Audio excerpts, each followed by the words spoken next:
we're gonna do a commentary swap. I Yeah. think I will Yeah. leave you. Go see if my luggage has gotten here yet, and I'll be back later. All right.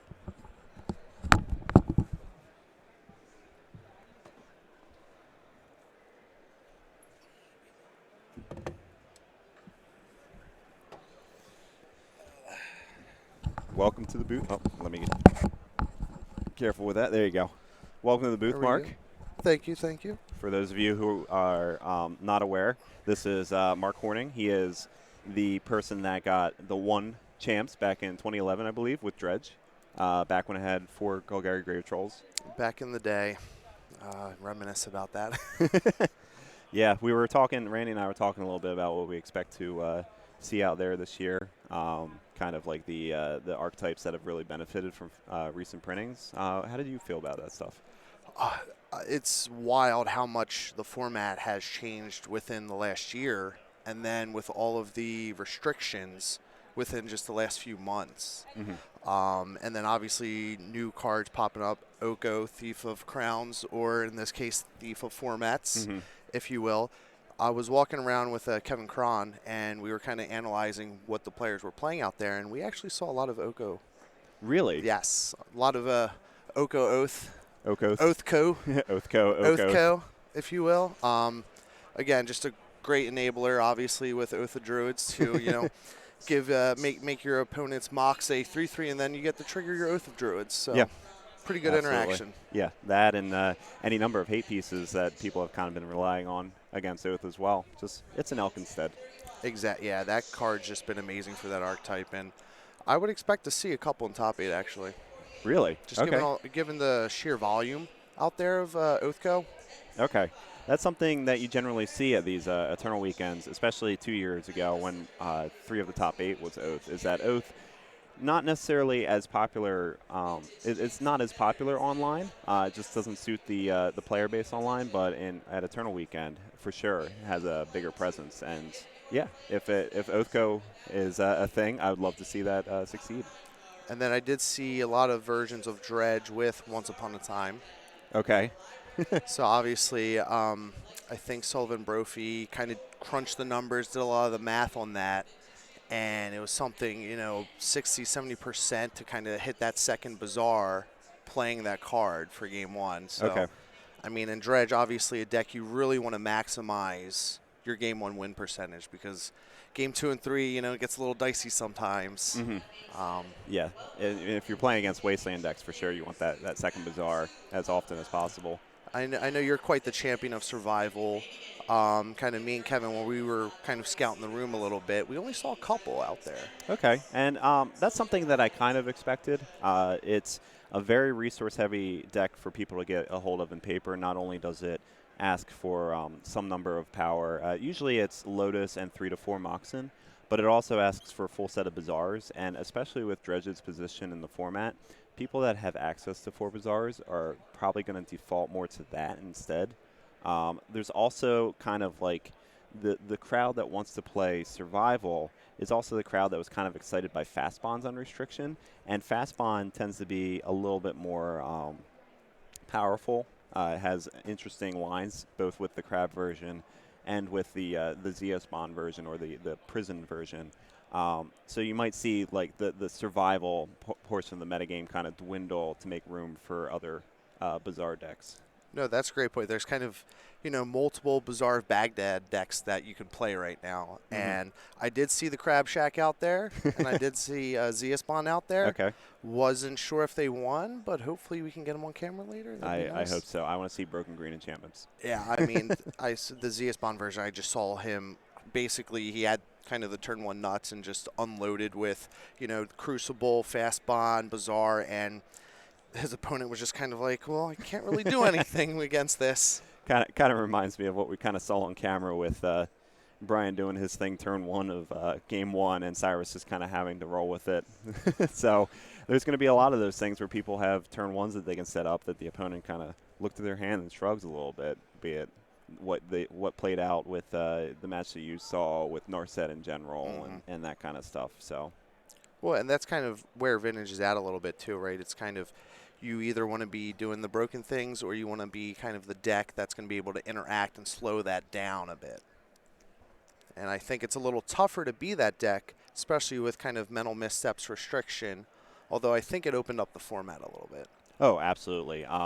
Having answers that are one cost is really important. It really just allows decks to interact faster. It allows things like Pyroblast to really make a difference. Like, everyone's kind of worried that when Mental Misstep got restricted, that there was just people are going to shove misdirection and have like this blue on blue thing kind of continue. But it kind of was more of a Pyroblast thing, and it didn't really like it changed, but it didn't really change at the same time. Everybody just kind of still has the same slice of the pie, so to speak, in a post misstep world, and also but also added a little room for innovation, things that couldn't really exist before.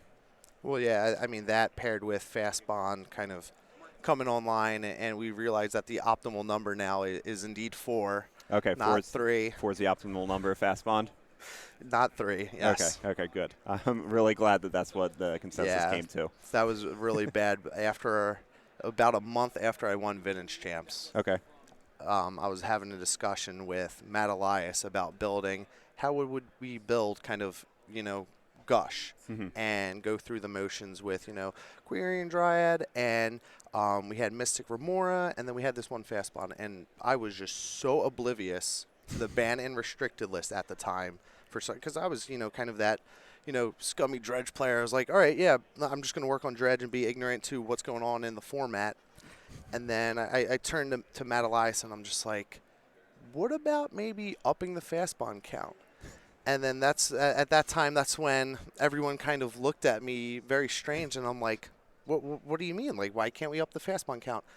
And then I was introduced to the ban and restricted list. So something that you didn't really have to. I mean, I believe your winning deck list had like Black Lotus and Lion's Eye Diamond in it, but beyond like the power cards and the restricted artifact mana, restriction was kind of like, I have 4 Bazaars. What's exactly. Restriction? Yeah, that's reasonable. Everybody's made that mistake. There's that one card. They're like, why are we playing with 4 of these? Because we can. Yeah, I mean, I was at a Modern tournament a couple weeks ago. I saw a poor guy playing with Rite of Flames. Yeah. That card deserves its spot in Modern. it is way too good for Modern. Yeah, so, I mean, we've all maybe kind of been there. I don't know. That's fair. Yeah. And Modern isn't completely irrelevant to talk about this weekend because we do have the Modern event going on right now. We do have Modern champs going on. The attendance, although I heard, is not quite at the level of Legacy and Vintage. Yeah, well, it is Eternal Weekend. Legacy and Vintage are kind of what everybody knows the event to be. I can understand that Modern might be a little light. We also have the Mythic Championship next weekend, so a lot of the heavy-hitting Modern players might be preparing for that instead, using their airline miles for that instead kind of thing. So, yeah, it's nice that we can kind of welcome Modern into the Eternal fold, especially with the advent of Pioneer kind of taking Modern's place as the accessible, what your standard decks used to be kind of format, and Modern kind of coming into its own and getting things like Modern Horizons. I really feel like Pioneer and Modern Horizons really changed the tone and allowed it to make sense here. Modern Horizons was just a crazy kind of almost format warping set in itself, right? I mean, with Red and 6 and what that Planeswalker's doing in Legacy, and then you have Urza and just a lot of powerful cards out of there. I mean, it's kind of cool though in a way that you continue to see Wizards push the envelope, and I know some people are, hey, I don't like how crazy it's getting, but it is kind of a unique position where in the past, a lot of times, Vintage, Legacy players, they would be like, well, we don't get any new cards. And now it's almost, the pendulum has swung so far the other way. It's like, I feel like there's, 1 or 2, if not more, in the case of, Modern Horizons, stuff like that, where like cards are just really kind of dominating and creating new strategies. Absolutely. Randy kind of pointed out that it might be one of the most format-defining eras since Urza Saga, maybe even more so than Urza Saga, and I completely agree with that sentiment. It really just, it feels like I kind of almost got to ignore the results between last Eternal Weekend and War of the Sparks release, because I feel like so much has changed with War of the Spark, with Modern Horizons, with even Core Set 2020. You had Veil of Summer and Mystic Forge. Mystic Forge got restricted.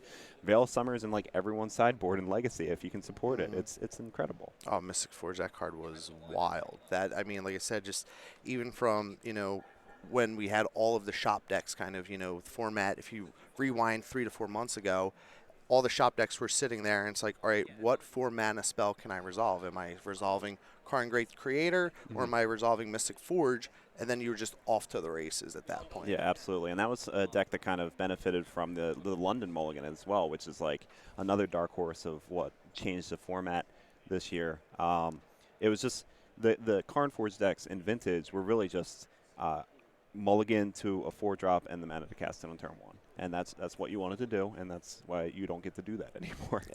No, and with that, I think there's so much room to still kind of explore, because we're still settling down, right? There's been so many changes in terms of restrictions, new cards continuously getting printed, and even the London Mulligan, which, I mean, when you're playing Vintage, to be able to get that fresh 7 and then kind of pick and choose, right? Because the power level, when you're picking and choosing, if you have 1 land and Ancestral, you kind of negate some of that, being a card down with the Mulligan. So, and then having to be able to look at 7 each time you're doing it, I think is kind of monstrous advantage for that. Absolutely. And we saw that a little bit during the first round, where Brian Koval mulligan to 4 in the first game on the play, or I don't know, I forget if he was on the play or not. That doesn't matter. But what he was able to do was he was able to keep a hand that was just mana and Wheel of Fortune and just unmulligan himself. And that's really, in other situations, you might not have seen that Wheel of Fortune. You might not have to go down to 3, or you might not have even been bold enough to go down to 4. You might have seen the 5, known that you only get to see 4 cards if you mulligan, been like, this is good enough, hopefully I'll get there. Yeah, no, it definitely benefits a lot of especially the combo decks, and that's why you see a lot of, outcome kind of popping up again. There's other factors and forces at play with, some of the restrictions, but I feel the London kind of does help the combo decks a bit, because you're able to kind of siphon some of those key pieces by being able to look at some of the extra cards as well. Absolutely. And then, of course, Dredge. So. All right, so we're still setting up the match. I'm going to take a look and see what you all have to say about us on stream. If you have any questions for us, love to. Any questions from Mark, since he's fresh to the booth right now? We'd love to hear from you. I know there's a lot of people talking in chat right now that wish they could be here this year. I wish they could be here too. Yeah, I mean, it's definitely, the timing's not super ideal. I know a lot of Vintage players, Legacy players, Halloween, families, things like that. It does skew in terms of older players, I would say, that are really kind of invested in Vintage and Legacy. I mean, let's be honest, there is kind of a financial component to a lot of these cards.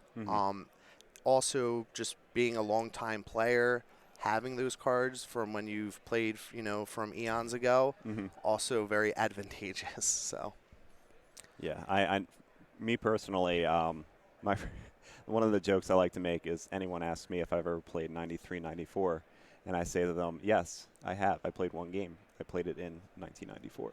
Because my very first game was in 1994. I've been here for quite a while, and a lot of faces that it's crazy to think back that I've seen people for decades and just been like around everything for decades, and it feels like old times getting to come to events like this and see all these familiar faces over and over again. And we have been doing this for 10 plus years, 20 plus years, kind of thing. yeah, I mean, even back when it was called, Type 1 and then Type 1-5. But I'm excited to see some Elks. You're excited to see some Elks? I want to see some Elks. Okay. Yeah. We haven't seen any Elks yet. No Elks. There have been possible Elks, I believe. We didn't have Brian Koval's deck list last round. I believe there is an Oko floating around in that 75, and obviously he's in the 1-0 bracket going into this round. So Oko may still show his face on camera. So how many Elks do you think we'll get on camera today? Elks? I don't even know how many rounds we have. But we should find that out. But I would say, I'd say anytime you see an elk, you're probably going to see 2 elk.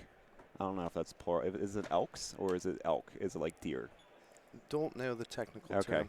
That's something I should have researched, the etymology of elk.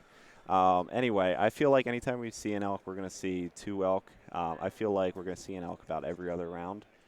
So I'm going to put the line at about 9, 9.5. Are we going to see more food tokens or more elks? Oh, more food. More food? More food. Food for the Everyone elk. likes eating. Yeah, everyone likes eating. You don't always have a target right away, so there's going to be a lot of Oko food go. I think we'll see more elks tomorrow, definitely in Legacy. Oh, for sure. Legacy has. Oh, it looks like we have a match, but we will have Legacy tomorrow, and we will see Oko do its thing, possibly in Rug Delver, possibly in other decks. And we have Montolio not on Mishra's Workshop, actually. It appears he's on Survival. Is he now? I think he is on Shops. Yeah, I believe he's on Shops, but Raymond, on the other hand, is on Survival. So we just need to get that flip-flopped a little bit. Oh, our eyes deceive us. I believe the, Yep. yeah.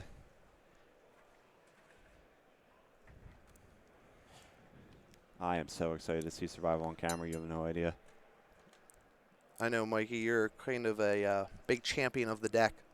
I love this deck. I love everything that it's doing, and I feel like 2019 has been really kind to it. Turn 2 Vengevine, turning up the heat. You know what? This deck does a lot of things, and Vengevine off Lotus is certainly one of them. Oh, this is his turn 1, actually. Looks like he exiled a Simian Spirit Guide for the Rootwalla.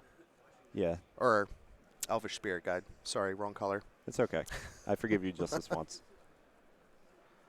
Yeah, sometimes you just want to put 5 mana worth of creatures into play instead of doing anything broken.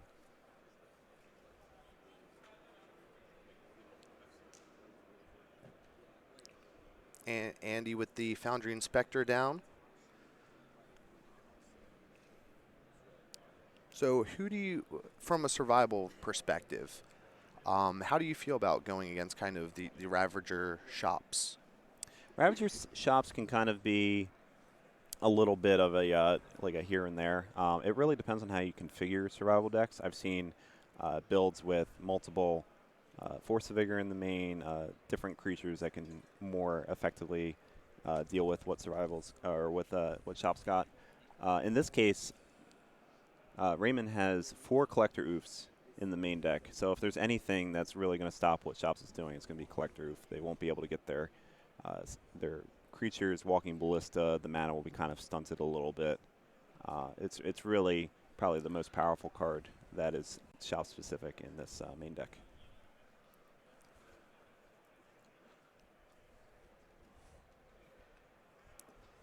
Andy with a Hangerback Walker and a Wasteland and a card in the middle I can't quite make out. I believe it's a Scrapyard Recombiner.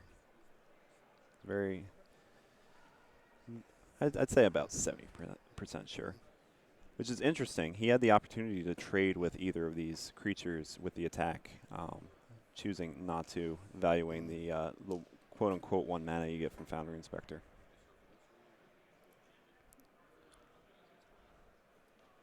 So we got Hangerback on 2. This will buy Andy some time to get on block duty, and then the Hangerback should drop additional blockers for Andy to get deeper into his deck and draw some more business. Absolutely. It's interesting here. I feel like the Hangerback Walker may play sideline for just a turn. If you let the Hangerback stick around for another turn, you can block, activate, and take out either of these 3 toughness creatures. Speaking of which, Baskin Rootwalla will be a possible 3 toughness creature again with Savannah as the play.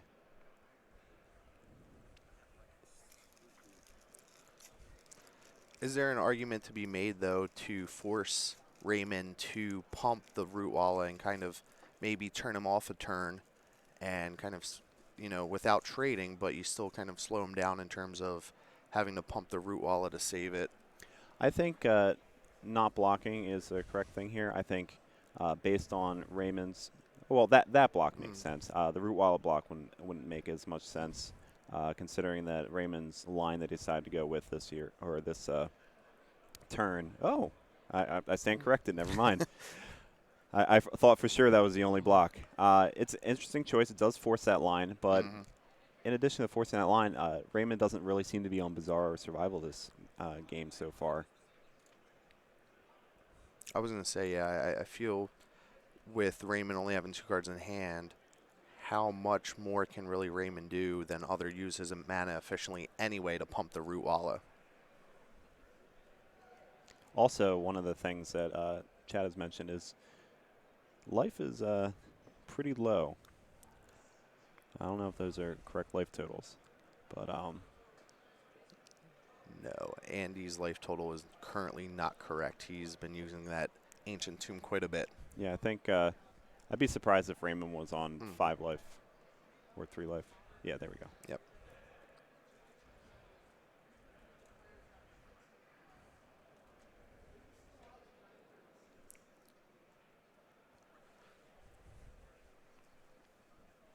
I think it's the Andy's down to 3.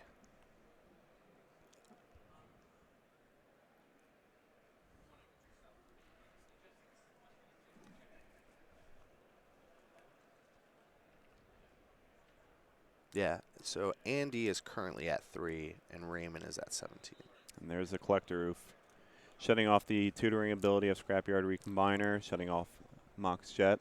Oof, there it is. I for sure thought my first pun of the weekend was going to be an elk. Oof, oof, there it is. I'm so happy for you.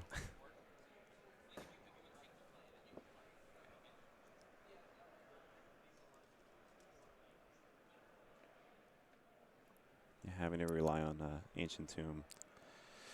He's going to go down to 1.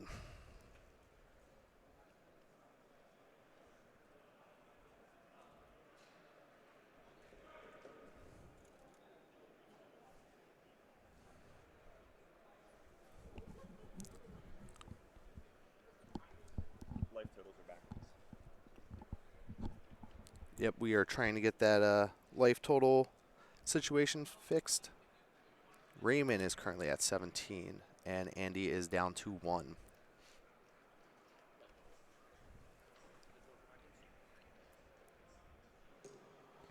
So Andy just trying to hold on here for dear life. Yeah, Raymond having plenty of fuel in hand. I'm not sure how many are creatures, but some of the creatures are cheap enough in Raymond's deck that without doing anything crazy with Survival Bazaar, we could still see casting 2 creatures in 1 turn and bringing back Vengevine. Yeah, Raymond might have the 1 creature and is kind of just waiting for Vengevine to join the party.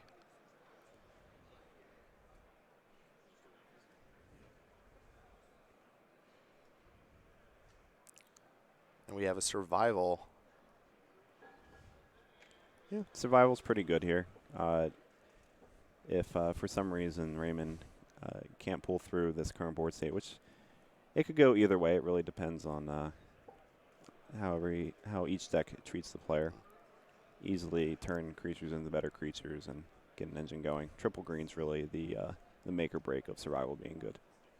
Well, Andy's effectively at 1 mana here, being at 1 life, with only the Mox Jet being his lone mana source. And currently shut off by Collector Oof. Mm-hmm.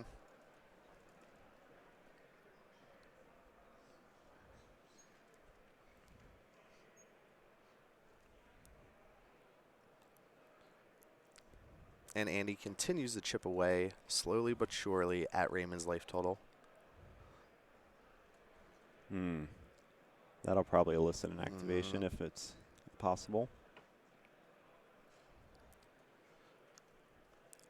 Oh, it's a Noble Hierarch. We're not going to see Noble in play this turn. Mike, just you're not good enough. You don't make the cut. Oh. All right, of all the creatures that Raymond wants right now, I'm 4th at best. What do you think he's dialing up here with the Survival? I think that the correct thing to do here would be Basking Root Walla. Basking Root Walla allows you to activate Survival twice. The first one discarding Root Walla, get Root Walla, and then the second one also discarding Root Walla to get back to Vengevine.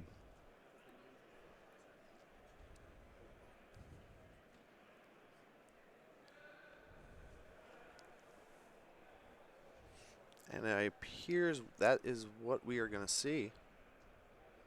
Yep, the little lizard that could. I've been impressed with how well this keep by Raymond is lined up against Andy's strategy. Usually you don't see just creatures kind of strategy work. Usually the stronger hands out of survival are when you have Bizarre Baghdad, when you have survival. In this case, first turn Vengevine, good enough. I mean, Black Lotus is a really good Magic card, as we saw in the prior round.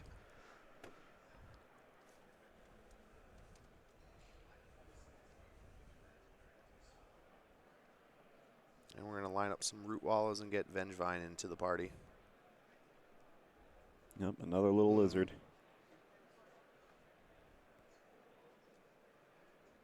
And it's time for somebody to say hello.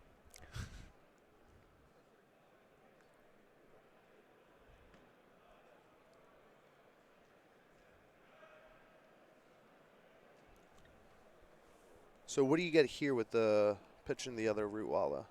We saw Raymond think about the hollow one, but he's not going to be able to cash it in, it looks like. It really depends on what the extra card is in Raymond's hand. If it's a land, then hollow one, I don't think it's a land. In this case, you probably pick something for a future turn. Maybe a follow-up collector, but I really feel like as long as that Vengevine is coming back, that this is more of a game-ending play. Yeah, I mean, if it was a land, obviously, right? Hollow one makes the most sense. Mm-hmm. There's also, yeah, the Vengevine makes me think that that's not a land. Mm.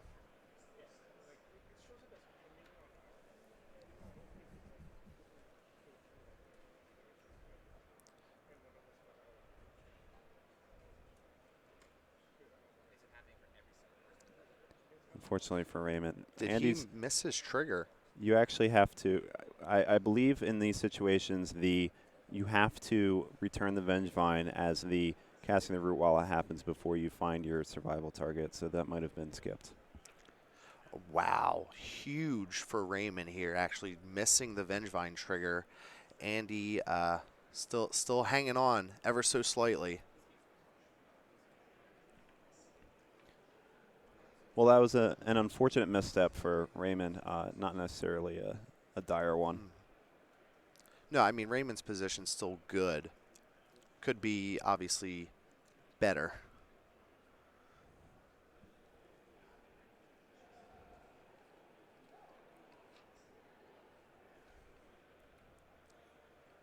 Yeah, we know Vengevine's in Raymond's hand.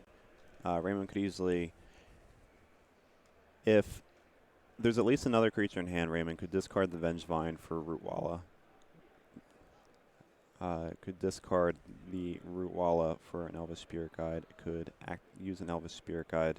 Although, how many Elvish Spirit Guides? That tends to drift between 1 and 2. In this case, 2 in Raymond's deck. So there is a line to get back to Vengevines this turn if Raymond sees it.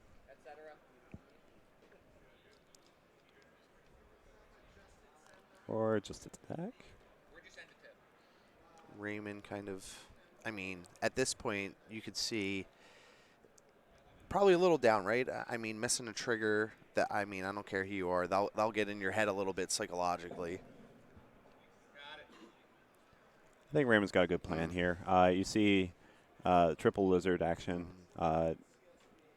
Andy's creatures right now don't really line up well, especially considering their activated abilities are shut off. Raymond instead going to activate survival and just kind of hammer it in a little bit. Yep, there's a Spirit Guide you were talking about. Yeah. So that's Spirit Guide number 2 of 2 in the deck. Easily allows triple green, which is where you want to be. Oh, we got Squee. Okay. So this should find the 4th Basking Root Wallow, and then Wallow off of Elvish Spirit Guide should find Hollow One. That's a line in order to be able to win this turn. Yep. Effectively win it. There might be blocks that line up that Andy will do to not die, but it's still a dire situation. Yep, Spirit Guide's going to activate the survival. You're going to discard the Root Wallow. Root Wallow is going to come in, dial up Hollow One. Hollow One's going to be able to play for free here, and then we're going to have Vengevines come in. Raymond not going for that line, though.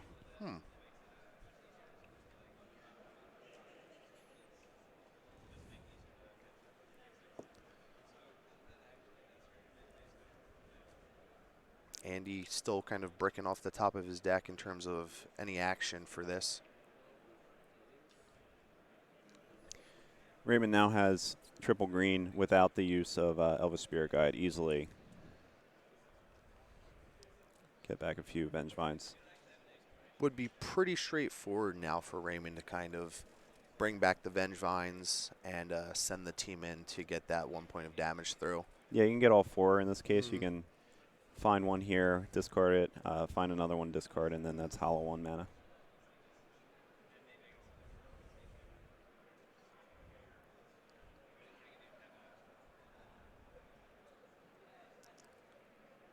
And that's what we see Raymond doing now. Yeah, he just wants one Hollow 1. Hollow 1.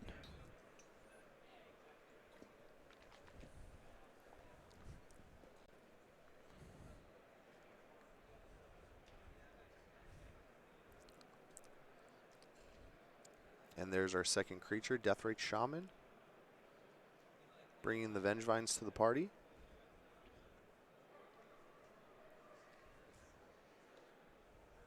And here they come. So if Andy is in fact at 1, that's 6 That attackers. should floor be box. lethal. Yep. Oof 2 because we don't need oof services anymore. So Raymond locking down Andy's mana that game with the comment. Yeah, Andy kind of getting stuck on mana a little bit. The Collector Roof really pulling through and shutting off the Mox Jet. No other real sources of mana, just the Ancient Tomb and the Wasteland for Andy. Kind of put him on a back foot, not able to really deal with what Survival was presenting in that game. Yeah, so Survival really able to generate this explosive start with Basking Root Wall and Vengevine, and then Andy's kind of lone soul land, being Ancient Tomb in this case, really hurt him because kind of Raymond was able to kind of push, and pressure his life total a lot quicker than Andy would like, to kind of really set up. But I think Raymond could have a little conservative in terms of maybe waiting that extra turn to, set up maybe more Vengevines. There were certainly choices that could be made with, especially when Survival enters the picture and just makes your entire deck a room full of choices, essentially. In this case, Raymond had Andy locked down so much that he could kind of take his time and make sure to present an attack that dealt with all of his opponent's blockers rather than a line that took out his opponent's blockers but still left his opponent a turn to do something. There's different ways to approach it, and I don't think Raymond's was particularly bad.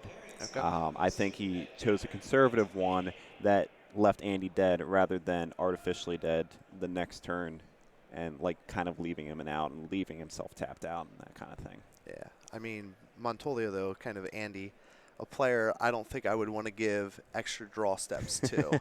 I mean, if there's somebody within the room today that can really squeeze out of those, 1 to 2% situations, he would be really on my short list to kind of navigate something as tricky as that. Yeah. Andy's sequencing is out of this world. Yeah. There's no doubt about it. Has won a chance before, has top 8 the one prior to that. He's really just a machine. He's kind of, just this walking encyclopedia of, workshop lines, I feel, and even talking to him earlier today, he just felt really confident with a lot of the new cards within the deck, and we saw, one there, but kind of what they're bringing to the table, he's just really locked in. He's feeling good about a run today, so. Yeah, so we have what we saw that game with Scrapyard Recombiner, a new addition from Modern Horizons, kind of revisiting the modular mechanic on one card. Also lets you tutor for any construct just by sacrificing any other artifact. Most of the targets in the deck being constructs. You have Arcbound Ravager as a beast. and the new ones, Stone Coil Serpent as a snake. But other than that, everybody else is pretty much a construct.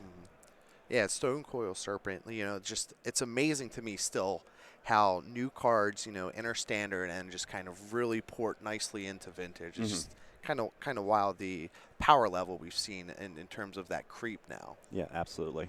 Yeah, just the focus. One of the things about vintage as it's evolved throughout the years is that vintage is known for the powerful spells of the early years of 93, 94, just the Black Lotuses, the Ancestral Recalls.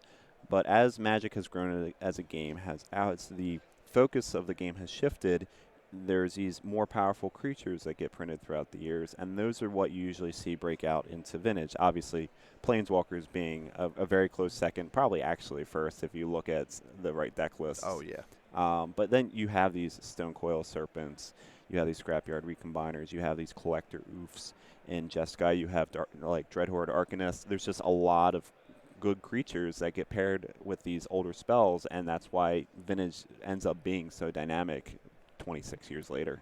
Yeah, I mean, the old kind of, fairy tale vintage was like, oh, why would I play that format? It's over in, 1 to 2 turns. I'm not even really playing creatures. I'm just kind of playing spells and then, kill you with my Time Vault, Voltaic Key, or in this case, Manifold Key. Or I'm going to kind of storm out and kill you that way. But, what we've seen is quite the shift in terms of just combat now and getting into the red zone, which I think, ironically enough, some of the old vintage players kind of struggled with it, initially, because you're doing a lot of combat math, you're doing a lot of math with your Ravagers, doing it, and then especially like with Walking Ballista, doing that math as well, and even survival now, right? You kind of have that shift in terms of we're trying to get into the red zone now rather than, go over the top with these big, powerful spells. Absolutely. It sounds like both players are keeping 7, and we have Game 2 underway.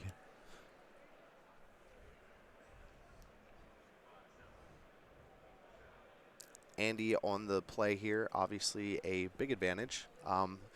Hopefully won't be staring down 5 power again on turn 1. Raymond taking a good old stretch. Sometimes you got to stretch it out. Absolutely. So I'm taking a look at Raymond's deck list here, kind of something that we haven't talked about, sideboard options.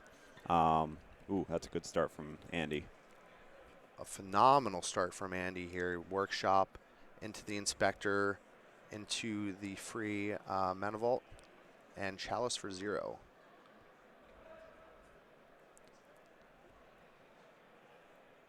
Chalice for 0 not as strong in this matchup as some other matchups. Sometimes you'll see decks with a lot of Moxen, like Paradoxical Outcome, or that rely on their Moxen more. This being a real issue, but in Raymond's case, and especially with the opener that he has, he's relying on Bazaar of Baghdad, which can cast things for free, but not because they cost 0 mana.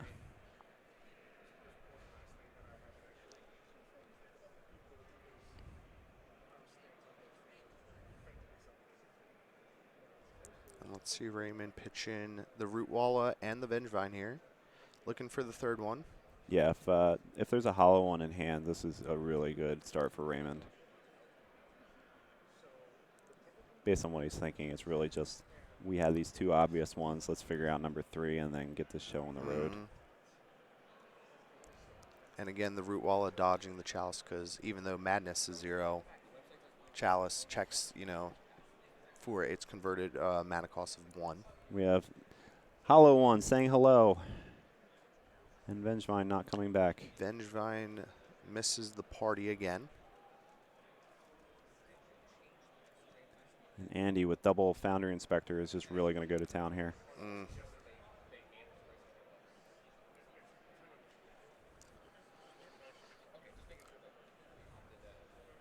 Raymond has 2 lands. Not quite sure what else he has in hand.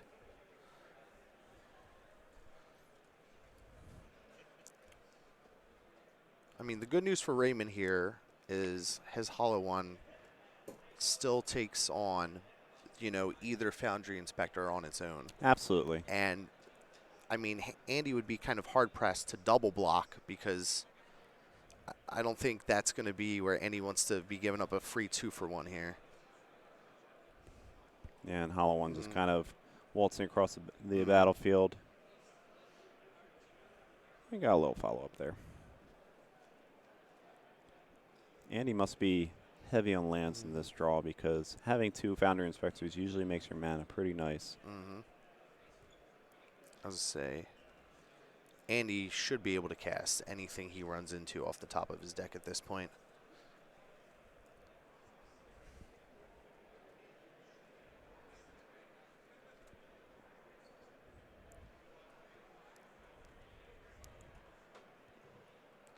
Raymond will take a draw here. Draws Black Lotus. Has a plethora of mana options with, I think he's up to 3 lands in hand and a Lotus.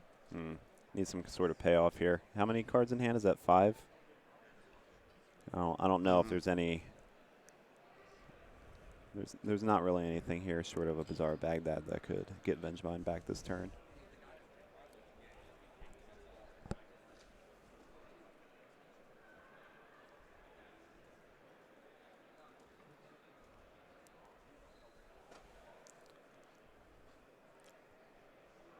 I mean, oh, he has another Bazaar here.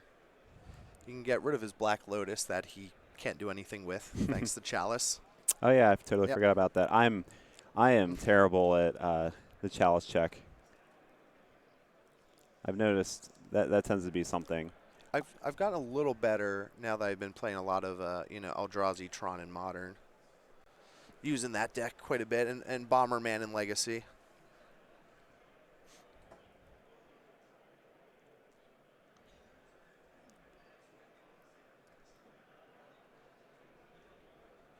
Yeah, unfortunately, in this format, we only get 1, so it's when it comes up, you tend to be a little more forgetful. And there go a lot of the mana options that Raymond had in his hand there. Which is fine. Yeah, I'm sure the quality of his hand. That's the second land for the turn, yes. And we're going to back that up a little bit. Hard to remember when it doesn't produce mana that it is, in fact, a land. I'm going to talk it out a little bit. Let Raymond kind of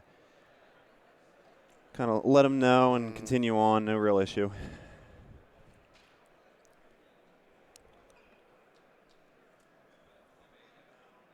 I mean, going against Andy, I'd be a little shaken too.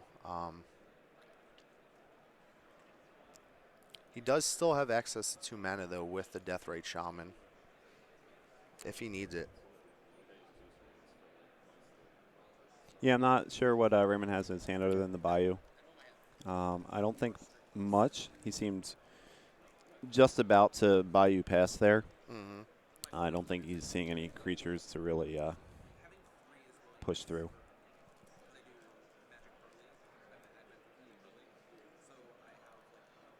Just sends the Root Walla.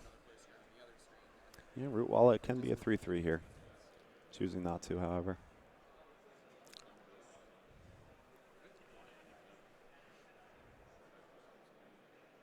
I'll remove your Wasteland.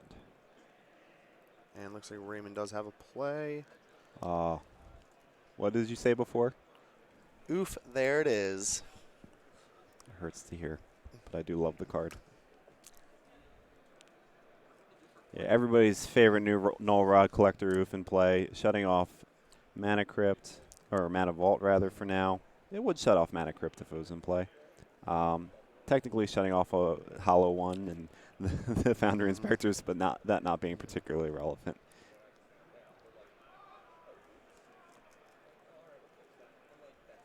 Think we're heading towards a bit of a stall here, unless Raymond wants to start serving with his Hollow One. Yeah, Raymond's double Bazaar draw really helping out to try to find some quality, but I don't think it found much.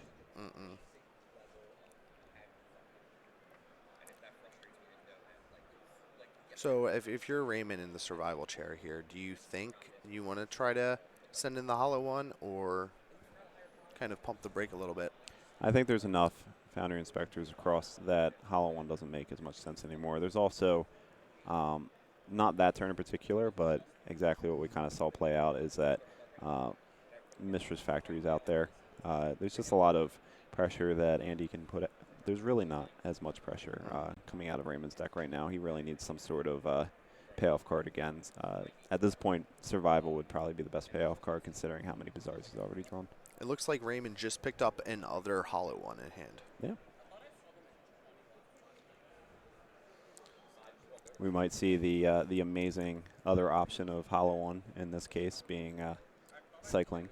People often forget that hollow one does indeed cycle for 2 mana. I've certainly cycled a Hollow One and eaten it with Deathrite Shaman in order to survive what looks like a lethal attack from my opponent. That is quite the excellent line to get your opponent with. All right. Revoker here. Do you preemptively name Survival, or do you just name the onboard Deathrite Shaman? I always name Survival. I've found that there's been times where I've seen myself, I've seen other players, streamers, not name Survival when there wasn't apparent Survival and just get kind of caught off guard by a top deck Survival, just chaining through creatures and really just bringing the player back into the game. And it looks like the call was for Survival of the Fittest with the Phyrexian Revoker. Smart man. Always name the Survival. Basking Root Wall is just a 3/3. It can be easily blocked by Foundry Inspector in this board position. It's just not worth the Survival top deck.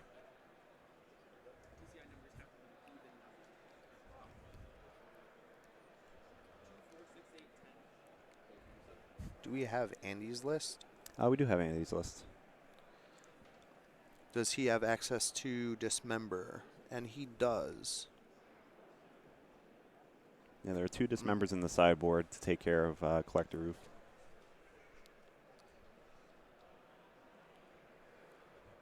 Yeah, just kind of going through what Andy could draw to really get rid of the oof.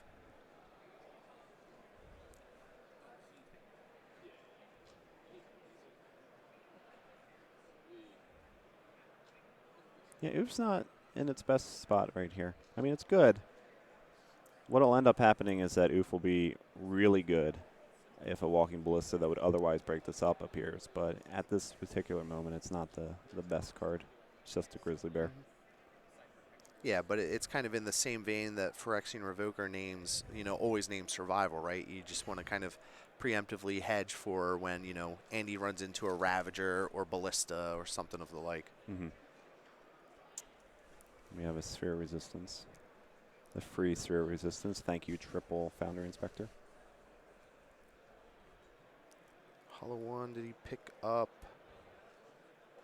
Is that Wonder? I might have been Ancestral Recall. I don't know if Raymond's playing Wonder. He is playing Wonder. Oh, no, it was Recall.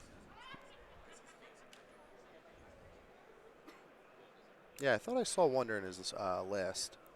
Yeah, Wonder is a good way of breaking out a stalemate, especially since he has Tropical Island here. It'd be interesting to try to pitch at this point. You might end up casting it and just attacking with it. Ooh, is that an Energy Flux that Raymond has in hand? Well, Raymond does have 2 Energy Flux in the sideboard. One of the 1-2 punches that are really good against workshops is Collector Oof into Energy Flux, just shutting off so much artifact mana and so many of the Arcbound Ravager shenanigans you might see this turn. I think this is an Energy Flux coming. Oh, it is. He has the Energy Flux. Andy's going to have to make some decisions here. You pointed at the Energy Flux here. That should cost 4. Yep. I think he's 1 mana short on that. There you go. He acknowledged it. Sometimes math is a little hard. It's okay. And now Andy's going to have to make some decisions what he's going to be keeping around. Yeah, most he can keep 2 permanents around with the 2 Ancient Tombs. Still costs him 4 life to do so, though, so it's a really Well, really and he tough can tap position. the vault, too. No, Oh, the no, Oof. yeah, the Oof, that's right, yeah. The Oof is... Yeah, he only has the 2 tombs, yeah. That's the beauty of the Oof Flux draw. I choose to get rid of those and that.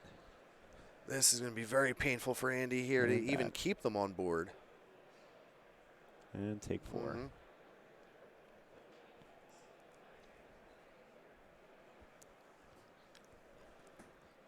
Making sure to trigger the Ravager modular. So we have a 4-3, which can tussle with the Arcbound, or the hollow one here.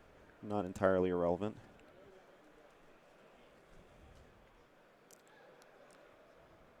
And we have our first Starbright sighting. Yep.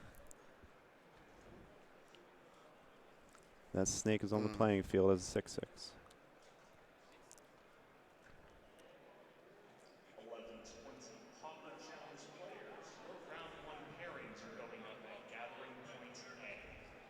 Important that while Energy Flux is good, it also hurts you a little bit with Hollow One also costing 2 mana. Does remember the trigger for his own Energy Flux.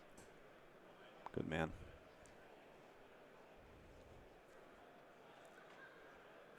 Hey, you know when you revoked this before? I have one now. And also a secret 2 mana to activate it.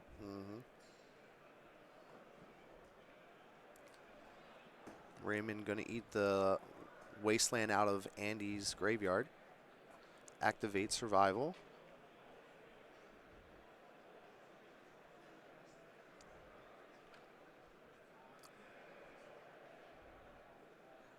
Gets another Root Wallow.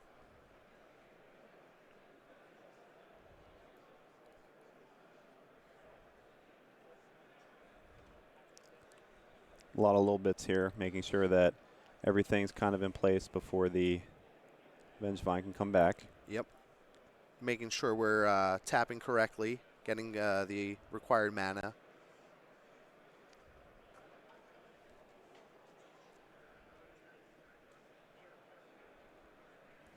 Little frustrating setting in, or frustration setting in over there.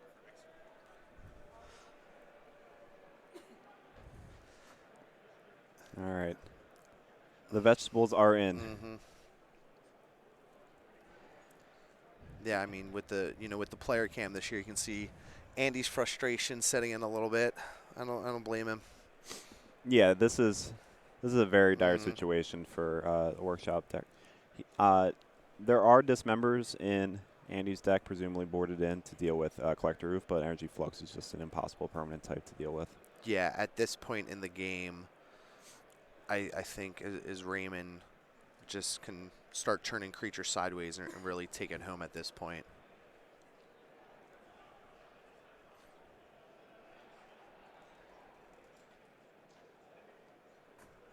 I mean, we've all been there, kind of dealing with some of that frustration. Happens sometimes in Magic. You play long enough, you know you're going to run into situations like this. Yeah, and Andy sees the writing on the wall. Third Ancient Tomb not going to do it. And Raymond, with his amazing survival deck, running a Broken Green Enchantment, one of my favorite things, taking the match in easy 2-0. So yeah, we see Survival kind of doing its thing game one. Didn't necessarily look like Survival at first, right? Just kind of getting 5 power on board very quickly. Andy getting stuck under his own Ancient Tomb game one and not really in a position to race him. And then we see Raymond able to stall the board long enough in game two to then also drop Energy Flux and really clean up the mess on Andy's side and take it home as well. Absolutely. Yeah, Andy kind of suffered a little bit with his draws those games. Ancient Tomb is just kind of at its worst against the Survival deck. And we're back in the booth.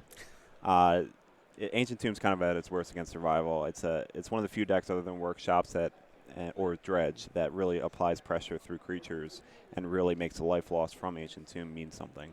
Yeah, exactly. That's a great point. I mean, with shop decks traditionally, Ancient Tomb, you don't. Back in the day, and even currently, you wouldn't have to worry too much about your life total when you were playing against, a lot of the blue or Xerox decks, or even Oath. But now, kind of going against something like Survival, that's already really trying to pressure your life total. Obviously, a lot more taxing on you. Absolutely. So, but yeah, we saw Survival take that out. 4 main deck Collector Oof's kind of doing its thing. Oof, there it was. Oof, there it was. Yeah. And yeah, so we're gonna look to see if we can get some more Magic on camera for you.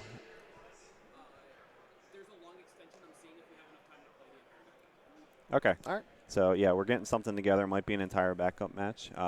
Maybe like a little bit of time spiral action where we see it at a little bit heavier speed. There was a Go through the 1.5 speed. 1.5 speed, just like I like my podcasts. Yeah, I mean, that's, I watch Sperling's videos a lot, and that's, he said the optimal speed, 1.5. That's where you watch the replays at. Fair enough. I like that. I like that play. I don't think I've seen that video, but I like that play. Yeah, I mean, obviously, right? You're going back through, trying to go over your old lines and things like that. Found that's the optimal speed. Optimal speed. Unlike the optimal number of fast spawns. It's not 3x. Not 3x. No, Never- it's not. Never 3x. Never 3x. So yeah, so far we've had 2 Dark Petition Storms on camera. We've had Paradoxical Outcome on camera. We've had 2 Workshop decks and a Survival deck. We're just missing Dredge. We're not just missing Dredge. There's another broken enchantment from Exodus that hasn't made it on camera yet. Yeah. That's true. Yeah. And another broken green enchantment that hasn't made it on camera yet. That's yeah. We are missing a couple of broken green enchantments. That's true. I did see actually. I was walking around. I did see Menendian on Dredge. So I'm an Indian Dredge. Menendian was on Dredge. Little warmness in my heart. That's fair. Your undead heart. Yes, my undead heart filled with zombie guts. Yeah, I kind of had an inkling that Menendian was going to be playing Dredge this weekend. He was reaching out to other Dredge pilots, just trying to figure out how other Dredge pilots kind of manipulate cards in play. It's very important when you're taking your entire deck and just kind of throwing it on the table throughout a couple of turns, just how to properly designate things like Narcomoebas coming to play, or prized amalgams entering the battlefield but later, and that kind of thing. It's really important that the Dredge pilot has a clean game state and is able to communicate just as well as if they had permanents in play. Exactly. I mean, we've talked enough about Dredge and the whole car right out here. You've been just clamoring at the bit for these fast bond decks. Let's talk about these fast bond decks. Okay. So I kind of want you to break down, especially for people that might not be as familiar with it, the differences between kind of the 2 big camps right now with fast bond. Okay. So there's 2 big camps. One is more of a it's called Eric's Crab Shack. I believe Eric owns the Crab Shack. It's basically a fast bond deck that uses Hedron Crab or Retreat to Hagra, vintage staple Retreat to Hagra, in order to kill the opponent, either the crab using lands such as Aboro, Palace in the Clouds, which can keep activating to return itself and just milling the opponent out, or Retreat to Hagra, which is kind of a nice thing with Aboro as well, where it has a landfall ability. It's an enchantment for 2 and a black with a landfall ability that drains your opponent for 1, so you kind of offset the fast bond damage dealing that you usually deal with. It also has Glacial Chasm in it in case. We got our backup match. Okay, Right. we'll cover ZS Bond. Yeah. We in have a the little Crab bit. Shack down a little bit here. Yeah. Let's talk about the other version of fast bond. If crabs aren't your flavor, we have another flavor for you. All right, and we have Rich Shea, I believe, on Workshops, as we see the namesake hit play. And one of the newer cards to the Workshop archetype here, Ryan reading that. Yeah, Scrapyard Recombiner. Similar to Arcbound Ravager, its power and toughness is equal to those +1/+1 counters. Whoa. So we have Ryan sacrificing. Based on this, that's a lot of colors to start out with. I'm gonna guess he's on a rug deck, Teamer. Rug? I'm gonna go with Paradoxical Outcome. Obviously, if you have information, I feel silly, but I don't. I have as much information as you do right now. And we have an Abrade quickly. okay. That could be just about anything. Mm-hmm. Could be Jeskai, Xerox here as well.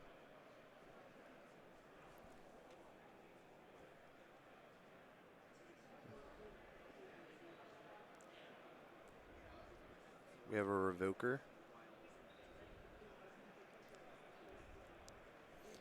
Yeah, Revoker and Wasteland kind of taking out Ryan's mana base a little bit. I assume the name was, the Emerald. Yeah, the upside down Emerald kind of tells that tale. Yep. Emerald, of course, you could definitely see, an Ancient Grudge being in there, turn off the flashback.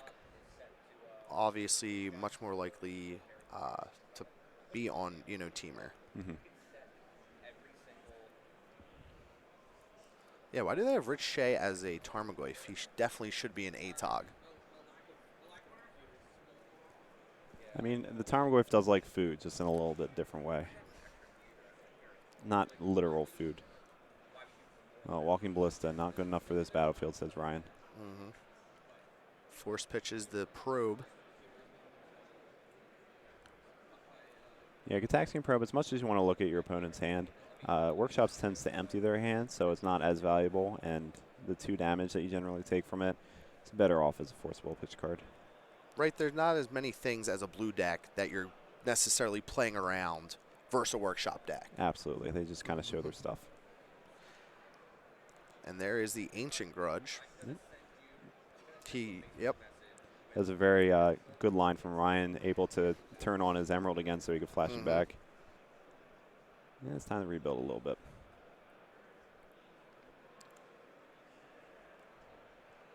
Takes the top, takes the bottom, and Oath of Druids off the top. There we go. We got we have our archetype now.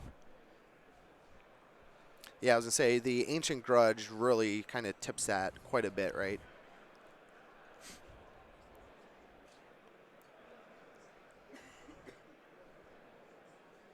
Yeah, for sure did.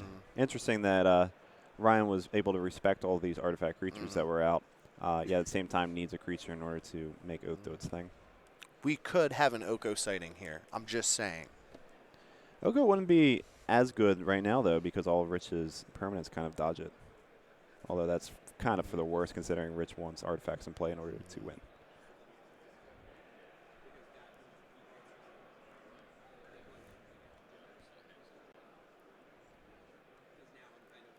Rich has 2 cards in hand? 3? 2 or 3. Can't quite make that out.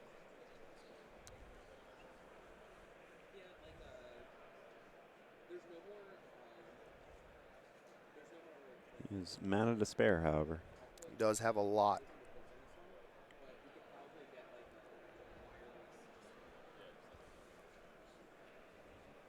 Ryan looking to cobble together a line to give his opponent some creatures. Yeah, Rich's game plan kind of gets ground to a halt with the non-hasteness of the creatures that Shops currently plays. We'll probably be seeing something to the effect of Walking Ballista and food for it.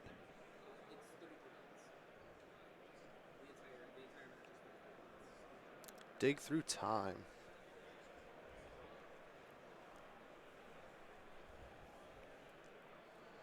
Ryan digging through time, looking to get Rich Shea a creature here.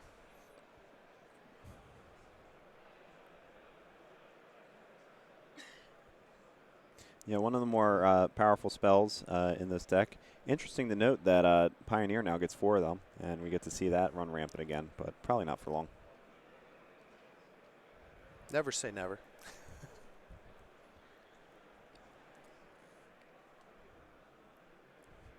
And if you're Rich here with the Shops deck, kind of what are you looking to do to combat the Oath's already down?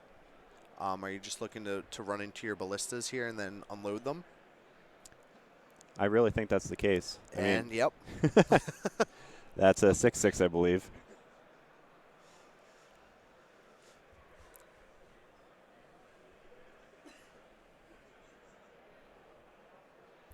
Ryan looks like he picked up a recall off the dig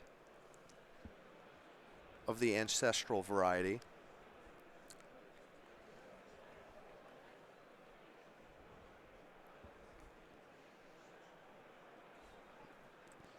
Rich stopping Ryan before Oath can trigger, or Oath can check its trigger, rather. So Oath triggers, and then it goes to check the trigger. Correct. It's often referred to as an intervening if clause. Essentially, it triggers, but the condition still needs to be true after it resolves, or while it's resolving. Wow. We have a core set sighting here.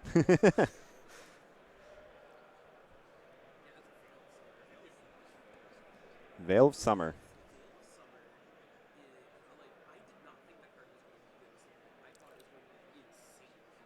Is this game 1? I feel like it Yeah. is. Kind of a spicy one to have in the main deck. Yeah, it's with a green-based deck like Oath of Druids, it's a nice little blue/black elemental blast and also draw a card, and really it's just taken over every format at this point. It's even standard playable. With the uptick in DPS, as we saw in the first round, Veil Summer certainly has a place right now. And we have another Ballista.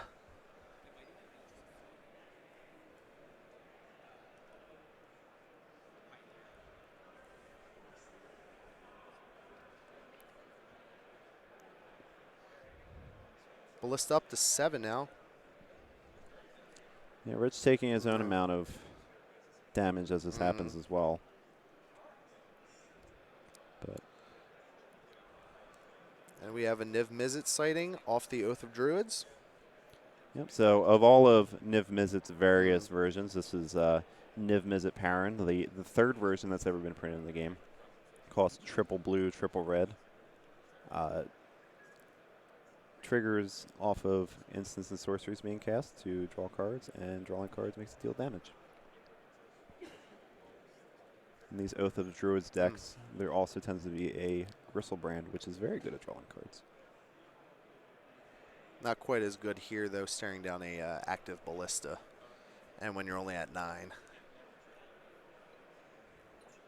Oh, Gaia's Blessing from hand.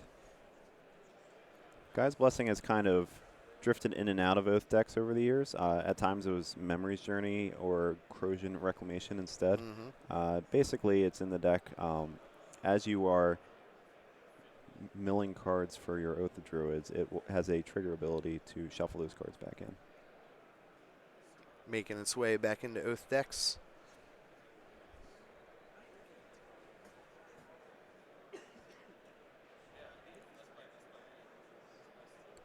Saw a rather recent reprint in Dominaria too, which was out of nowhere.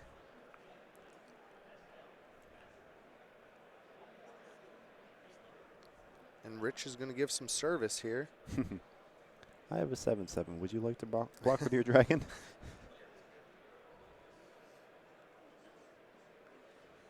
Pyroblasts getting the trigger. Pyroblast triggers Niv Mizzet. Yep. Draw a card. Triggers Niv Mizzet. Eat the spirit I gave you. Yep. Getting some ping action in.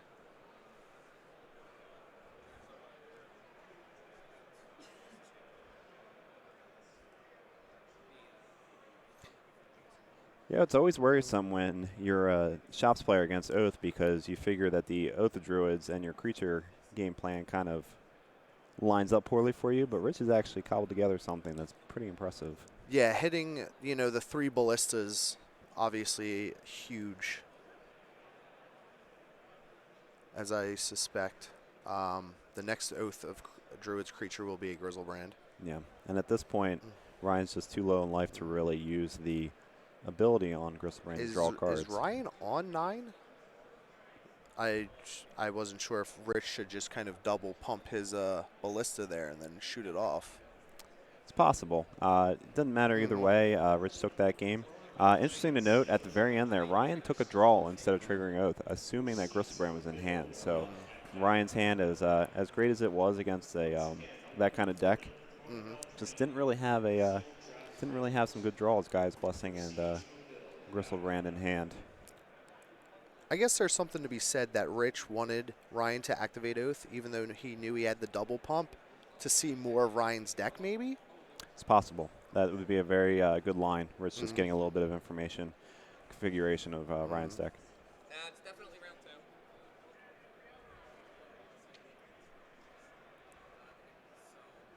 2. Or no, it was the Niv Mizzet put damage on the Ballista. Oh, that's well. It's still something you can pass the turn and activate. Do it in upkeep. Yeah. I understand pulling it back, but for sure it was a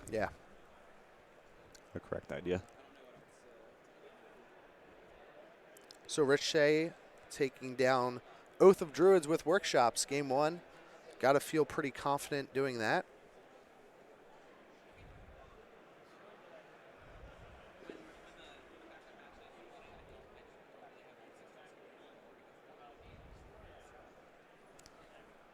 Yeah, this is generally an unfavorable one for the Workshop deck in the first game. Although things like Scrapyard Recombiner, finding the pieces that do interact well with Oath, is a certain upgrade that they got this year. Yeah, and like you kind of alluded to earlier, just Rich Shea's hand really lining up nicely.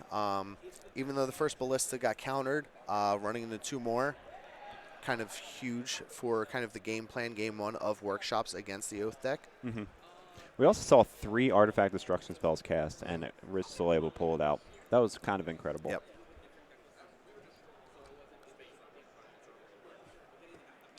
I wonder how many people Ryan will get over the course of the day with his Veil of Summermane. Oh, I'm sure there's going to be Yep. plenty of people, and so many different ways that it can really interact with vintage cards. You can even draw a card off of Oko being cast. You can even prevent something of yours being elked with Oko being cast. No Elks here. Hexproof from blue and black. Oko is blue. Comes together.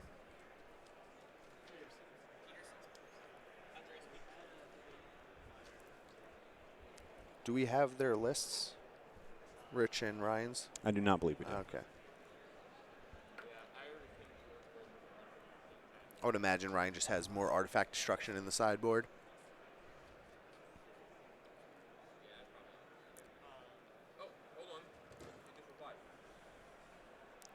Double Ravager, double Workshop for Rich with a Sphere.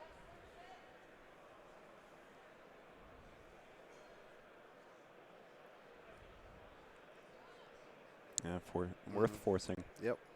Yeah, Ravager is one of those cards that can kind of remove all the creatures from play after Oath of Druids comes down. And Sphere resolves.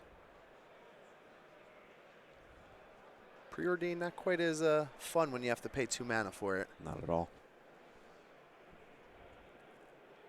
It's good sequencing on Rich's part. Obviously, you can't get the Ravager and Sphere Resistance out at the same time if you do it the other direction, but allowing Ravager to be a threat that was worth Force of Will made the Sphere pretty good. Yeah, and Rich not really going to have any issues with double Workshop. Ryan, wanted to force, but Sphere of Resistance is not going to allow him to. Sorry, Ryan.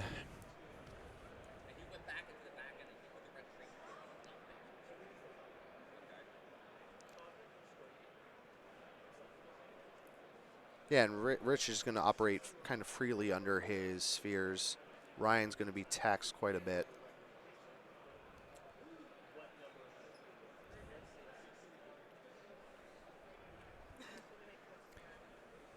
Although he wasn't able to force the will, if he has an Oath of Druids right now, it creates an interesting scenario.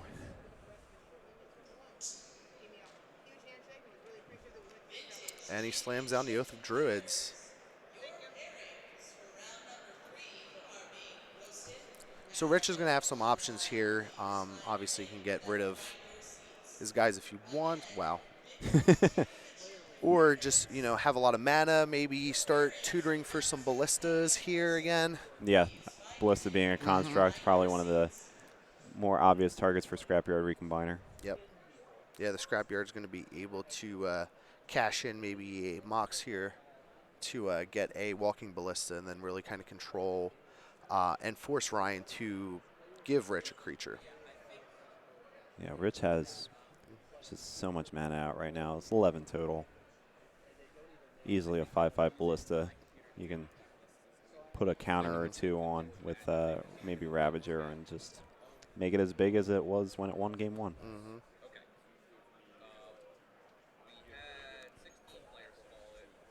Rich is pumping in all the mana. Does he have a Ballista already? He does. Yeah, why tutor for it when you don't have to? Now you can use all that modular off of Scrapyard Recombiner to Although you could have kind of anyway if you sacrificed the Mox for it, but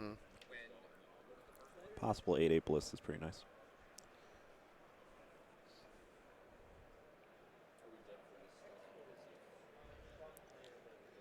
I mean, interesting if Ryan does run into a Grizzlebrand, he's still going to be able to at least get an activation here. I don't see Rich kind of going all in on the Ballista just quite yet. The one concern that he probably has and why he's kind of thinking through this line is that there have been 0 artifact hate spells cast so far this game. Ryan could easily do something during his upkeep to take care of the Ballista, but chooses not to. And we're spinning the wheel. There goes an Oko sighting. Oh no, And Ko. we have an Archon. It's going to not allow Rich to attack. Yeah, Archon, 5/6 flyer, costs a lot of mana.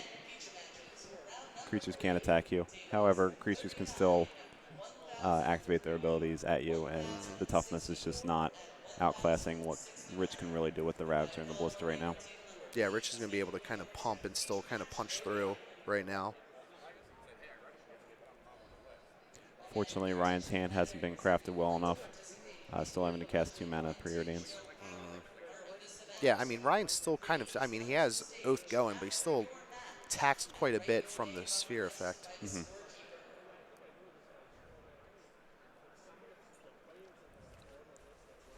Rich with the Academy now able to really pump his Ballista and take down the Archon.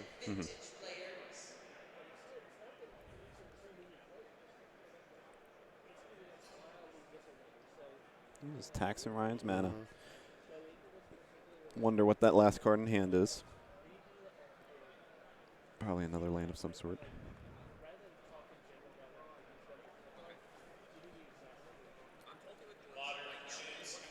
Rich deciding which line he's going to deem kind of the best play.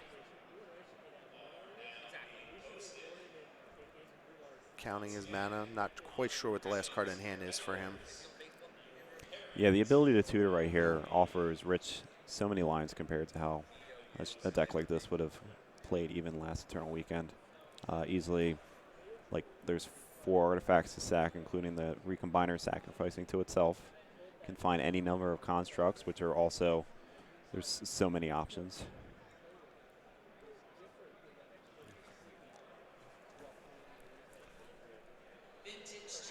And Rich is going to sacrifice to itself. Yep. Modular over to the Walking Ballista, and it looks like he wants another Walking Ballista here. And that is what he's going to grab. Yeah, it looks like here this new Walking Ballista can be a 4/4, assuming that Rich's last card is, although he Wasteland this turn, so it can't be a land.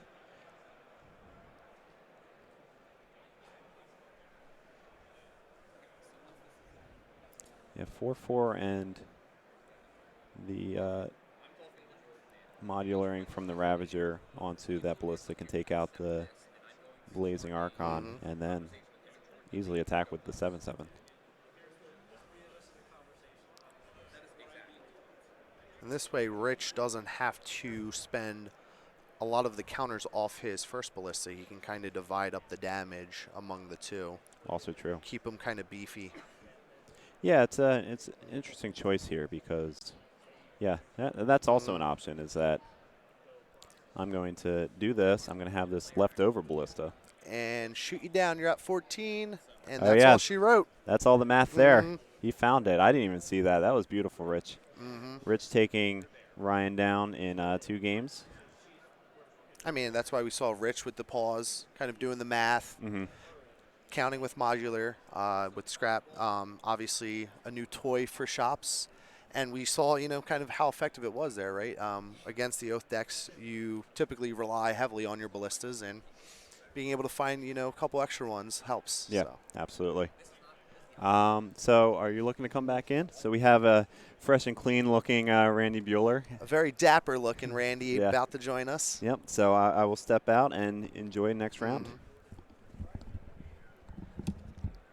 Looks like the luggage arrived this time.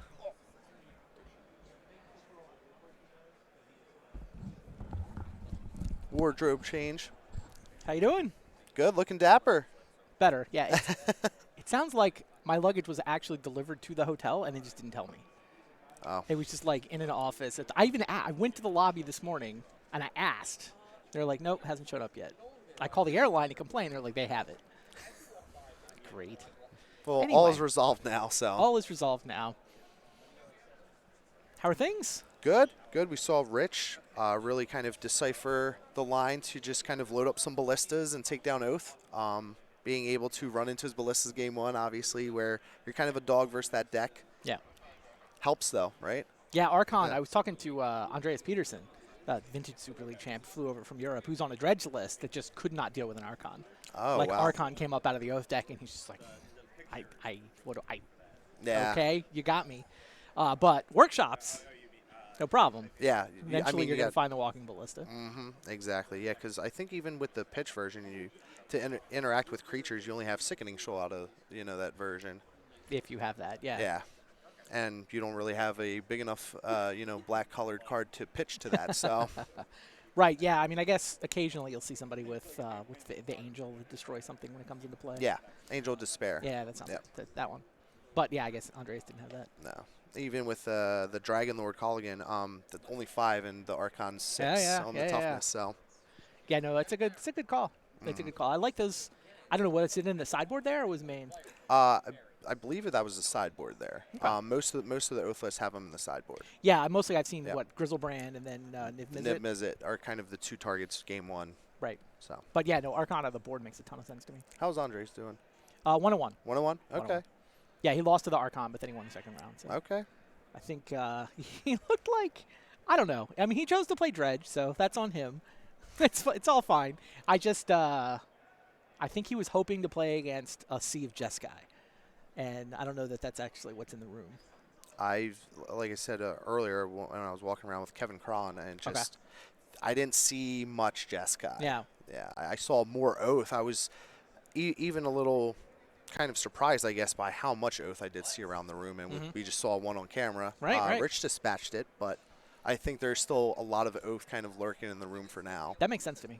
So Yeah, that makes sense. We'll see. yeah, it's got a lot of new tools. So Yeah, I think we may actually have Andreas as a backup feature match this round. okay. But our main feature match, the Crab Shack. Yes. And so I've heard it is Eric's Crab Shack, right? Yes. Eric Freytag Yep. is the innovator, the guy who put this deck together? Yeah. For the the Vintage Challenge on Magic Online. Well, that's who's getting featured. Nice. We get to see a master Straight at work to here. the source. Yeah, exactly. I'm excited. Yeah, no, I Yeah. am too. Obviously, one of the new archetypes really unlocked with one, Fastbond being legal now, Right. and then 2, Well, being unrestricted. Yeah, unrestricted. Unrestricted and unmisstepped. Yes, Or misstep. less misstepped. Mhm. Went Yeah, from 4-1 to 4-1 the other way. Definitely Exactly. a big swing. Well, yeah, because it relies heavily with the Hedron Crab and the Fastbond. Yeah. And don't have to worry about 3 or 4 missteps flying around in lists anymore. So Yeah, that's a big deal. I feel like, there's a lot of other stuff changing in Vintage, but for me, I love only having to worry about one misstep. oh yeah, I think that was a long time coming. I'm definitely glad we live here now. yeah. I'm a little sad we quite haven't seen it. I mean, I've tried to build a lot of different Goblin Welder decks now. Because I feel like, all right, kind of, I'm not worried about, my Yep. welders getting misstepped. But, I mean, like I said, I still think it's quite the evolving format. Yeah, elf decks are the other ones that I think may be a little freed up. Like, maybe they're just a cut slow, but, like, Skull Clamp is a hell of a magic card. Yeah. Like, you can build an elf Skull Clamp deck. It just might be a cut slower than the other combo decks, I think is the problem. But misstep is part of what was keeping Skull Clamps at bay in the format as well, I think. Yeah. Oh, no. And that's a great point. I didn't even think of elves and, with Skull Clamp. That would be, now I'm going to have to check that out. Maybe Brew. I mean, maybe you have Fastbond in that deck anyway, but I mean, it's on color, right? You're not Right. getting a new color, so. it's just your acceleration spell. Yeah, exactly. But yeah, Fastbond has been fun to see what people can do with that card. There's, I saw we've talked about how there's the 2 basic variants. I saw a third one running around on Twitter. I was just, Oh, what was it? I think it was Zeus, the guy who brought us Yep. the prison deck, is playing one where it's just hate bears. He's been having a lot of luck with it in the leagues, and it doesn't have the prison-y elements. It just has like Thalias, and it looked interesting. Just another take on ways you can abuse Fast Bond. Well, and that's kind of the cool thing, I think, with Fast Bond that I actually thought might help Vintage a bit. You might not necessarily have access to, the Moxes or things like that, but Fast Bond kind of, in a way, obviously not as good as, Moxes in some cases, but being able to help accelerate your game plan Yep. for if you're just like an Elves deck and you only going to play the Mox Emerald, Fast Bond's going to help you dump some of your additional lands in the play quicker and really start interacting and force that pace from your opponent. So I love how some of those decks are like, okay, I need the Emerald. And after that, how about Mox Diamond? It's the next Mox. 'Cause I have all these lands anyway. Yeah. So I need my Mox in tap for green. Don't want any, Jet. yeah. And Chrome Mox isn't going to quite make the cut because No, the card no, you're Mox imprinting Diamond. is going to be, the That's card the you important need. one. Yeah, You just have all this exactly. land lying around, so Yeah, you don't need why, the extra why not land, multiple Mox Diamonds? which It's better than Sapphire, some of the terrible Moxes. oh yeah, Sapphire's so overrated. It only casts like Ancestral Recall. That's, I think Mox Diamond is the VIP hoodie that Yeah, I you think get. that's right. Yeah, which looks very sharp actually, by the way. The VIP hoodies this year, and you also get a Moat playmat for being a VIP this year, which Nice. again looks very sharp and spiffy. So Nice. I'm a fan. Yeah, it sounded like pairings are up, Yep. players are getting ready, so we shouldn't be too far away from round 3 feature match. 310 was the final count, by the way, on the Okay. field. 310 runners, which is still a 9-round tournament, is my understanding. Okay. So, but it Long feels day like of Vintage. well, it's on the low side of player counts for 9 rounds, I Okay. think. So 7 and 2 may still be live when we get to the end of the day. All right. I'm sure somebody in chat will correct me, but that's my understanding. So if you played today, what do you think you would have brought to this tournament? What would I have brought? Wow, it's rough. Like, I think I might have brought Dark Petition Storm. Like, I want to play blue cards, but Narset is so annoying. Like, Yeah. I don't think you can play a blue deck unless you're also playing a bunch of Pyroblasts. And, you have to have answers for Narset. Yes. And Yeah. it's funny. The introduction of Oko into the metagame starts. I mean, it used to be, I felt like you could run Lightning Bolts, and then Lightning Bolts are reasonable against the Shops deck, right? You can kill the Revokers. They can keep you alive against, a Thalia out of a White Eldrazi. But, then Oko shows up, and he's like, you can't even Lightning Bolt me. No. It's like it The has to loyalty be on that, yeah. actual Pyroblast, I think, to serve as the Planeswalker removal that you need. Anyway, that makes it a lot harder to run Paradoxical Outcome decks in my mind, which is kind of what I would want to run. Like, my experience with Vintage on Magic Online lately has been trying to make Outcome work and then just, hating playing against Narsets. So I think either you go to a combo deck that isn't as hurt by Narset, like Dark Petition Storm, or, I don't know. I mean, you go more control-ish. Instead of being combo-based, you're more like, okay, I've got my Pyroblasts, and Just kind of prepare to battle against Narset. I might have run Oath, actually. I mean, the Oath decks with Oko, that makes a lot of sense to me. Like, in theory, you get to play with the powerful blue cards, but instead of trying to combo off, you're just like, well, I have this one card combo. Yeah. It's a little slower, but I have the control elements.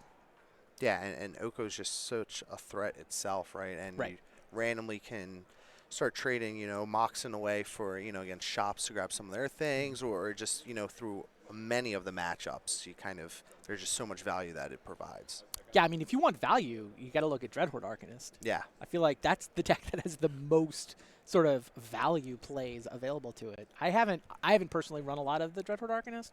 I'm always trying to combo off. It's just more fun for me Yeah. to see if you can to break it. I want to feel the power coursing through my veins, but maybe the blue decks want to be value decks just because there's so many hosers out there. Yeah, I mean, I've played a lot of that, the blue-red Delver variants with him, and just the value gets really, fun. But then, Yep.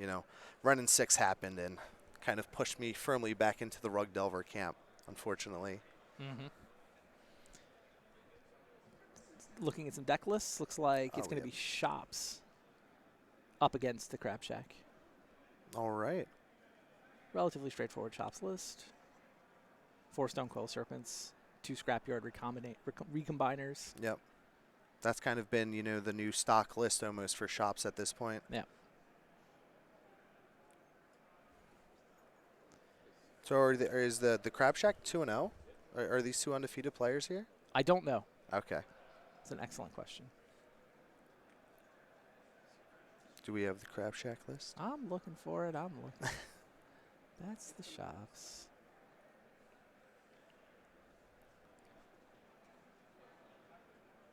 Nope. I think in hindsight, I jammed so much dredge and I just did not like it. I think I would have brought the Crab Shack Okay. to the tournament just because I really wanted to play a fast bond, and man, just I feel it's just like almost like, I know it's not an LOL deck, but it feels like an LOL deck to me. And just to be able to beat people, milling them with like a Hedron Crab, or draining them out, Yep. it just I would feel personally satisfied with those as my win conditions. Sure. Yeah, no, the Fastbond decks probably are the most exciting decks in the field this weekend. Yeah. They feel the newest, they feel the freshest, Mhm. and they do some crazy exciting stuff. Oh yeah, it's how fast they can operate too. I mean, I've seen them go off turn 1 and 2 even, where it's just kind of all engines go here. All right. Looks All like we're right. gonna enter the Crab Shack here. Indeed. That's pretty.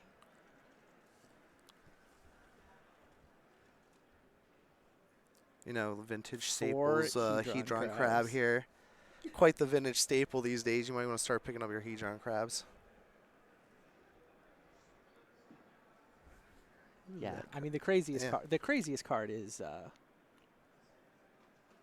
what is it? The Hagra card. Yeah, return. Return to Hagra? Is that what Yep. it's called? Landfall. Drain your opponent for 1. 3-mana enchantment. I mean, usually the 3-mana enchantments you're casting are Necro. This case, we have not Necro. Should be exciting one.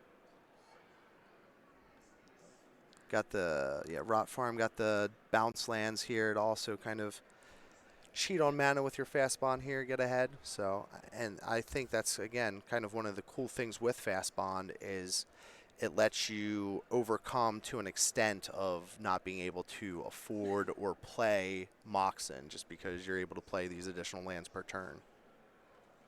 Albeit at, a small life total cost. Yeah, I mean I don't think Eric is I don't think it's a card availability thing going on. He's just No. like, here's my own color Moxen, and then here's all my other lands. Oh, I mean, not with, he has his own Moxen and Ancestral Recall. There's no Crucibles in this list, right? That's the craziest part about this list to me. I'm like, you've got Fast Bond, right? How do you not set up Crucible locks with, Wastelands and whatnot? And it's just that's what the Zeus Bond deck does. That's not the direction the Crab Shack goes. It's much more like the bounce lands go infinite that way, right? I can just keep playing that, and if you've got Return to Hagra in play, you're gaining a life every time you put it down. That offsets the life you're losing to the Fast Bond, so you are, in fact, infinite. Yeah, whereas with the Zeus Bond, you're just Bazaar of Baghdad. Let me get my Crucible out. Let me just start drawing my whole deck here and playing out what I can. Crucible or Ramanap Excavator. Yes. It can totally be Ramanap Excavator. If you Another prefer. vintage all-star. Although, to be fair, Ramanap does see quite a bit of vintage play. Yeah. Typically a one of, but he does see vintage play. Yeah, no, the new Zeus list that I was noticing on Twitter today is 3 Excavators, 1 Crucible. I mean, why wouldn't you want more Crucibles, right? Especially ones that are a little difficult to deal with because, as you alluded to earlier, right, Lightning Bolt's not quite as good.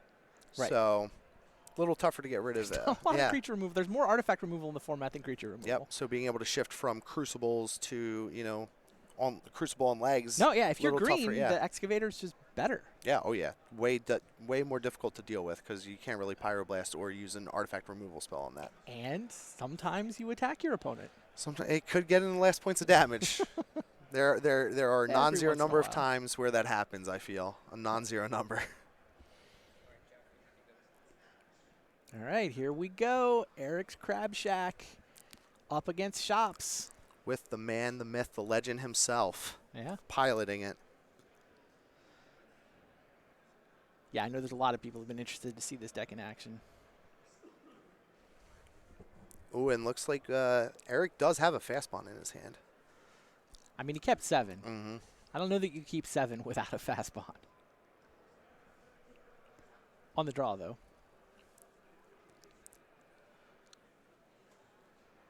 Leads off with a sphere from Vincent here. Slightly awkward. Fastbond going to cost 2 now. Mm-hmm.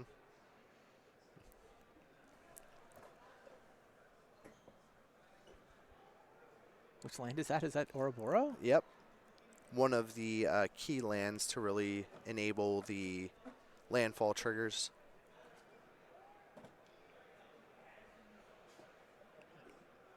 Also, pretty tough to wasteland that land.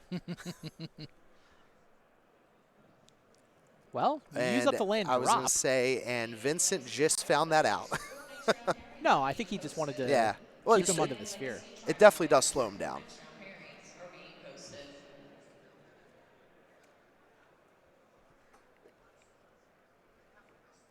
Basically cast. What was the old cantrip? Sulfatara? Can't play a land this drop.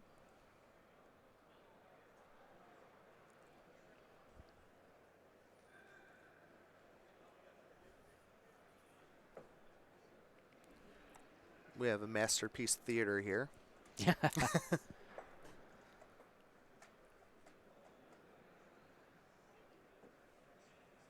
Which one is that?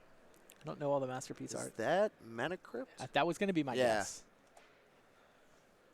Yes, Mana Yeah, Crypt. it's She's Mana rolling. Yep. I assume he took. Yep.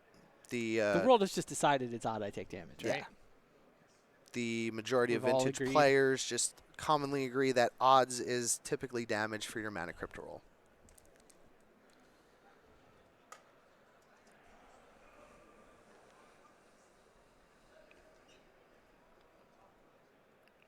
Five mana? Lodestone Golem. Making fast bond costs yet another extra mana. Indeed. And that's quite the clock as well. At 5/3, the Lodestone Golem's no slouch.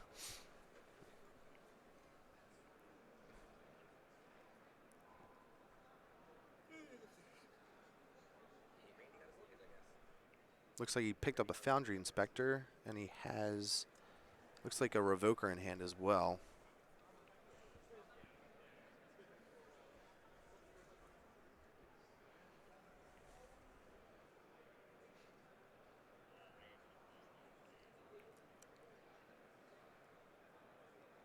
Oh, I think Eric having a conversation with the judge. I think he had 8 cards in his hand on turn 2 because he picked up the land as a response to the strip mine or wasteland. Mm. So, yep, ended the turn with too many lands in hand. Yeah, I or think too many cards in hand. right, yeah. right. So he's discarding the Mhm. fastbond here. I don't know if they went back and gave him a penalty for last turn. But I mean, he's discarded this turn, so Yep. I guess it's probably some sort of We've- GRV for not discarding last Yeah, turn. we're seeing quite a few missed triggers and GRVs here to start the day off. Look, there aren't that many tabletop vintage tournaments. That's true. Like, you don't get to actually experience these things, especially in a highly competitive environment very often. We'll get the bugs out of the way. I mean, a lot of these Yeah. players, this might be like the one big tournament they play every year. Mhm. Yeah, there's Foundry Inspector. Lodestone Golem took a chunk. Finally, he's going to get to cast Fastbond. But it's hard to do a ton with it. Oh, he doesn't have the third land. Ooh. Doesn't even get to cast a spell here. Yeah, I mean, Sphere and Lodestone Golem were going to shut off a lot of his shenanigans anyway. Yeah. I don't see Eric. I mean, he's got a crop rotation, so, I mean, in theory, Glacial Chasm can solve a lot of problems. But, again, it's a 3-mana spell between the Lodestone and the Sphere. Yeah, Eric being stuck kind of on 2 lands, really buttoning up what he can really do. Yeah, play draw made a big difference here. Yep. As it often does with shops.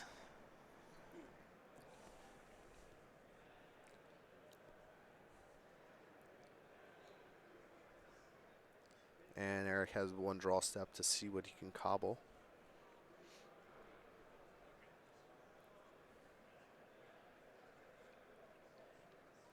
Picks up the 3rd land. Yeah, so now what? He can cast... I feel like crop rotation for Glacial Chasm I don't know, but I don't know where that gets you. I mean, he's just hoping maybe Vincent loses every single Mana Crypt roll. Well, I mean, you can't upkeep Chasm forever. Yeah. It's cumulative upkeep, pay life, right? Mm-hmm. That would be a wild way to win, though. I mean, if Vincent being 2 Mana Crypt losses away, It is true. he's just got to hold on for a couple turns. Yeah, I guess he can upkeep it Yeah. well, once. Mm-hmm. Huh. I didn't realize Vincent had gotten all the way down to 6, but you're right. Mm-hmm. Yeah, this is rotate for Chasm. Upkeep it once. Hope you lose 2 flips. But he seems like he might have other ideas. He looks like he's gushing. Oh. But that costs 2. How's that going to help?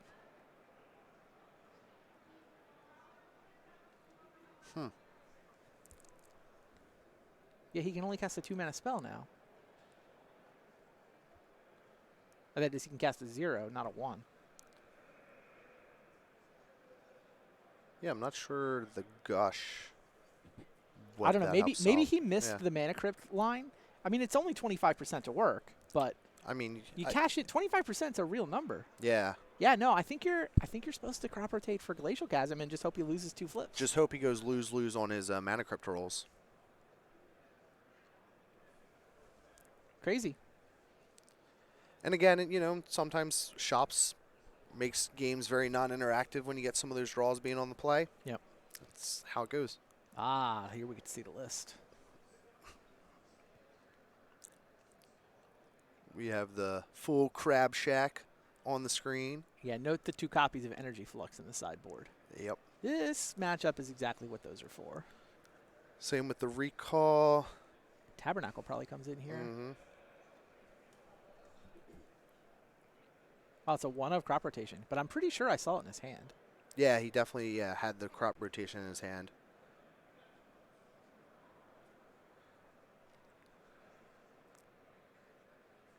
Very sweet list. Yeah. It's crazy that it works. 3 copies of Return to Hagra. Only 3 forces. Days, too. That's a card you don't often see played in Vintage, more so in Legacy. True. But obviously a lot of interaction with returning a land. Kind of part of the game plan, what you're looking to do. So, especially with kind of Retreat to Hagra. Yeah, the not retreat. Not return to Hagra. I knew something sounded wrong. 4 Hedron Crabs, too. Yeah, that's the thing. Essentially 7 victory condition cards. Yep. But he had to get a fast bond down. Being on the draw there, he was never able to play his fast bond. Yep, Shop's just kind of, you know, dropping a couple sphere effects and really locking out Eric from being able to do anything.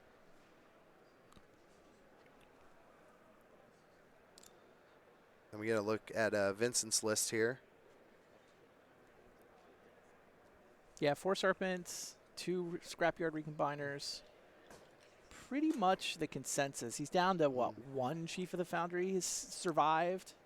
No Steel Overseer. Steel Overseer is really the card that has vanished because of the Serpent showing up. Mm-hmm. Yeah, most of the Shop's players just opt in for, you know, the mana sink. He tramples. He also has reach, which Yeah. a lot of people forget that the Serpent can reach.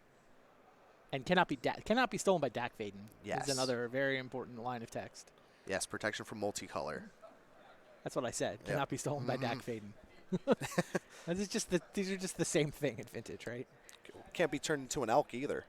Cannot be turned into an elk. Yeah. Good point. Good point. And looking at the sideboard, pretty standard. Looks like he's opting more for the Worm Coil engines. That's kind of a flex spot in some of the Shop sideboards I've seen. Also with the powder kegs, people kind of back and forth between the kegs and the ratchet bombs. Yep. Yeah, the reaction to the restrictions is also interesting to me. Karn has basically vanished completely. Yes. It's like you're not going to build a Karn board, a wish board, if you will, with only the one copy. Mm-hmm. But the Mystic Forge hangs out in the main is one of. All right, game 2. Eric on the play this time. Looks like he has a Force of Will and a Hedron Crab and a Vamp Tutor. Though he can't Or cast Vamp looks like Tutor with Mystical Tropical. Tutor, yeah. Okay. Here's his Hedron Crab. Why did he just missed a Hedron Crab trigger by playing his land first? Yeah. Maybe did not see value in, going with Sapphire and then. Or maybe he had more ambitious plans and kind of realized, oh, already ran out my land.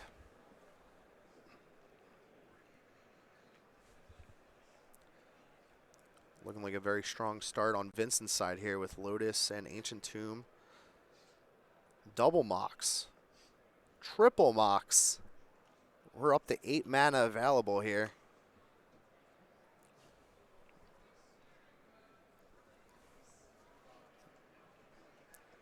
And we are using all 8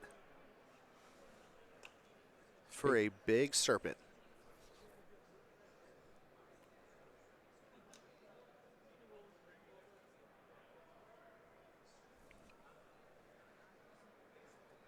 All right.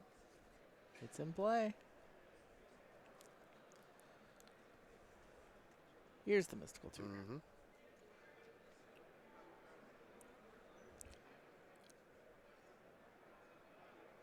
Mystical looking like it's going to get recall. That's what he has queued up. You're a recall person? No, Say it isn't that's so. what he had queued up there. The card's ancestral. You can't call it recall. Oh my! There's another card called recall. It's a good card. It's good enough to get restricted. Recall's taken as a name. This is worse than main board in my mind. Oh, I'm definitely against the main board crowd. Yeah, well, recall's worse. Oh man, It's I'm lumped in ancestral. there. The card is ancestral. We'll work on the habit of calling it ancestral. So I don't have to say recall. I can just say ancestral. You can say ancestral. Okay. I mean, the full name of the card is ancestral recall. If you're going to shorten it, though, you have to shorten it to ancestral. There aren't any other relevant ancestrals. Then recall is very ambiguous. Will we get a recall on stream this weekend by somebody? I mean, are we going to cover any old school? Card's great in old school. 11 a.m. Legacy Trial players. Your next round pairings are going up at the pairings board. 11 a.m. Legacy Trial players. Your next round pairings are going up.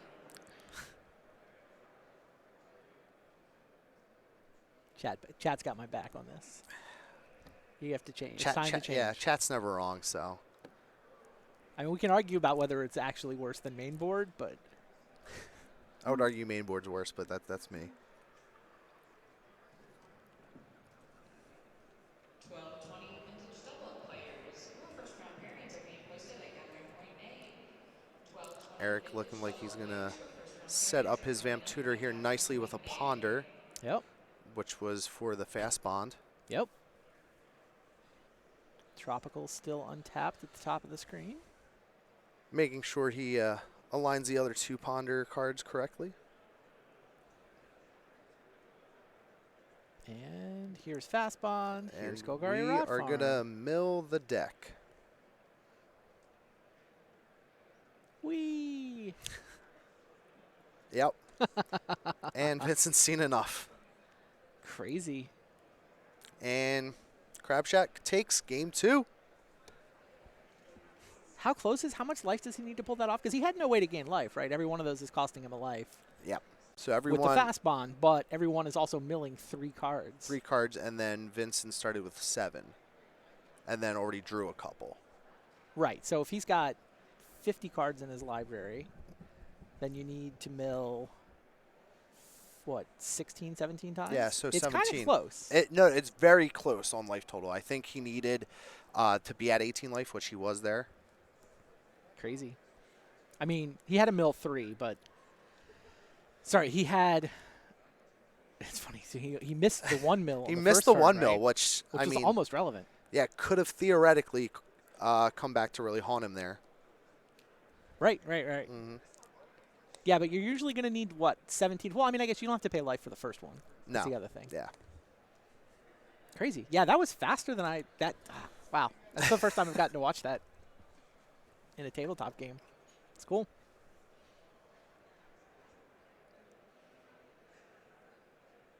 I think everybody understands the combo at this point, right? Because it's a Golgari Rot Farm, you have to pick up a land. He's choosing to pick up the Rot Farm, and then because Fast Bond, he can pay a life to replay it. So 17 triggers off the Hedron Crab, wins the game.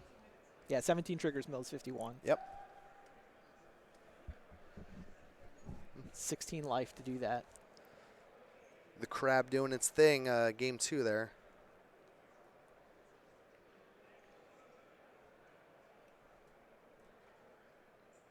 Vincent obviously being on the play here, very huge. If he can get Eric under some sphere effects and or maybe a chalice, really Right. disrupt Eric's game plan here.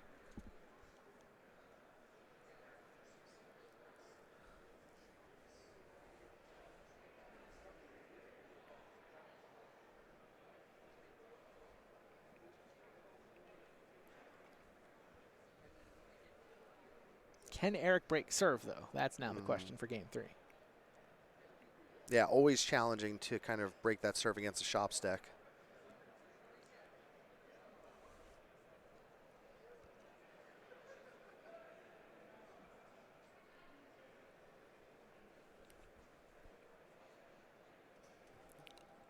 It's not bad with an energy flux and a fast bomb there. We saw energy flux do quite a bit of damage against Montolio earlier. It's expensive, though. 3 mana on the draw. Yeah. It looks like he had a spell pierce there as well. And he looks content with the 7. Yep.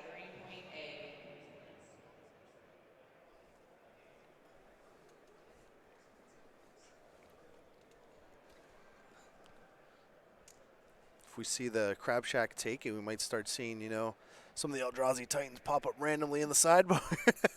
Well, Retreat to Hagra beats that, right? Yeah. It is true that an Emrakul to reshuffle would beat the mill plan off just the Hedron Crab. I mean, yeah. That said, it's not like it beats the whole deck, because there's 2 infinite landfall combos. Well, there's 2 landfall combos that are good enough. Yes. Retreat to Hagra is actually infinite because you're gaining life to offset the fast bomb. Yes, with the retreat, you could theoretically take down any life total from your opponent. Oh, thank you, Vincent Buck. Going to 5. But the die, how coverage savvy, right? Yes. I'm going to guess he also wants to keep track, but Yeah. I appreciate it.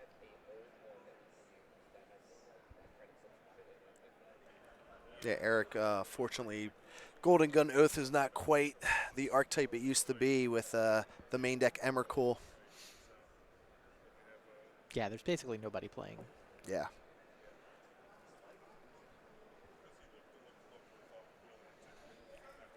And we are long far from the days of kind of having Nahiri get moats and dealing with Emrakul that way in the main deck.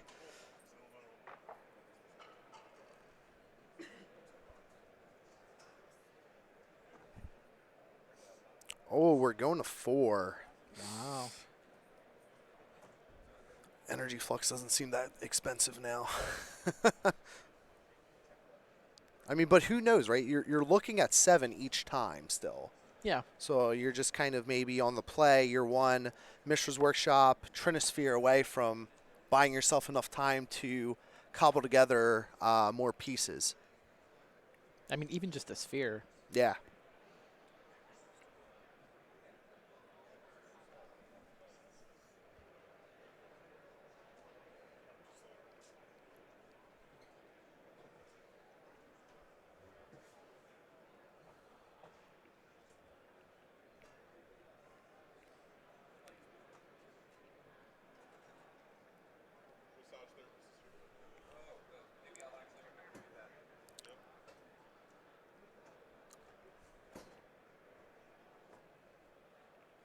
See Vincent looking at what 4 he would keep here potentially. Be really hard pressed to go down to 3. I think you got to try to find 4 cards here and hope. And it looks like he's doing just that.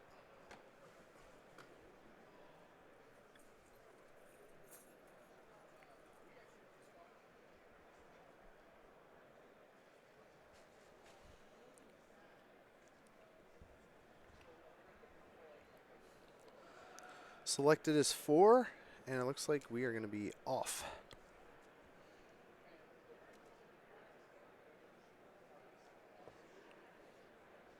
Ruby into the vault.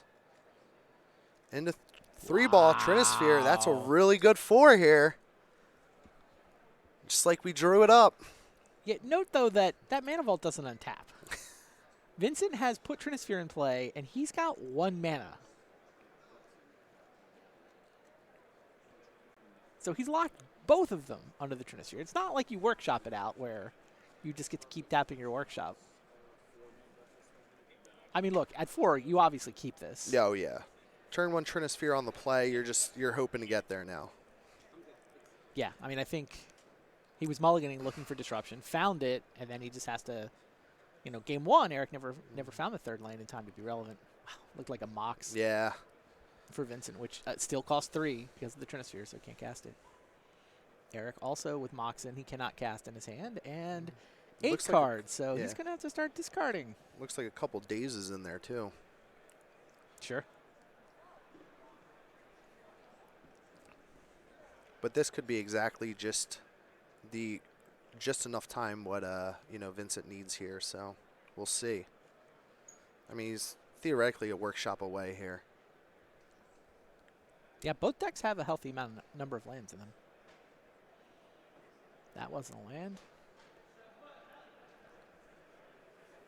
That was a fast bond.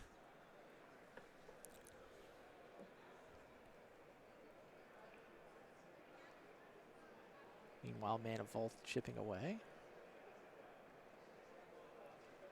Force of Will was the draw for Eric. That doesn't get the Yep. job done. Although, no. Cost 3.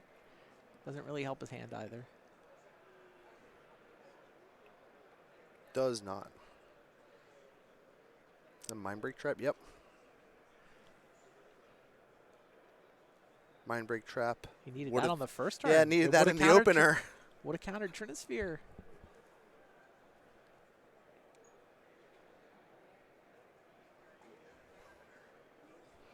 Shop doing shop things by just trying to prevent Eric from doing anything. I mean, he's basically made up for the Yep. mulligan, right? Vincent, though, I mean, going to need to try to find some sort of pressure.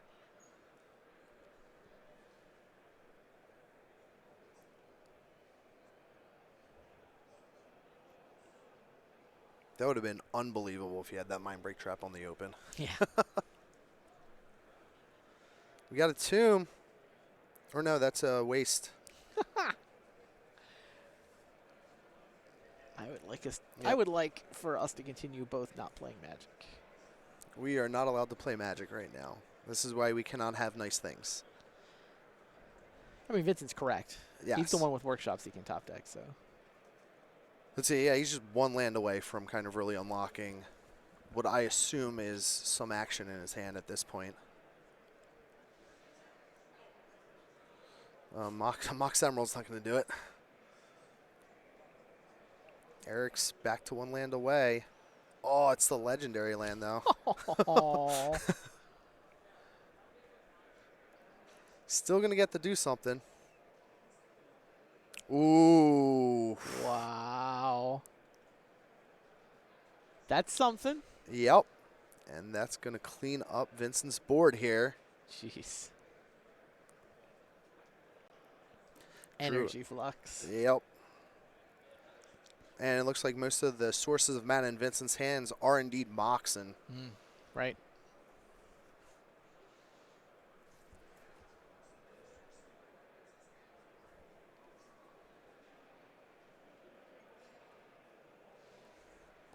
Energy Flux just doing a lot of work on stream today here.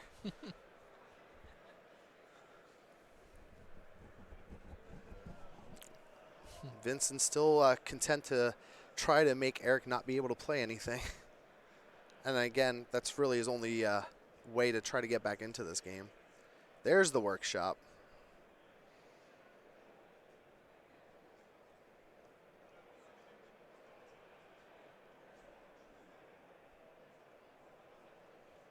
Everything he can cast off of it dies to energy flux, Yes. though.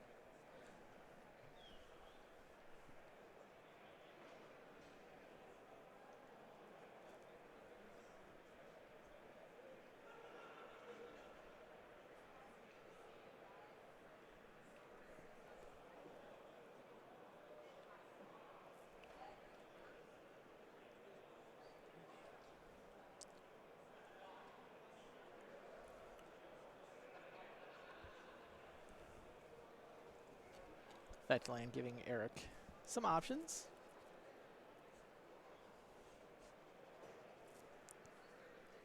Indeed.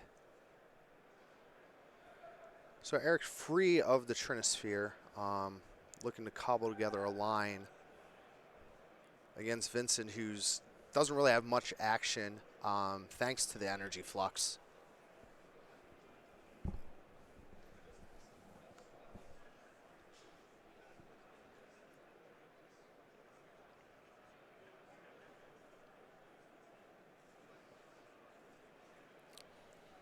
Does crack his fetch land? We saw Eric discard a fast bond before, so Yes, he certainly has one. most likely has a fast bond. But we don't think he has any of the land, so no combos with it yet. Yep, there's a fast bond right there. Looks like he's going to go ahead and get it on the table. He has a crop rotation, daze, force of will, another fast bond, and a spell pierce. So no action, but really a lot to prevent Vincent from being able to do anything. Sure.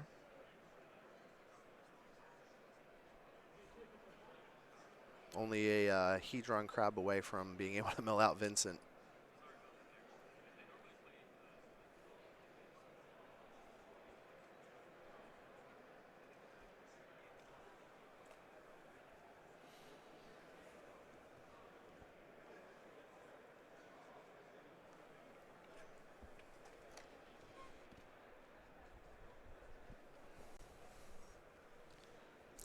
Foundry Inspector.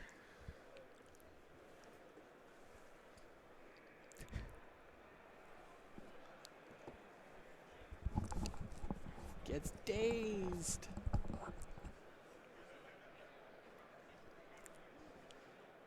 I mean, I think it was going to die anyway. Yeah.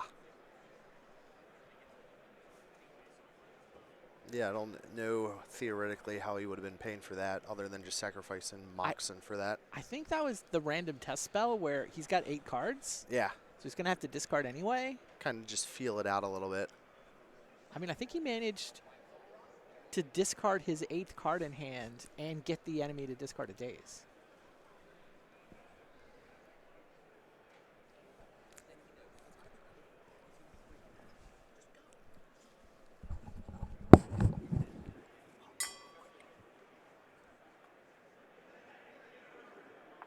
Second workshop for Vincent Buck, so he can cast things. The problem is the energy flux on the other side of the board means they're all going to die at the beginning of his next turn. He needs lands that he can use to pay upkeep with. Then he can make some large threat.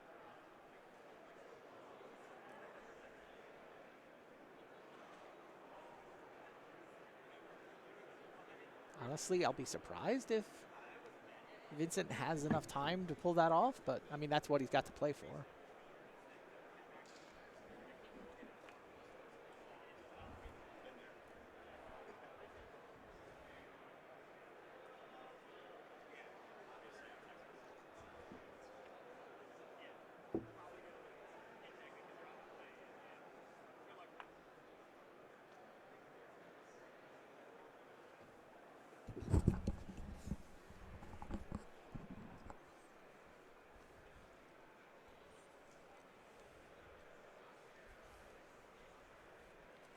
Game 3 here. Eric survived the turn 1 Trinisphere. Got an Energy Flux going. Now he just needs to stitch together an actual win before Vincent comes up with a way to deal with Energy Flux.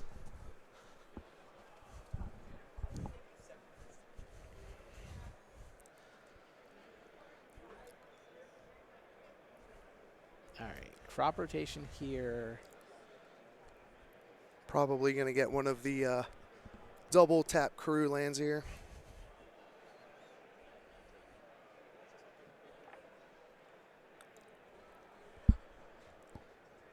That would put him, what, a kill card away from winning? Yeah, so he can get either the retreat or the crab now. I guess this also lets him cast. Yep. Oh, he has DT in hand. Okay. Yep. So he needed black mana. Yep. That was crop rotation for a black green land.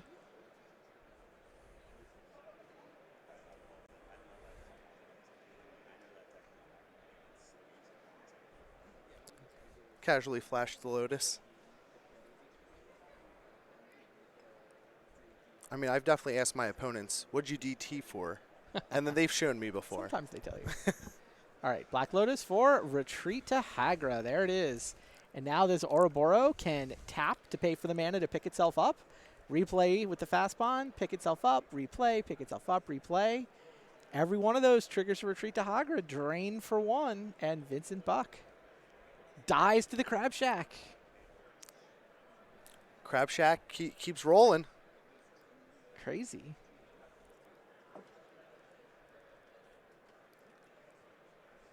Wow. What a wild deck. That's really awesome. Yeah. Good times.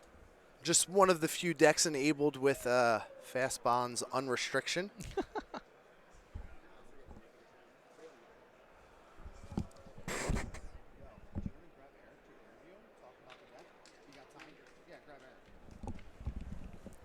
I think we're going to be able to grab Eric here and maybe talk a little bit about the deck. Great.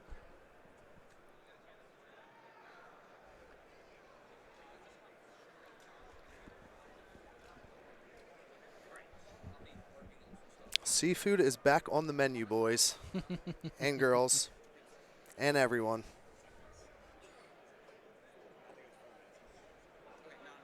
Was he 2-0 or 1-1 coming into this round? What was his record coming in? Was he 1-1 or 2-0? Yeah. So 2-1 now for Eric Freitag.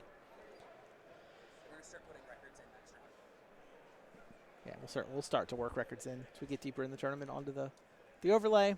But yeah, Eric very much alive. Deck looked pretty good there. Deck looked, yeah, pretty good. I mean, it took a lot of disruption from Vince to take that one game. Yeah, and that's the thing with kind of, you know, not having all the thorns and only having 4 spheres, 1 thorn, you know, Trinisphere and Crucible. You know, if Vincent or any, you know, shopless is kind of just trying to pop out guys, Eric kind of has some of that free reign to, you know, run into his combo pieces and just really take over the match and win.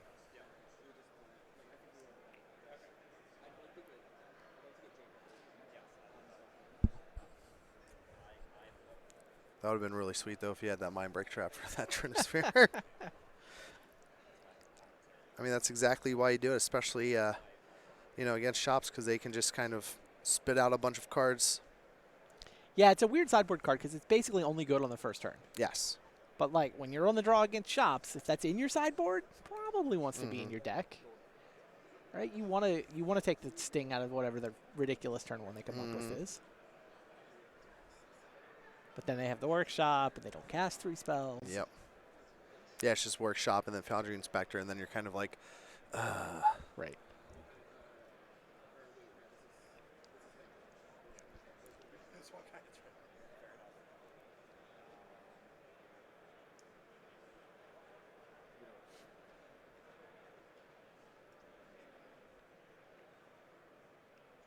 the Crab Shack going back into its little shack there.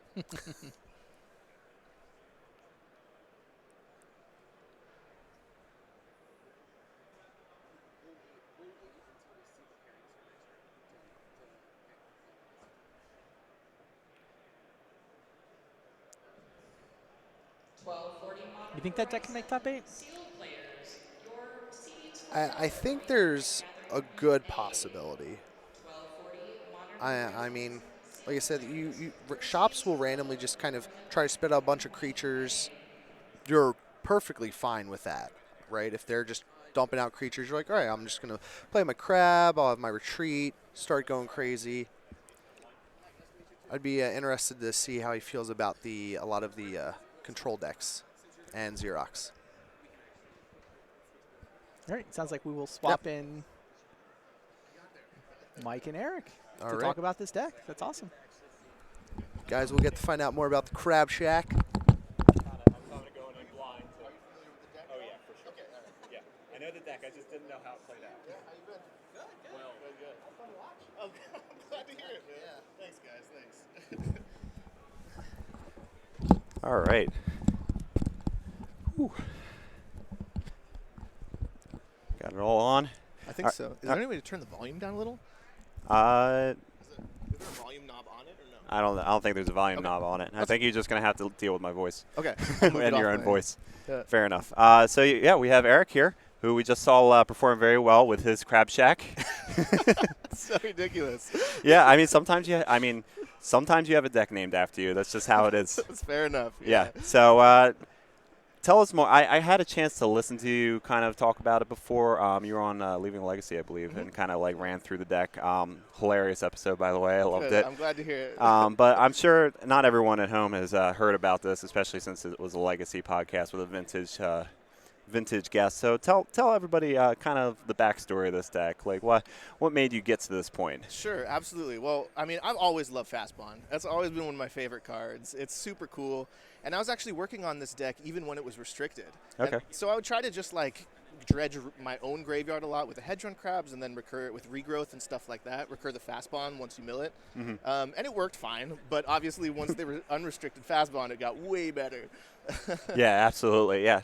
Regrowth, when that was unrestricted, I imagine, very, very interesting way of just like, hey, I'm going to see 12 cards and hopefully one's that one of Fastbond. Totally. Yeah, Yeah. that makes sense. So since Fastbond has been unrestricted, there's no regrowths anymore. We don't need that plan.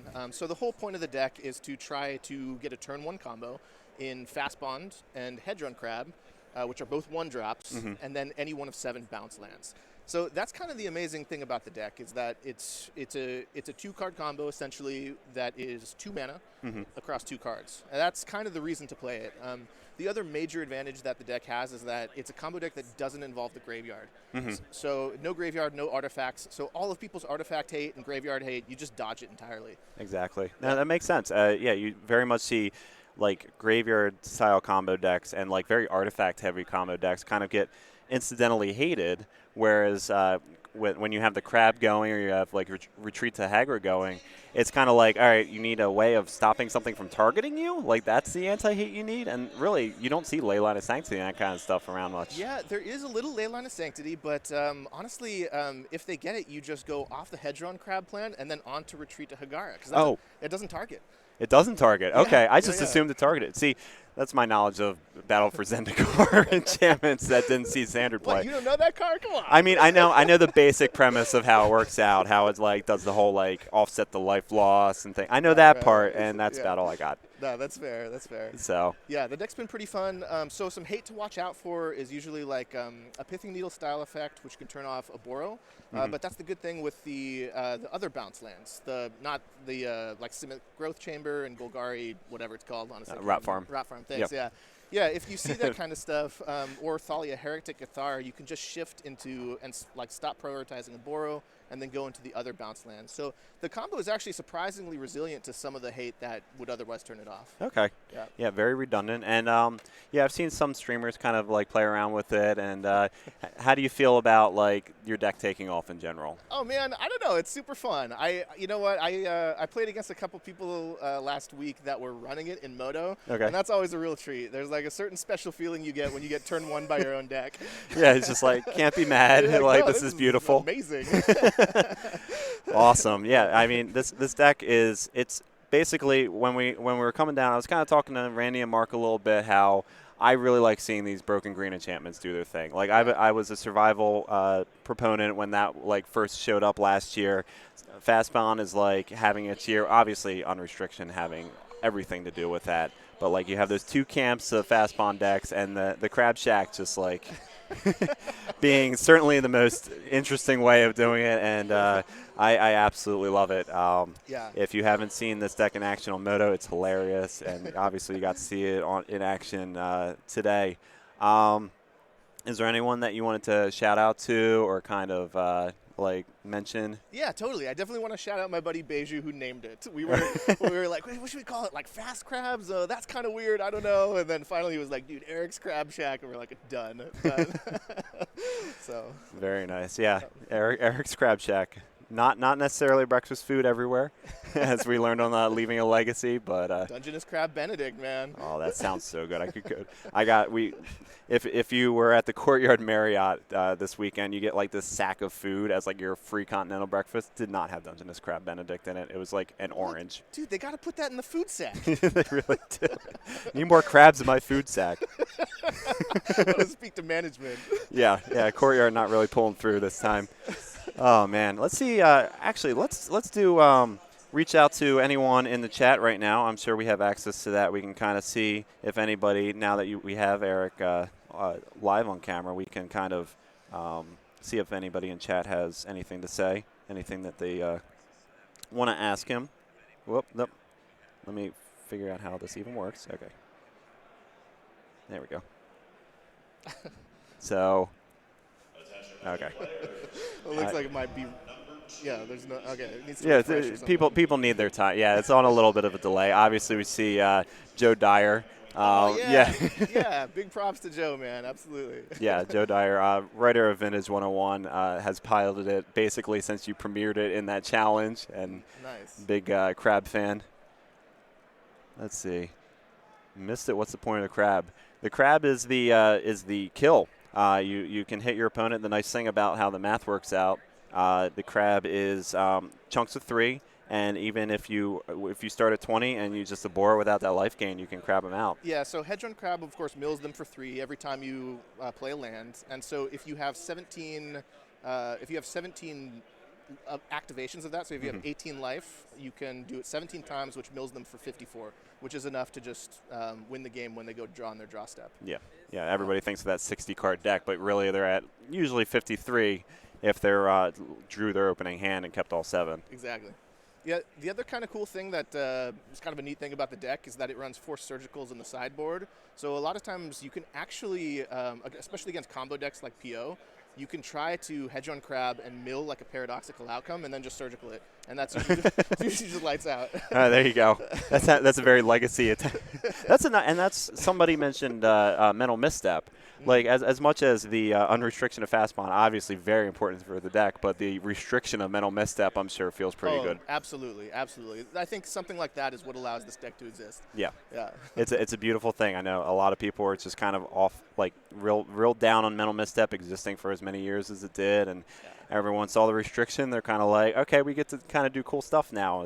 And then the question was, what was that cool stuff? And you've certainly found one of the cooler ones. Yeah, totally. It's been awesome to see the Fastbond decks, and they're now a part of the meta, but they're not overwhelming the meta, which I think shed some light on the fact that this was a good unrestriction that's been really healthy for the format. Yeah, for sure. It's a different angle of attack that we haven't seen, and it was a safe unrestriction, as they sometimes call, where it's but also a beneficial one. It's not. We've seen unrestrictions in the past where the card then just didn't do anything. This is doing something. It's really nice. Cool. Yeah. Let's see if we have any more questions. They said my mic's a bit too low. Oh, your mic's. Oh, Sorry about that.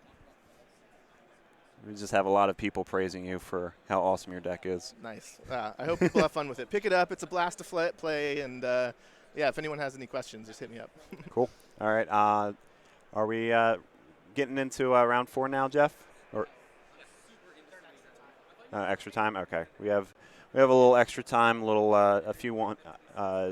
few rounds or a few matches. Sorry. I've been not talking for an hour, so now I can't talk. We had 309 people show up for this event. People playing. Yeah, no other questions coming out. I'm trying to think of any. The thing is, like, I know the deck from like seeing it in action through other people's hands, mostly Joe Dyer and Matthew Murray playing it. Sure, yeah. Yeah, so I'm like, I know what I know, and so like it's tough to think of things to ask you No, because yeah, I know that's how cool. the deck functions. I could talk a little bit about some different approaches that Matt Murray has. Oh, for sure. Yeah, I yeah. wasn't sure if you were up on those. So a lot of the questions I get asked a lot are, can you play more of a long game? Because I've originally designed the deck to be as fast as possible.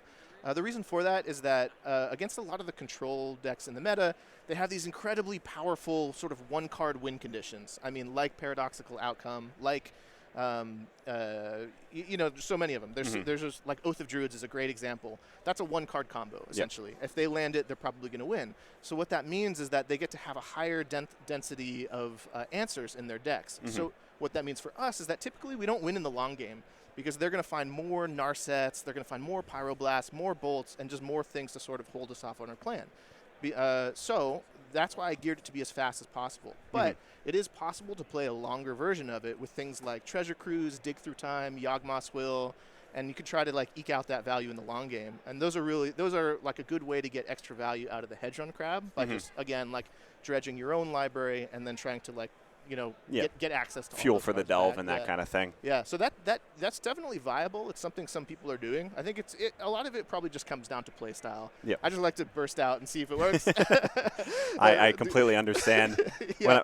I'm much more of a survival player than anything, but I really like those hands. It's just like, oh, I just land the survival or land the bazaar and just try to do my thing, make them answer it right away. And Definitely. if they got it, they got it. Especially in like a longer tournament where you're like in it for 9 rounds. It's nice to take a breather, get some water, and play a little faster. playing to the clock a little bit.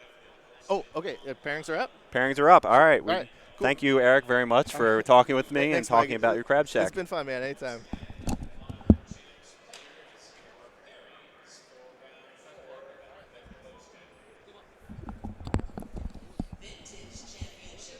All right. Welcome back, Randy. Welcome back. Happy to be here. So you had an opportunity to see the Crab Shack in action. Yeah, it's good And, times. Yeah. It's certainly, like I said earlier, Broken Green Enchantments. I want to see a lot of that all day.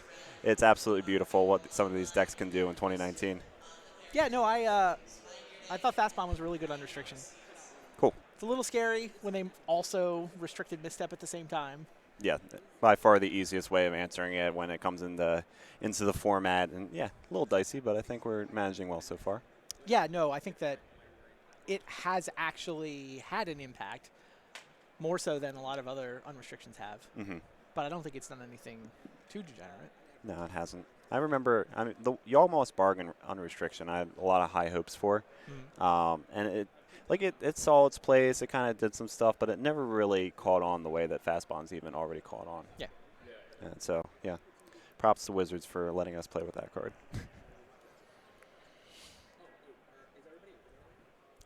The rumor I hear Okay. is that there's a blue Belcher deck. I wasn't sure if they told you yet. I kind of was like walking around the tables a little bit last round, seeing what I could find that's on the spicier side, and I ran into a blue Belcher player, and I'm like, oh, Randy's got to see this in action. It's good times.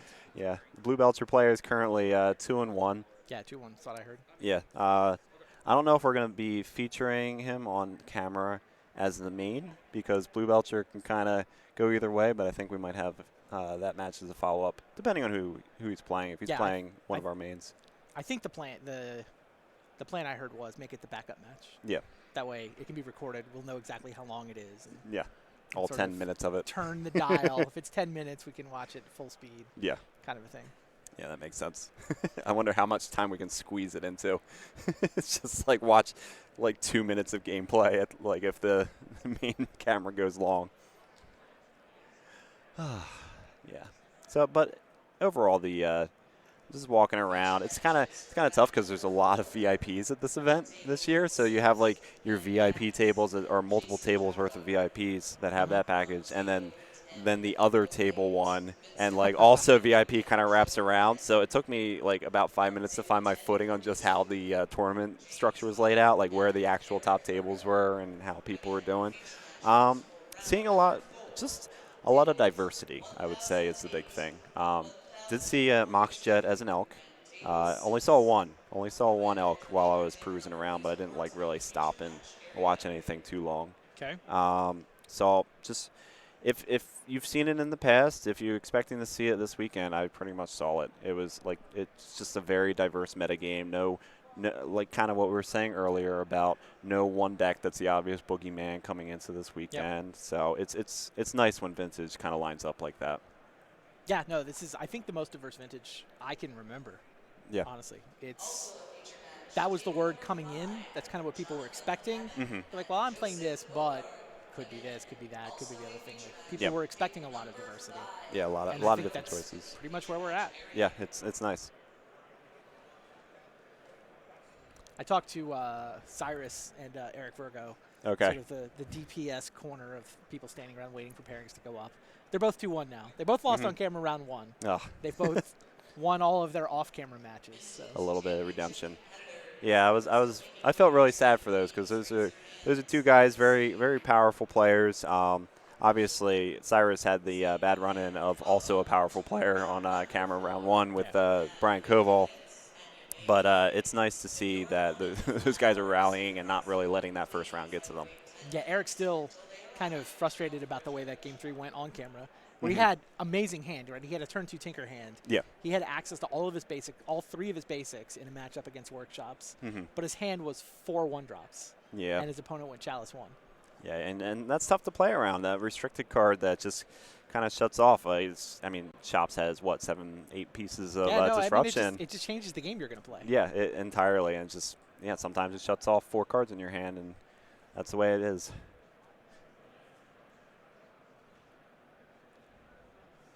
Dang. Yeah, so it looks like there's a few names that we're kind of looking out for this round. It looks like our main camera match is going to be Jason Jaco versus Ben Katz. Sure. Yeah. I don't know what Ben Katz is on, but Jason Jaco is on Survival. Really? Yeah. And 3-0. These are 3-0, 3-0. Yeah. Yeah, Jason Jaco, the Eldrazi Titan himself, making that the best budget deck of all time come to be a few years ago, is playing Survival this weekend. Yeah, also, I mean, it's funny, Mr. Eternal Central, right? Yeah, He's the guy who runs that website and always hosts the awesome old school event that happens in conjunction with Eternal Weekend, which, I mean, I used to come in a day early because it used to happen on Thursday. And then they've moved it to Sunday, so it's more convenient for basically everybody here except me and whoever happens to make the top 8 of the vintage. Right? Everybody else is like, all right, awesome. Sunday's so much easier to make than Thursday.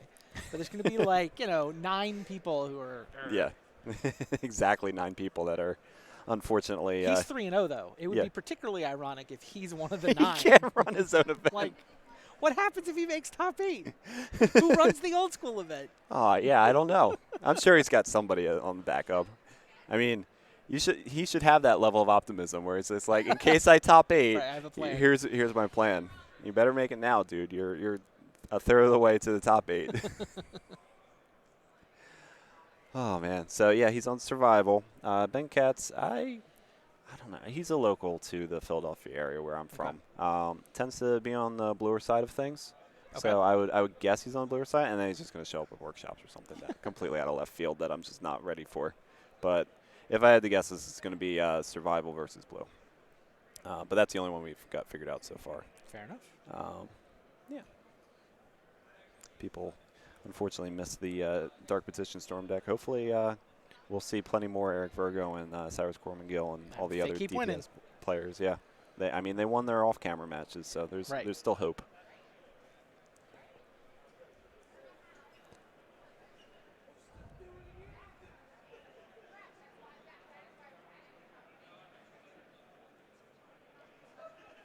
Can't tell where Survival's at in this meta. Yeah, it kind of plays the builds this year still try to play that kind of fish game. They're one of the heavier Leovold decks. I've seen lists running 2 or 3 Leovolds, which is, considering it's a deck of all their main plan and one-ofs, it's interesting to see that many Leovolds in the deck. Okay. So I feel like they just kind of do a more aggressive Sultai thing than even the Sultai decks do. Interesting. Yeah. It's a very odd. It's always tough to like evaluate just how good something like Leovold is in the deck. Obviously, it's powerful, but it also has the like. It's a deck that wants to play Bazaar Baghdad, so it's tough to get to that 3 mana. Right, right. And the deck's always looked a little, I don't know, inconsistent to me, or people can't decide, is it a Hate Bear deck? Or is it a, raw out of the gates with fast hollow ones and, you get the Basking Root while a hollow one Vengevine draw. Suddenly you're, flying over with a Wonder in the Graveyard for 20 on turn 3. Yeah. Right? It can be a very fast deck, but it's also got the ability to set up the Silver Bullets and survival for the one of Hate Bear that happens to be good against your current opponent. So I don't know if we have, we don't have Jaco's list yet to know which way he's gone. Yeah. All I saw was survival and Root Walls. I couldn't tell you which mode he's really on. Right, and people seem to mix and match. It's not like the fast bond decks where there's the Zeus Bond prison style, and then there's the Crab Shack where they're just there's these two poles. I think with survival, people can run kind of anywhere in between. Yeah, you got like your you can just core. kind of tune the knob, how much aggro, how much hate. Exactly. Yeah. All you really need is those core 12 creatures and the survival bazaar and a little bit of mana, and then that's all. You're only on green at that point. You can run any color you want. You can run as much power as you want. You can run, like some lists run Ancestral and Time Walk, some don't. Some run Force of Will in the past, although Mental Missteps restriction really hurt the Force of Will versions of that deck just because that was free blue to support it before. But I mean, you see Force of Will versions, Force of Vigor versions. There's any number of ways. I've seen Hogak versions. Right. Yeah, like builds that kind of they kind of like are hybrid with Bloodghasts and Hogaks, and just like are really on that like main like beat you down plan. Right, or you can run Thalia. Or you can run Do you have Thalia. enough white mana? Do you want to put enough white mana in your mana base to be able to reliably cast Thalia? Yep, Thalia, Lavinia. The sky's the limit with creatures in that deck. Heck, sometimes they even run a main deck Containment Priest, which kind of is if you trigger if you sequence it correctly, you can trigger the Vengevine with the Containment Priest on the stacks and not hurt your own game plan. But they'll run any Hate Bear that makes sense at the time. Yeah, I don't know. The deck to me suffers from a consistency problem. Yeah, it's an identity crisis a little bit. The London Mulligan helped it a little bit because you can almost mulligan it like Dredge, where that makes sense. Yeah, instead of having 4 Bazaars, you also have the 4 Survivals if you're That makes sense. making that happen. Yeah, and you get a lot of hands that are not quite functional, and then No. you're afraid to mulligan because you might get another non-functional hand, but seeing 7 each time. Yeah.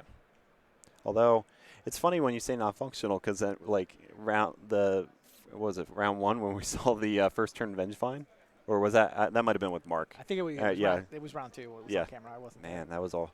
Yeah, the survival player played a first turn Vengevine, and that ended up being good enough. Huh. Yeah, it was just like sometimes that works. Okay. Like Black Lotus Vengevine, most powerful thing you can do with that artifact. Sure. So I wouldn't personally keep that hand. I wasn't sure how low of a mulligan he was, but it worked that game against Workshops. Yeah, that was round 2 against Marketon. I think about it. It's tough to keep all these decks floating around in my head in line. And it looks like we have our round 4. Oath. You were right that it was bluish. Yeah, it's about the least bluish blue deck, but it's still there. Jason Jaco always has a bunch of altars. Yeah, that was one of the upsides of featuring Jaco. Always has the most beautiful of the cards he's playing. Some people don't like him. It's polarizing, I find. Yeah. It's not personally my style, but I appreciate when it is somebody's style. Yeah, that's where I'm at. That's yeah. where I'm at. Glad we agree on He that. definitely commits. Yeah.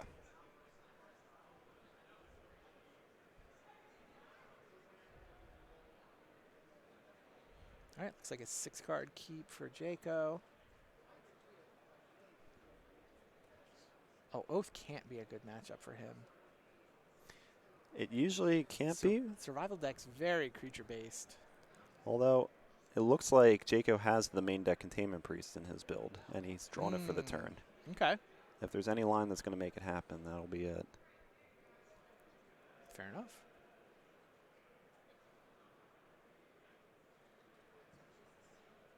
This is going to be turn 1 hollow 1 off these discards. Looks like. It does look like. It's interesting because I say that, and Containment Priest looks like one of the easier discards for him. Well, he may not know what he's up against, right? All he's got, we have the advantage of seeing the overlay with the word oath on it, right? All he Exactly. sees is a polluted delta. Yeah, it's tough to read Oath off of that. It's like Polluted Delta can do almost anything these days. Yeah, he had the silver bullet but didn't know it.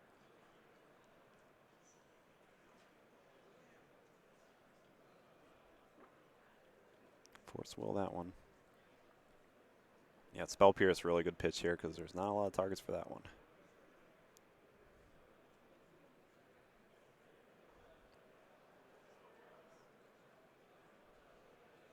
Jacob may also not have a way to cast that Containment Priest.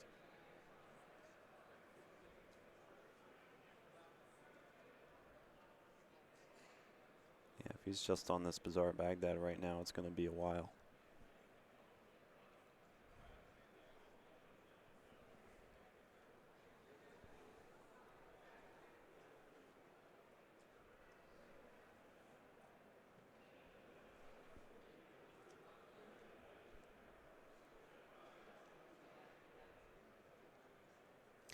We do see the Oath of Druids. Look at the look on Jacob's face. That's not good. Yeah, that's a. So what is his hand? His hand looks Spirit like. Guide Survival. I think that's a Forest Fetch Ancestral.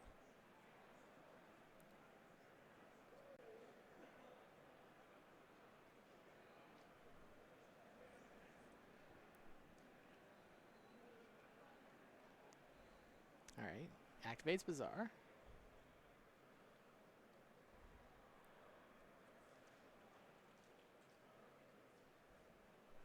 One of the interesting parts about the way that Jayco's set up his main deck is he also has 3 Force of Vigors, which could deal with the Oath. Okay. Probably trying to dig into that a little bit. Sure. Yeah, he's kept a Spirit Guide and a Survival.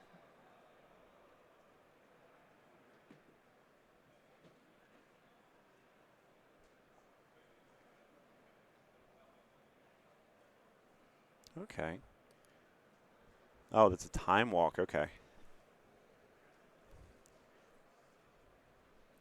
Come on, you couldn't recognize that. Nah. Not a chance. Yeah, I think he needs to Bazaar. Oh, this is rough. If he Bazaars into Force of Vigor, he can't cast it because he won't have 3 cards left. Like, by the time he discards 3, he won't have 2. Mm-hmm. Yeah. So instead, he's just going to commit the Survival to the table, I think. Yeah, given that he didn't pump the Root Walla pre-combat, that makes sense. Wow. Containment Priest. If only he'd known, he would have been able to play it in time. Yep.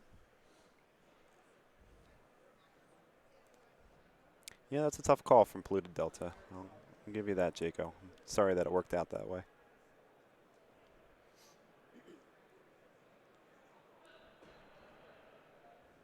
His list is 1 Leovold in terms of silver bullets, 1 Containment Priest, all 4 Collector Oofies.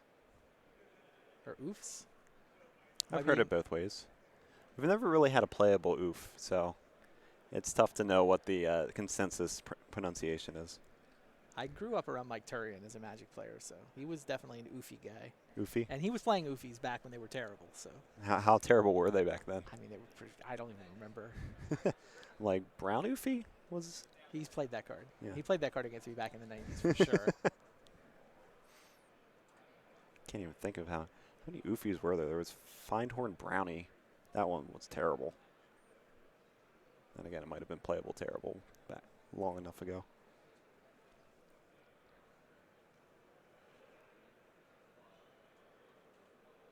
Gaia's Blessing. Not a card Eric and his Crab Shack want to run into. Yeah, I didn't even consider that Eric's going to have to contend with that in this format. Yeah, Jaco's mostly on the aggro plan. The way he's got this set up. He's got all 4 Vengevines, 4 Root Wallas, 4 Hollow Ones. He's got a Wonder.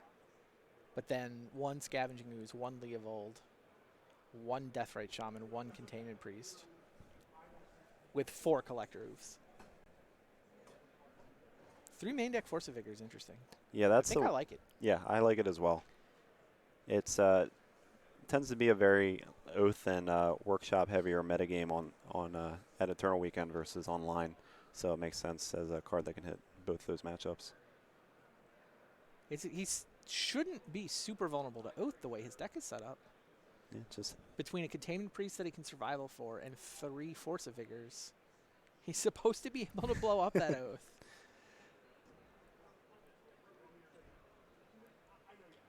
got a bent corner here. Easy replace.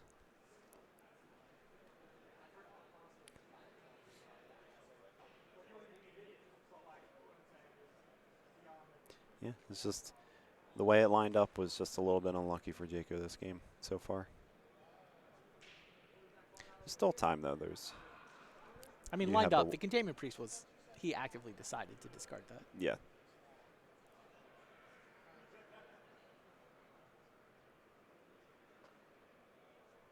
I don't know. Maybe Ben has an answer, and we're all worrying about nothing. But Yeah, if he has like an Oko or something, it could have been a non-issue.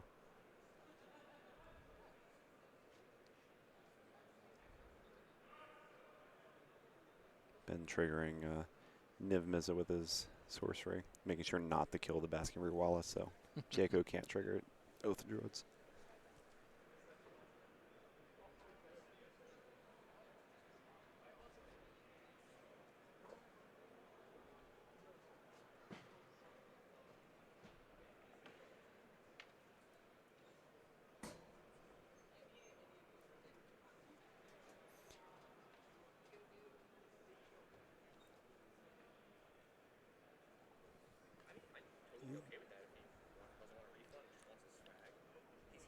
Time to attack. Ben doesn't really have any notable follow-up after time walking. Might just be more reactive at this point.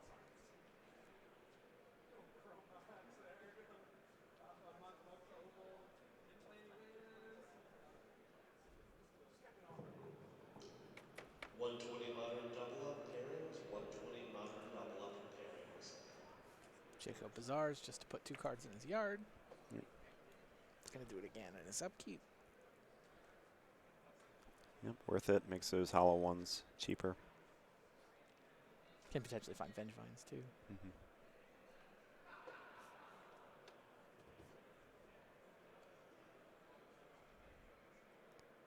Yeah, upkeep Bazaar with no cards in hand is one of my favorite plays out of this deck. Although it doesn't look like it happened to benefit Jaco this time.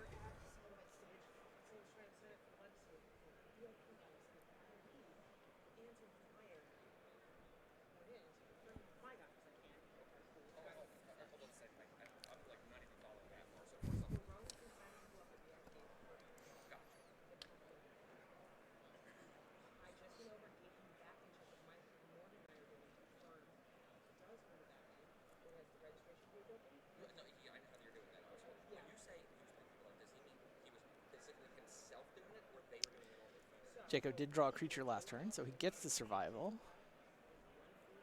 Goes for a Vengevine. Can't actually set up. Can't actually set up a big win here, can he? Nah, he doesn't really have enough mana to do it. The make or break tends to be 3 green mana. Oh, that, yeah. If he gets it this turn. He needed green mana, and then you're like, what, discard Vengevine for Rootwalla? I'm still a little surprised he didn't get a Rootwalla to start with. Isn't that how you cast 2 spells and get all the Vengevines back? Rootwalla into Rootwalla? It is. Or, There's. or Hollow One. Oh, you 3 mana, so the Hollow Ones are free? Yeah, it looks like. Drew a hollow one for turn. Drew a Hollow One for turn. Yeah, so I don't know how many Elvish Spirit Guides he's running in his build. He has 3. That's actually on the higher end for survival. So he can... He can get 3 discards. Unfortunately, one of them, and it doesn't really matter because he can discard the Vengevine for Vengevine. Vengevine for Elvish Spirit Guide. You can only get one Vengevine right now. Yep. He discards that one, probably finds the Root Walla, discards the Root Walla to find an Elvish Spirit Guide. Yeah, no, he gets another Vengevine. Now he can get Rootwalla. Oh, now I keep forgetting about Bazaar. It's so beautiful looking that I Right. forget that that's what that card is. Okay, yeah. The Bazaar, so the root, he can Bazaar, drawing 2, discarding those 2 in the Rootwalla. That's one creature cast. Then Hollow One is the second, and all the Vengevines come back. Correct. Yeah, he's got the correct line. Oh, and it's... Andy found Wonder. Just for good measure, they fly. yeah. Does this work? It does get them all back. I don't know if it's... I mean, it's 12 haste against 13 life. Niv Mizzet is going to trigger. I don't know exactly what Niv Mizzet does. Niv Mizzet triggers when he casts an instant or sorcery.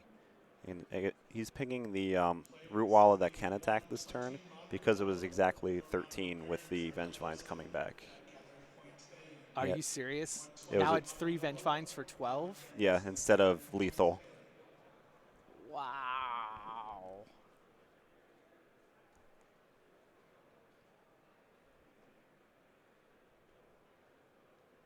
So 3 Vengevines, all hasty, but that's 12. that's 12. Pyroblast to trigger Niv Mizzet picked off the one Rootwalla that wasn't summoning sick. Yep. Well played by Cats. I was well played by Jaco too. I mean, he found a win here despite his opponent resolved an Oath of Druids, activated it, got a giant creature. Okay, here's Ancient Grudge to blow up Hollow One, deal a damage, draw a card. Not super relevant. Yeah, well, Jake is at 2. He just needs what? Draw step and another spell? Well, he can also. Oh, the wonder means Rootwalla can block Niv Mizzet. Yep. Yeah. No, okay. Yeah, there we yeah, go. pings him twice. Yeah. Hilarious. That Root What a Walla was... crazy game. That Rootwalla was totally playing defense against Niv Mizzet. Yeah, That's both awesome. both Root Wallas were super important in that game. Usually it's just fodder to trigger the good stuff, but the first one was the 13th point of damage that could have won Jacob the game. The other one was a blocker for Niv Mizzet. Needed to get around somehow. That's incredible. Well done, both players. And there we see Jason Jaco's survival build. Interesting to note. Usually it's around 1 or 2 Elvish Spirit Guides. You have 3 this time in the main deck, as well as 3 Force of Vigors, which is usually on the lower side, and a few less Silver Bullet creatures. Sideboarding-wise, I see more Containment Priests, which will probably not get discarded this time, as well as Abrupt Decay, the 4th Force of Vigor. Maybe the Assassin's Trophy.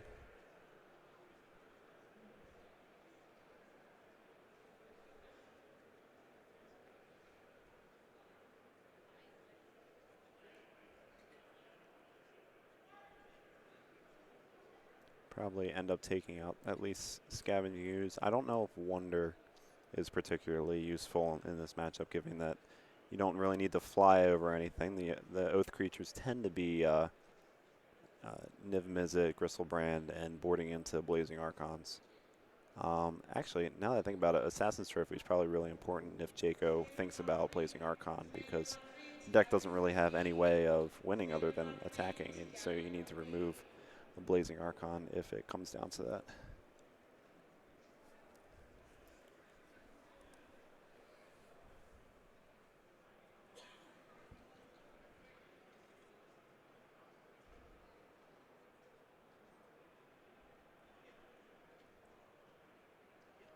On the other side, we have Ben Katz. Yeah, it looks like he does have Gristlebrand Niv Mizzet in the main deck as well as 2 Blazing Archons in the sideboard for creatures. Probably see both of those come in. Yeah, this looks very. This might be exactly the list that won the challenge. Yeah, it looks it. 2 Okos, 1 copy of Veil of Summer.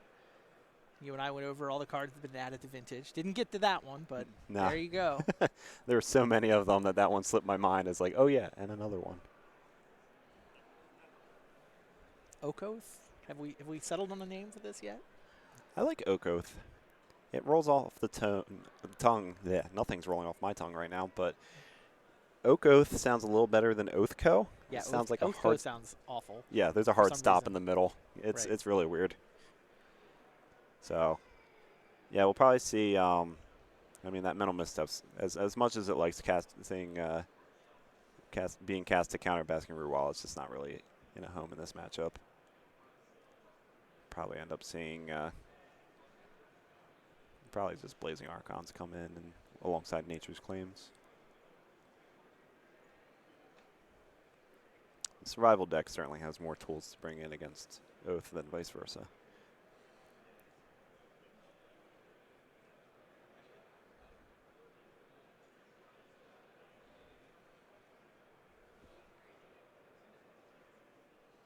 Looks like players are almost done shuffling up.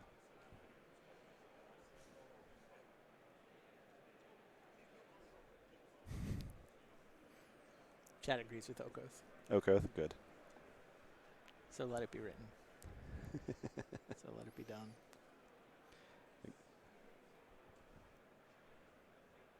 Yeah, Gaia's Blessing comes in and out of Oath from time to time. It basically has a clause on it that if it's put into the graveyard from the library, you get to trigger it and shuffle your graveyard into your library. There's been times where Oath hasn't played it. There's been times where Oath has used other ways of shuffling stuff back in. Yeah, Croson Reclamation being perhaps. Like once Croson Reclamation existed, that seemed to mostly replace Gaia's Blessing. It did. Memory's Journey was a good one too because it was blue if you Yep, if you wanted to pitch it to Force of Will. But that's true. currently on Blessing.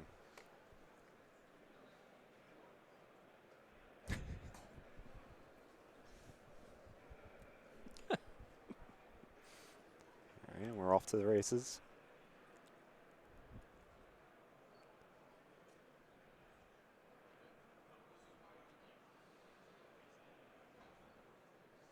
A dual land of some sort.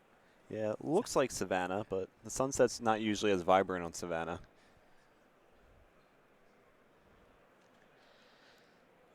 Usually with Oath, they all tap for green, so. Yeah.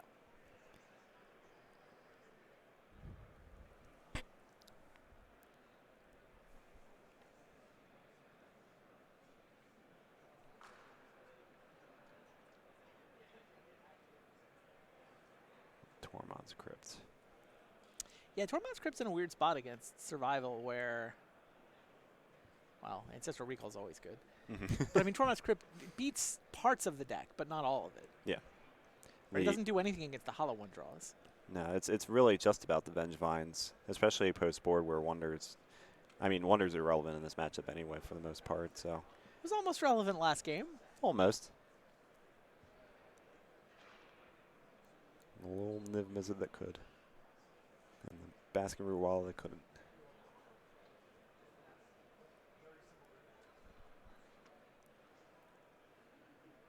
Yeah, Tormod's Crypt can also stop kind of incremental advantage that Survival can get with Squee.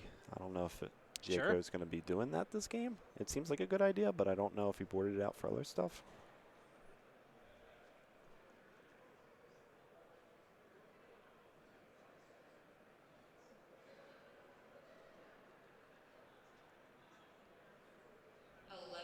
You just drew Squee. There's my Off answer. the top. He kind of looks a little land light.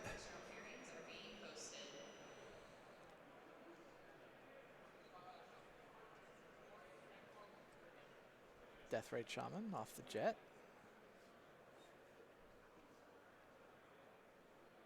And passes the turn.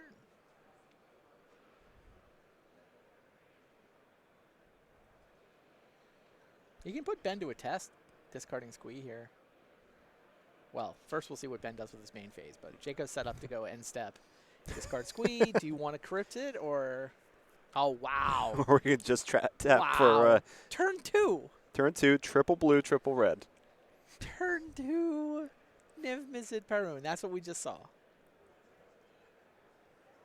It's supposed to be turn 2 Oath into turn 3 Niv Mizzet if they don't have an answer, not just hard cast turn 2. Yeah, that is not exactly the casting cost that you see happen that often and that quickly. That was beautiful. Just flexing on him.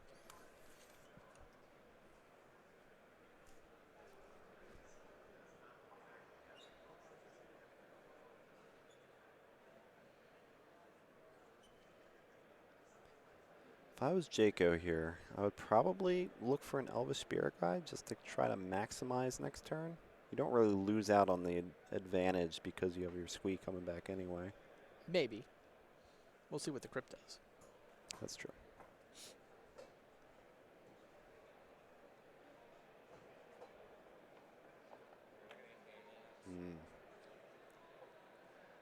Is it Collector Oof? Yeah, it does. It does look that way. I mean, shuts off the crypt if it gets down. Yeah.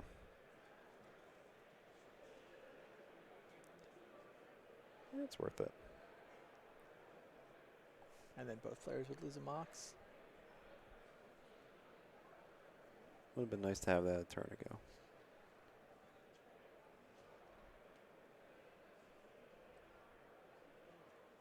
Gets to return his Squee. Tormod's Crypt just stands and watches. If you know your opponent has an Oof, don't you crypt Squee there? I think you do. I'm surprised that he didn't.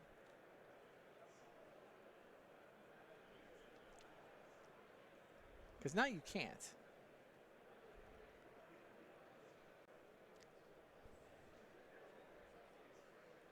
Also, interestingly, in this position, that it would have grabbed a random fetch land to stop Deathrite Shaman from getting to activate more than once. There's only one other land in graveyards right now. Sure.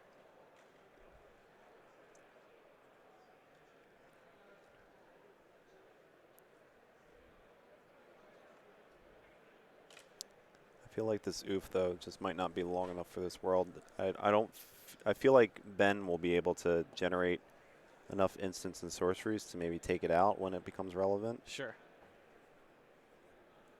That makes sense.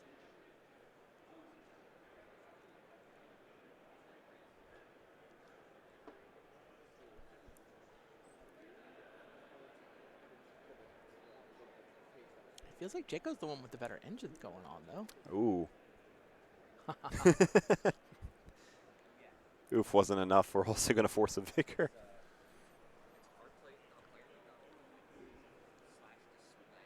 It's both sides.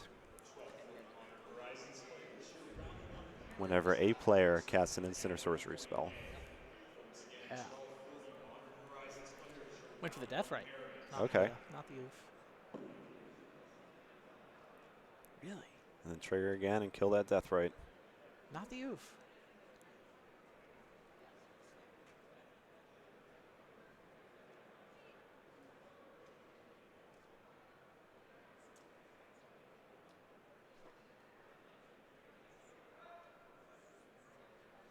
Yeah, So Jacob that going gets- to use it as a response, I would assume. Yeah. Get mana for survivaling. You get to activate that with that Squee again. I think we're resolving. I think we're just stacking things correctly for when Deathrite dies and that sort of thing. There's a lot of invisible stuff on the stack with alongside those two instants with the Niv Mizzet.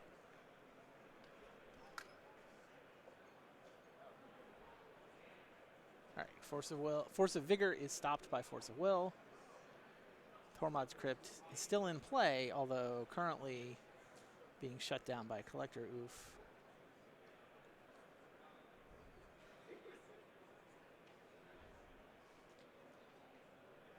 And here's Jaco continuing to exploit his survival engine. Mm-hmm.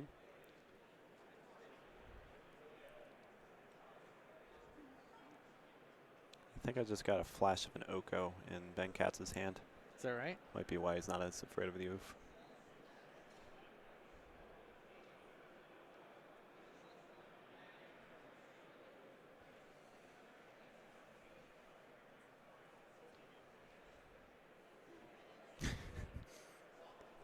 Jaco's certainly entertained right now. I think he might have. I don't know if Jacob just saw that, but Ben was kind of flashing a Ravenous Trap. Are you sure? Yeah, I have like that on. I'm fine. Okay, no problem. Just want to make sure you're taken care of. Yeah, thank you.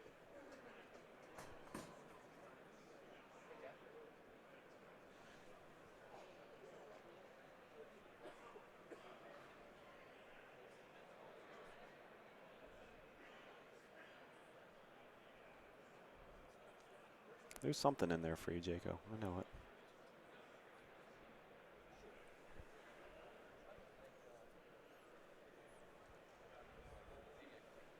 Probably is Root Wallow.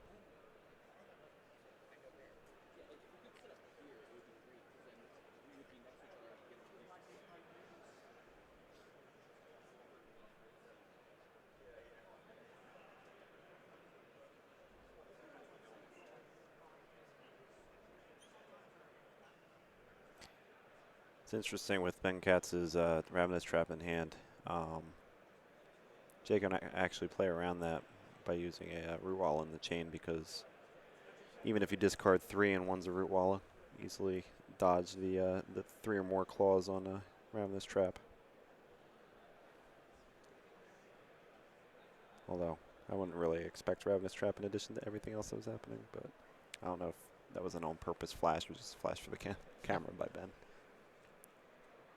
Oh, okay. That's what happened. So the Deathrite died, the Force of Vigor resolved, and or didn't resolve, went to the graveyard, and the Squee. That's 3. Yeah. Doesn't always have to be milling 3 or discarding 3. It can also be just 3 went from anywhere.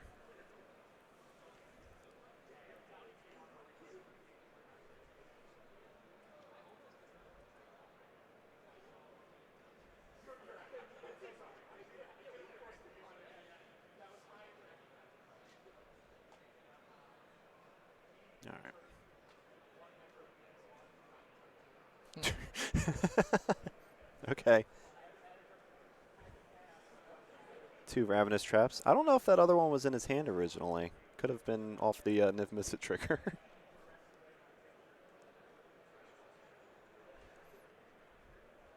And he went face with those Niv Mizzet triggers? Yeah, he just doesn't care about that oof, apparently. Crazy.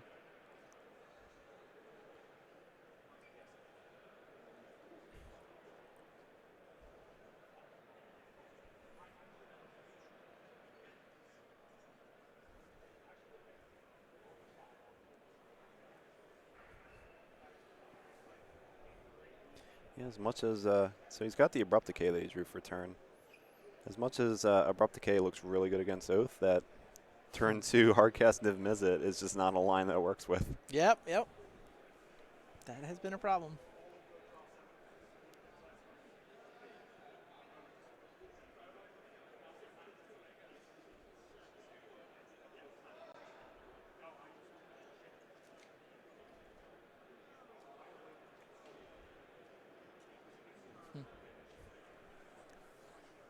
That might be game. Just is, right? Yeah. It's 2 attacks. 2 attacks, no interaction from Jaco. Hypothetically, he can make a flying Root Wall? No, there's no island. The Wonder would be turned on. Hilarious. And that is match. Okoth looked good. Yeah, it looked really good that game. That was against an opponent with Force of Vigor and Containment Priest, and it was still just looked like a relatively simple 2-0. Yeah. Yeah, it was kind of beautiful how that Niv Mizzet came down. That helped a lot that game.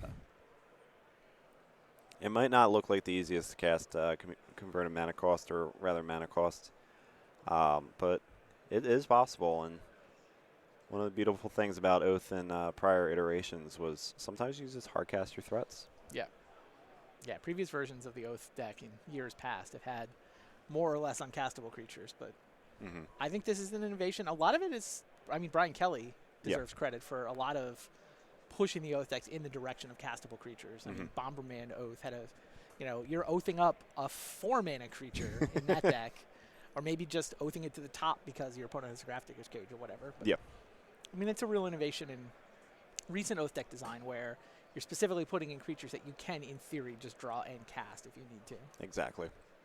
And that was a beautiful thing. Also using Oath in interesting ways. You mentioned the Bomberman combo, sometimes milling into your Black Lotus in order to combo off. Like, Totally. Oath isn't just milling till you get a creature put into play. It does so much more than that. And, yeah, and in this case, the Oath deck did so much more than Oath.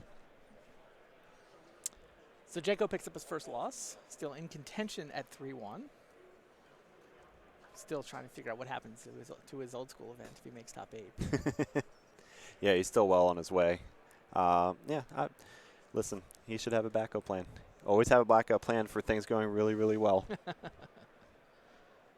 think there's an old Richard Garfield quote about how he designed Alpha, and it's just like the idea that there's some cards that you don't find as often in the rares. Yeah. And somebody went up to him and was just like, what if people just buy all the cards and have all the rares? He's just like, that's a good problem to have. Then we're rich. I had this conversation with Scaff Elias recently, actually, and Scaff swears there is an email. Like, there's an email from, 1992 where they actually had this, what if rarity isn't a check on power level? And the answer was, then we're all rich. Yeah. That's beautiful. Right? I mean, that's why we're here today. Yeah, pretty much. Yeah, I mean, I wouldn't change Alpha if I could. If you had the time machine, you could go back. You don't mess with it. No. Heck, leave Circle of Protection Black and Volcanic Island out of it still. It was perfect as is. 1/2 Elvish Archers, beautiful. Yeah, I mean, the odds of creating a game this awesome and a brand this big are so small that don't mess with it. Yeah, and that's also the beauty of 93-94, is that because it had that original charm to it, and like a format that kind of hones in on that original charm.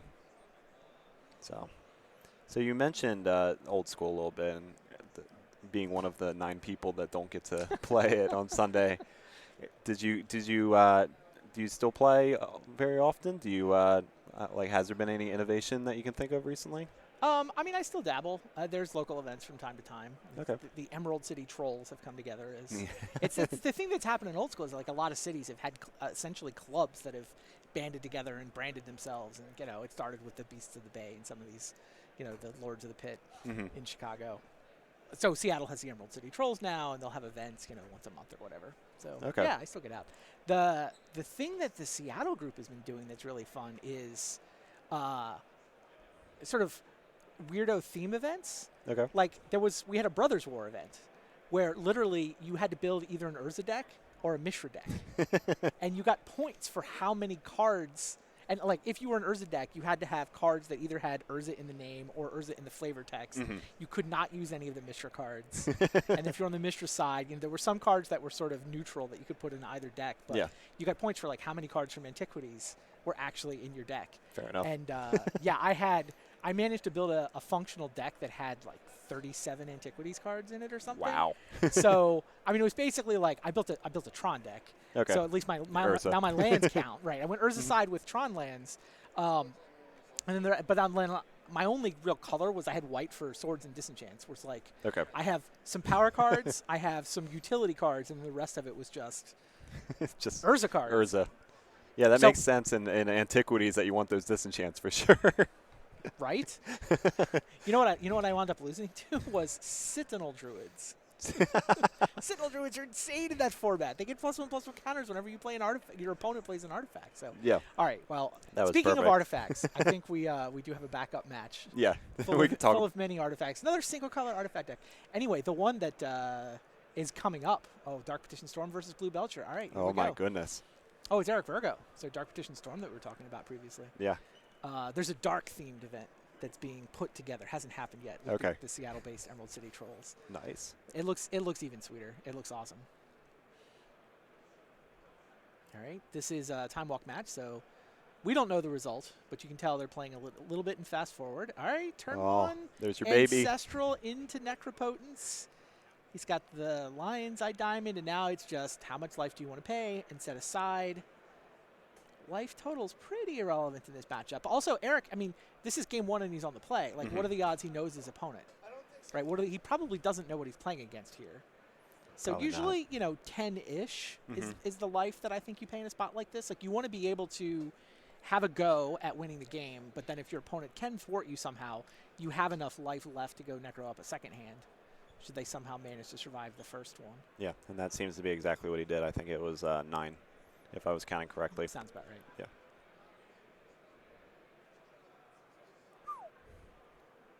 And that's quite a 7 that it looks like he's set aside for himself. It usually is. Mystical's awkward with Necro, but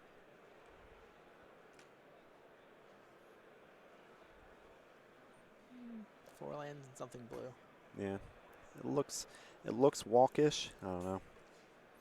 Could be anybody's guess. All right, but Blue Belcher is very capable of winning the game on its own. Okay, Expedition Map. Now Eric knows what he's up against.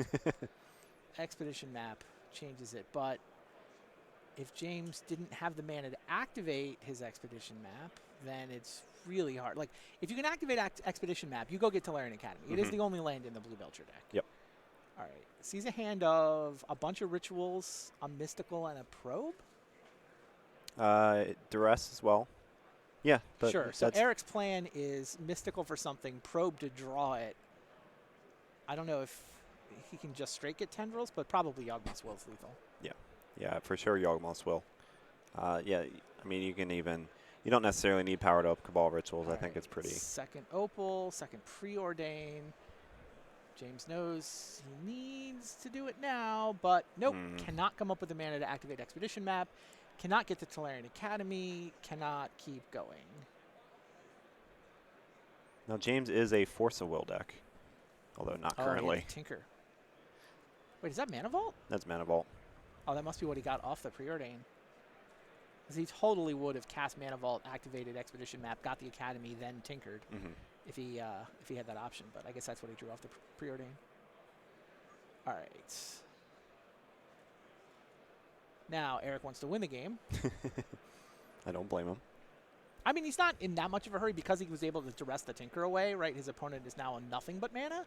Still, you don't want to give him the ability to top deck if you don't have to. Exactly. Yeah, this Yawgmoth's Will line looks pretty straightforwardly lethal. Yeah, show you He's the got the will. Black Lotus and he's got the Lion's Eye Diamond. He's got 1 billion mana, and then he can do the exact same trick, right? He can play all his rituals. He can cast Yawgmoth's Will. He can play them out of the graveyard again. Now he can Mystical for Tendrils of Agony, Gitaxian Probe it into his hand, cast it, and we're done. Done. So Eric explains that to James. James agrees, says, show me the Tendrils. You saw Eric reveal that there was, in fact, a Tendrils of Agony in his deck. So we're on to game 2. Yeah, for everyone looking to see Dark Petition Storm actually perform on camera, there you go. That's what it does. Right. That is plan A. Some way to draw a bunch of extra cards and then just set up a line with a lethal Tendrils. Yeah, so I don't believe we have access to deck list for this one. Kind of got to see what Eric was doing in the first round a little bit. I'm pretty sure, as you said earlier, I'm pretty sure Eric and Cyrus are on the same thing, and Cyrus does not worry about people knowing he's 75. He just kind of puts it out there and lets people know what he's doing. So it's out there somewhere. Yeah, these lists, I mean, I think we if you've been following Vintage for the last few years, you basically know what's in these decks. Yeah. Neither one is all that affected by recent changes. I mean, I do think, again, Blue Belcher's another deck that benefits from the Mental Missteps getting restricted. Like, Expedition Map. Like, if you haven't seen this Blue Belcher deck, essentially it's a bunch of artifact mana. It's the 1 copy of Tolarian Academy and 4 copies of Expedition Map to go get the Tolarian Academy. So the idea is you get Academy, and you just need to generate enough mana to cast Goblin Charbelcher and then activate it. So getting to 7 is plausible for 4 plus 3 to activate it. Getting to 4, getting the Belcher into play and then being able to untap and spend 3 to activate it is usually straightforward. Yeah. Plus you get to be a Force of Will deck, right? You get to have the ability, half your draws can probably say no to whatever degenerate thing your opponent's trying to do. Exactly. Yeah, it's a lot different than like the legacy versions of Belcher that are red-green decks and don't really have a way to interact. Maybe bring in a Pyroblast or 2 after board, but Th- Right. This is just there's a little bit of resiliency, a little bit of interaction. Surprising amount of resiliency. Yeah. It definitely it wins long games much more often than it feels like it should. Yeah. I was actually talking to James when I was asking him what he was on and knowing that he was on Blue Belcher and trying to get him to this spot. He mentioned that he is running Bolus's Citadel in this iteration of Blue Belcher. Interesting. Yeah, he was remarking about the fact that although he has the interaction in the deck, he doesn't have as many whiffs as most Citadel decks do. He doesn't have as many lands that can just be stuck on top of the library due to having their Sure. land play return. So kind of evens out a little bit there. Yeah, you're having one land in your deck. You're never gonna see the second land on top. Yep. Yeah, I guess sometimes that's a better Tinker target than the Charbelcher. Mhm. And then, yeah, I mean, the deck also needs some number of threats other than just the Charbelchers, right? Yeah. Yeah, I'm sure there's some. Diminishing returns has seen, been in and out of these lists. Mhm. Some people try to play on the opponent's turn. Oh yeah, the Days Undoing ones. Right. Yeah. Echo of Aeons, another draw 7 that came out recently. Didn't make it. Lack of Lion's Eye Diamond as a 4 of in this format just doesn't make sense.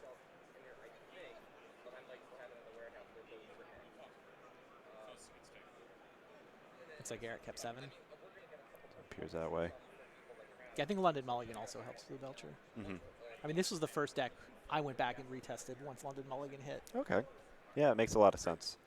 It really is just like you find your piece and you find your little bit of artifact mana to make it happen.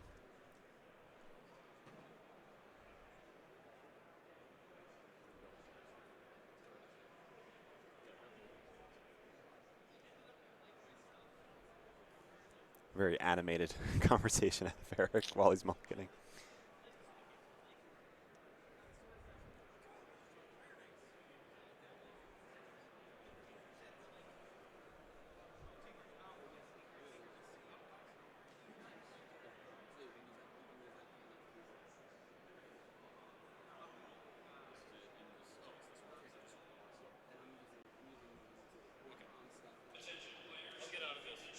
Yeah, looks like he kept 5. Yeah, kept 5. Ruby, Chrome Mox, just for the Tinker. It's the Chrome Mox. That is a Tolarian Academy altar, right? Mm-hmm. Tinker for Bolus's Citadel. So here we go. Yep. Eric does not have any Force of Wills in his deck, so he just has to cross his fingers and hope he gets a turn. Doesn't seem very likely. Ooh. Though. What? Probably Force of Will or some sort off the top. Oh, wow. Interesting, though, because if it is a Force Will off the top, then I believe he can just cast it off a Citadel if Eric tries to do anything he doesn't like. Another piece of interaction in hand.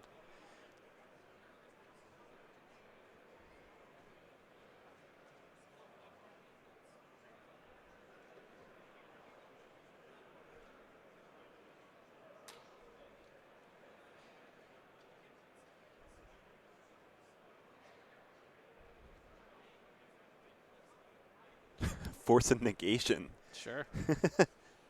Pay 3 life for that one. Stops the Demonic Tutor because I think he's a little nervous about getting his Academy stripped. Also, whatever. He wants to counter the he wants to make sure he counters a threat. Mm-hmm. Maybe Eric's out of mana.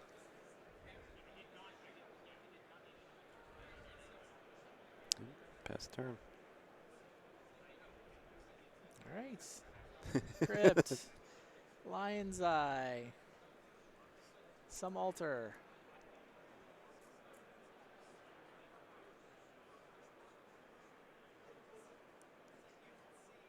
That Ancestral Recall looks like an unglued basic. That's amazing.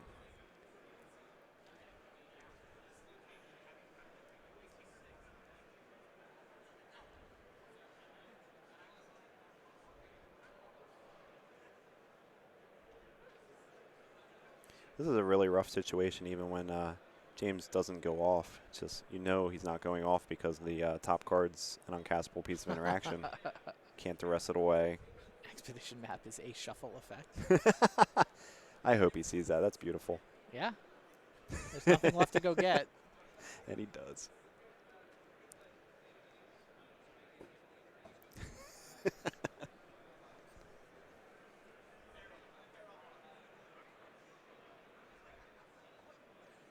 All right, resets the Citadel. Oh, hey, look. How about this Goblin Charbelcher card? There we go. Yep.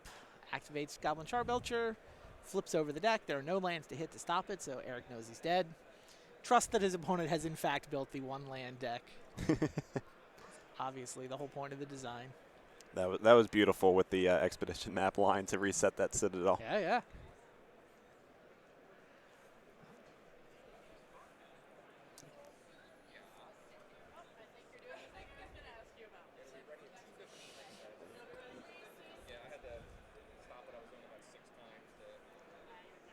So on to game 3. Yeah, Getting to be this is another matchup where being on the play definitely helps. Yeah. Yeah, both players are really just kind of trying to throw their haymakers and hope they stick with a couple of pieces of interaction, but not Right. much. I mean, the game, it's a race match. Mm-hmm. They're both turn 1 kill combo decks. One guy has Duress, the other guy has Force of Will. Yeah. In the past, the Force of Will deck has had a slight upper hand. Yeah, I think the Belcher deck is also faster.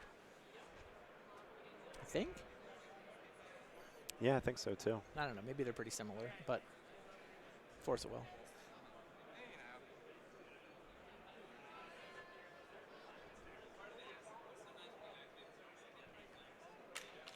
Yeah, but similar. When they don't have to worry about specific kinds of hate, basically like neither of them have to worry about Null Rod or any sort of arcane laboratory effect. It really just makes them both just prioritize the turn 1 kills and mulliganing aggressively into them.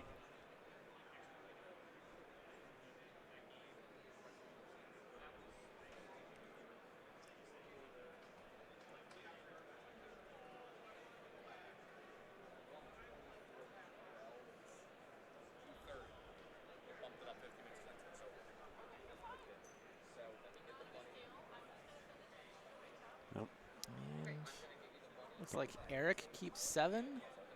James does not. James went to, what was it, 4 last game? 5? It felt like I think it was 5?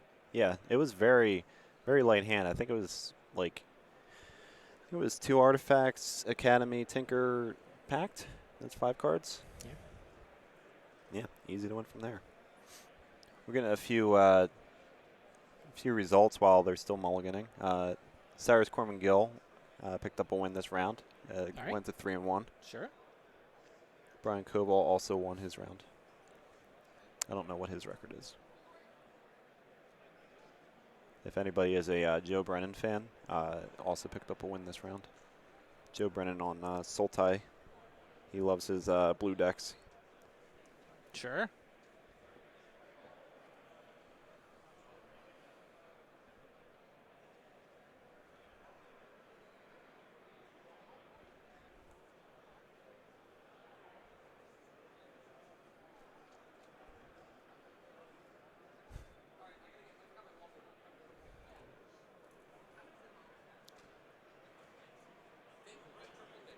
Looks like another Tinker hand.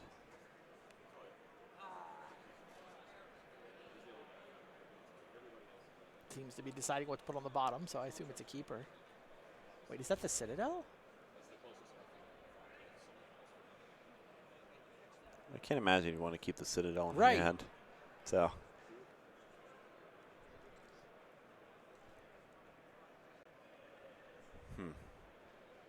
One of them was obvious. Or is that just an altered opal? All right, sends 2 to the bottom. Duress. Yep. Yeah. Kind of Expecting to lose the assuming. Tinker. Yeah. So that's Ruby, Opal, Chrome Mox. Yeah, that's a turn 1 Tinker hand. Right, you imprint the Preordain on the Chrome Mox. I think that's the You Opal. have 3. Yeah, that was an Opal. Okay. So that was once again a turn 1 Tinker hand. Duress to the rescue for Eric Virgo. Mm-hmm. Oh, Expedition map. So, And he casts the Preordain. yeah, at least he had rather some than sort of imprinting it. follow-up. Yeah.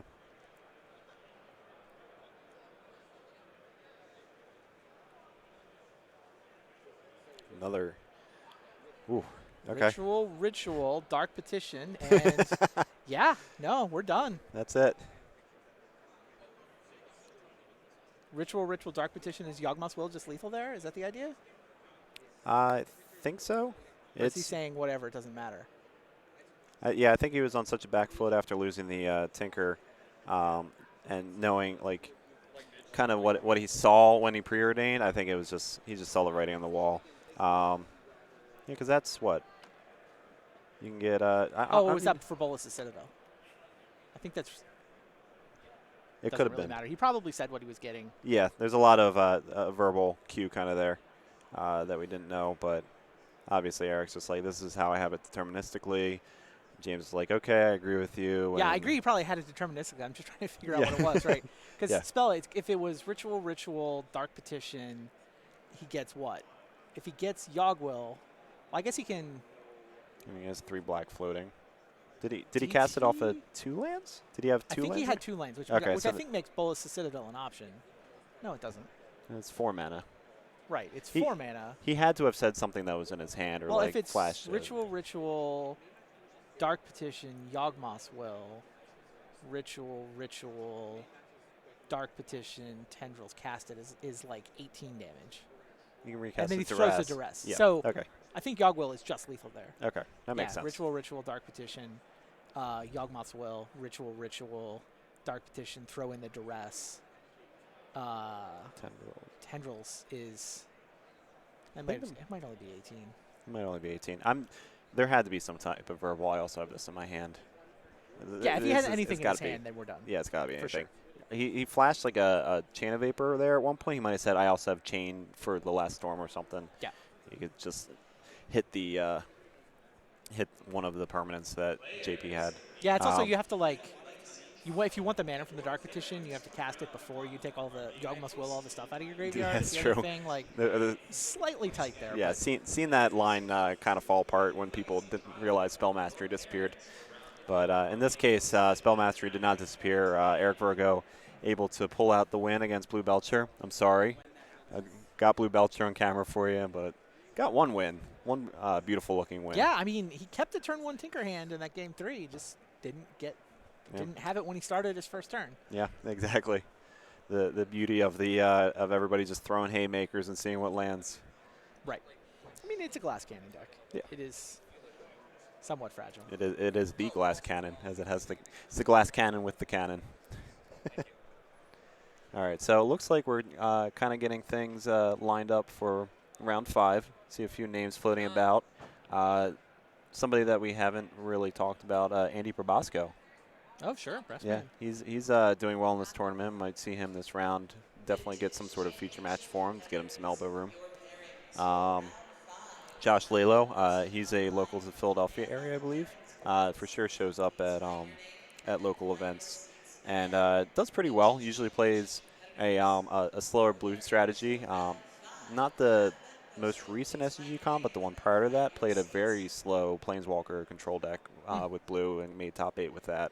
So he does have some success with those types of strategies. The Planeswalkers are a little better now than they were. Yeah, 2 a little rounds bit. Ago. Yeah, I mean, if he's on that the rug Oko Renin 6-1 that Matt Murray just won the challenge with, I mean, Yeah. that's a pretty good example of what Planeswalkers can do just by themselves these days. Indeed. So, yeah, maybe we'll see something like that come up soon. So, yeah, we're just trying to get this next round underway. If you have any questions for us, feel free. We're reading chat and we can answer some questions about the event, about what we've seen so far. Really, just I mean, it's already what, round 5? About to start round 5. Yeah. Start round 5. Yeah, this is going by pretty quickly already. Kind of the halfway point. Yeah. Yeah, Oko is probably, it's not broken in Vintage, but it's certainly one of the more powerful Planeswalkers just by the sheer ability to turn off hate pieces. There's a lot of artifacts that are hate pieces. There's a lot of creatures out of things like Survival that are hate pieces, and Oko just being able to answer them all.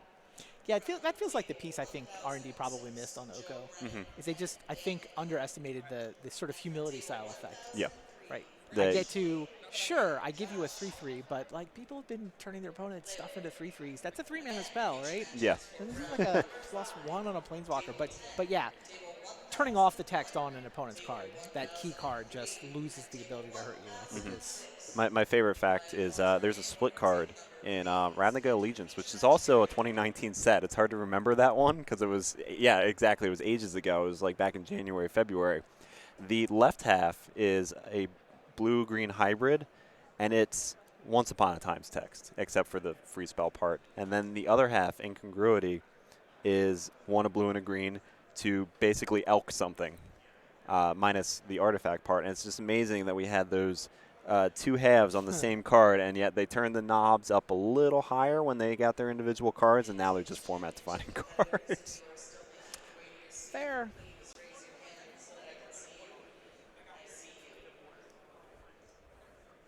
I would have been very entertained if we were talking about frog lizards instead of elk, but elk is pretty funny too. Indeed. All right, well, I think I'm out for the next round. I believe so. See Mark coming back into the Hold booth. down the fort. I'll see you guys for round 6. See you then.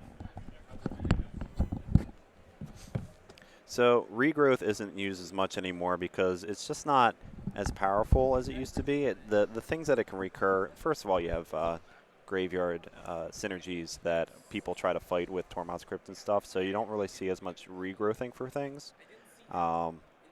It just gets disrupted too easily. Also, hi, Mark. Hi, Mikey. I saw that question. I'm like, I want to say something about that. Yeah, actually, funny enough, we had the match that you got to watch before you took your little break with Crab Shack. That used to be a regrowth deck. Oh, yeah. And now it's no longer a regrowth deck because they just have 4 fast bond. I mean, fast spawn, yeah, pretty good. Yeah. So, oh, hi, Mark. What do you, what did you see while you were out and about? So I saw Jody Keith. He is absolutely annihilating people with the prison stacks. Prison Stacks, okay. Yeah, it's Yeah, we'll take Yeah. that. Okay, Bosco and Bogart won. Like 4 years ago. Yep. Yeah. he had a prison stacks list, reminiscent of what Sean Anthony, Desolutionist on Magic Online. He's been kind of posted some Okay. pretty good results with that Is list. that the Golos one? Yes, the Okay. Golos. Yeah, he's just been. I watched his matches and he's been crushing people. I think he's on the backup feature actually. Yeah, on the backup Or, feature? I saw him walking over towards the feature match area. Okay, I knew they were trying to give him some elbow room. I wasn't sure how they were doing that. Yeah. So yeah, we have Jody Keith. Yep, good old fashioned stacks. I feel like we get some awesome stacks player each year. Last year, I believe, or the year prior, was Blaine Christensen making a run with Goblin Welder. There's always some holdout that tries to make that work, and I think the tools are there this year that it's actually pretty good.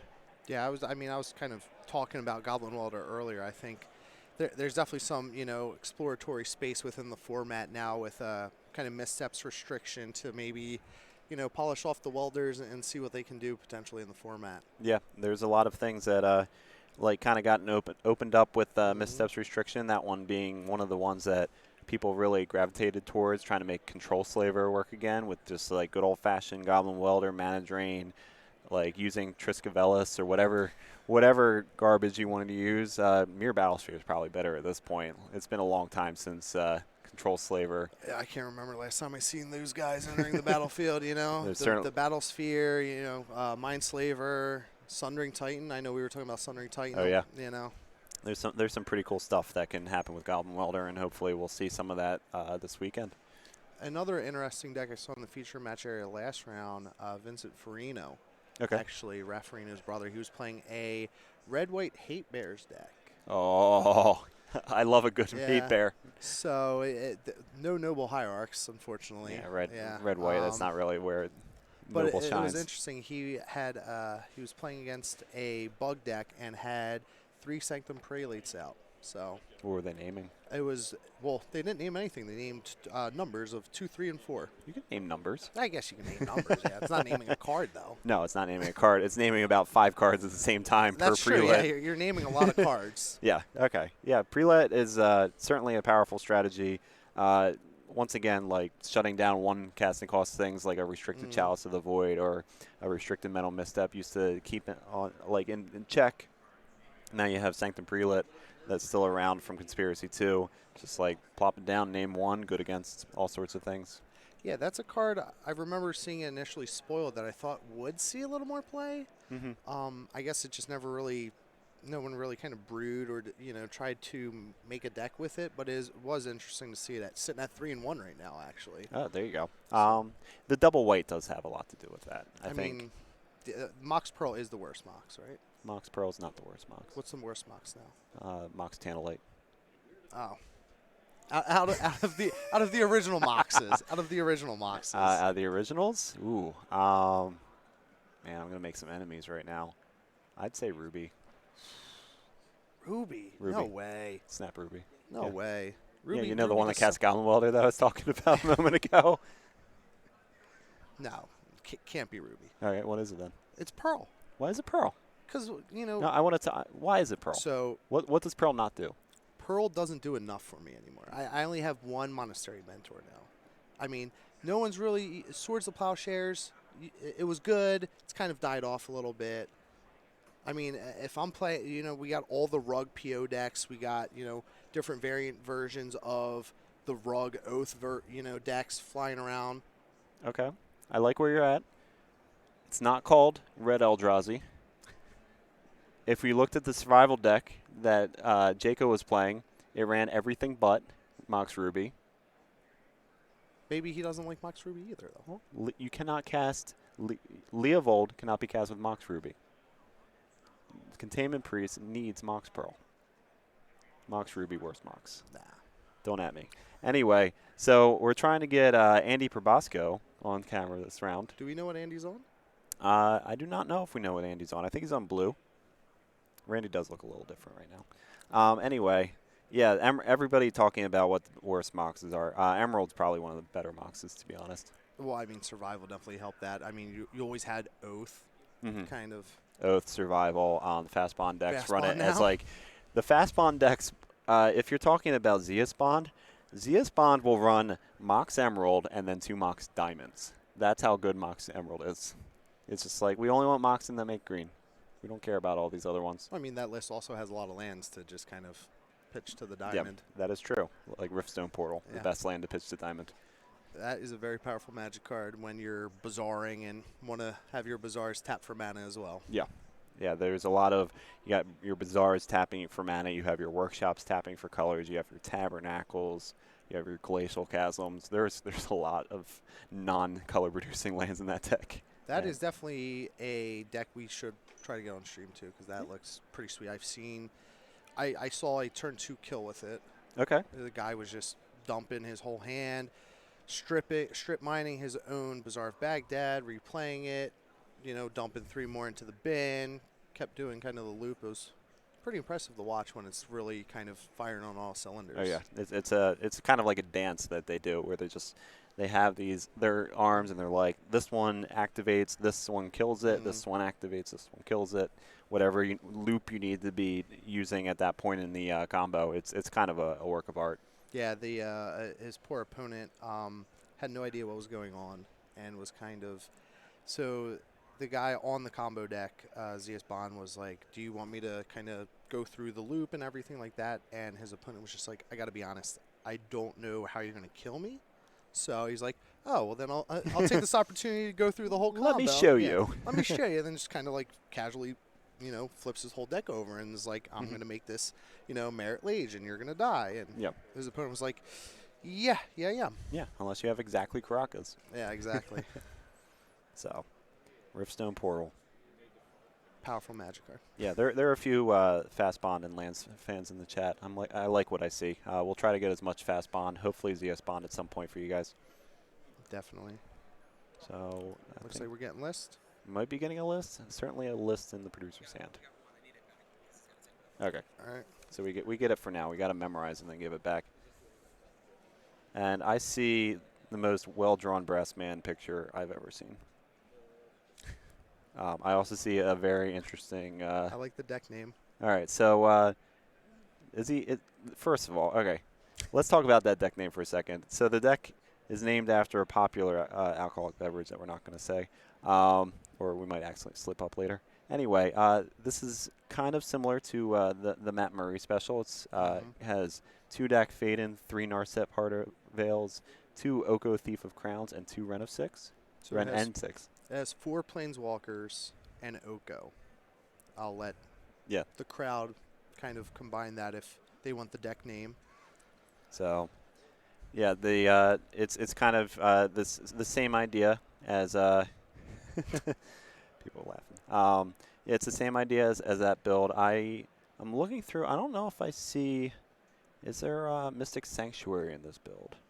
Do you see that card? Because I think he went a little bit different direction with it. No, we do not. Okay, so it is a rug deck. It is a rug planeswalker deck, but instead of running the Mystic Sanctuary loop per se, where you get to abuse it, fetch lands to go find Mystic Sanctuary, put things like Time Walker or Ancestral back, or using Gush to reset your Mystic Sanctuaries. This has a little bit more of a disruptive package to it. There's a Wasteland, there's a Strip Mine, there's a Waterlogged Grove to rebuy with the Ren and 6, and really just kind of more maximizing a board control versus any sort of combo approach to the way the deck's built. That's I mean that's just another card we haven't even talked about. Sanctuary. I don't know if you and Randy did. We didn't have a chance because honestly I haven't seen it yet. There's just been so many new cards. Yeah. You know, really working their way within Vintage and Legacy. It's just kind of, again, just really ever changing right now, the format. So it is kind of exciting. I mean, sometimes you'll have the occasional workshop game where it's like, no, you're not going to be allowed to play Magic. But when you get the blue decks going at each other with all these new tools, it's kind of very exciting. Oh yeah, for sure. So in addition to these planeswalkers, we have Scavenging Ooze. Oh, and we have our players. Yeah, we have Scavenging Ooze, Snapcaster Mage, and Tarmogoyf as threats. So it's more, if you remember Matt Sperling's deck from Top 8 last year, it's more similar to that play style, even though it has many more planeswalkers than that one did. I'm sure we'll have Joseph Bogard's list momentarily. Joe being on Oath, we might be able to get Elky. Yeah, we do have an Oko Mirror here. This is your time to shine. All of your puns. We get to make all the elk puns. It wouldn't be a Magic tournament without having some elks.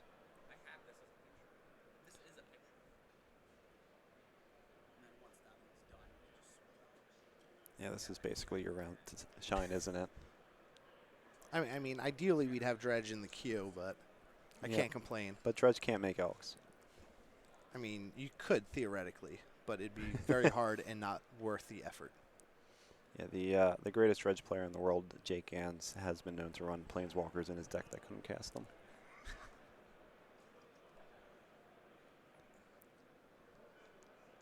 A few cantrips, few hand sculpting spells for Andy off of the Sapphire and the Tropical Island. Joe here with looks like a plethora of counters. It looks like we have a Force of Will, Spell Pierce, and a Dig Through Time.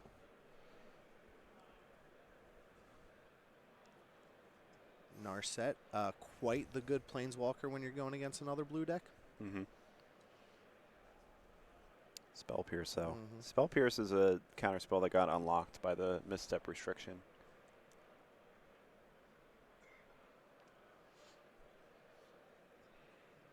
Joe could try to run his own Narset out after picking it up off the top of the deck. Yeah, given Andy's lack of interaction with Narset and Joe's Force of Will that he has in hand, I believe that's exactly what's happening here. I would just like to point out that Mox Pearl didn't really cast any spells yet. Didn't cast any spells yet, but there's also not a Ruby on the battlefield.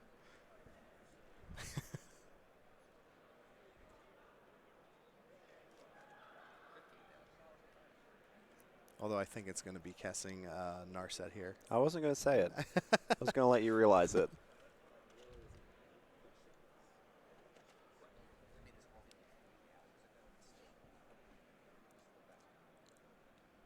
I mean, and that's what a lot of these decks, if you're playing islands, you kind of have this sub game of whose Narset's going to be on board and sticking around longer.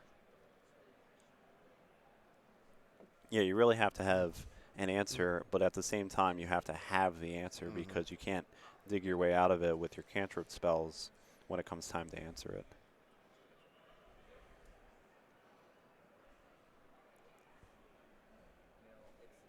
I mean, he has a Ruby there, but it's just science now that Mox Pearl is better than Mox Ruby. Yeah, I mean, Mox Ruby was not even close to being the one that he was choosing, going to the bottom of the library.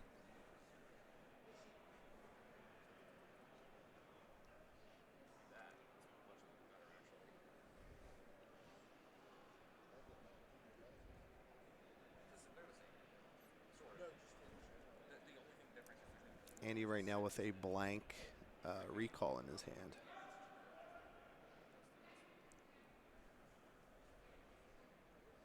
Blank a lot of things. Yes. The Waterlogged Grove still works on Joseph's side.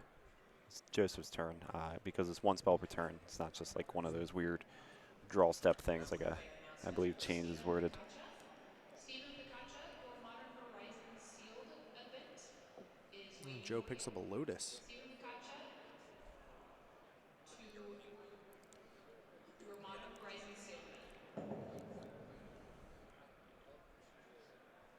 So Joe looking like he's got enough kind of protection in hand to really defend his Narset. Now kind of looking for Oath or really kind of starting to pressure Andy here. Yeah, there's he really at this point is just looking for ways of digging into a threat.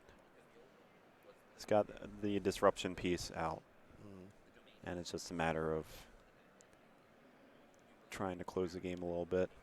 Interestingly enough, Andy only has blue and green mana, but is sitting with a red in hand. An easy way of dealing with Narset at this point, although Force of Will might have something to say about it too. Yeah, Andy is a teamer deck. He is actively missing one of his colors.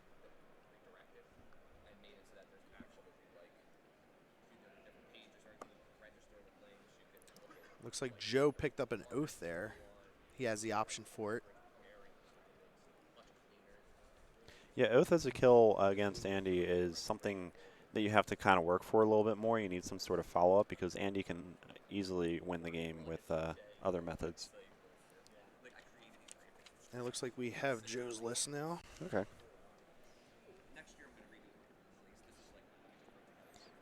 Yeah, so Joe is on what we'd consider to be a more normal Oath build these days. You have the 4 Oath, the 3 Narset, and 3 Oko.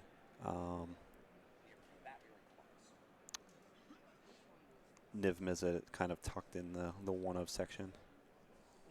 Is Niv Mizzet the only one in the main deck? Oh, there it is. Yeah, Yes. you're just going down a list of instants, and there's a creature hidden in there. It's tough to see at first. It's like, One thing about vintage deck lists, there's a lot of one-ofs typically. yeah, there's just a whole. This deck list is kind of sectioned off, and then it's just like the 1 of section, and you just look, you see Ancient Grudge, and then you see Gristlebrand. I'm like, oh, those are completely different styles of cards. So it is very a very stock Oko Oath Co, as it were.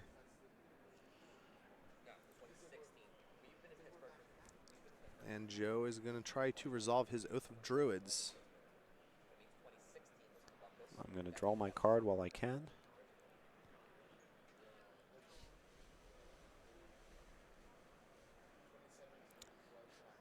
And Joe says, I am going to give you a creature. We have a potential elk sighting. Are you ready?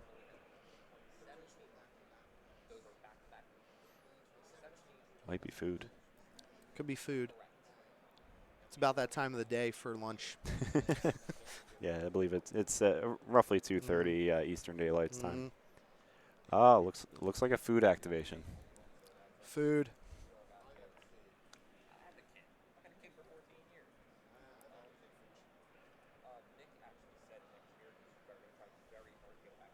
Andy getting his red source, kind of activating the rest of his deck.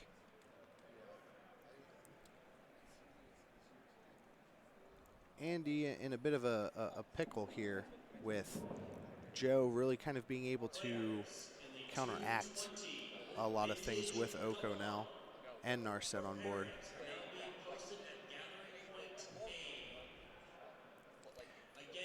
Ren and 6 is a do something planeswalker. I don't know if it's particularly powerful in this situation.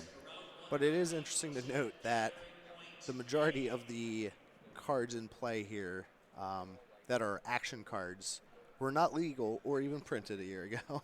Yeah, there's 3 planeswalkers in play that just didn't exist last year. It's really interesting. It's not even a year-to-year change, so to speak, but it's certainly a like a May and onward change where you just see these powerful 3 and 2 mana planeswalkers kind of do their thing.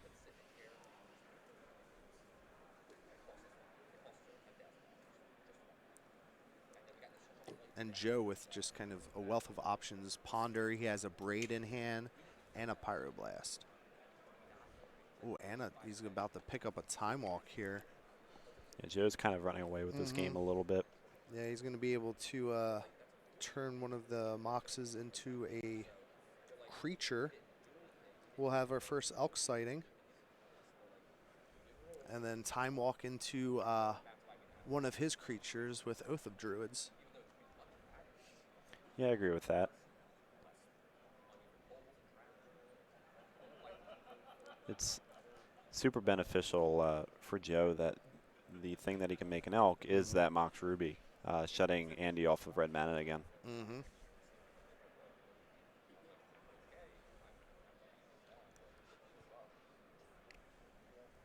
Yeah, it's another good point. Just really kind of choking Andy's mana here. And we spin the wheel. Nope. Didn't take that long. Yep. We got Gristlebrand coming up off Oath. Going to be really challenging for Andy to get back into this game now. Joe with a really dominating board position. And a really dominating, just a plethora of options, right? He can draw 7. He's already has a Pyroblast in hand, has an Abrade, can deal with just a lot of things that Andy would be trying to do and interact to get back in here. This was really a game that was won during the early turns with the Narset out of Andy being countered. Joe being able to resolve his own Narset, kind of take a few cards deep, and just find the way of actually winning the game. Yeah, he picks up a Force of Will. Just kind of an embarrassment of riches now at this point. He had double Force of Will in hand. Oh, geez. I think Andy's Elk is cooked here. He just double Force of Will and Force of Negation, which he can cast. And a Pyroblast. And a Pyroblast. What doesn't he have? Doesn't quite have the win yet. Okay. Fair enough. Soon. That's also an Elk. Oh, and an Ancestral Recall, Brainstorm. Ancient Grudge in the yard. I think Joe's got all of his bases covered. This might be ending soon. I like Brassman's Smile. It's almost kind of, well, can't really do much here.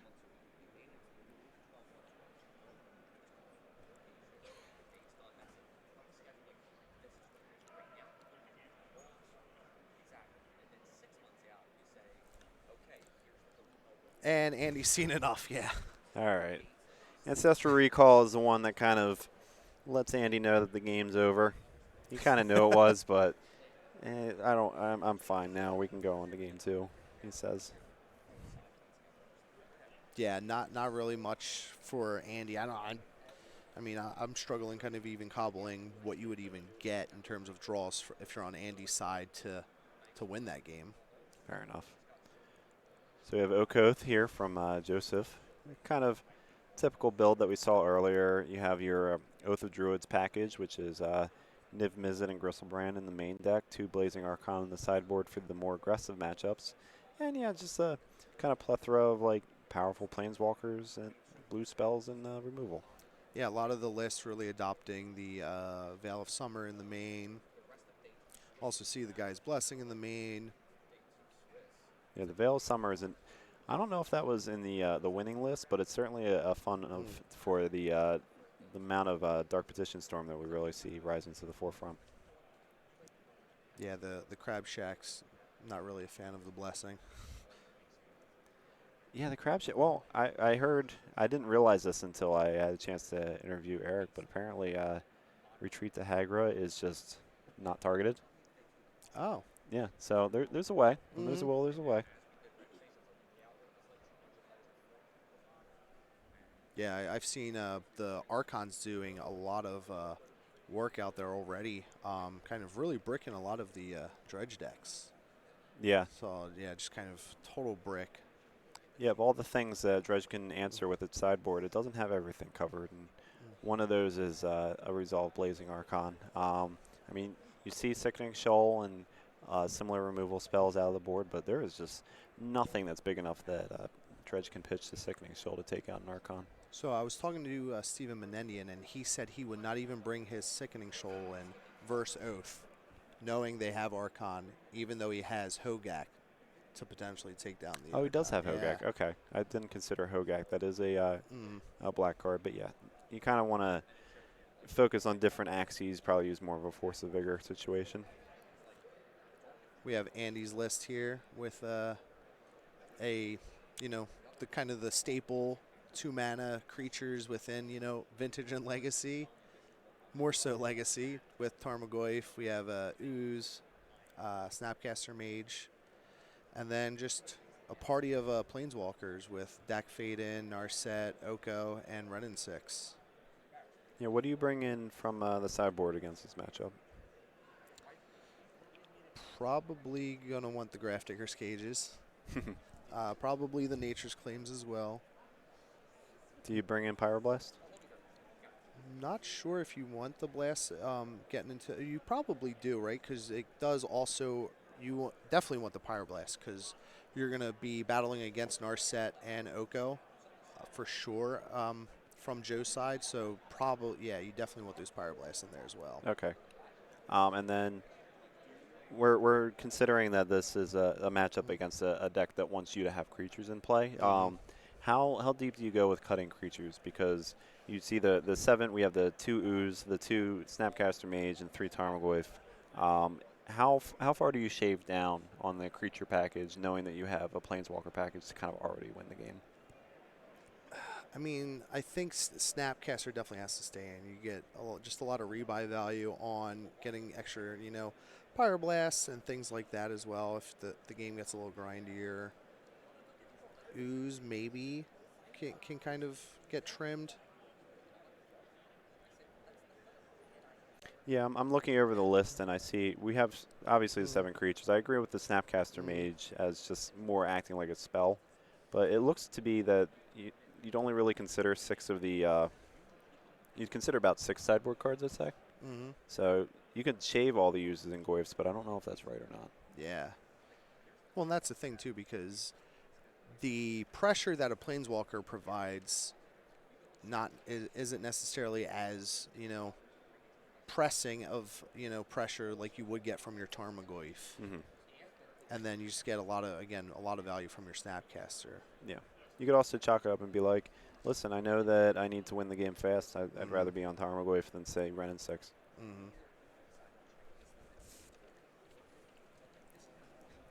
Yeah, unfortunately, this is a matchup that I have not played either side of, so I don't know how the players will 100% choose their sideboarding options.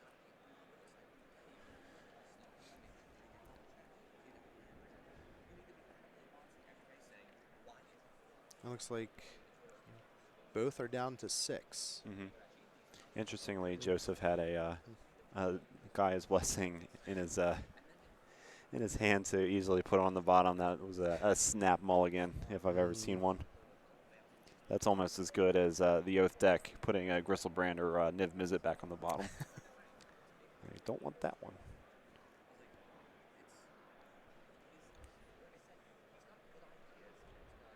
So Joe looks like he's got some protection with a Force of Will, and it also looks like Andy has a Force of Will as well.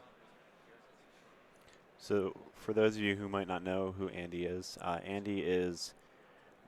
GP Chicago 2009 finalist, which was a legacy event. He is also the I guess owner administrator of themanaging.com, which is the foremost Magic the Gathering vintage forum.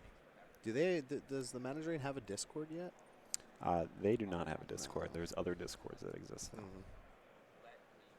I don't know how that partnership works exactly, Yeah. but Andy's little brainchild is current themanaging.com. Yeah, I know traditional internet forums kind of slip by the wayside these days because of a Discord. Yeah. Joe, just looking at Oath and Narset, says, yeah, sure, why not? Yeah, he certainly likes both of those.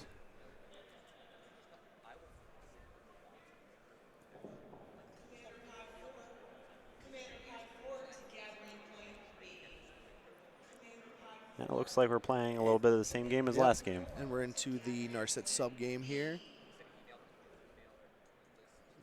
But Joe has another Narset. Pitches his one Narset with Force of Will and still has all these. Yeah, Andy forcing back, Yep. going a little better for him this Mhm. game. Yeah, Andy actually able to land his Narset this game.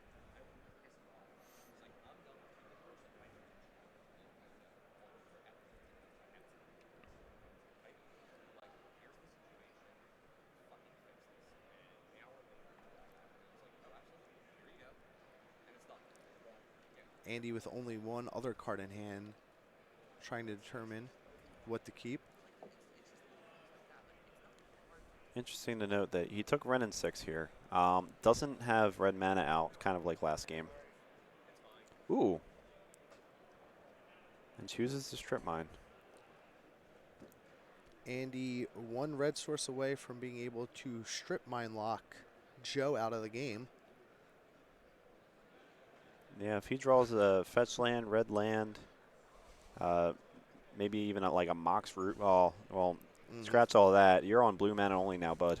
Joe kind of seeing what Andy's line is, gets rid of the green source, putting Andy effectively 2 cards away from remotely getting into a strip mine situation. And despite his best efforts to take Joseph off his colors, instead being taken off of his own.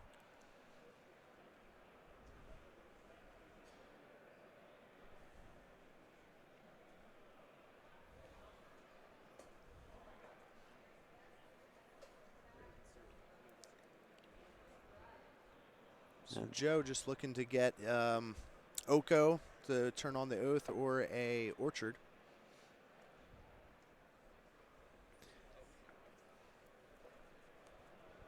Yeah, this no player particularly far ahead right now. I'd say they're kind of evenly matched.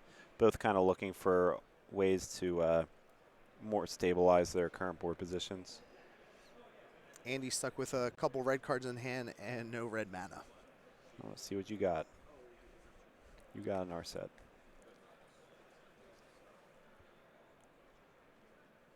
And Wasteland. Both players now stuck with a Planeswalker that they can't cast in their hand. Good one off the top for Andy there, as he's digging for ways to get the Renin 6 out and to turn his Pyroblast online. Likes both. Cage is pretty good against Oath. Grafdigger's Cage going to be able to not make the Oath activation as appetizing.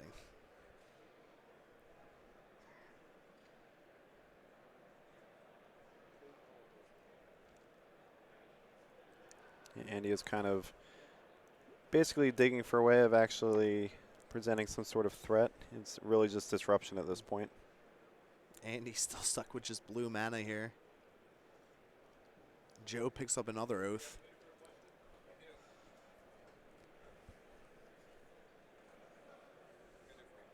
I do see a Merchant Scroll in Andy's hand, however. While he's still suffering from mana shortages, Ancestral Recall probably the find here. Yep, to try to dig them out of this. gets Ancestral Recall. Joe, however, picks up his second blue source to get Narset into play, it looks like. Andy, I don't believe, has a way yet to get rid of the Narset. He's going to need a red source to get the Pyroblast to dispatch the Narset. Yeah, once again, Andy's game plan kind of hinging on his inability to have a red source in play for much longer.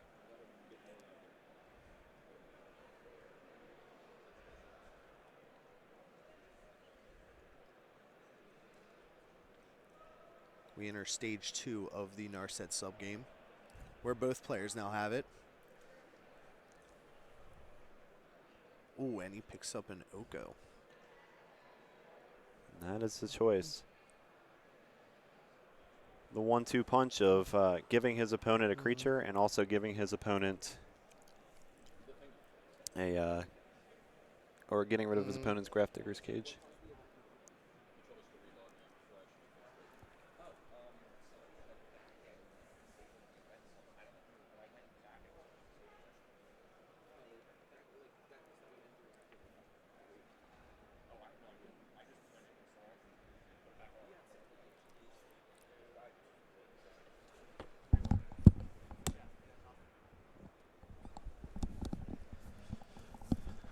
There we go. Second Grafdigger's Cage, that's going to help alleviate some pressure from Oko turning the first Grafdigger's Cage into an Elk.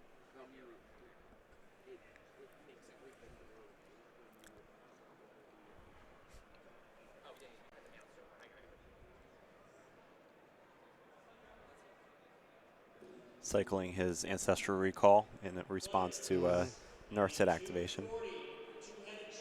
Andy just really desperate right now for a red source.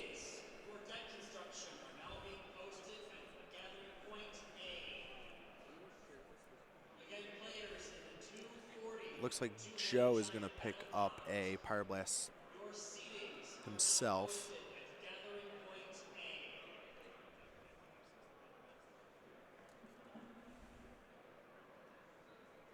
Yep.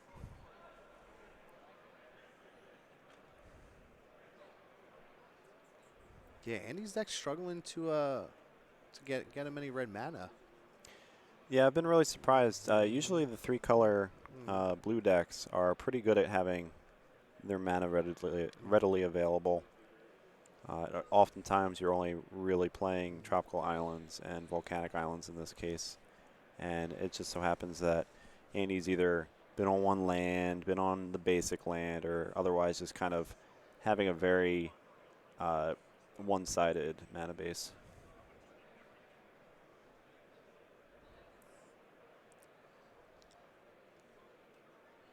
We are beating down with a 3/3 Black Lotus. Wonder if Andy's going to trigger Oath here. That might be one of the most expensive 3/3s you'll ever see.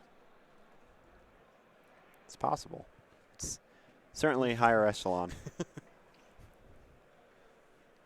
Yeah, we think back to the days when Karn Silver Golem would animate artifacts, and it would try to turn Black Lotus into a creature, but it was always a 0/0. Oko, a little bit more powerful for Planeswalker. I believe this is Andy asking about Oath of Druids. Yep. And Andy is going to Oath. Yeah, so this interaction, it doesn't come up that often, but essentially Oath of Druids is a quote-unquote balanced Magic card because it is double-sided. Whoever has the most creatures, the opponent gets to use the trigger of the Oath. In this case, Andy had 2 pieces that he wanted to kind of make happen. One is Snapcaster Mage being a pretty decent Oath target. Secondly, filled his graveyard for his Dig Through Time.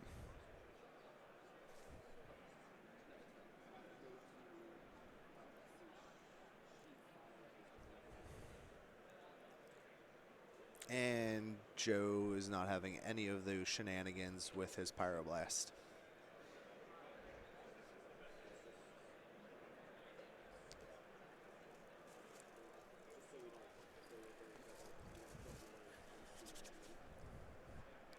And Black Lotus serving beats. Not something you get to see every day, or say every day, and see every day. Black Lotus attacks for 3, killing Narset. It's a powerful Magic card.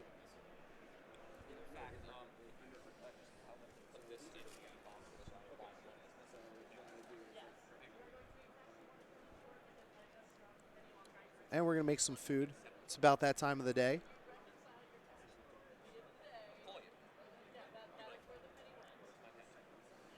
And he's still suffering from the lack of red mana Yeah, in this just game. Really, the red mana and lack of it really just stifling anything Andy can do this game. I mean, we know he's stuck kind of with the Pyroblast and the Wrenn and 6 in hand. Mm-hmm. Although that Goyf's going to be big until Oko makes it a rather mediocre 3-3. Got our Tarmo die. 4/5. Bigger than an elk For the time being. for the time being. Maybe an elk itself.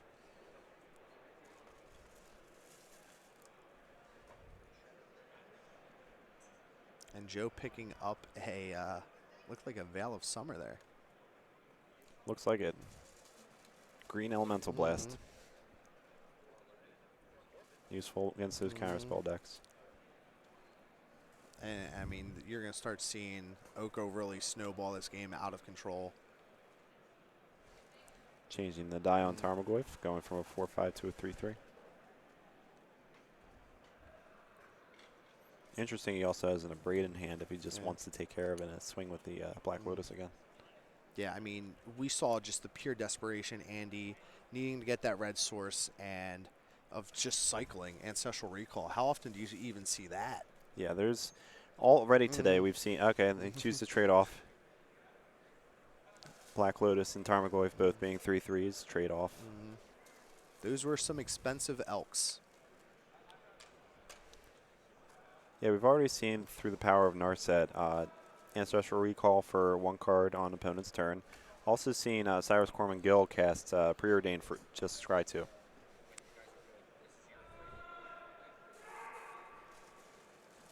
And again, I mean, just 2 dead cards in hand, and Andy picks up a Snapcaster.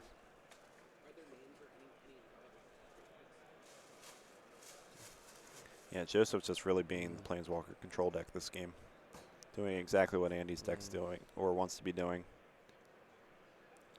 Yeah, no, that's a great point because this is kind of ideally how Andy's deck would be operating. Exactly how Joe is kind of playing this game out. Yeah, they're both kind of these rug control decks. Joseph with the Haymaker and Oath of Druids over things like Dak Faden or Wrenn and 6. For sure, Wrenn and 6. I don't even know if there's a Dak Faden in the list. I could probably look for that. In Andy's list? In Joseph's list. Oh. They sometimes run it. I don't think we're running it this time, though. No Dak Faden this time. No, he only has Narset and Oko. Yeah. Still, probably the 2 more powerful blue walkers. Dak Faden, as great as he is, being the greatest thief in the multiverse, is just seeming a little less good against artifacts these days with the addition of Stonecoil Serpent. He may be the greatest thief in the multiverse, but is he the thief of formats like Oko? I mean, he's dead now. Can't steal anything. Spoiler for anybody that didn't read War of the Spark novels.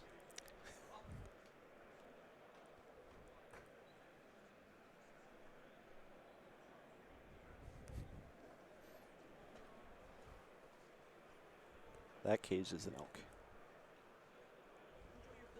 This food is an elk. How many elk is that now? 4? Yes. Did we ever figure out if elk is elks, plural, or just No. elk? No, I did not Google that information. Okay, you're supposed to do that. Thanks for following through. Yeah, you know. As per on brand. I will attack with my 3/3 Raftigger's Cage. I will block with my food. Just kind of, I'll elk one of mine, I'll elk one of yours. We'll trade off in a desperate attempt to get rid of Narset. Rinse and repeat until all the hate pieces are off the board. Those elk were not as expensive as the prior elks. No. But we are seeing a lot of elk on elk carnage.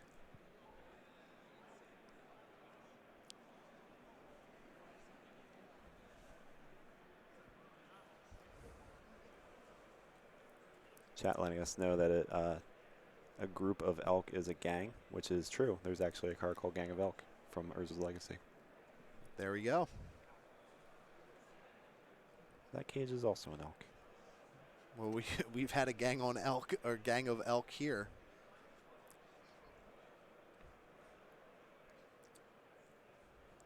The Desperation Snapcaster, and we're gonna cycle Ancestral Recall here for 1. Again, just Andy's just trying to claw out of this.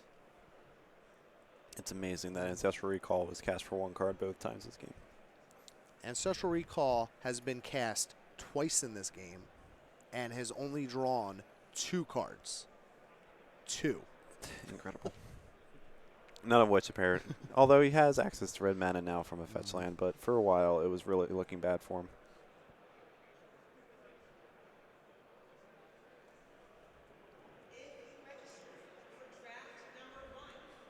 I feel like now that the Nature's Claim is going after Oath of Druids, that Snapcaster Mage was more of a bait spell. Mm-hmm. Couldn't really see in his hand before, but Snapcaster, try to counter my Snapcaster. Didn't take the bait. Instead, left up all of his counter magic, including Force of Negation for other things. Just cycling for 1 card didn't do it for him. Andy not cracking the fetch land to take kind of Pyroblast off the table potentially and make kind of Joe forget about that as an option. My deck is, in fact, able to make red mana, and I'm probably going to do that now. Yep. So now Andy needing to require the services of the Pyroblast. Yeah, Jaya Ballard's finest. Pyroblast makes a house call here.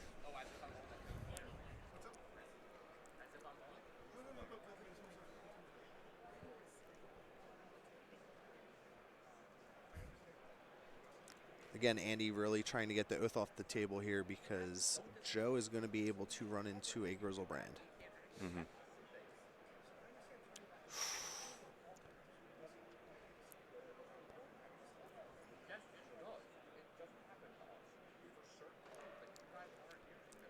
And it's going to have some hexproof now and effectively counter the Nature's Claim.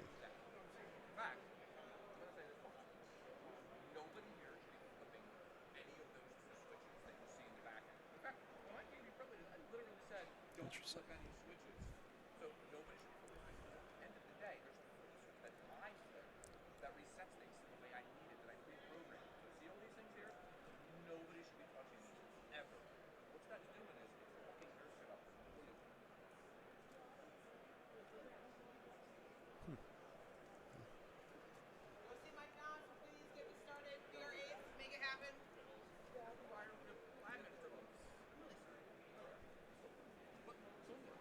Yeah, it's interesting, the Veil of Summer interaction there. It just says spells can't be countered. The whole blue and black thing is about every other mode on the card. Oh, yeah. I mean, yeah, it effectively stopped the Nature's Claim. Yeah, it's a very, with every other mode on that card being like, if a blue or black spell happened, if something's blue or black, but that one in particular just says countered. It does hit Pyroblast.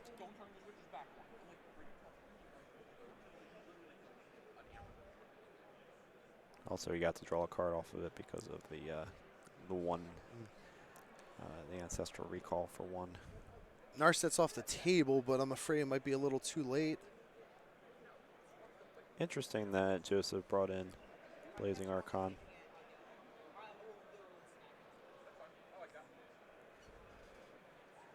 Blazing Archon is the hit off the Oath here. Yeah, Joe didn't really get to see what Andy was up to in the first game. Does have creatures, does have Tarmogoyf, but not necessarily relying on them. So, although can't rely on much with these elk just taking out red and 6. We have yet another very expensive elk sighting. Yeah, how do you feel about the Blazing Archon plan versus the original plan against what you know of Andy 75? That, yeah, I didn't see it to bring that in, but I mean, that does, I guess, kind of blank a lot of what Andy's trying to do is just kind of get walkers, generate advantage, and then clean up with creatures on the ground? I will braid my own elk. That is a Mox Emerald. That is an elk to deal 3 damage so that I can trigger my oath. I'm going to kill my own Snapcaster Mage with a Pyroblast so that you cannot trigger your oath. Ah, magic, just as Richard Garfield intended. Sacrificing your own creatures in the face of Oath of Druids is it's a line that comes up more often than you think. I've seen one of the very good sideboard cards against Oath of Druids in the past has been Goblin Bombardment. Well, one of the interesting, and Joe just drew one of his targets there, Niv Mizzet. He is a little far away. We've certainly seen that be cast by Ben Katz in an earlier round off of Lotus and 3 blue sources. This time, however, Joe's a little further behind and actually hard casting Niv Mizzet. Thinking about it, I mean, what can Andy do besides resolve Oko to really deal with the Blazing Archon? I mean, I guess that is kind of a smart play because, I mean, in Rug, you know, red, blue, green, there's not traditionally a ton of answers for a creature like that. Yeah, Oko really is the rug that pulls the whole room together of Rug. Can turn that Blazing Archon into a 3/3. A little susceptible to all that anti-blue hate, but that's the option that Andy has. I mean, there's a real possibility Joe gets a turn to cast this Niv Mizzet as well. Oko is hungry and goes up to 14 loyalty to create some more food. There's a lot of loyalty counters on that Oko.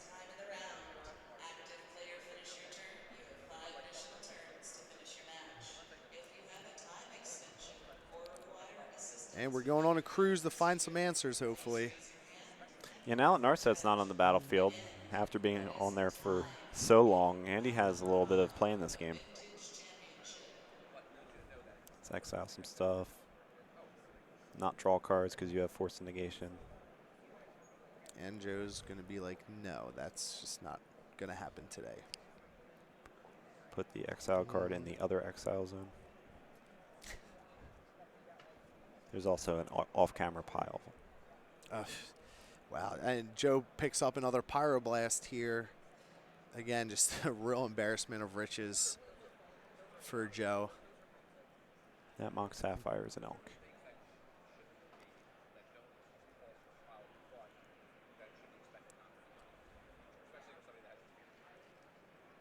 And we get some more expensive elk on the table.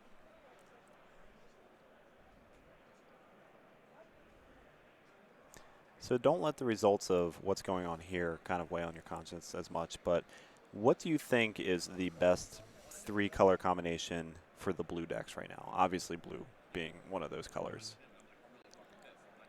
I mean, from just walking around the tables earlier, I mean, the Teamer rug builds have been, I mean, we saw Brian Koval on the kind of the rug PO version. We have, you know, Andy again. I think there's just a lot more options open to you, and obviously Oko's pretty good. Mm-hmm. Yeah, it might have kind of homogenized the blue decks a little bit because you had the mental misstep restriction, which kind of put some more weight on the Pyroblast being in the deck. Well, right, that's kind of the thing, right? So you one of the best planeswalkers to run right now is Oko, so that puts you in green and blue, kind of, you know, off of that fact. And then what's the best way to deal with Oko? Pyroblast, right? With mental missteps restriction. So it already puts you in those 3 colors. Yeah. It's interesting. We had all this shakeup with War of the Spark, with Core 2020, with Modern Horizons. And in the end, we're kind of coming to a consensus of how to make blue. Now, it's not a full consensus. There's obviously a lot of play to it. The Sultai bug decks have their own way of playing it. We did see a little bit of Jeskai when Mental Misstep originally got restricted and kind of went on a tear, but even that's come back a little bit and it isn't really as popular. I do think that I like where Rug is the best. and Joe just kind of choose your own adventure here now. Can even cast his Niv Mizzet, kind of cast Niv Mizzet, draw 7 with Grizzlebrand, deal 7 to your face. Thanks for playing. Niv Mizzet also uncounterable. Draw 7 and 7 triggers to your face, and thank you for playing. Yep, there you go. That's the match. Joseph Bogard takes out Andy Probasco in 2. Oath looking really good there. Oh, yeah, Oath looking exceptional. Kind of, you see, it's almost similar. It's Andy's deck, but instead of kind of fussing around with these creatures, let's just have an Oath of Druids package. Yeah. Yeah, you saw kind of that same section of the deck was kind of instead of having the 7 creatures, the 3 Tarmogoyfs, the 2 Snapcaster Mage, and the 2 Scavenging Ooze out of Andy's main deck. Instead, you had 4 Oath of Druids, a Grizzlebrand, and a Niv Mizzet, and even like 1 extra slot to play with. We'll call it Gaia's Blessing. I'd say that's the 7th one in Joseph's deck.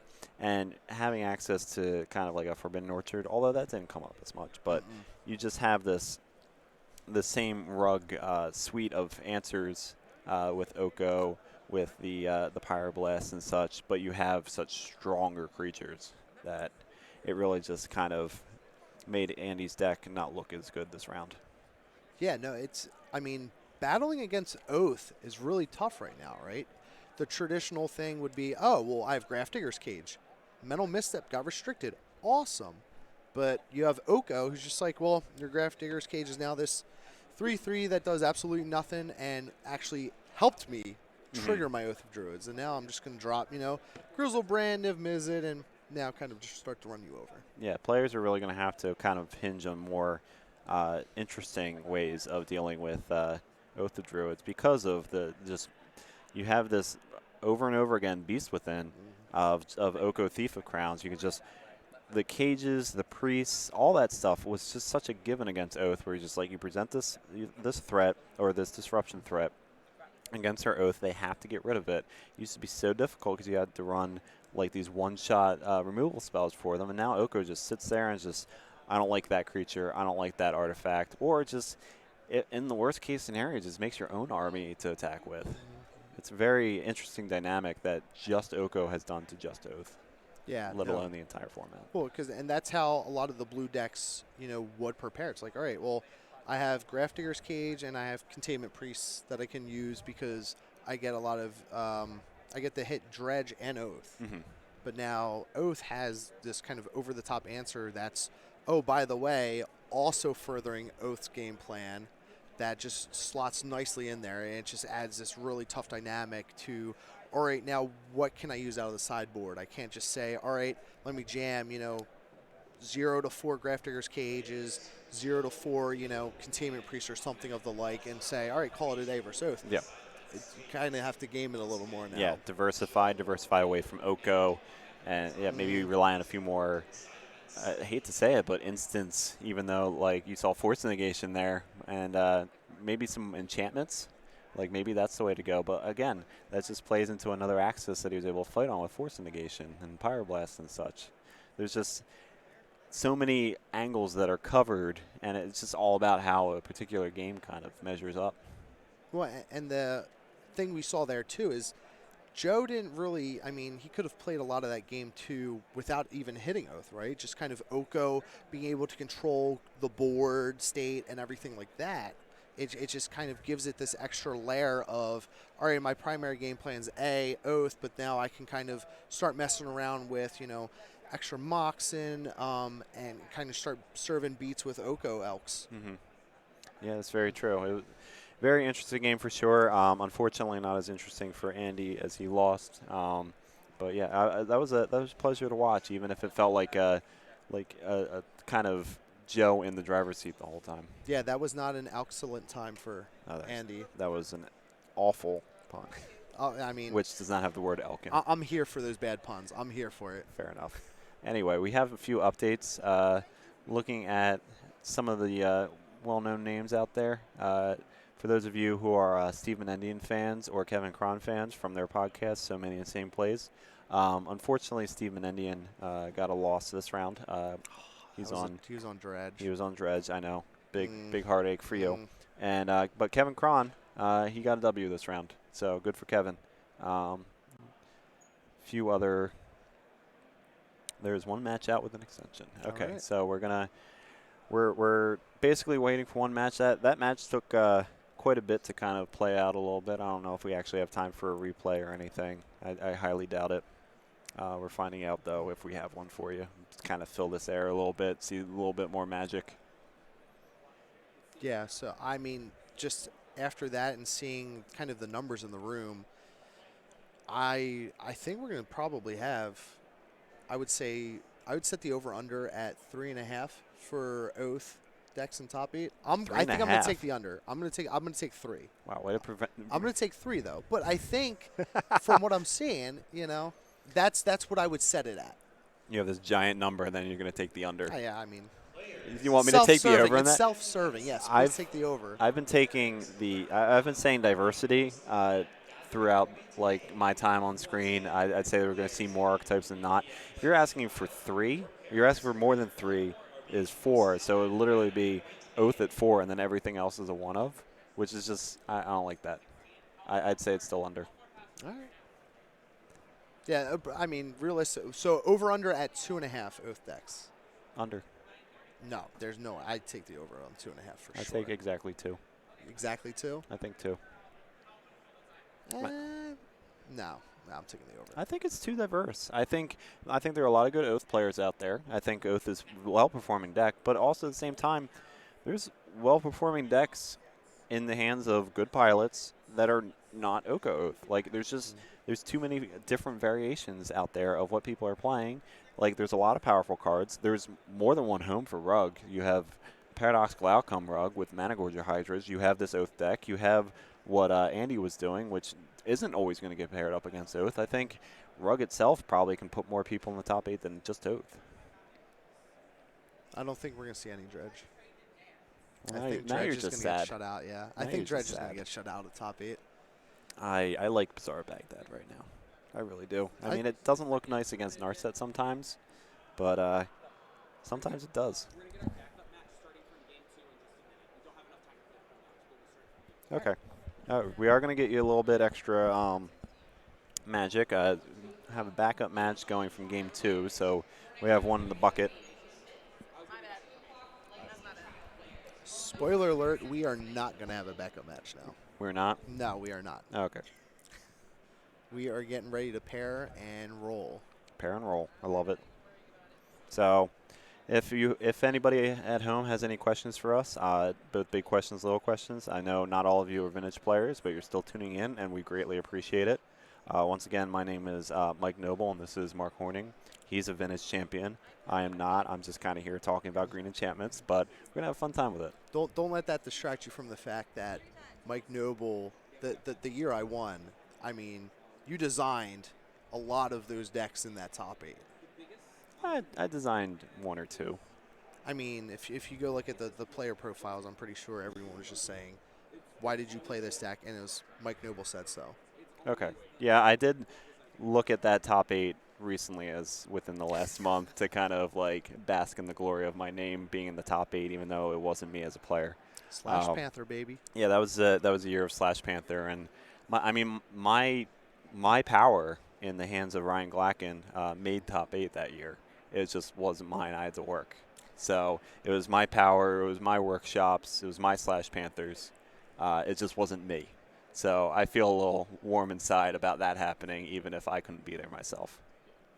You know, if Oko, its plus ability, didn't have its loyalty up so high, it would be interesting to have something like a Slash Panther to kind of, because that's what made Slash Panther really good then, because everybody was jamming Jace the Mind Sculptor, and you would just format, I'm going to brainstorm, and then you would be like, all right, well, I'm Slash Panther, you just paid 4 mana just for 1 brainstorm. Yeah, absolutely. Haste is such a great keyword in Vintage sometimes when the format drifts to the Planeswalkers, and Oko, unfortunately, sometimes it's Oko make a food. There's no real powerful 6-power haste creature in Vintage. Like, yeah, we have a lot of powerful cards, but you don't really see that one that often.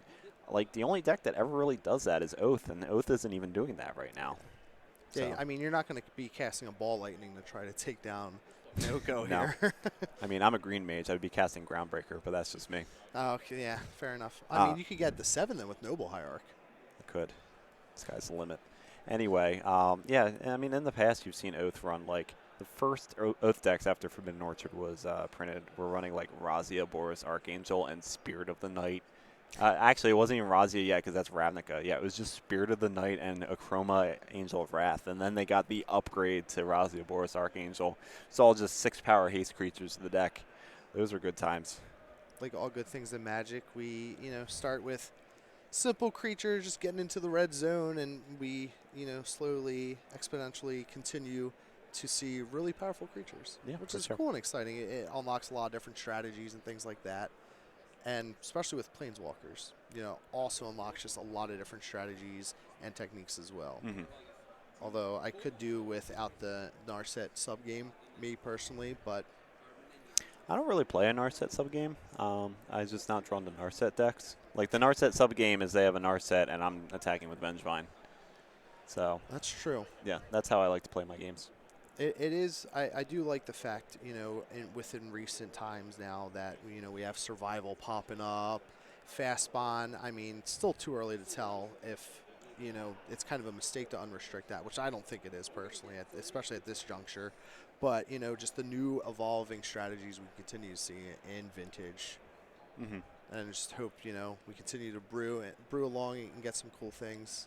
Yeah, I think in the months to come, I don't think we've settled yet from Throne of Eldraine, and I mean we kind of settled from 2020, but we didn't settle from the restrictions, and Throne. I think everything's kind of up in the air still, and I think there's a lot of cool stuff out there. It's like Oko was not on anybody's radar, like anywhere from the get-go. Like even Standard radar at first, it like took a little bit. Although Standard had Field of the Dead to contend with too, but that's its own problems. But I mean, Vintage is in a really good spot right now. There are cards that feel oppressive at times, but they're not oppressive against everything. A lot of people will get hung up on what's oppressive against what they're playing, and like Narset is Dig Through Time, Pithy Needle, and Bazaar sometimes. But at the same time, it's also a 3-mana Planeswalker against like a survival deck or a dredge deck, and you're able to just like get your engine going before they get their Narset going, and it doesn't even matter. They draw a bunch of cards and then they're dead. No, sure. No, very good point there. Because, again, you resolve Narset and you're just kind of like against a workshop deck. You're like, oh, well, they're not going to be drawing many cards anyway. Like, yeah. The best way to prevent your opponent from drawing cards is to kill them. Yeah, exactly. So I've always been a big advocate of that plan. Just get the game over with as fast as possible, but still have some resiliency, which is, I guess, why I also have a soft spot for the DPS decks that are out there today. Yeah, I mean, like I said, with the misstep restriction, Dark Rituals, you can dust them off a little bit. Mm-hmm. And I kind of started really exploring, what can I do with, again, Goblin Welder or even like Death Shadow. Mm-hmm. Is that something, kind of randomly occasionally pops up in Legacy. Yeah.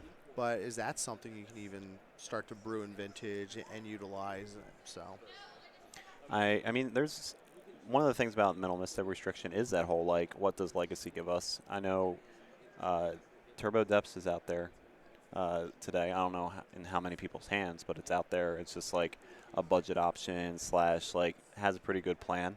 Death Shadow for sure gains things like the one Gitaxian Probe and the one Mental Misstep, and there's just a lot of cool things you can do right now, and it's funny to think just a couple weeks ago how Jeskai was considered like this boogeyman.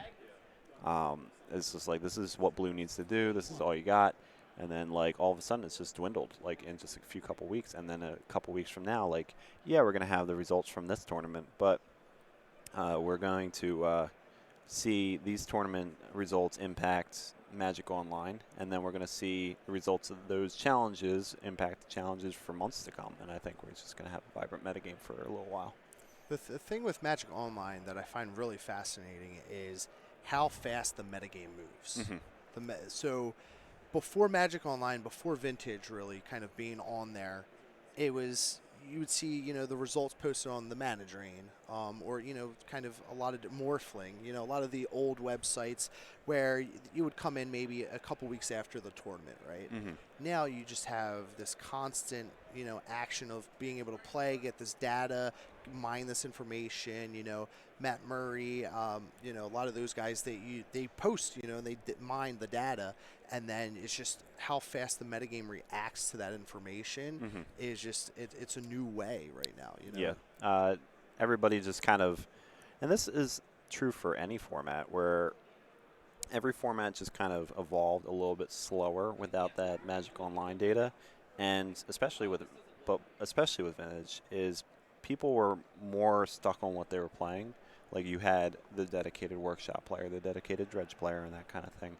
And because of just the fluidity of Magic Online cards, like, they can be dredge one moment, shops the next, blue the next. Like, it's just the metagame does what it would do with like any standard metagame, just at a more powerful card level, and it's amazing to see. I really like what Magic Online's done to the format. It's really caused people to innovate in ways that we probably would have never seen otherwise.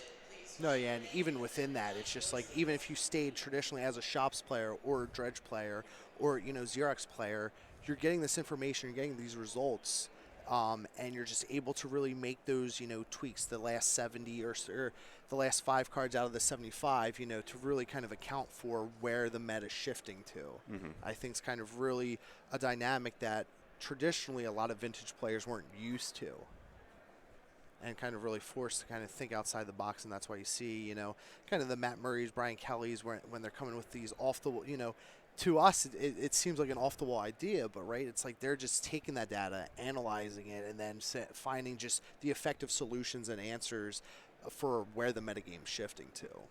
Absolutely. And yeah, hopefully we'll see people use all that information to do something cool this weekend.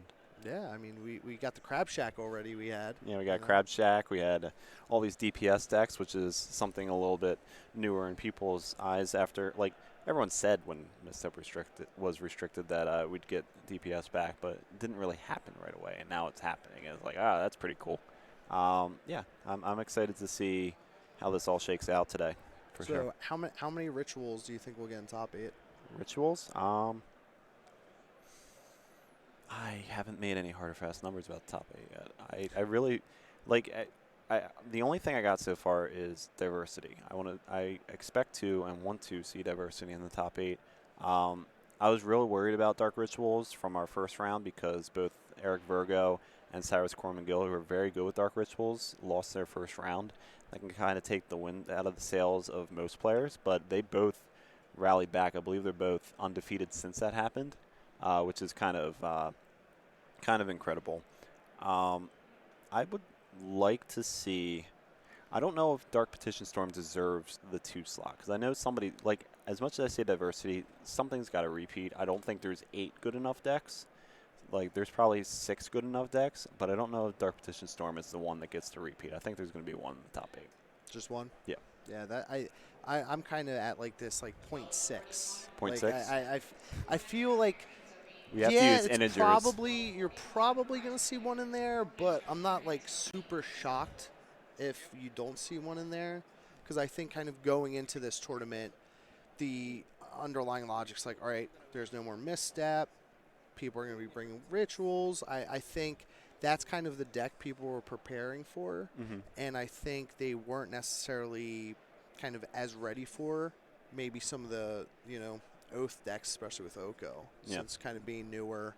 I mean, again, it all comes down to the preparation testing that the players did. Yeah, whether or not they use what Vintage Challenges told them, or innovated based on Vintage Challenges, or just tried to like look at data from Eternal Weekends of the past and seeing how challenge data versus Eternal Weekend data. There's so much data that you can use, and so many different angles of attack of like how to read the room before you get to play against the room. So, looks like we're trying to pull together some feature matches for you guys. We have Joe Brennan versus Jonathan Hammock on the main camera. Both players are sitting at 5-0. Joe Brennan, I know, is on a Sultai list of some sort, probably with some of the cards that we saw before the Karn Forge restriction, but like retooled for a more diverse metagame. He won the NYSC with that, right? I believe so, yeah. Yeah, so he's been a big proponent of kind of the bug Sultai strategies in Vintage. He really likes his Oath matchup. I was talking to him earlier, Okay. and I was like, "Hey, I've been seeing a lot of Oath in the room. What are your thoughts?" He's like, "Yeah, I've been seeing a lot of Oath. He's not too worried about it. Okay. He feels really confident in that matchup." Okay, that's good. It's good to have confidence about some of the boogeymen in the room, Yeah. for sure. Yeah, that's a good one. Jonathan, I don't know what he's on, I know. unfortunately. Looking at the rest of the options, we're going to have on backup camera Josh Lalo and Boston. Oh, I'm going to butcher that. I'm so sorry, Boston. Scatterman, I want to say. I could probably mispronounce it in a more offensive sounding way. If that's not your last name, Boston, I'm so sorry. Then in the off-camera matches are going to be Jeremy Pinter versus Raja James, and then Justin Franks versus David Tao. Josh, I played Josh recently at the NYSC, and he was on Jeskai Xerox, and I was on the Karn Mystic Forge deck back when it was, When before you got it. Karn, before Karn got restricted, before Mystic Forge got restricted. And as happens in Vintage sometimes, right, with that deck, you were just like, I need to resolve a 4-mana spell as fast as I can, right? Karn Great Creator or Mystic Forge, and just ran right into, the counters each time. So that's how Yep. it goes sometimes in Vintage, right? Fair enough. Best laid plans of mice and men. Yep. All right. Are you looking to get in here? All right. I'm going to pass off the helm to Randy, Enjoy and your food tokens. I will enjoy my food tokens, and you enjoy your matchup with Joe Brennan. I wonder if Joe has some Elks in the deck.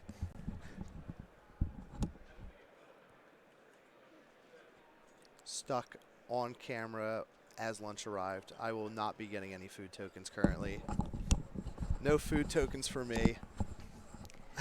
Didn't we have this conversation last year? Yeah. Did you mess it up last year No. too? So Mike got stuck 2 years in a row Okay. missing lunch. So I guess it's just turnabout's fair play. It's about my turn, right? You could pull a Ben Stark, have it off to the side, sort of eat while you're doing commentary, slide it cleverly off screen when your camera comes to you. There we go. That might be the play, actually. I'm just saying I would if I was you. I mean, that's probably going to be the play.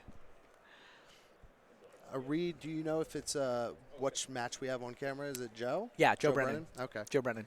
This is a guy who top 8'd 2 years ago, right? Yes. With a control deck. Mm-hmm. Trying to remember the details. He was not the Landstill player, right? That was the one that won. Yes. Yeah, Right. he was on Jeskai. Jeskai. Yep. He's on Sultai this time around. So still blue. He's clearly a blue player. Also, I mean, the interesting thing for me about Joe is that he's all tabletop. Does not play Magic Online. Doesn't play at all, and he's got enough of a local scene where he gets to play. He's primarily a Vintage player, but exclusively tabletop. He's all over the place. Anywhere on the right. East Coast, he's traveling Legacy or Vintage. He just recently, I don't know how similar this is to the list that he just won the NYSE with. Oh, he but won the NYSE. Yeah, he won the Nice. NYSE a few months ago with Sultai. Okay. So kind of still sticking with Sultai. Yeah, I got to glance at it. It's it's Leovold, it's Deathrite Shaman, it's Tarmogoyfs, which not a card that has been in heavy rotation in Vintage. But it's kind of popping up a little bit. I mean, Right. Matt Murray won the challenge with Tarmogoyf. We just saw Andy sleeving up some Tarmogoyfs. It'll be interesting to see now if, I don't know Joe's list, if he added kind of Oko, because when he won the NYSE, obviously Oko wasn't printed yet. I think I might have seen one. I just caught a quick glance at it, so enough to see kind of the gist of it. But Yeah. I mean, I would assume, we just saw Oko do a lot of work on. why would you not run one or two, right? Exactly. I don't know why you wouldn't have at least, to that point, a couple in the deck. Right. It seems pretty powerful. The other thing going on in the feature match area this round, they're all 5-0s. Okay. Joe is 5-0. His opponent, the backup match is a pair of 5-0s. And even there's 4 tables set up over there, so they call up 4 matches. Every once in a while, you need to shuffle one of the backups onto a camera table. But they're also 5-0. I think there's maybe 10, 12 5-0s left at this point in the Okay. tournament, and 8 of them are in the feature match area this round. Nice. So pretty important matches here, especially as we slog through to round 9 here. Yeah, I'm starting to get a sense of who's winning, what's winning. I haven't heard an archetype breakdown, but some of the names I know I've seen updates. Cyrus Corman Gill did pick up his second loss Okay. that round, unfortunately, as did Stephen Endian. Picked up a second loss. Yeah, I heard that. Yeah, I made the prediction. I don't think we're gonna see a Dredge deck in top 8 this year. So Oh yeah, unfortunately. I think I'd love Andreas to be Peterson proven. is 4-1. Oh, is he 4-1? He's on. Yeah, because he's on Dredge too, right? Yeah, he's on Dredge. He was definitely 3-1, and I think I saw that he was 4-1. All right. Well, maybe we've got hope for one. Yeah, we'll see. Get some zombies feasting on another trophy. I know it. It won Eternal Weekend over in Asia. Yeah. Yeah, I don't think I get the chance to ask you your prediction for top 8. So I mean, I was kind of slinging a hot take. And again, it might be the bias. I really think Oath's going to dominate the top 8. Dominate. Interesting. Oath. I like some shop decks to get in there. I would go probably. I'm going to go 3 Oath. I think I'm going to go 1 Dredge, 1 kind of Dark Petition Storm. I think we'll get a Survival in there, and then round it out with some shops. Okay, so Shops and Oath are like half of it, Yeah. or maybe 5, I think was your count. I agree with, Mike said it. I'm just basically stealing Mike's answer, but I think this is the year where we see just a lot more diversity than we normally do. I think we could easily see, 5, 6, 7 distinct archetypes in the top 8. For sure. It's just Vintage feels more open. I don't know if it's actually open or if people just haven't figured it out yet, but it's definitely the case that no one knows what the best deck is. Everyone kind of has, well, I like this deck and I like these matchups and this is my style, but there's no consensus best deck. Yeah, Which feels pretty unusual. especially it's a far cry from a couple years ago where we were kind of like, oh my God, Mishra's Workshop's just really taken over, and now we're kind of like, oh wow, you can play this, and this. So it is kind of people still kind of feeling out and enjoying, maybe some of their decks. Yeah. But kind of still trying to find what the best, archetypes, card selection is within the given format here. Yeah, people are still brewing new archetypes. People are still sort of debating which of those archetypes, how to tune these things in light of, new cards, new restrictions. It feels more open to me than it has before. I guess we've had some reasonably diverse top 8s, but it's like, oh, one Landstill player snuck in. That's weird. He was like the only guy around. Where it was mostly, the last couple years, it has felt like there's Shops, there's PO, there's, kind of young Pyromancer. I guess that's what Sperling took second with last year, right? You've had the field be fairly polarized, right? These are the 2 or 3 decks you're going to have to place multiple times. And I feel like you could go through this field today and you could play 9 different decks. Yeah, no, for sure. And it was polarizing to the point where people were actively like, oh my God, do we have to do something with Mishra's Workshop? Oh my, do we have to do something with Paradoxical Outcome, And now we're at the point where it's, oh, okay, we got a lot of play with, a bunch of different type of archetypes out there. Yeah. All right. Well, here we see Joe on Sultai. Grixis is what his opponent is on, Jonathan Hammock. I had not heard that word. We shall see. Black Lotus, that's a pretty good opener for Joe.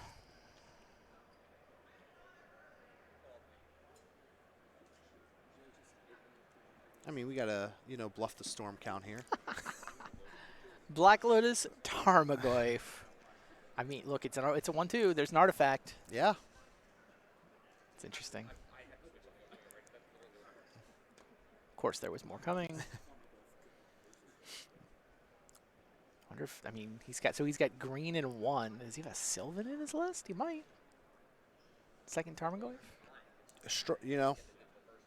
Just like we drew it up in Vintage, turn 1 Tarmogoyf. Turn 1, 2 Tarmogoyfs off a Lotus. Collector, oof, sure. Oof, there it is. He gets his Black Lotus, but none for you. Oh, the Tarmodai. And Joe can really tax Jonathan's mana here if he's not careful, because Joe does have a Wasteland in hand. Right, that's the thing Sultai will often do, is it definitely can run a mana denial strategy. It's hard to fit in Wastelands to your Sultai list, but Death Ray Chop does a lot of work. Yep.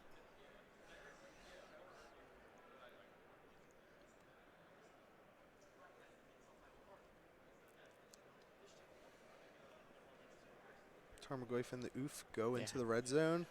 Easy wasteland there. Mm-hmm.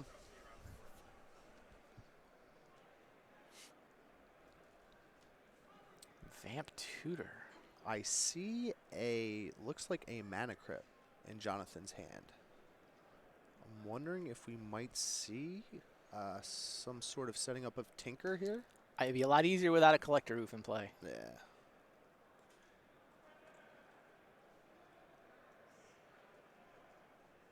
I mean, this is a spot where you wish you were white for balance, but Yeah. that's not one of the Grixis colors.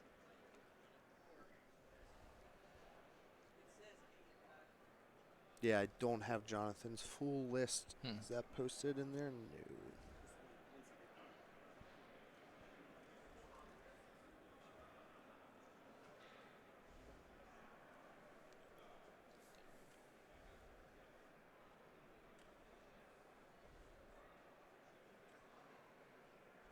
Yeah, Joe's got nothing else but nothing to follow up the wasteland with. I think it was an ancestral Vamp Tutor found. So, land, draw 3 more. He knows with Collector Oof in play, he can't do much after he ancestral, so he's going to wait for Joe's upkeep.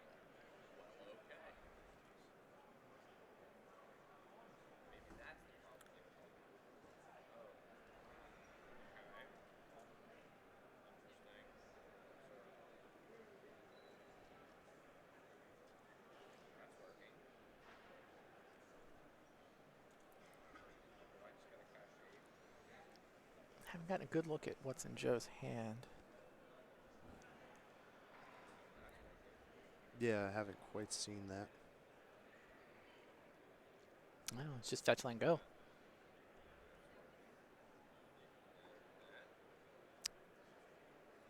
Jonathan down to 9, so he's not quite dead yet. Full grip. Joe kind of did his thing, right? Mm-hmm. Down a card for Lotus. Hasn't done anything but a wasteland since that first turn. All right, we got lists here. Excuse me. Bless you.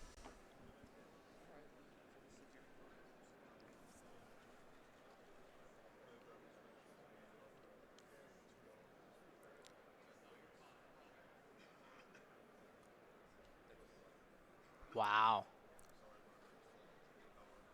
End step, discard Mana Crypt. That is not the play you want after your ancestral. No, Jonathan in a world of hurt right here. Not kind of really choked on mana and being able to interact. Yeah, he found no land off the ancestral. He's drawn 2 lands this game. There was a Collector Oof in play before he took a turn. He drew 2 lands, got one of them wasted. He never had 2 mana at any point in the entire game. Wow. Did seem to have a Force of Will. I assume he did not have that on the first turn. I don't know. Maybe he didn't think Tarmogoyf and Collector Oof were worth the trouble. They were. All right, John's list. He's got Tinker Blightsteel. He's got a couple of Karns. Interesting. Karn, a Silent non-great creator variety. Yeah, Great Creator's rough. Yeah. Now that it's restricted, I mean, Great Creator was ridiculous. That I feel like the Mystic Forge Great Creator era of Vintage will go down historically as one of the low points, honestly. But both of those cards got restricted, so it's hard to play Great Creator, and because it wants you to build your sideboard around it, but you only get the 1, so fine. Plenty of Planeswalkers here, right? He's got 2 Dax, he's got a Mind Sculptor, Karn Scion, and a couple Narsets. Yeah, this is basically a Planeswalker-heavy Grixis control. A couple Snapcasters. Yeah, it has the feeling of kind of like more of that traditional Grixis control we've seen in Vintage past. Wow, speaking of Vintage Past, 2 copies of Mana Drain. Card we have, I mean, and Library. I mean, I can't.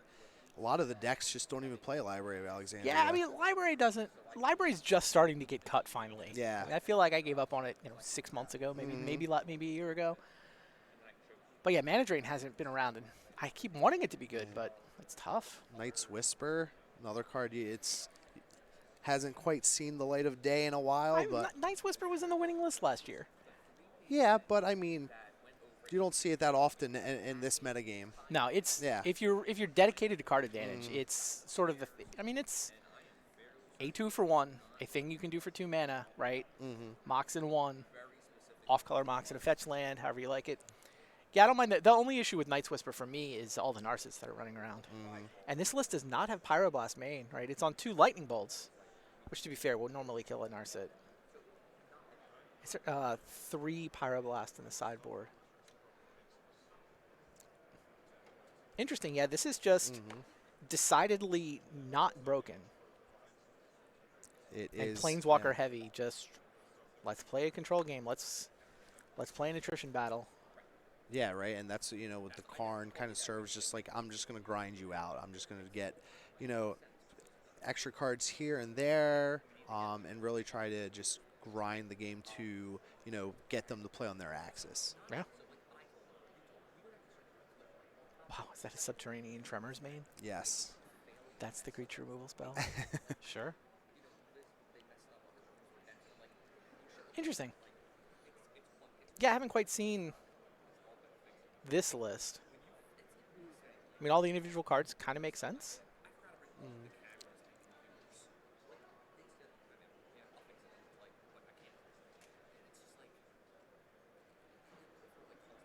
But yeah, it's not explosive. Yeah, it's not what you typically see in the current metagame. Which could be, obviously he's 5-0. That could be working to his Yeah. advantage. Yeah, he's playing a little more fair than many of the other decks. Yeah.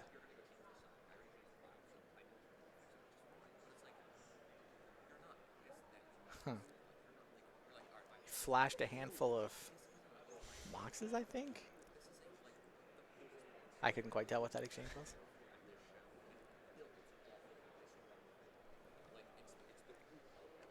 Looks like Joe's going to keep 7. Never mind. Nope. And both players will go to 6.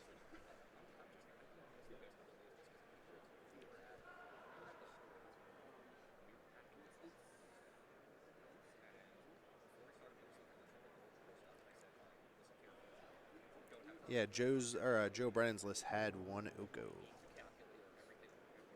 1. 1. Yep.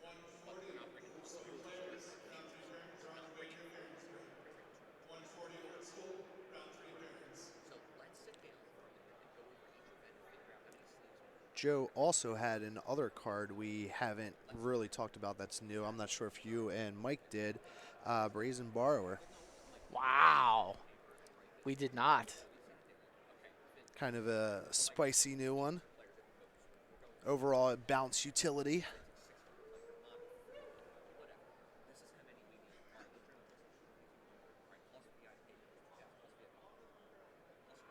Down to 5 for Jonathan Hammock. Joe has picked the 6. He's going to keep. Joe with a Gush and Force of Will. Couldn't quite make out the rest of the hand there.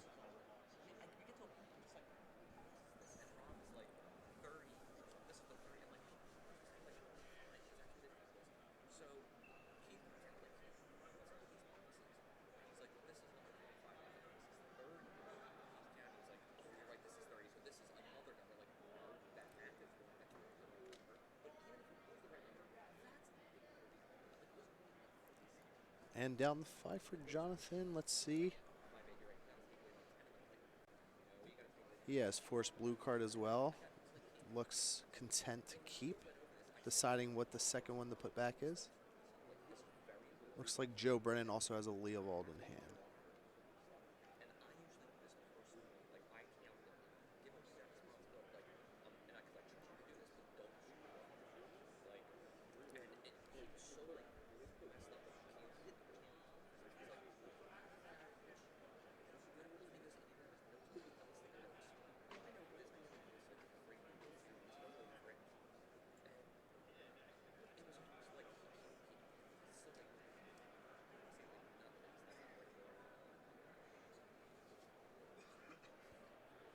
Basic Island playing around the waste he saw earlier. Sure.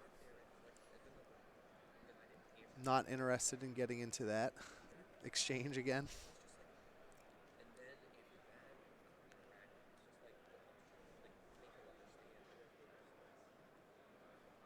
Just the way you drew it up.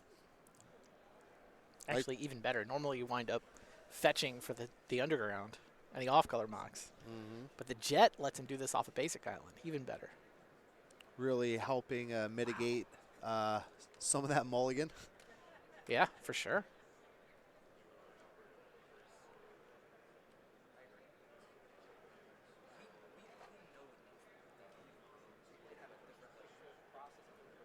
Looks like Joe picked up a cruise.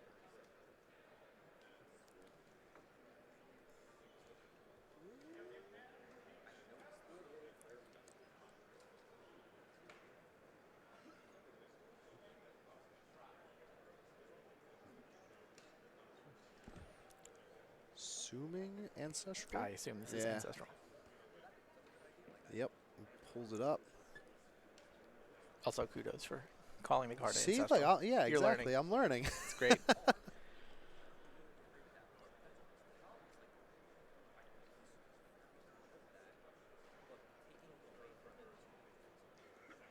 And there goes the C now. Gonna go ahead and tap out to cast the Ancestral.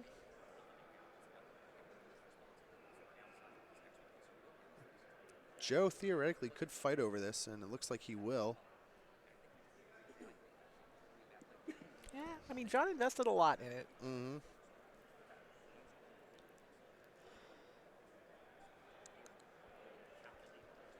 You figure he's probably going to draw 2 spells, so spending 2 spells to stop it is reasonable.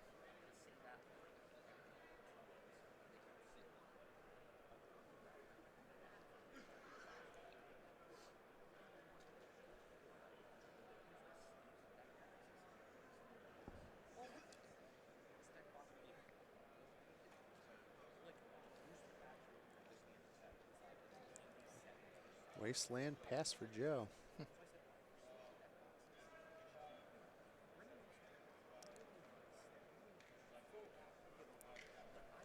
Jonathan still looks like he has Force and Blue card in hand.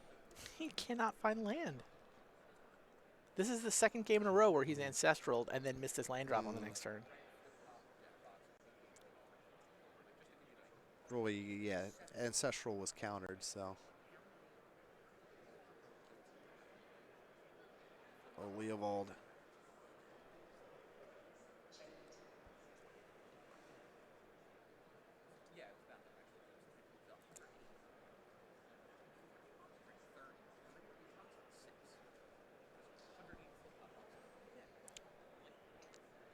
John not interested in playing against Leovold.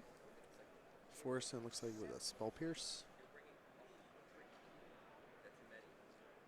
No. I don't know what that is, but it costs more than Spell Pierce.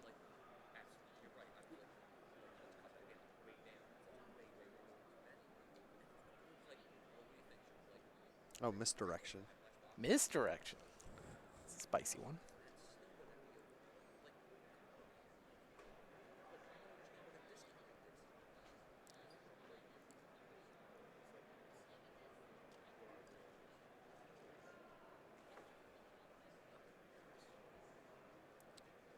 We're gushing. Both players trying to find some action. Joe picks up another Leovold. Yeah, that's what that looked like.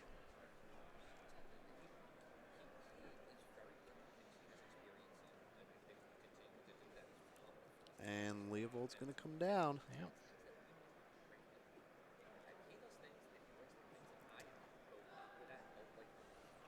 And it's looks like it's sticking around for the time being. Wow. Yeah, now that is awkward for the Grixis control. You know, we looked at this list. It has a lot of card drawing.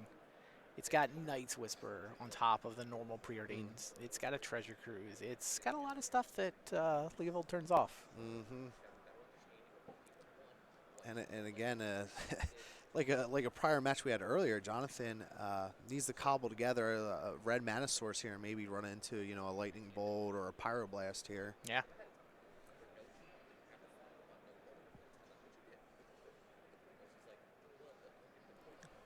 Joe exiled everything for this cruise.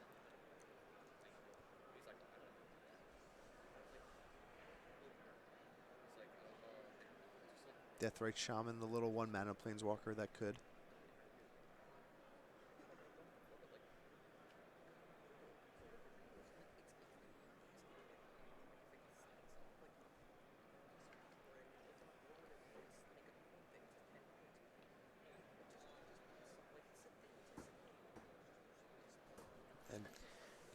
John's still stuck on 2 mana.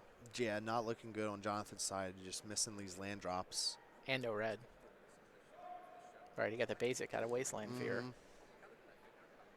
Oh, is that the strip mine? That always feels so unfair. You Yeah. get the basic island to play around their wastelands, and they then- draw the strip Mhm. mine. Really, dude? And Jonathan's finding himself not really being able to play Magic this game, unfortunately.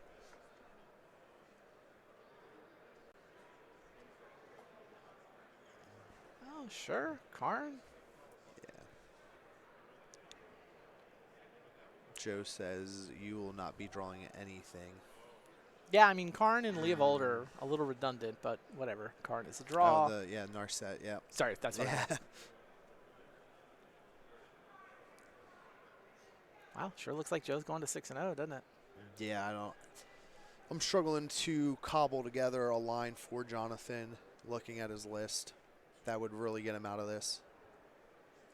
Yeah, I don't see it.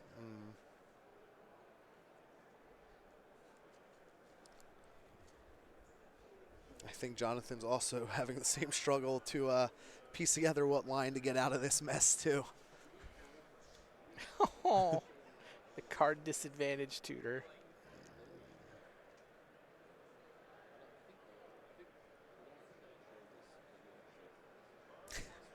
Joe's like, sure.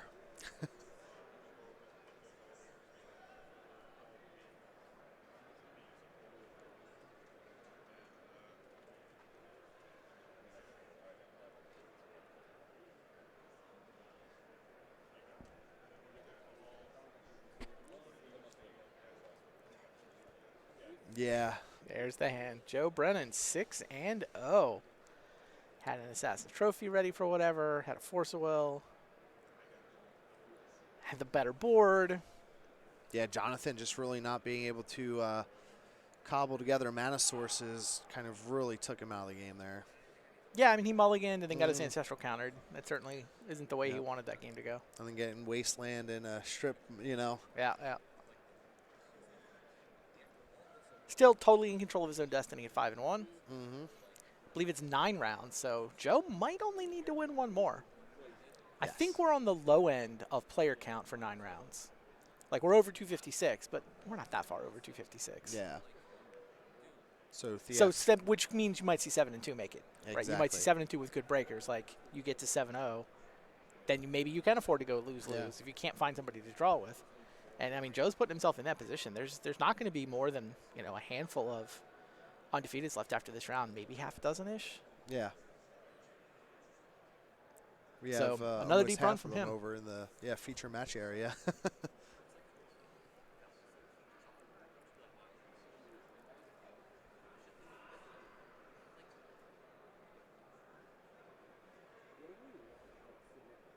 Do we come to any conclusions on Sultai versus Grixis?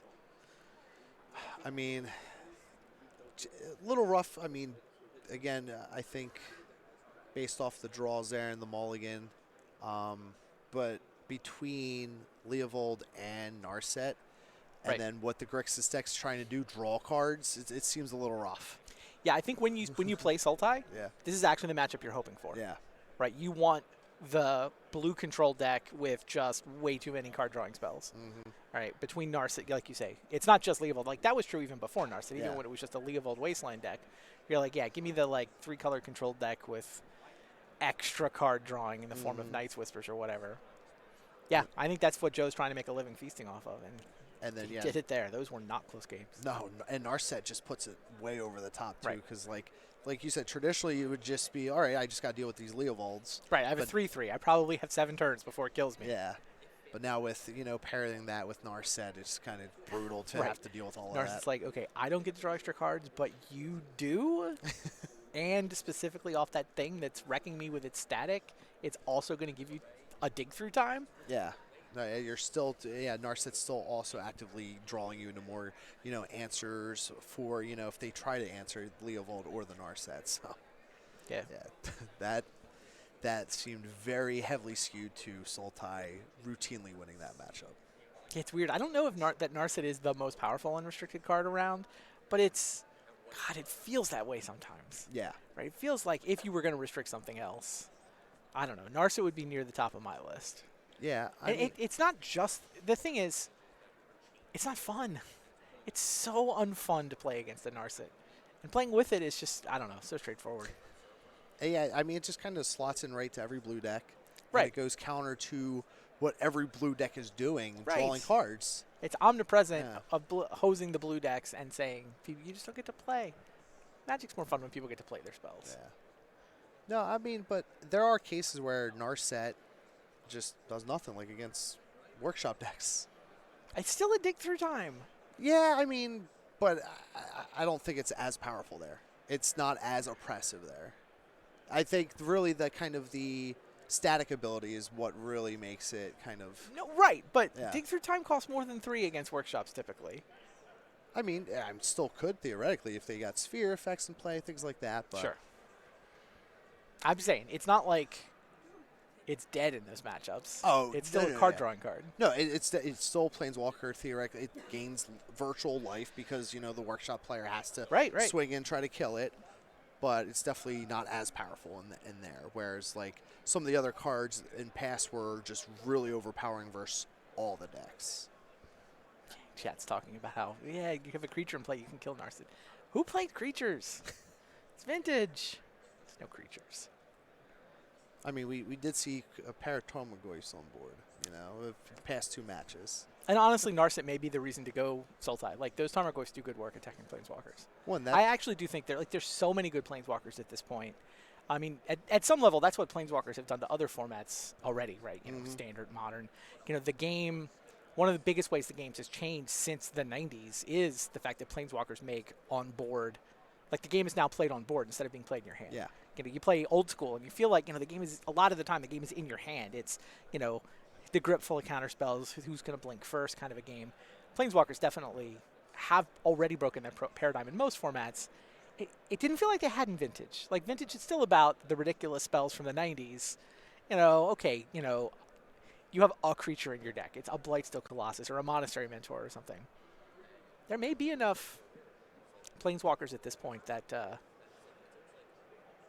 It looks like we are supposed to play going creatures. to do a throwback round here. throwback round. Okay. Yeah, we're going to go back a previous round and look at Josh Lalo and Rich Shea. Okay. So we'll be able to. I don't know who won that match. No, I don't either. Yeah. Yeah, I knew Rich was playing over in the future match area. This is the last round, I think. Yeah. But I didn't hear the result. I don't think we've said Rich's record either. Yeah, and I don't think we said Josh's record either, so See what happens. we shall see. Playing to get to 5-0. Mhm. Rich on shops. I talked to him this morning, and he said he wanted to play a blue deck, and he couldn't deal with Narset. Is specifically Narset is what got him to go back over to the Mishra's Workshop side of things. Now the guy has top 8'd back-to-back Eternal Weekends with workshops in his deck. Yes. So part of me was surprised he was going to leave them in the first place. But what are you going to do? And this is Jeskai flavored blue from Josh Lalo. Pretty strong openings for both players here. Yeah, indeed. I mean, crucially for Josh, on the play, was able to resolve that Ancestral Recall before Sphere and Trinisphere came down. That said, yeah. Sphere and Trinisphere is tough, especially game 1, where, how many answers can the Jeskai list really have? It's also awkward, right? He draws those 3 extra cards with Ancestral. It looks like he started with basically a full grip, but you can't dump your hand to Moxes. All of a sudden, stuff costs 3. He's going to have to discard to hand size. Gitaxian Probe. Yep, and that's what he had to do there. All right, I guess he was on the play. May have mulliganed once.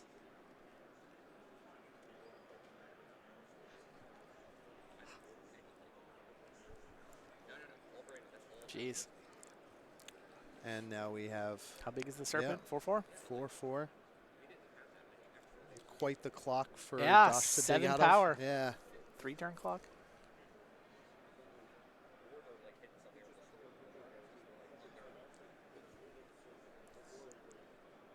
Library still making an appearance. Yeah, the good news about the Trinisphere is that he's on library. 7 cards in his hand. He'll get to draw a card. Oh, it looks like he added mana. Oh, okay. Yep.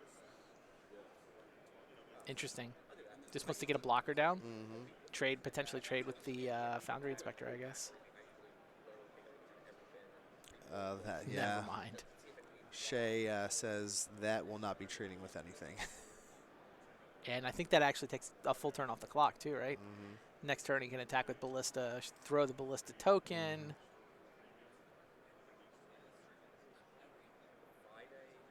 I guess he's still one short?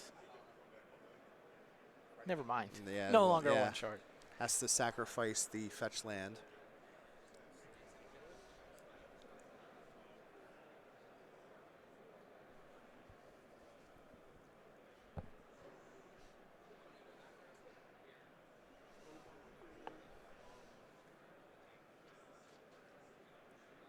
And what does Josh have to try to get out of here? 3 mana Lavinia. Just trying to get down another blocker here. Yeah.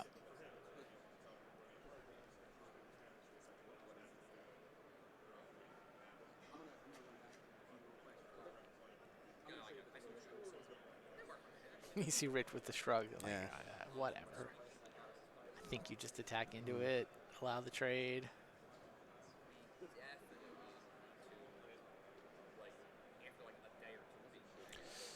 Well, that will certainly get that Ballista going. 2, 3, 4, 5, 6, 7 mana. The Jet makes 8, so we can make Ballista a 3/3. So he can, I think that's lethal, right? He guns down Lavinia, then he attacks for 8, and then he throws the last counter. Yep. Yeah, I think we are ATOG deterministic. Let's see if we have any rich subscribers in the chat to throw up the right emote. Yeah, that's a good draw. Yeah, Josh with the turn 1 Ancestral, but didn't have any fast mana on his first turn. And Trinisphere just forced Josh to play through Molasses while Rich, you know what? He's got a Workshop. He's got a Foundry Inspector. Does not really care about his Trinisphere. Josh kind of just stuck with also just islands there. So I go away, I leave November 25th. I come back 11 p.m. December 4th, and our load-in starts at 8 a.m. December 5th. So whether or not anyone will make it there on the 5th, that's like I'm banking on. So with Jeskai, I know talking to some of the people who were considering Jeskai, they felt the sideboard for Jeskai is a little stronger versus the Workshop decks versus kind of the Teamer Rug, if you will, especially with Stony Silence being available, kind of having the swords, things like that. Sure.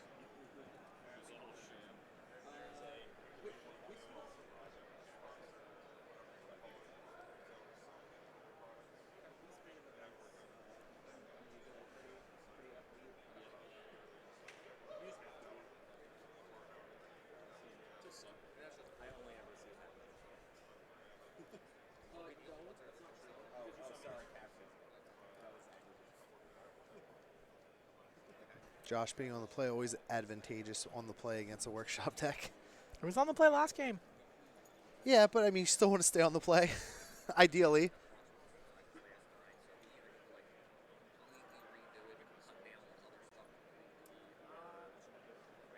All right, here's Josh's list. You see the sideboard is 2 copies of Biforce, a Fragmentize, a Plow, and a Wear Tear. Not a ton for this matchup. I mean, I guess he's got 3 Plows main, which are excellent in the matchup. Like, you just want to remove all their creatures. Yeah. Oh, that was the Lavinia. There's a Bone Crusher Giant in this list. Wow. Another new card we have yet to really see played. Wow, he's got a bunch of Silver Bullets. It's not really a tutor list. Can't really access them, but he's like, here's my 1 Containment Priest, my 1 Biforce, my 1 Lavinia. Yeah, he does have a lot of one-ofs. I mean, I guess you get to dig between Narset, a little bit more with the Teferi.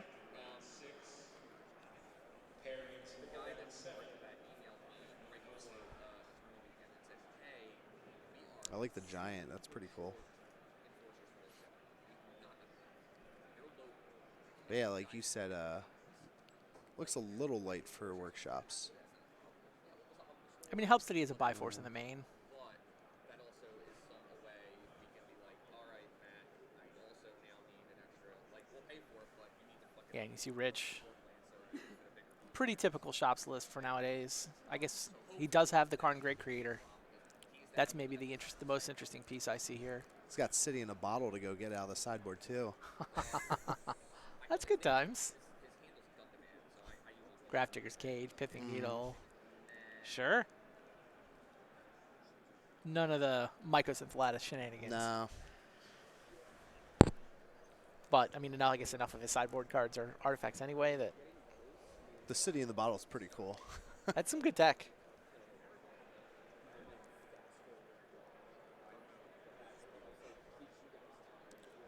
Would take down the library. Yeah.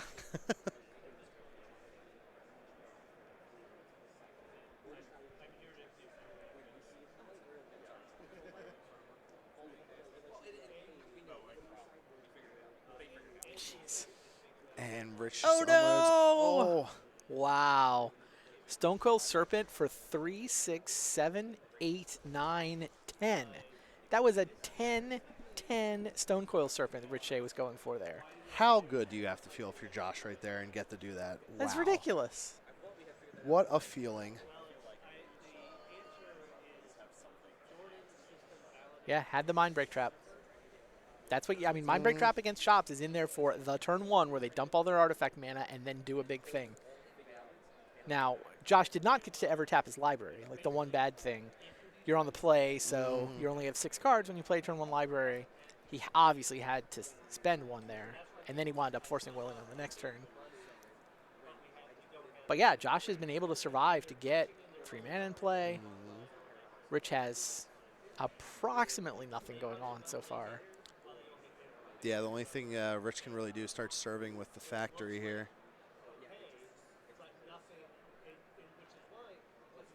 I'm not sure of the card in his hand. Monastery Mentor for Josh Lalo.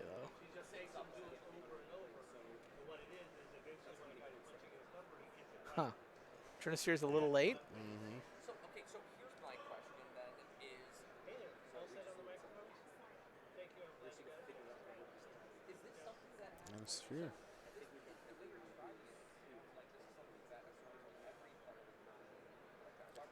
Mentor getting in the old-fashioned way just for 2. Look, you do what you got to do. 3 mana Soul Ring. And Factory Beats. Pretty sure Mentor wins this race with Factory. Especially with Josh just hitting all of his land drops right now too. I'm actually mildly surprised he's playing them out. Like, he could be building up for library. I don't know. I mean, maybe he has something expensive that he wants to cast, but I'd be tempted to hold those lands and try to get on the library. I mean, if you're going to play it, if it's in your deck, Yeah. if it's in play,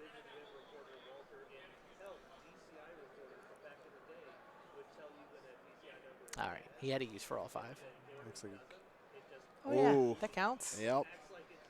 By force, triggering my mentor. Josh is going to try to take the game by force here I'll now. blow up that, and that, and that, and that. Rich says, yup. And we'll get a monk token.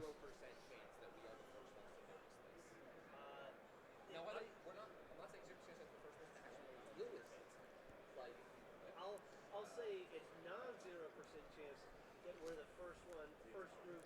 And Rich kind of in dire straits here, just Oh, yeah. running off the top of the deck, still taking additional damage from his mana vault too. Well, you know, it's the Factory as a potential 3/3 blocker. Josh has the lightning bolt. So he deals 5, he makes a monk. Yeah, we're going to game 3. Yep. Yeah, Rich has seen enough. And game 3. Game 3. Game 3 to get to 5-0. Rich will get to be on the play. Wow, That was the dream Mindbreak Trap. That really was a dream I have trap. certainly sideboarded in Mindbreak Trap against shops, imagining I'm going to destroy their turn one with it. It really doesn't happen that often. No, you always have this Christmas land dream. You know, the night before, like, man, these Mindbreak traps are gonna get something spicy, and it actually did for Josh that game. Rich was summoning a turn 1 10-10. 10-10. That's literally just 3 turns of magic then. But it's like, That helped. and that's how good his games this far without like having people realize expression. And she just And oh, by the way, the 10-10 would not have been able to get Dak Faded. Right.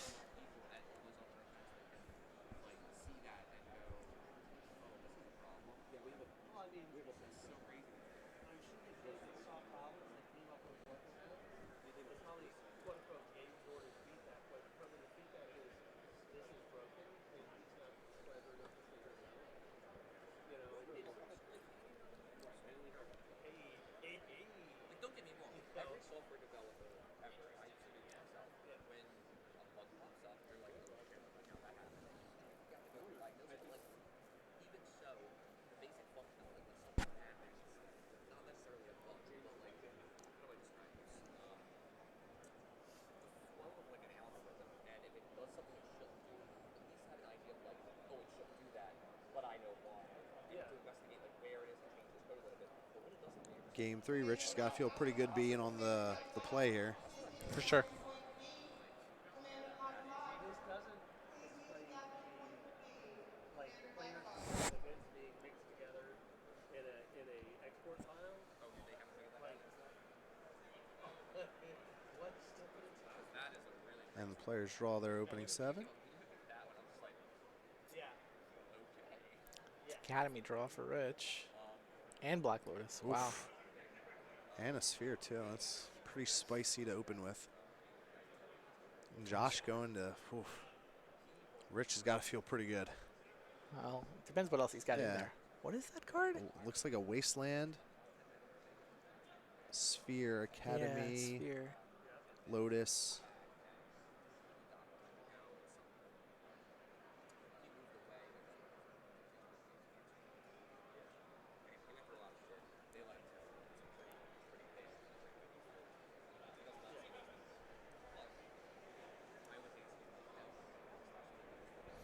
All right, Josh taking the trip to London.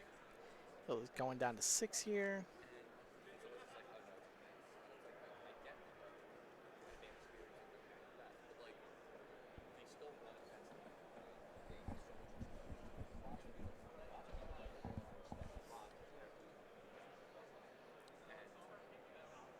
And we are off.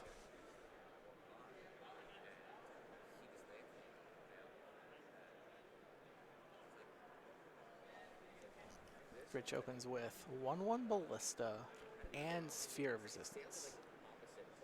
No Force of Will from Josh.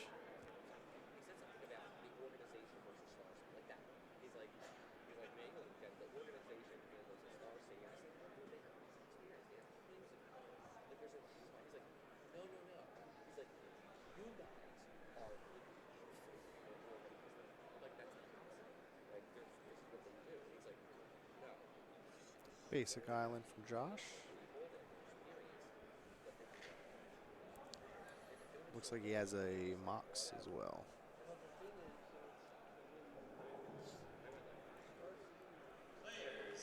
He's a mana because of the Sphere. We're back to Rich.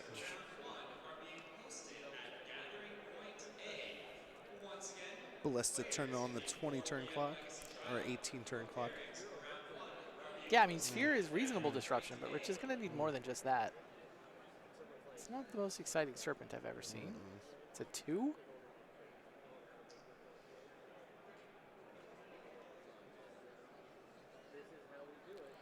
And Josh has both Mana Drain and Swords of Plowshares available to him right now. Right. That's basically what I said. And I was like, I was kind of thrown back. Like, really? This fix that, like, is it should be like the top of the I think that's going to eat a Mana Drain.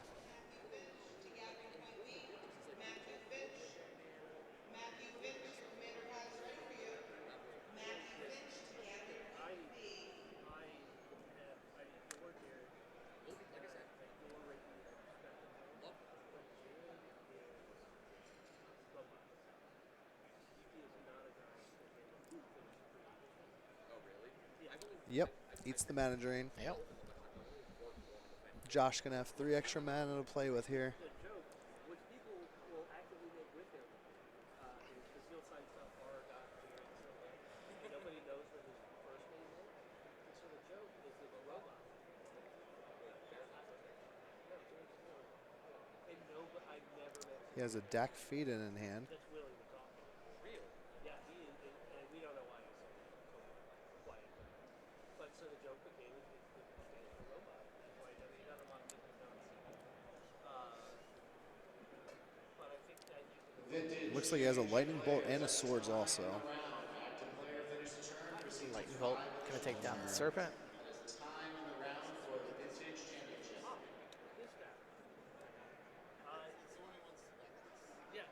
And it looks like the swords here.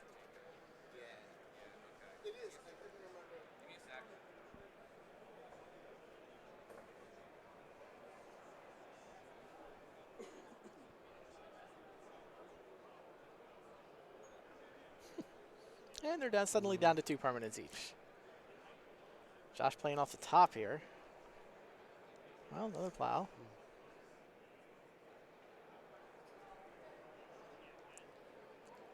We're back in the molasses here. Definitely playing off the top.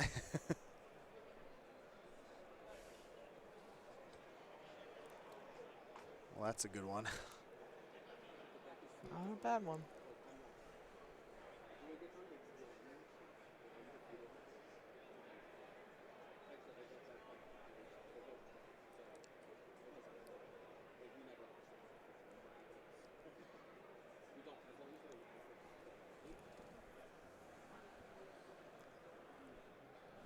Rich stalled here on mana himself. Yep.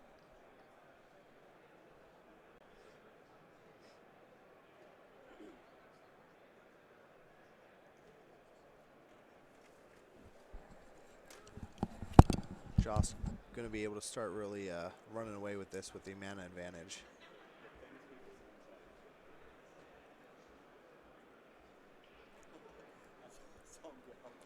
Containment Priest here. Going to try to get Rich to activate the factory so that way Josh can use his Swords of the Plowshare.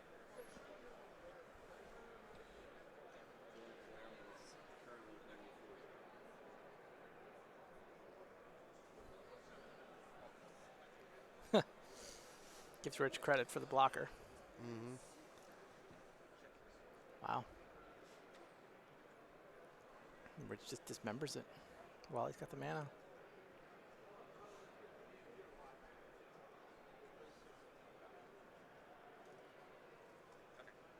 Oof.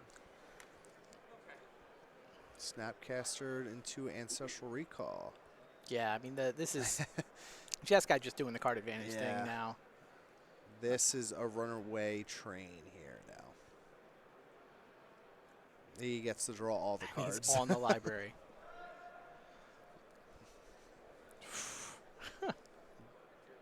And Josh just steamrolling right now. Overwhelming advantage. Yeah, it's going to be Josh Lalo going to 5-0. Rich still very alive, 4-1. Already went 4-0 once, just needs to do it again. Or 3-0-1 or something. Something in that variety. Josh just discarding Force of Wills to hand size. That cannot feel good as Rich Shea when you see your opponent just discarding a Force of Will to hand size. Yeah, and Snap is going to attack into Mishra's factory. Rich is like, yeah, no, I am not going to let you plow my factory. I need mana more than I need this creature land.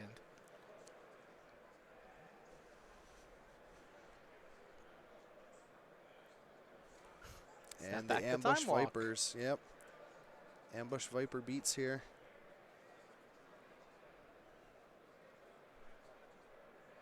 Wow.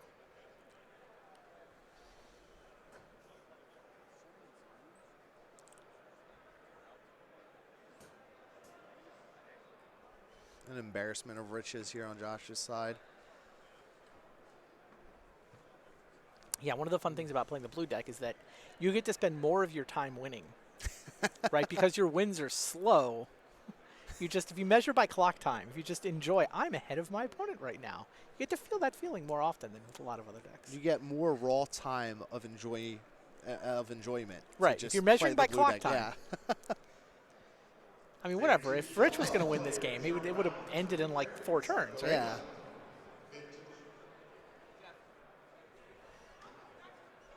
So it's workshop decks make the misery very quickly, whereas with blue decks, it's a long, drawn out misery of overwhelming card advantage.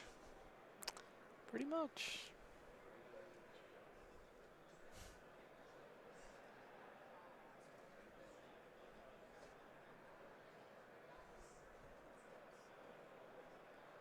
All right, let me go talk.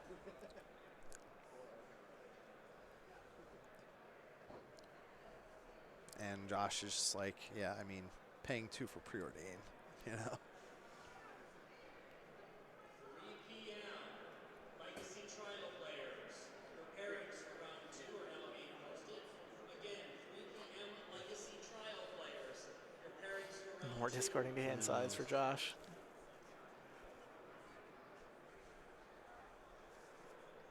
Rich is not a man who scoops. No, I've cannot recall seeing Richey scoop him up.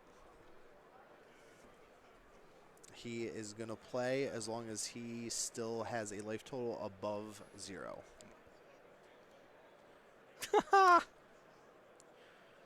Rich gets to read one of the adventures, the Giants.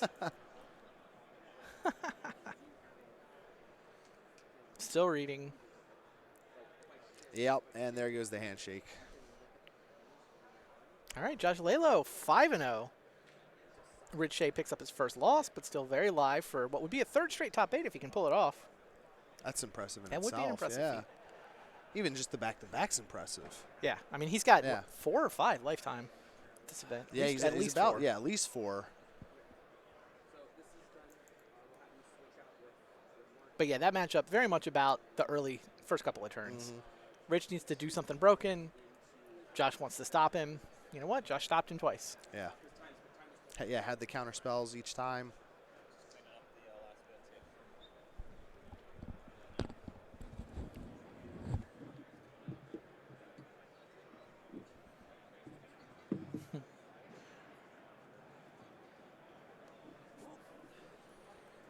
Welcome back, Mike.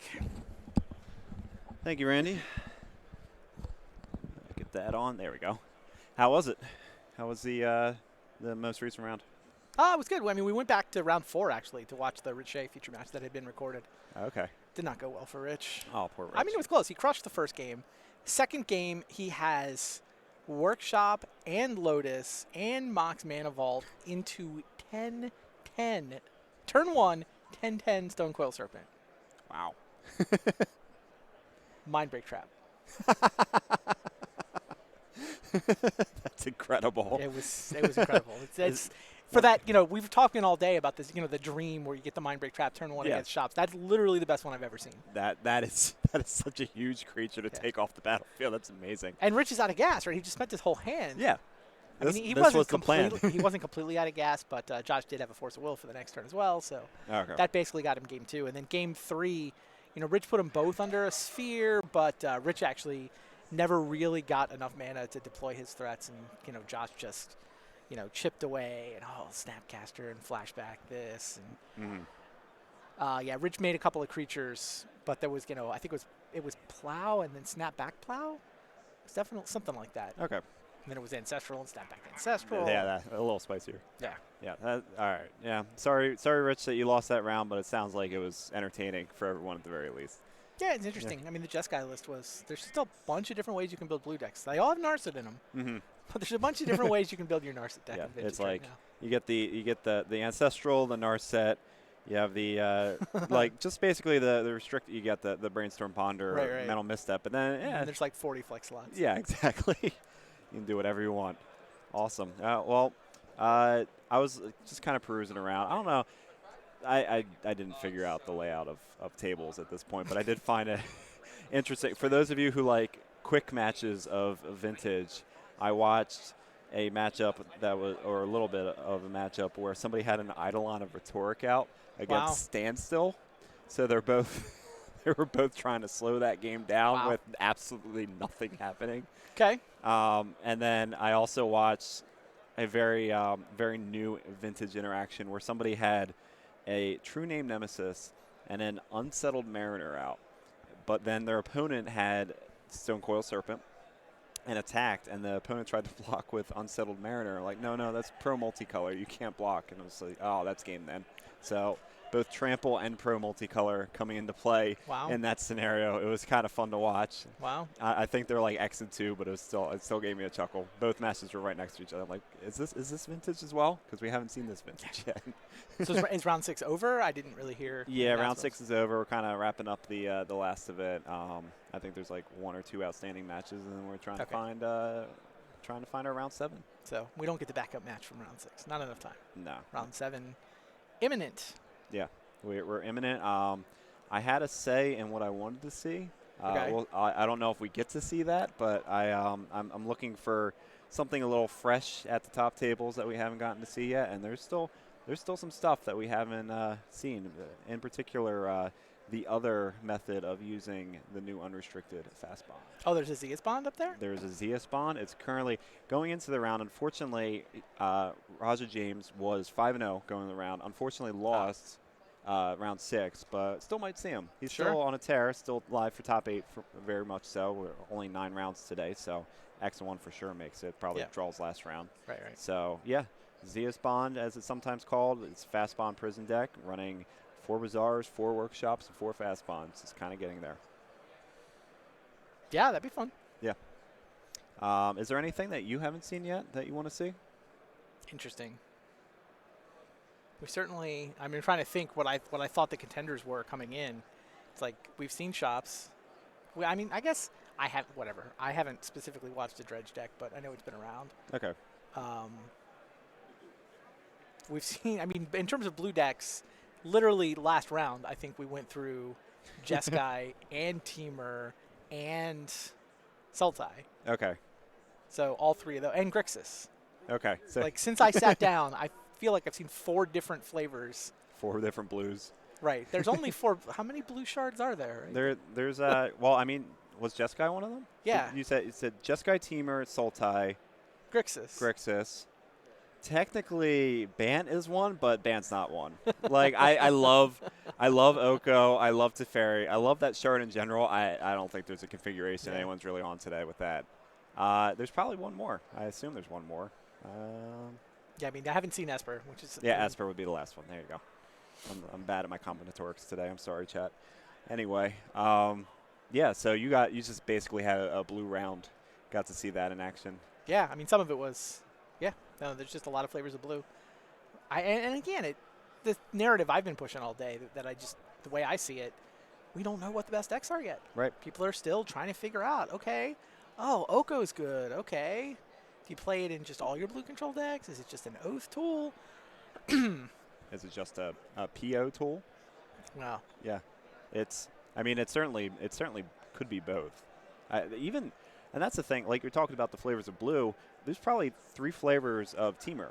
There you have kind of the one with like more of a Planeswalker control deck. Right. You have the paradoxical decks, which are more like obviously like the Mox Opal Right, right. paradoxical, and Right. then you have Oath is pretty much in those 3 colors right Fair. now as well. So a lot of vibrant blue decks and a lot of vibrant Teamer decks, not necessarily overlapping all the time. PO's not blue, like it is blue, but it's not blue as like the Jeskai and Teamer decks tend to be classified as. haven't seen anything totally out of left field. Okay. Yeah. Right? It's like we've seen, okay, there's both flavors of Fast Bond decks have shown up. Blue Belcher's shown up. These aren't really left field, right? These are decks that have been around, Yeah. right? People, it feels like there's decks that have been around for a while. Maybe it's people's pet deck or they just happen to think it's right for the current meta.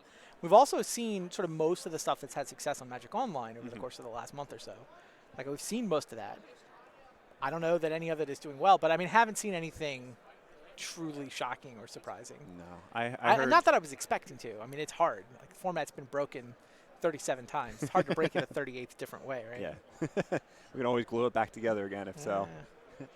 Yeah, I mean, I heard the whisperings of the Boros Hate Bear deck, but I don't know. Vinny Farina being on that deck, I don't know if it really got anywhere. Like he's always trying to do stuff, but this time it didn't work out. He's usually like a workshops player. You know what we haven't really seen, at least on camera, is Eldrazi. Right, there is Eldrazi out there. Is it? Yeah, Eldrazi.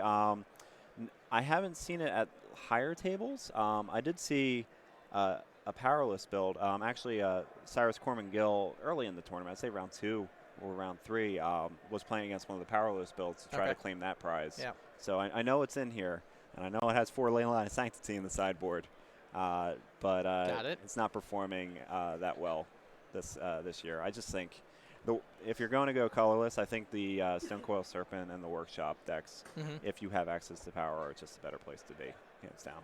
Yeah, if you're going powerless. I mean, I think Thalia is still a good card. Yeah, Little Thalia certainly does a lot of work.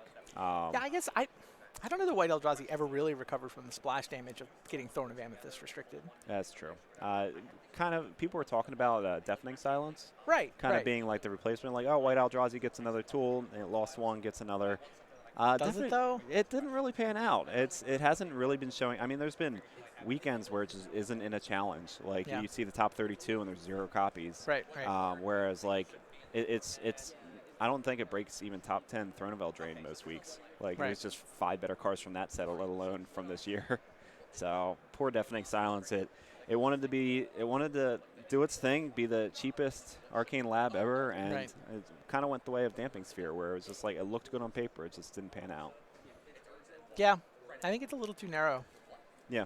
Right, you can't run it main. You can't really build your main deck around it. No, you can't. So, okay, you could put it in the sideboard, but like it's only targeting like how many of the decks you're really going to bring it in against. Right. Yeah, there's a lot of, even the control decks are like kind of winning with creatures, or you have situations like Oko, where you just only really have to resolve one spell that turn, and you can create the beatdown or the defense. It's just poorly positioned right now. Maybe someday, but for now, I haven't really seen it doing anything. No, I haven't either. I would have thought that London Mulligan would help that deck a little. Oh. Like its big problem is you need the right mix of land and spells, but I guess it can't. Probably can't afford to mulligan that often. It needs just raw resource count. Mm-hmm. Yeah, especially with some of the stuff being so expensive, like the Reality Smashers and such. Right, you can't mulligan too aggressively if you're planning to cast Reality Smash. Yeah, most of the, compared to like workshops where almost everything in the deck can be cast off a workshop. Right. Save like Lodestone Golem. Like Eldrazi, you're talking, Reality Smasher at 5. Even like your best Eldrazi is still 2 mana sources with Thought-Knot Seer. Right. So, yeah, it's just not doing that well this time. It's not just this time, though. It really feels like it's this year. It may be possible. Obviously, this is conjecture in the future, but we are returning to Zendikar again. So there's always 2020. Didn't the Eldrazi lose? The big ones did. I'm not a big storyline guy, but I thought the Eldrazi got beat already. The big ones did lose. That doesn't seem like a good sign for the little ones. The little ones can just be about. I don't know how they really work. It's just like, just because you kill the hive doesn't mean that all the little bees are still dead. I don't know. They're aliens in Magic. I'm not that up on lore. I kind of took a lore break that year. Okay. So I would like to see more colorless Eldrazi. I just want colorless spells in general to come back when we revisit that plane. Don't we have a smattering of bannings every colorless set? Yes. You just want to watch the world burn? A little bit. Okay. I just want to see what they do. I want to see if they can get it right this time. 4th time's a charm. 5th time's a charm? 5th time. Saga counts as the first one, right? Yeah. You got Saga, Mirrodin. First Mirrodin. Second Mirrodin, that had swords. Okay. Maybe it's like issues. 6th time a charm. The Phyrexian Mana? Yeah. Kaladesh, Zendikar. Okay. Maybe we don't want colors. Right. I can wish for the world to burn. Yeah. In particular, I think people might be done with bannings. Maybe not done yet. Yeah. But soon. It would be nice. There's get out of that mode. A certain Throne of Eldraine card that people are pitchfork waving around in various formats. I think it's been fine in Vintage, but in general, Oko. It is not the most ridiculous Planeswalker printed in the last year in Vintage. I think it's only third. Yeah, it's third at best because you have like Karn proved itself. Karn's already restricted. Yeah, Narset Narset probably is a lot of. I hear. Speaking of pitchforks, yeah. I mean, I don't. It's one of those where like I don't think you can make the case for restricting it based just off raw power level and metagame percentage. Mhm. But the card sucks. It's Yeah. so unfun to play against. It's a lot like Karn with the static ability makes somebody not play Magic. Right. Like it's cool when like some of these static abilities great. Like you had like You Nissa. should have to work harder. Yeah, Not one UU and it also gives you a dig through time. exactly. Yeah, I mean compared to like Leovold. It's Right. just it's the same ability except like Leovold's 3 colors and a creature. Yeah. You can only get one extra card if you're like point removal spell Right. at Leo. Right. It's- Leovold is the level I think you want those sort of effects at Mhm. for me. I agree. I don't know. Maybe that's my bias showing, but that's where I'm at. Yeah, everybody has their own brand of fun, and when something goes against it, I mean, for me as a primary survival player, being like the Bizarro Baghdad deck that doesn't have any dredge spells, so I can't do that trick where I didn't draw any cards yet. Yeah, it's real bad for me. Sure. Yeah, Oko is at best third. I was, I think it's gonna be more impactful in Vintage than Teferi. I believe So I that. think it's I think it's legit third. Yeah, And relevant. I mean. Yeah. But whatever. If you were printing the card for Vintage, they probably got the power level right. it's just everybody else that's suffering a little bit. Right. Well, I mean, you saw the stat, the tweet was running around last weekend. Last weekend on Magic Online, Mhm. Oko was in the Vintage Challenge winning list, Mhm. and was in the Legacy challenging list, Mhm. and was in. I think there were big. The modern tournament that SCG was running was dominated by it, Oh yeah. and with it won Urza. the big standard tournament. Mhm. It's literally every format. Did it win Pioneer too? I don't think there was a Pioneer tournament last weekend. It was the first one. The first challenge for Pioneer was this Oh. last Sunday. If it had the, I think yes. Then it was Okay. something. It literally swept all the formats. it's incredible. Cards messed up. A 5 for just sweep, five format sweep for Oko Thief of Crowns. Yeah.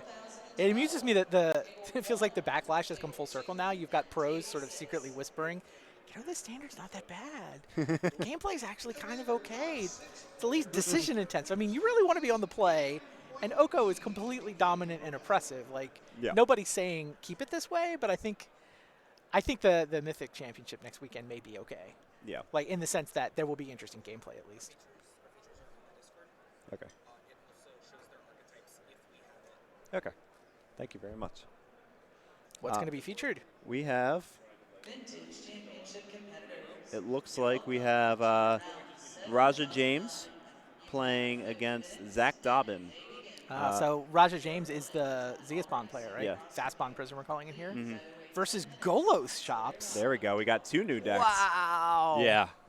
Okay, that one's new. I'm excited now. We're gonna Okay. get Golos Shops on camera. We this got round. some newness That's on exciting. both sides. That's nice. Yeah, so Golo Shops, it's kind of the return of so it doesn't die on us. Yeah. It's the return of basically a smokestack deck, although I don't think it runs a full set of smokestacks. Okay. But it is basically that idea, that stacks idea of kind of creating a prison situation, sort of the same way that Zeaspond is, where they're Interesting. also a prison deck. Wow. So that'll be an interesting dynamic to Gonna watch have that one of those play out. Battle for Crucible superiority games. Yeah. Oh man, this is going to be a grind. But one of the nice additions that we got this year, 2019, is Golos Tireless Pilgrim to go tutor for any land you want. It could be, say Strip Mine. It could be like a one-off Bazaar. It could be anything you want. Interesting. Backup match is Boston Shatterman versus Justin Franks. So there's a Jeskai Arcanist. We haven't seen Arcanist on camera yet. No, we haven't. Or at least I haven't. I haven't either. Yeah, it's I don't think we have. Jeskai. Yeah, it's with all those flavors of blue running about. I haven't seen Jeskai It's yet another flavor. There Yeah. are a bunch of ways you can build blue decks for sure. For sure. And then in the backup, Oh, Andreas Peterson's still in it. He's on 5-1 with his dredge deck playing against Judy Heath. I believe Jody is also on Golos Shops. Really? Yeah, so it doesn't say here, but I heard whisperings that that's what he's cleaning up with. There's a Teamer Walker's mirror on a back table too. Ryan Eberhardt against Max Pullman. Okay, yeah, they're near the top tables as well. Ryan Eberhardt Ryan's on 14. That sounds like he's He's technically undefeated. Technically, Technically undefeated. that's Also back against the wall, must win out. 402. 402. Yeah, That's how you get 14 points. That's incredible. Yeah, unfortunately, yeah, he seems to be going to time a bit. He's playing the version of it that runs Mystic Sanctuary to kind of loop your ancestrals or time Oh, walks. wow, okay. Similar, we had Andy Probasco on with the Teamer Walkers as well, but he had like cut those Mystic Sanctuaries for a Strip Mine and Wasteland and that kind of stuff. But I think the Mystic Sanctuary is a little better in this situation. Just If being- you can play mechanically fast enough to Yeah. finish. yeah, that's also true. Yeah, it's certainly the long game. Yeah. The fourth land drop, having Mystic Sanctuary actually turn on means you're making this match go for quite a long time. Right. 2 draws long, in fact. Cool. All right. That's a fun round. Yeah, I really like. Fastpawn Prison against Golo Shops. That's really our matchup. Yep. Fun. Hey, I mean, we asked for some spice. True. Yeah, True we story. got 2 spices for you. Yeah, I don't know if we have lists yet. I think they were typing them up a little bit. Yeah, I don't have it right now. Anyway, yeah, so I can tell you from experience what the Raja James ZS Bond / Fast Bond Prison is like. It's 4 Fast Bond, 4 Bazaar, 4 Workshops, which is one heck of a starting place. You have mana to kind of support it. You have usually 4 Riftstone Portal, which is my Oh, favorite wow. part of it. 4 Nice. Riftstone Portal to make your Bazaars tap for Yeah. green and white, your Nice. Workshops to do it, your Tabernacle that you usually have in the main, your Glacial Chasm that you use to combo off. Sure. And it's basically, it sets up a prison lock similar to what Golo Shops is going to try to do, where you use Crucible, Wasteland effects to take your opponent out of lands, and you use Sphere Resistance and Thorn of Amethyst to kind of tax the board a little bit. And then what you end up doing in ZS Bond or Fast Bond Prison is you get a combo going with Fast Bond, Crucible, with a Glacial Chasm out, and you can keep playing lands from your yard and using their abilities and then wastelanding your own lands in order to, say, churn through your deck with Bazaar of Baghdad or make infinite mana with Buried Ruin, and then you can use Buried Ruin over and over again to keep bringing back your spheres to put them all out in play with your infinite mana, and then you make a Merit Lage, and then make another Dark Depths and Thespian stage as your backup Merit Lage, and then pass the turn. Not bad. Simple as that. You do have to pass the turn. You do have to pass the turn. Some builds do run a Sunscorched Desert as like the land that comes into play and pings. I actually heard that. I at first thought it was a cute way of winning without passing the turn, but it is also a way for you to main deck be able to ping a Narset at 1 to get it off the field, so you can actually draw cards with your Bazaar of Baghdad. Okay. So it has more than one use. But Interesting. I don't know if Raja has Sunscorched Desert, but we will see soon enough. Cool.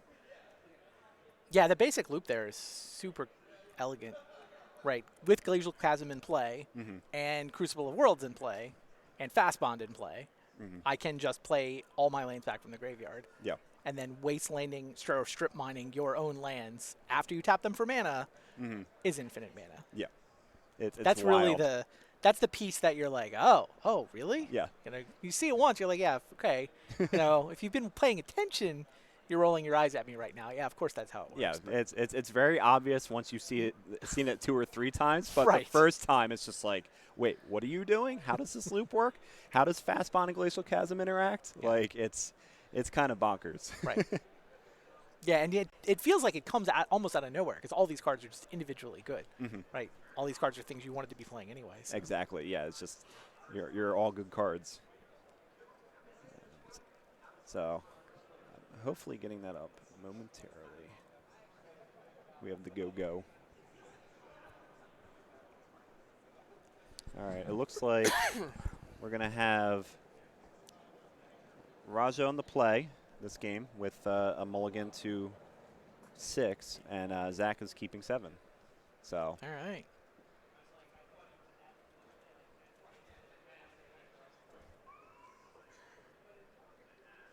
Let's do this.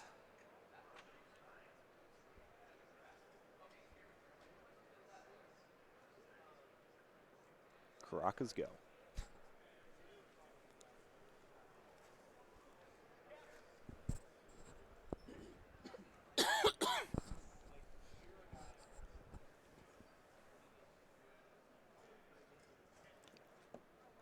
Deathrite Shaman, huh?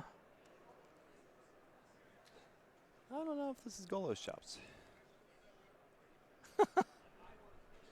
Zach Dobbins sees Caracas tapped for 1 white mana, goes to put his Deathrite Shaman into exile. No, no. No, it's an Enlightened Tutor.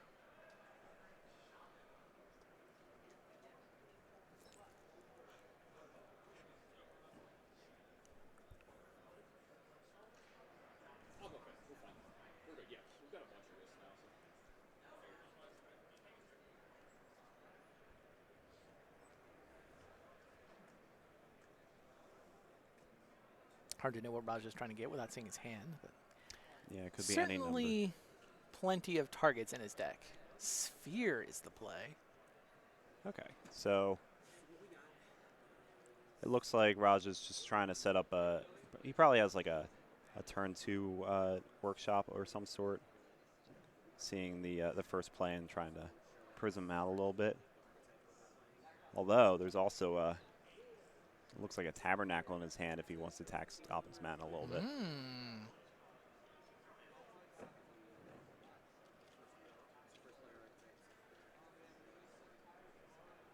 Zach does choose to upkeep the Deathrite Shaman.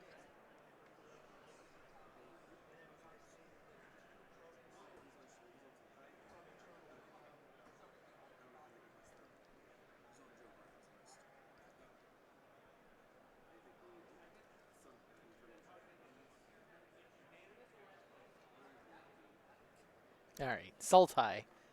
Very different than Golo Shops. Yeah, a little bit different. I'm sad that we didn't see a Prison Mirror. Sounds like Zach may be on something very similar to the list we saw from Joe Brennan. That makes sense. Those two are teammates, so it wouldn't surprise me. I just wasn't sure if Zach had gone rogue and kind of drifted away from the team.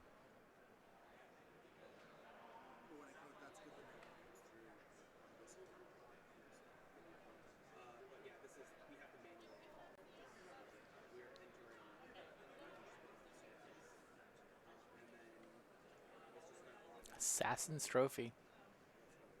Assassin's Trophy on Caracas? Yeah, it looked like Caracas, which surprises me a little bit. It seems like Tabernacle is a land you want to get rid of, but Tabernacle does not tap for mana. You may be trying to pinch Raja. Yeah. They usually run Also, a basic. Also, Leovold is a legend, so you could Yep. also be clearing a path for Leovold. Very true.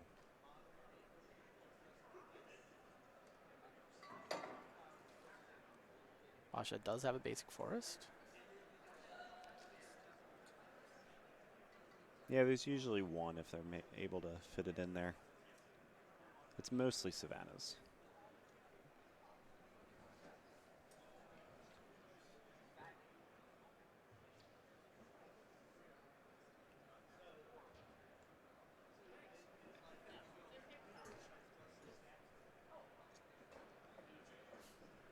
The Riftstone Portal at the front of Raja's hand.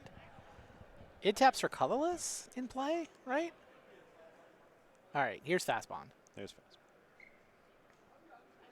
And so, see a follow-up land here. I wonder how much. Yeah, there we go. So your Riftstone Portal does tap for colorless, and as does the stage. Right, Riftstone Portal does more work in the graveyard. Yeah. but that's not going to happen. Does not play the Sphere that we know he has. Interesting. A little surprised by that. Raja does point out the that Verdant was used to cast the Assassin's Trophy.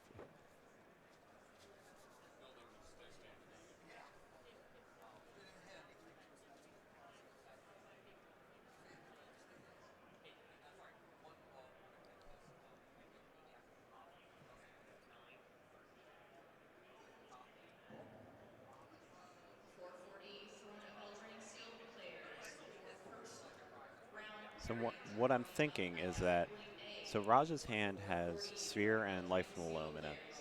If the Sphere resolves and then Sultai, which often has waste effects, wastes him, Yep. he's off of Life from the Loam mana. Sure.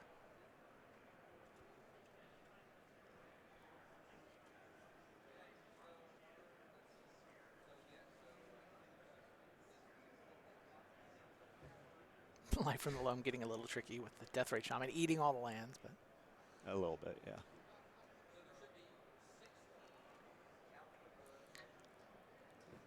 hello, Dark Depths. Yeah. A new plan suggests itself. 2 mana to activate Thespian Stage to copy Dark Depths, and Merit Lage looks imminent. Yep, there's a Strip Mine. Interesting that Raja didn't go for the main phase Dark Depths combo.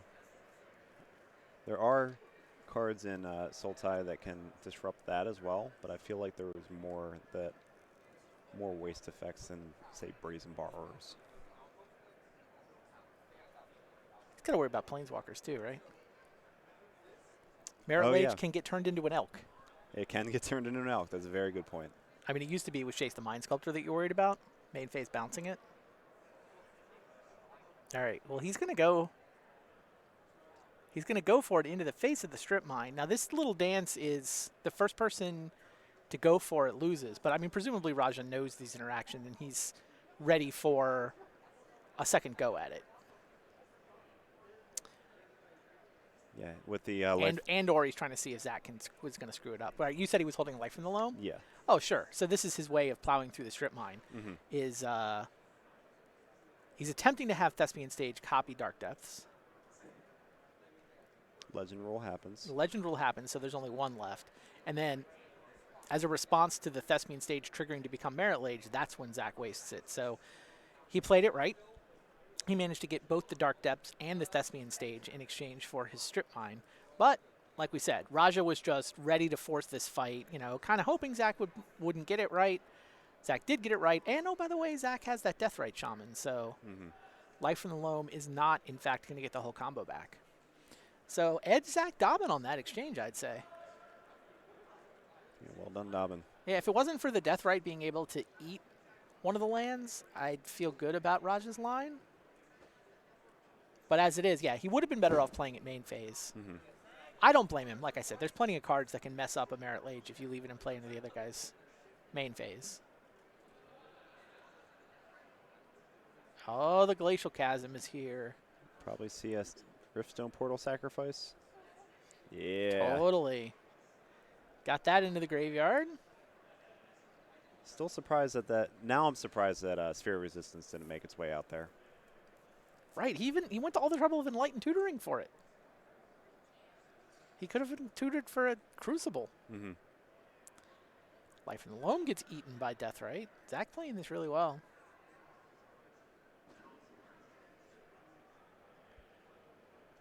Do you upkeep the Glacial Chasm? Do you let it go? Your Life in the Loam got eaten, so he's going to upkeep it. Yeah, if he had Crucible, I think he felt like he didn't need Crucible because he had Life in the Loam. It could be. I don't know. If there was a Crucible, Zach would be playing a little different. Yeah, he probably more likely have Deathrite Shaman active to eat lands to stop Crucible from doing its thing. Right.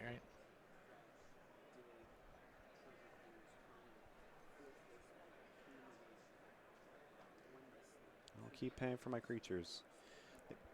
They can't damage him right now, so.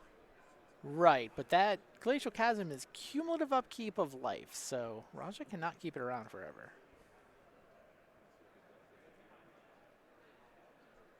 Cumulative upkeep, 2 life, in fact.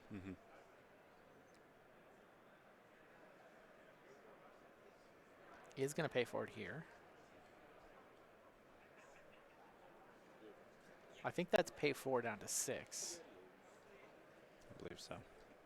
So this is the last turn he gets to really pay for it. Right. See what he can do with this poor position.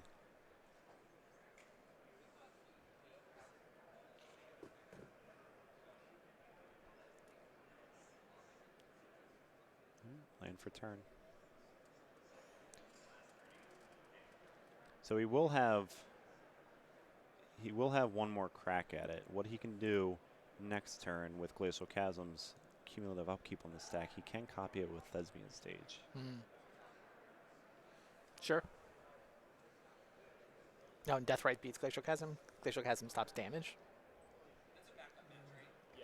Yeah, Deathrite Shaman is loss of life, I believe. Right. So, just, ooh. Is this just going to be Wasteland attack?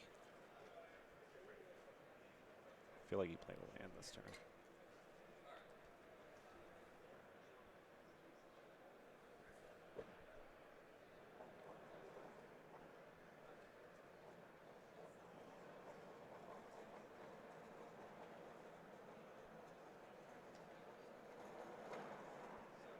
See if he sees it.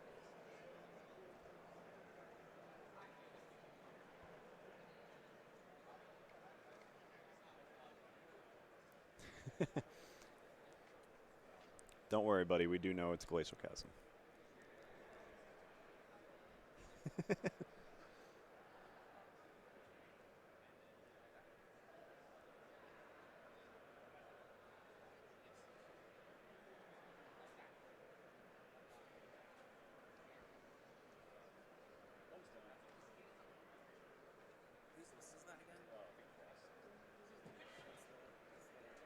Modern problems require modern solutions.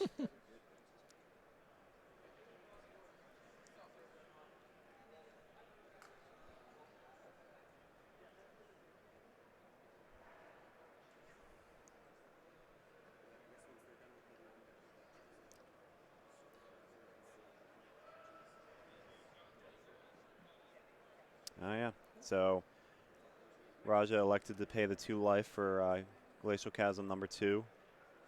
Demonic Tutor was the instant or sorcery you could eat with Deathrite Shaman. That's game. Yep. Game 1 to Zach Dobbin. He played that well. Yes.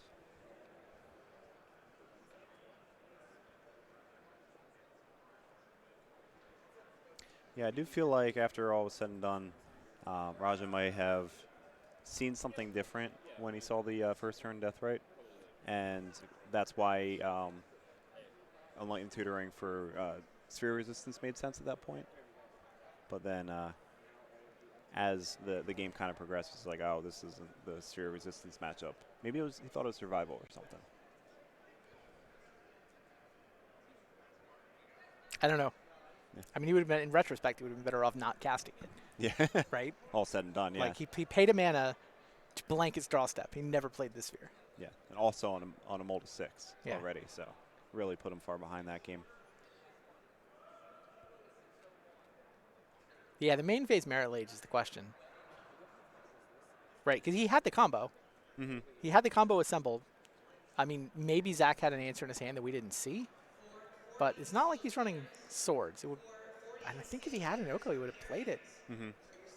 Yeah, Oko would have been an out to that situation. The Sultai list also will run a singleton Brazen Borrower at times, so you can Sure. bounce the Merit Lage.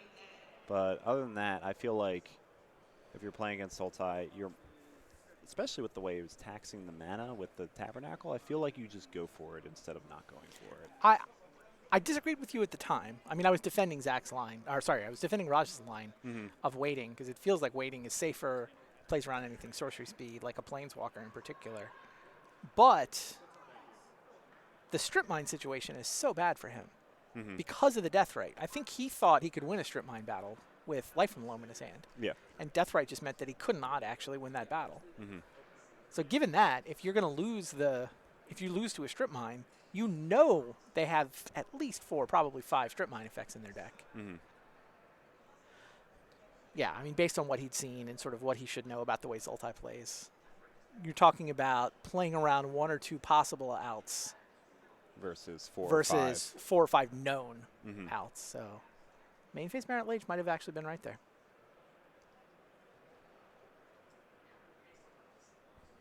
What does chat think?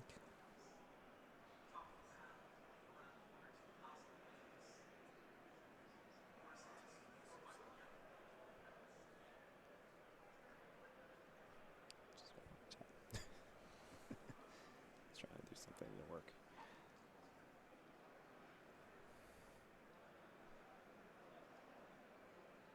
Yeah, Sultai these days generally don't play any edict effects. So here we have Raja's deck. Do have that 1 of forest, thankfully. It's either 4 Savannah, 0 forest, or 3 Savannah, 1 forest. Luckily, with the Assassin's Trophy, Raja built his deck correctly. Usually see max out stage, but not max out depths. Stage just has more utility. We kind of saw with the attempted Glacial Chasm line, and there's other similar lines to that. Full 4 of everything you want with crop rotation, Crucible, Worlds, Fast Bond. I've always loved the power in this deck. You have the Lotus, the Emerald, and then 2 diamonds. Yeah, I love it. Yeah, more Mox Diamonds. That's clearly the second best Mox you can play. Exactly. Yeah, just being able to discard Riftstone Portal to it is like it just feels so good. Sideboard. This sideboard is something that I mean, was you've kind also of got figured 34 out. lands in general. Like, you Yeah. have more lands than spells. Yeah. So Mox Diamond, Yeah, Mox you're going to Diamond's have a nothing. land to discard, and maybe it's a Riftstone Portal where you actively prefer it in the yard. And then you just Crucible Life from Limit back anyway. Right. 7 ways to recur it. Sideboard is kind of what we've seen out of these Fast Bond Prison decks. They switched to a man plan of sorts with Collector Oof and Sanctum Prelit kind of being this disruptive force, and then you have Elvish Reclaimer, a little bit tutory, and also a beatdown plan of sorts, and then Cavern of Souls to cast them all. Can we see Zach's list? Is that possible? No, we don't. Does not sound like we have it. Trying to remember if it is the same 75 as Joe Brennan. I'm trying to think how many outs he actually had to a main phase Merit Lage. I'm curious about I that. think too. it was 1 Oko. Okay. Or no, he had a Brazen Borrower. Brazen Borrower, so 2 outs. Oh wait, no, what is Brazen Borrower is? It's bounce your opponent's permanent or non-land. But is it sorcery speed? It's an instant. So instant, you always get it. Brazen Borrower, you can't play around. Oh yeah, so it's always live. Yeah.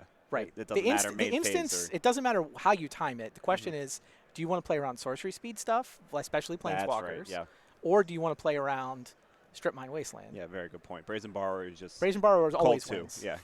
You're just cold to it. Yeah. So I think really it's just one Oko. out. I think it's 1 out in the Oko that you play around by waiting. Yeah. I agree with that. I totally forgot about the Brazen Borrower just good in any situation.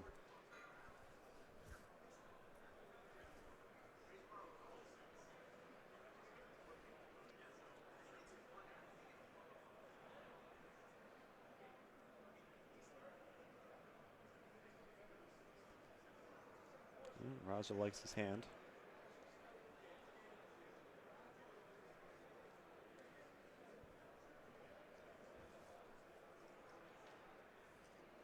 What did he play? Played Elvish Reclaimer. Yet another addition from M20. It's a little Knight of the Reliquary that could. It's a green for a 1/2 that you can pay 2 and tap it and sacrifice any land to search for any other land and put into play tapped. Also, it's a 3/4 if you have 3 or more lands in your graveyard. I did not know that was a card. Yep, just came out this year. Yet another M20 addition to Vintage. Crazy.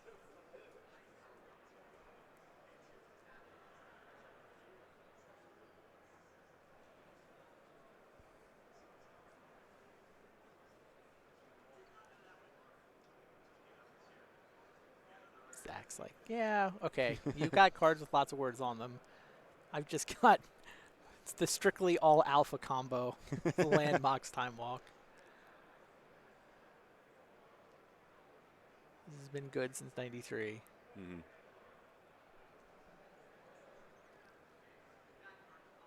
Jeez. 93 is best. I mean, the Wasteland is late '90s. The Deathrite is the next decade. Poor Raja just smiles. He's like, okay, so you have Walk and Recall and Wasteland, my Cavern of Souls. I don't feel good about this. You're also a recall guy? Sorry. Ancestral. Please. Mark was saying it into my ear the other round, and I think it just got stuck on me. I know there's 2 different cards. I accused him when he did it. I said it's worse than main board. Worse than main board. Worse than main board. I think the head judge announced main board when they were talking about deck lists. What? Yeah. If that may, Talk about just being around your enemies this week. So, yeah. Sorry, that was more of a slip on my part. It is ancestral.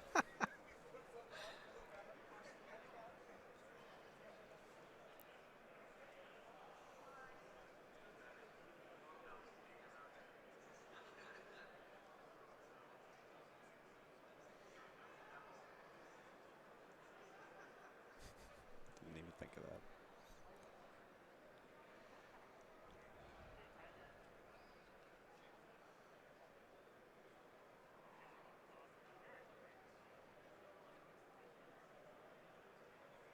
More restricted cards out of Dobbin's deck.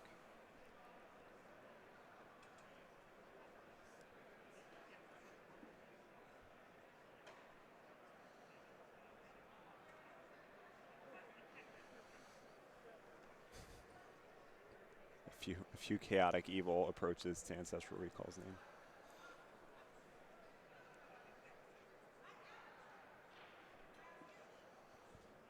I feel like if the card got printed now, ARAC might have a chance. Too late, though. That's not going to catch on. The problem with Ancestral Recall being shortened at all is that you have Recall, and then you have Ancestral Vision. And it especially hurts that Ancestral Vision does basically the same thing at a much slower pace. So really, it just should be the full name at all times. Unless it's Ancestral and then Ancestral Visions. I mean, yes. Honestly, yeah, that is the yes.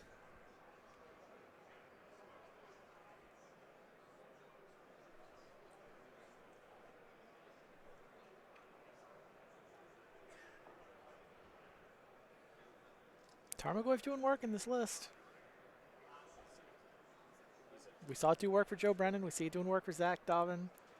They're both doing well with the deck. I think they're 10-1 between them that I know of. Maybe 11-1. Joe won last round to get to 6-0, right? I believe so. Yeah, Yeah, 11-1. It is a really good list and a really good way of leveraging Tarmogoyf properly. It's just like it's a solid 3/4, and that's all you need most of the time. Sometimes you'll have a creature in there too, but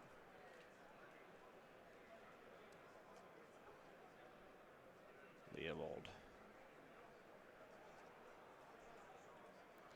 Leovold's going to be rough for Raja if he ever has a Bizarre Baghdad in play.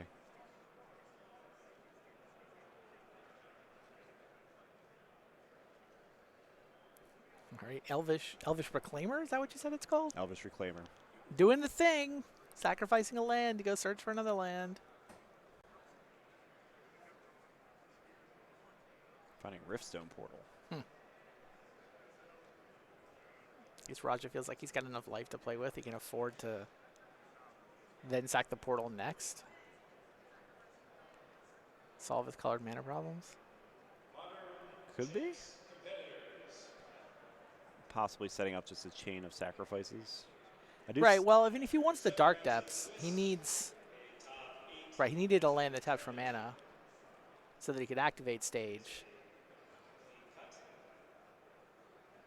But again, the Deathrite Shaman is going to destroy him here, right? Like, Riftstone Portal might make Dark Depths briefly tap for mana. Yeah, you just basically can't rely on lands being in the graveyard at this point unless you can get so many redundant ones, which Leovold shuts off Bizarre Baghdad. I don't know how that's going to even work.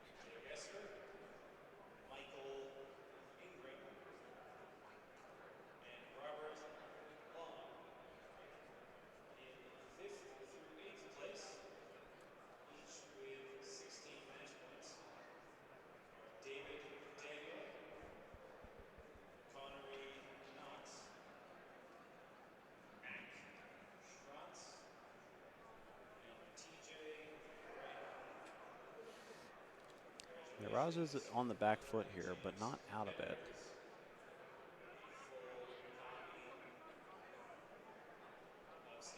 And the sacrifice portal. But for what?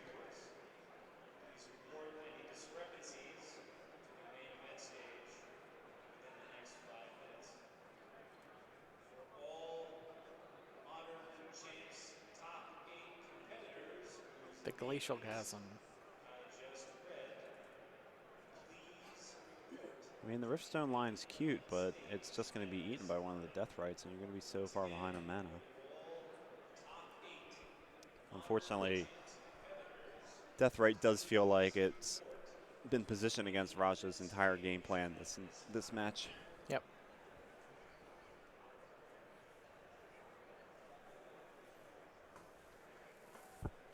Chasm also requires a sacrifice when it comes into play. So Raj is down to 2 lands, which means the Death Right doesn't have to eat the Riftstone portal. Isn't this a little scary? If you let him play a land, it could be a Thespian stage. It feels like you need to eat the Riftstone portal before Raja gets to his main phase. And I think that's what Zach is doing. I think that was like draw step, eat your Riftstone portal or some such. Yeah, something to see if he paid for the Glacial Chasm. Sure, sure. Wait and see if he plays for the Glacial Chasm. He did.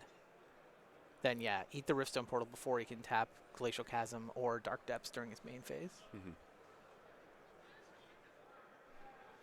God, the Deathrite Shaman has just owned this match.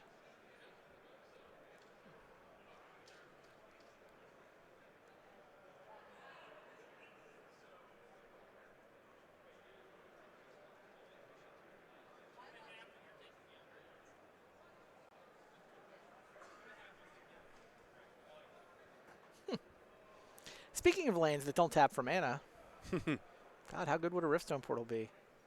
You got the full boat now. Just need a Bazaar bag that. I think that's everyone in the deck.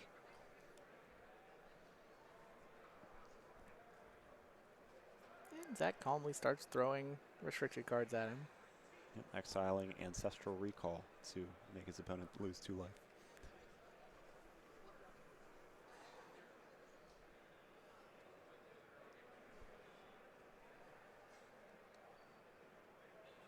So Zach chooses to pay the Tabernacle upkeep on both Death Rights and the Leovold, but not on the Tarmogoyf. Interesting. That is interesting. Yeah, I guess Tarmogoyf is just for beating down. Right. And against a Glacial Chasm, that's not really where he's interested in playing. Yeah, everybody else has a disruptive, very disruptive in this game, purpose. Poor Elvish Reclaimer. Yeah. Isn't possible to save you. Nope, your lands don't tap for mana. You can't pay 1 for them.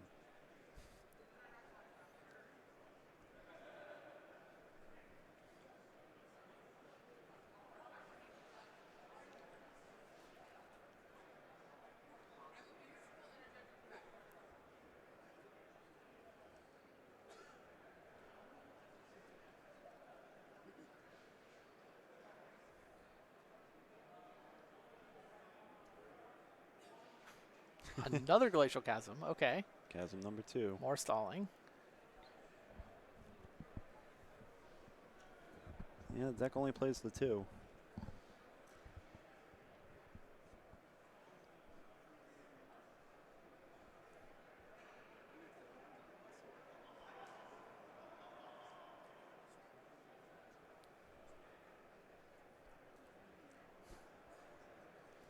Eat your Glacial Chasm to make the mana to throw my Time Walk at your head.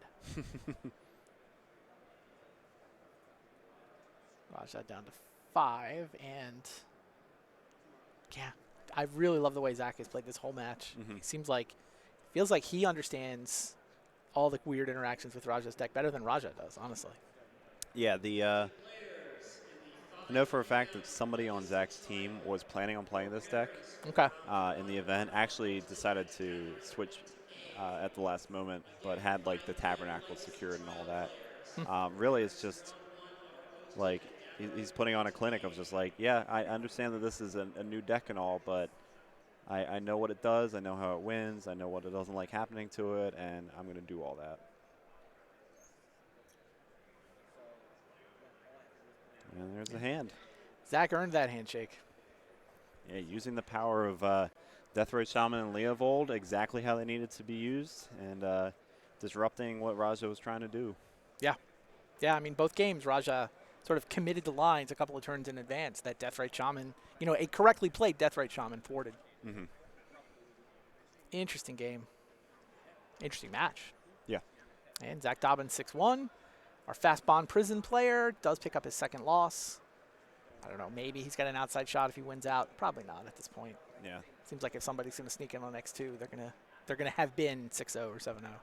Yeah, I think there was only similar, like, it's a smaller tournament this time, but I think it was only like one X2 last year. Okay. That kind of snuck in. I remember famously Eric Virgo, who is 9th on Breakers on Twitter, snuck in at X2. Yeah, 309 players at this event. 310 was the final number. Oh, 310. Yeah, 309. Okay.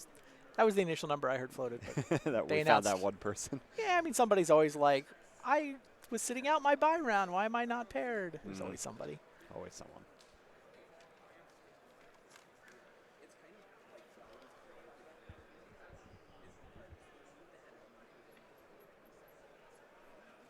Sultai. I would not have picked that as the blue flavor of choice. Yeah, it doesn't have the same like feel to it as the other blue decks. It tends to kind of skimp a little on the preordained package. It's not as Right. Xeroxy. Right. It just wants to play strong permanence. as Right, you but see. I mean, Leovold's good against the other blue decks. Mhm. You have you have the same Narsets that they do, but you also have Leovold. Mhm. I feel like the big innovation, I mean, the reason to play this deck is the ability to attack enemy planeswalkers. Yeah. Like planeswalkers have just gotten to this critical mass in Vintage where, you know what, you actually kind of want creatures to attack with. Yeah, sometimes you just want that Tarmogoyf. Right, right. Talking about creatures that can get big enough to attack some of these guys, it's like Tarmogoyf's the one. Precisely. Yeah. Well done, Zach Dobbin, on your 2-0 there.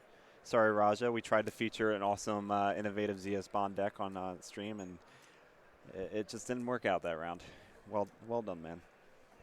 All right. Let's see if we got any backup matches.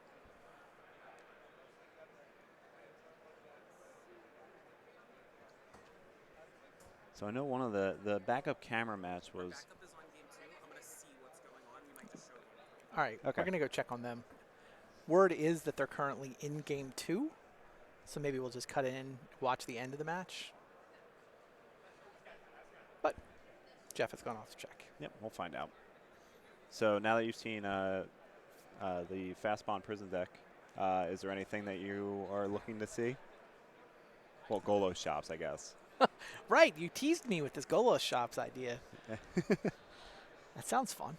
Yeah, it's still out there somewhere. Somewhere. I hope at a high enough table that we still have a chance to see it this weekend. It's certainly a treat. But yeah, there's been like at least 4 different brands of blue. Mhm. There's been Oath, Paradoxical. You have the Dark Petition. Do we actually have like Dredge on stream? I know we had Andreas Peterson in the feature match area. I don't know that he's been on camera. Okay. Yeah, he's been on quite the tear with the deck. He was X1 last time I heard. And I Yeah, think well, he lost the very first round. Yeah. He was already talking about what to do with the rest of his day. Similar to Eric Virgo, he's also undefeated going into this round other than the first round. So don't let that first round loss get to you guys. Like And that- Brian Koval had a brutal schedule. Koval was took 4 rounds before he played somebody he didn't already know. But he was undefeated last I saw. He was 5-0. Okay. I don't know how he did this round, but He's just beating a slew of friends. What do they call that in like the comics? Just a hall of I don't know. It's escaping me right now. It's late in the day, but it's just the idea of just like all your nemesis like right in a row, and Brian doing really well so far. About to well on his way to a repeat performance. yeah, that'd be impressive. Yeah. So Jeff, we're going to go in. We're going to see if the match concludes with game 2 or not. I mean, we can watch. Oh, you don't want to watch. You don't want to cut in. Sorry, what was that? You don't want game 2 in progress. It's looking close to the end. Okay.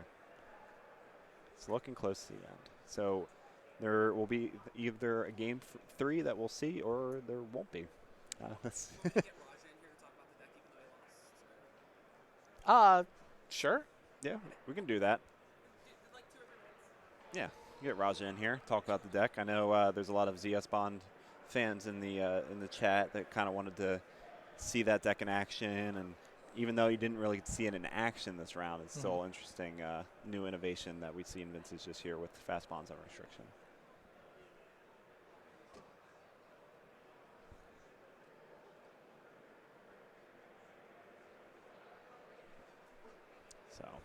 yeah, we're not going to put a game 2 in action. By the time we figure out all the life totals and the board position and what's happened over like the past 15 minutes, the game will probably end. Right. I think if the match is over, we would start it from the beginning is the other thing. Yeah, also true. Yeah, you don't want spoilers when you can. Well, it's actually too late because we've had this conversation, yeah. right? Yeah, If they that's know fair. it's not going to game 3, then whoever wins game 1, you know Oh, is winning the match. We broke the fourth wall. I broke the fourth wall. If you placed in the top 32 and would like to collect your prize from the event, we will be doing so at the main stage. Do you want to do it or do you want me to do it? I don't care. I'll take the interview. All right. I like this deck. I'll be the designated fast bond interview guy. Collect your prize. Please come to the main stage on the right-hand side.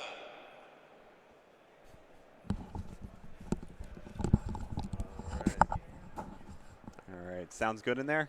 Sounds good, I think. Okay. Oh, wow, I sound weird. All right.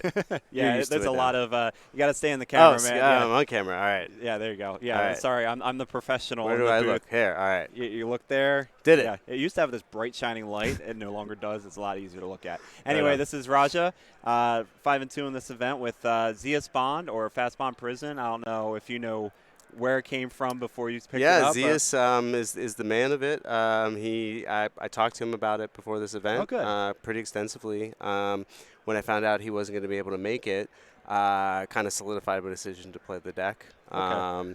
And also, I was encouraged by fellow Team Series member Joe Dyer to contact Zeus and reach out to him because he said, hey, he's a super nice guy. He'll talk to you. So I got my sideboard plan together, and I said, hey, you mind looking at this? So we've been going back and forth quite a bit, and he's following my run. So I'm excited to be where I am. Hopefully I can do a little better than the last 2 rounds. Yeah, But yeah, because you were from what I heard, you were like 5-0, 10-0. I was 5-0, 10-0, Yeah. and then ran into some speed bumps, pretty aggressive bumps, rug walkers last round, bug deck this round.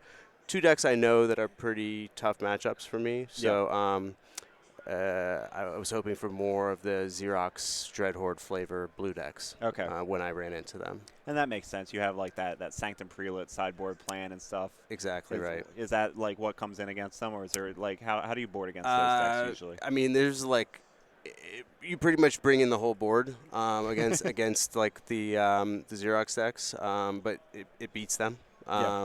So I was really tilted towards the Xerox decks, but as the day has gone on, I guess I don't know where the Xerox decks are. I just haven't seen them, I guess. So they decided to go bug. A lot of them, it seems like. And it seems like predictions from the team were that we're not going to see a lot of bug, but it seems like, I mean, our bug players are doing well, and other bug players are doing well. So Yeah, bug menace. Yeah, I have I have noticed that. Yeah, we had Joe Brennan on last round with Bug doing really well. He was undefeated going into this round, and then you had Zach Dobbin, who you played. Yeah. Yeah, it seems like the combination of them being a Wasteland deck and being a Deathrite Shaman deck was just It's pretty killer. yeah, it just took out your graveyard and what you're Right trying now, to do with yeah, it. right now, I mean, it's pretty clear. Like Fastball Unrestriction created this new archetype, and I'm a person who's in favor of more unrestrictions. I think we should need to see what the meta game can take. You know, we have a hashtag unrestrict20. It's a little tongue in cheek, but there's 20 plus cards that should be unrestricted probably. Based on what I think Vintage should be. Let's play all the cards. Let's play Fast Bond. Let's play Windfall. Let's play Necro. Let's do it. Yeah, there's a lot of ones. It's a shame that Randy isn't in the booth right now. If he heard you say unrestrict Necro, he'd be having a field day. For the couple months that it's unrestricted, I mean, let's try it at least, right? Yeah. I'm not saying like blow it open and ruin it. I'm saying like we can try it, right? Yeah, give it anyway. the same treatment that Fast Bond got. It's just yeah. This thing's been here since '94. Like, we did Bargain. Yeah. No one plays Bargain. Who plays No one plays. Bargain? I They mean- printed Bola Citadel, right? Yeah. So I here feel we are. like one of my little things that I think about is you notice like the timing on when they unrestricted Yawgmoth's Bargain. It kind of lines up with when War of the Spark was in development. There's a little inkling maybe they Yeah. knew like there's another 6 mana thing that's going to be pretty good. Yeah, we're good. It's just like give them bargain back. Make them think that we're doing them a service, right. and then all of a sudden they have tinkerable bargain.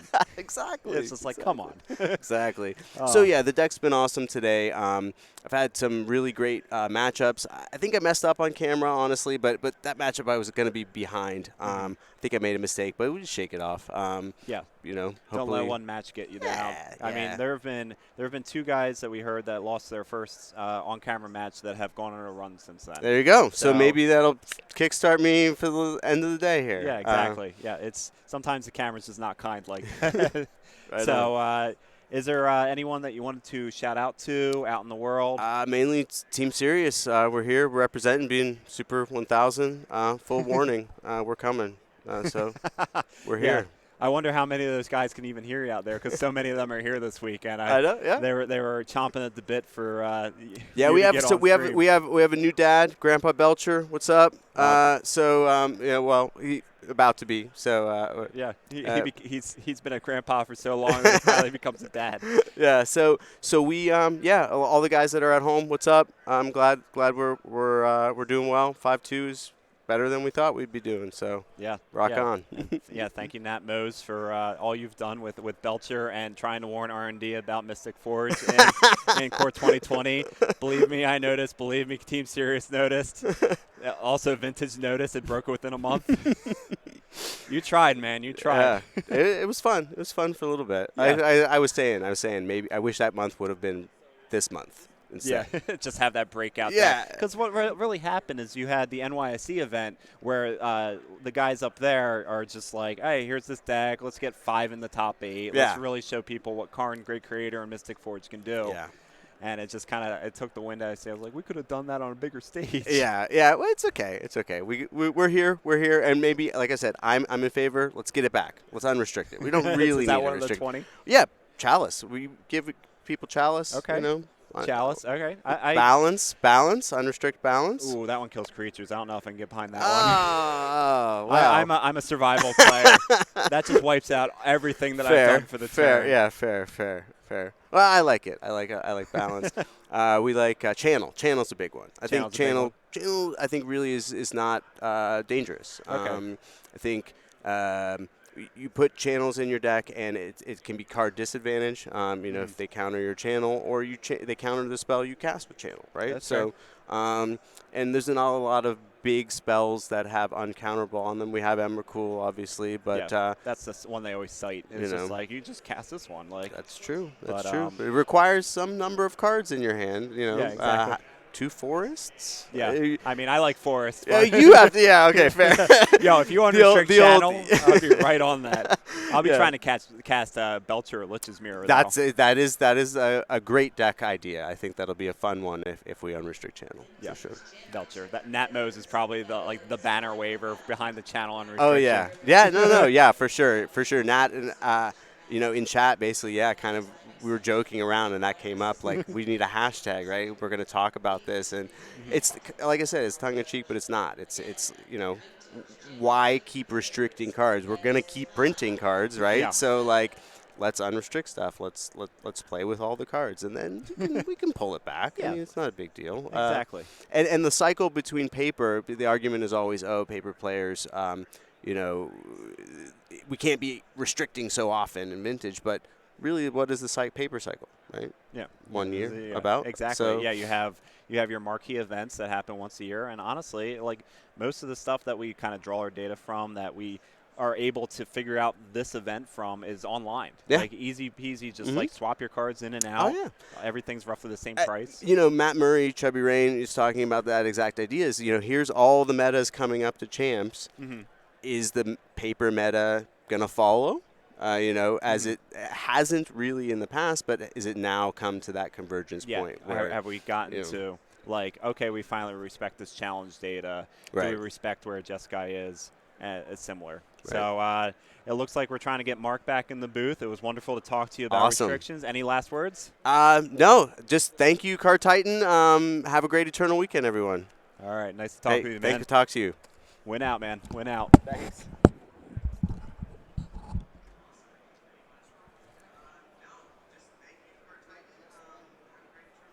Oh, man. That was an exciting talk. I love talking about green cards being unrestricted. Wow, those were some hot takes. Yeah. Oh, I loved them. I loved every one of them. Listen, Randy kind of cited something to me earlier about just like, kind of like watch the world burn. I forget exactly the situation, but he was talking about channel being unrestricted, and it's not good for vintage, but it's good for me because it would be a lot of fun to just see what I could do with some of the more fair broken ways of using channel, say with like Goblin Charbelcher and Lich's Mirror and that kind of thing. But man, in the long run, it's like, let's pull this thing off, and then 21 days later, let's put it back on. Oh, wow. I think we are actually about to jump into a game here. Okay. We're at game 2. They may or may not be on game 3. We're going to find out. Okay, it looks like our backup match, like we were talking about earlier, we have Boston up a game. This is game 2. We don't know how the match concluded. Going against Justin Franks on Storm Paradoxical Variety.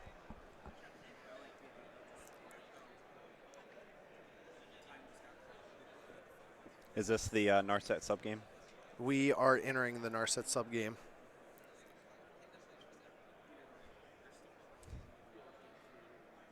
The game within the game.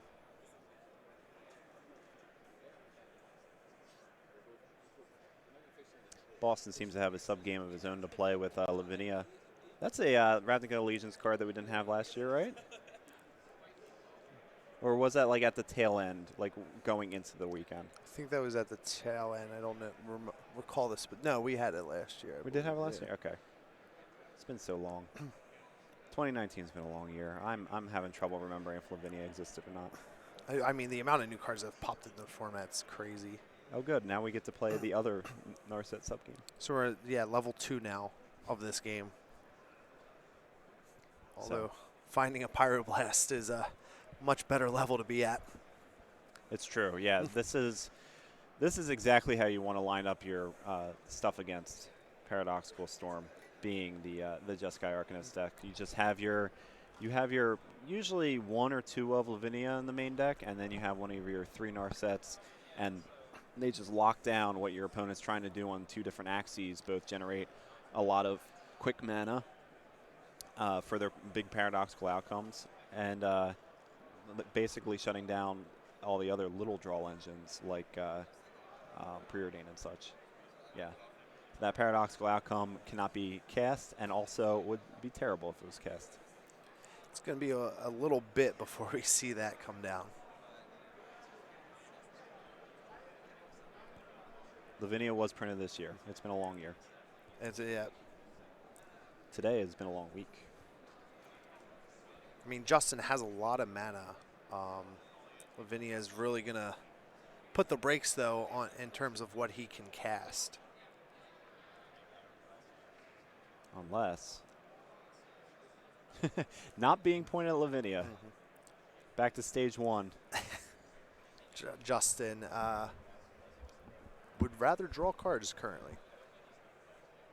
Imagine if somebody told you, showed you Lavinia, showed what Lavinia did to Vintage back in February, and then said to you, yeah, Lavinia made it to Vintage. It's probably, of all the Vintage playable cards, one of the ones that shows up the least. Yeah. Wizards basically said, hold my beverage. We have a lot more haymakers. We're printing for you guys. Where do you see what Bolas does to this plane? I heard he lives in a house. Justin tried to play another Narset, however, unable to due to Lavinia's clause and Justin only having 2 lands.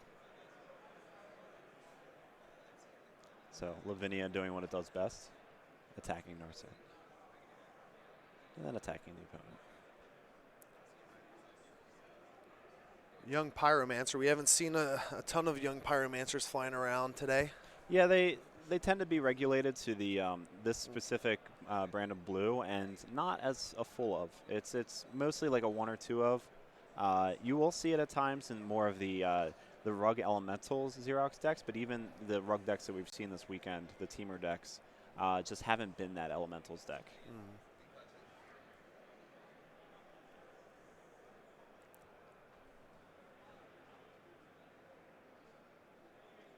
And again, Justin looking to set up some protection here with a defense grid.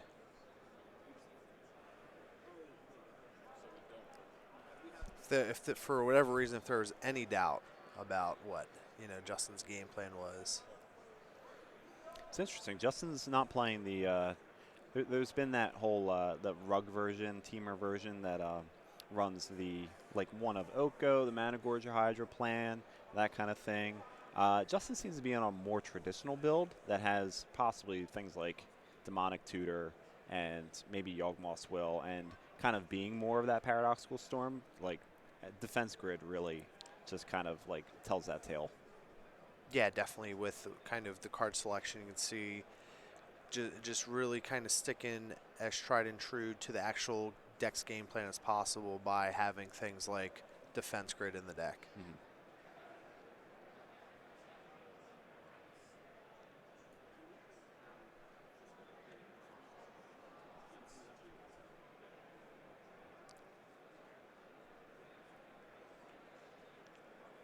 Again, that Lavinia, though, really preventing Justin from playing a lot of the cards in his hand. Absolutely. Yeah, he's on those 2 lands. Anything more expensive than that isn't happening. You got, looks like you have Paradoxical that we saw off Narset. You have Force of Will, which is just turned off.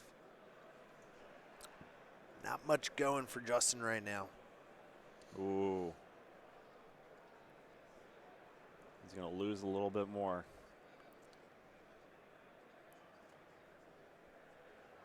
That Dak is probably going to steal one of those artifacts.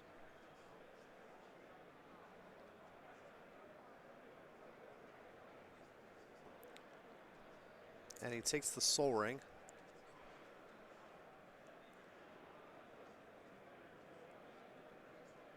We get a top and spin top.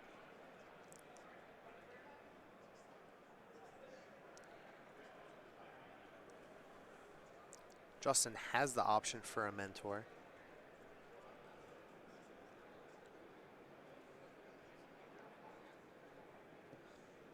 Yeah, it's crazy to think. Mentor is this restricted card that is absolutely bonkers in these preordained decks, yet there are so many versions of preordained decks going around this weekend that just aren't white decks. Well, I think that also is kind of a product of not being able to play the full set of 4. Whereas, we see, for instance, Brian Koval with, being able to jam for, Managorger Hydra. It's true. And with Lavinia off the table, it is time to get Paradoxical. So sure of himself that he even bounced the grid. Gotta get that extra card.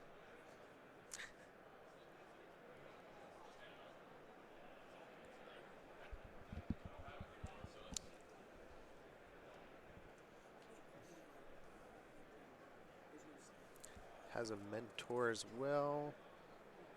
Looks like he has a misstep in there. Force. And another top.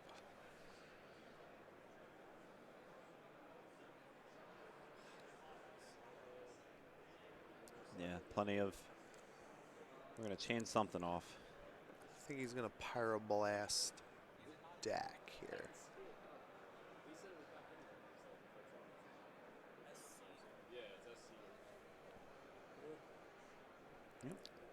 Good choice. I agree with that line.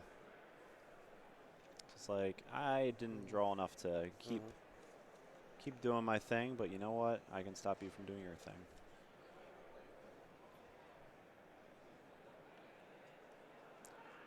Yeah, I mean, tough choice there with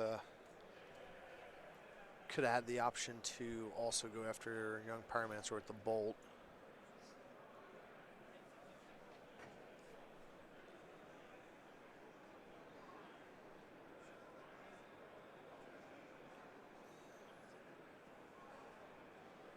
And we got a follow-up. We have yet another Lavinia.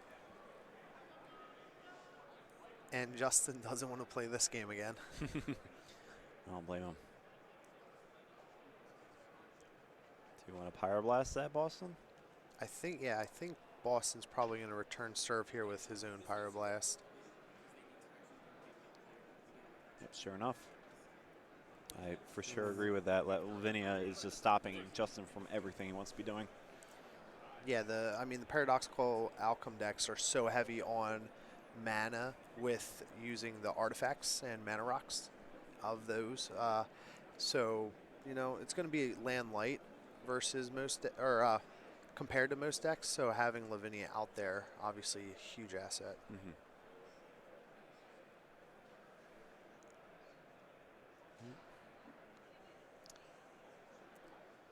Justin was able to dispatch that, however.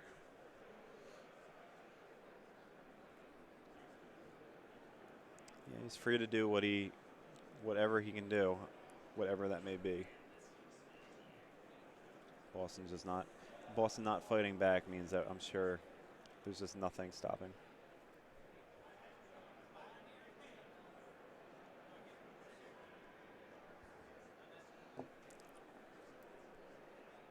And there's the Mentor. And a grid. I've seen Mentor be triggered by many things. Defense grid doesn't come up that often. Not on the typical spell that triggers Monastery Mentor.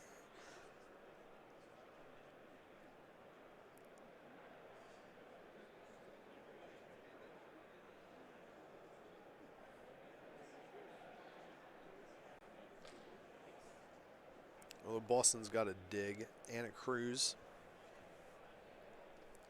He can kind of pick which adventure he wants to take here. Which adventure do you take first? Probably dig. Grab more cards here. Yeah, looks like he agrees.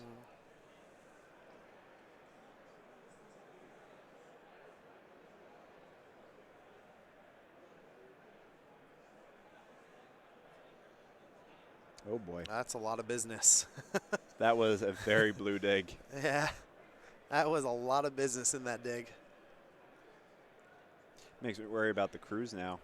Mhm. All the business was there. Yeah.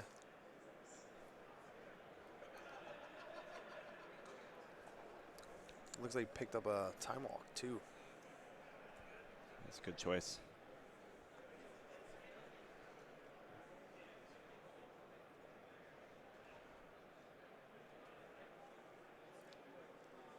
And he has the Arcanist as well. Yeah, Arcanus, one of those new cards this year. We've seen quite a few of them, but this is one I don't think we've seen on stream yet. Not being cast yet. We need to make more Charmanders first. But Dreadhorde Arcanist, the little Ophidian that could. It's a 1 in a red 1/3 zombie wizard from War of the Spark. When it attacks, you can cast an instant or sorcery card in your graveyard that has current mana cost less than or equal to its power. So if you can pump its power, you can do some cool stuff, but usually it's just doing 1 mana stuff. And Boston showing just the power of Sanctuary here. Looping his Time Walk.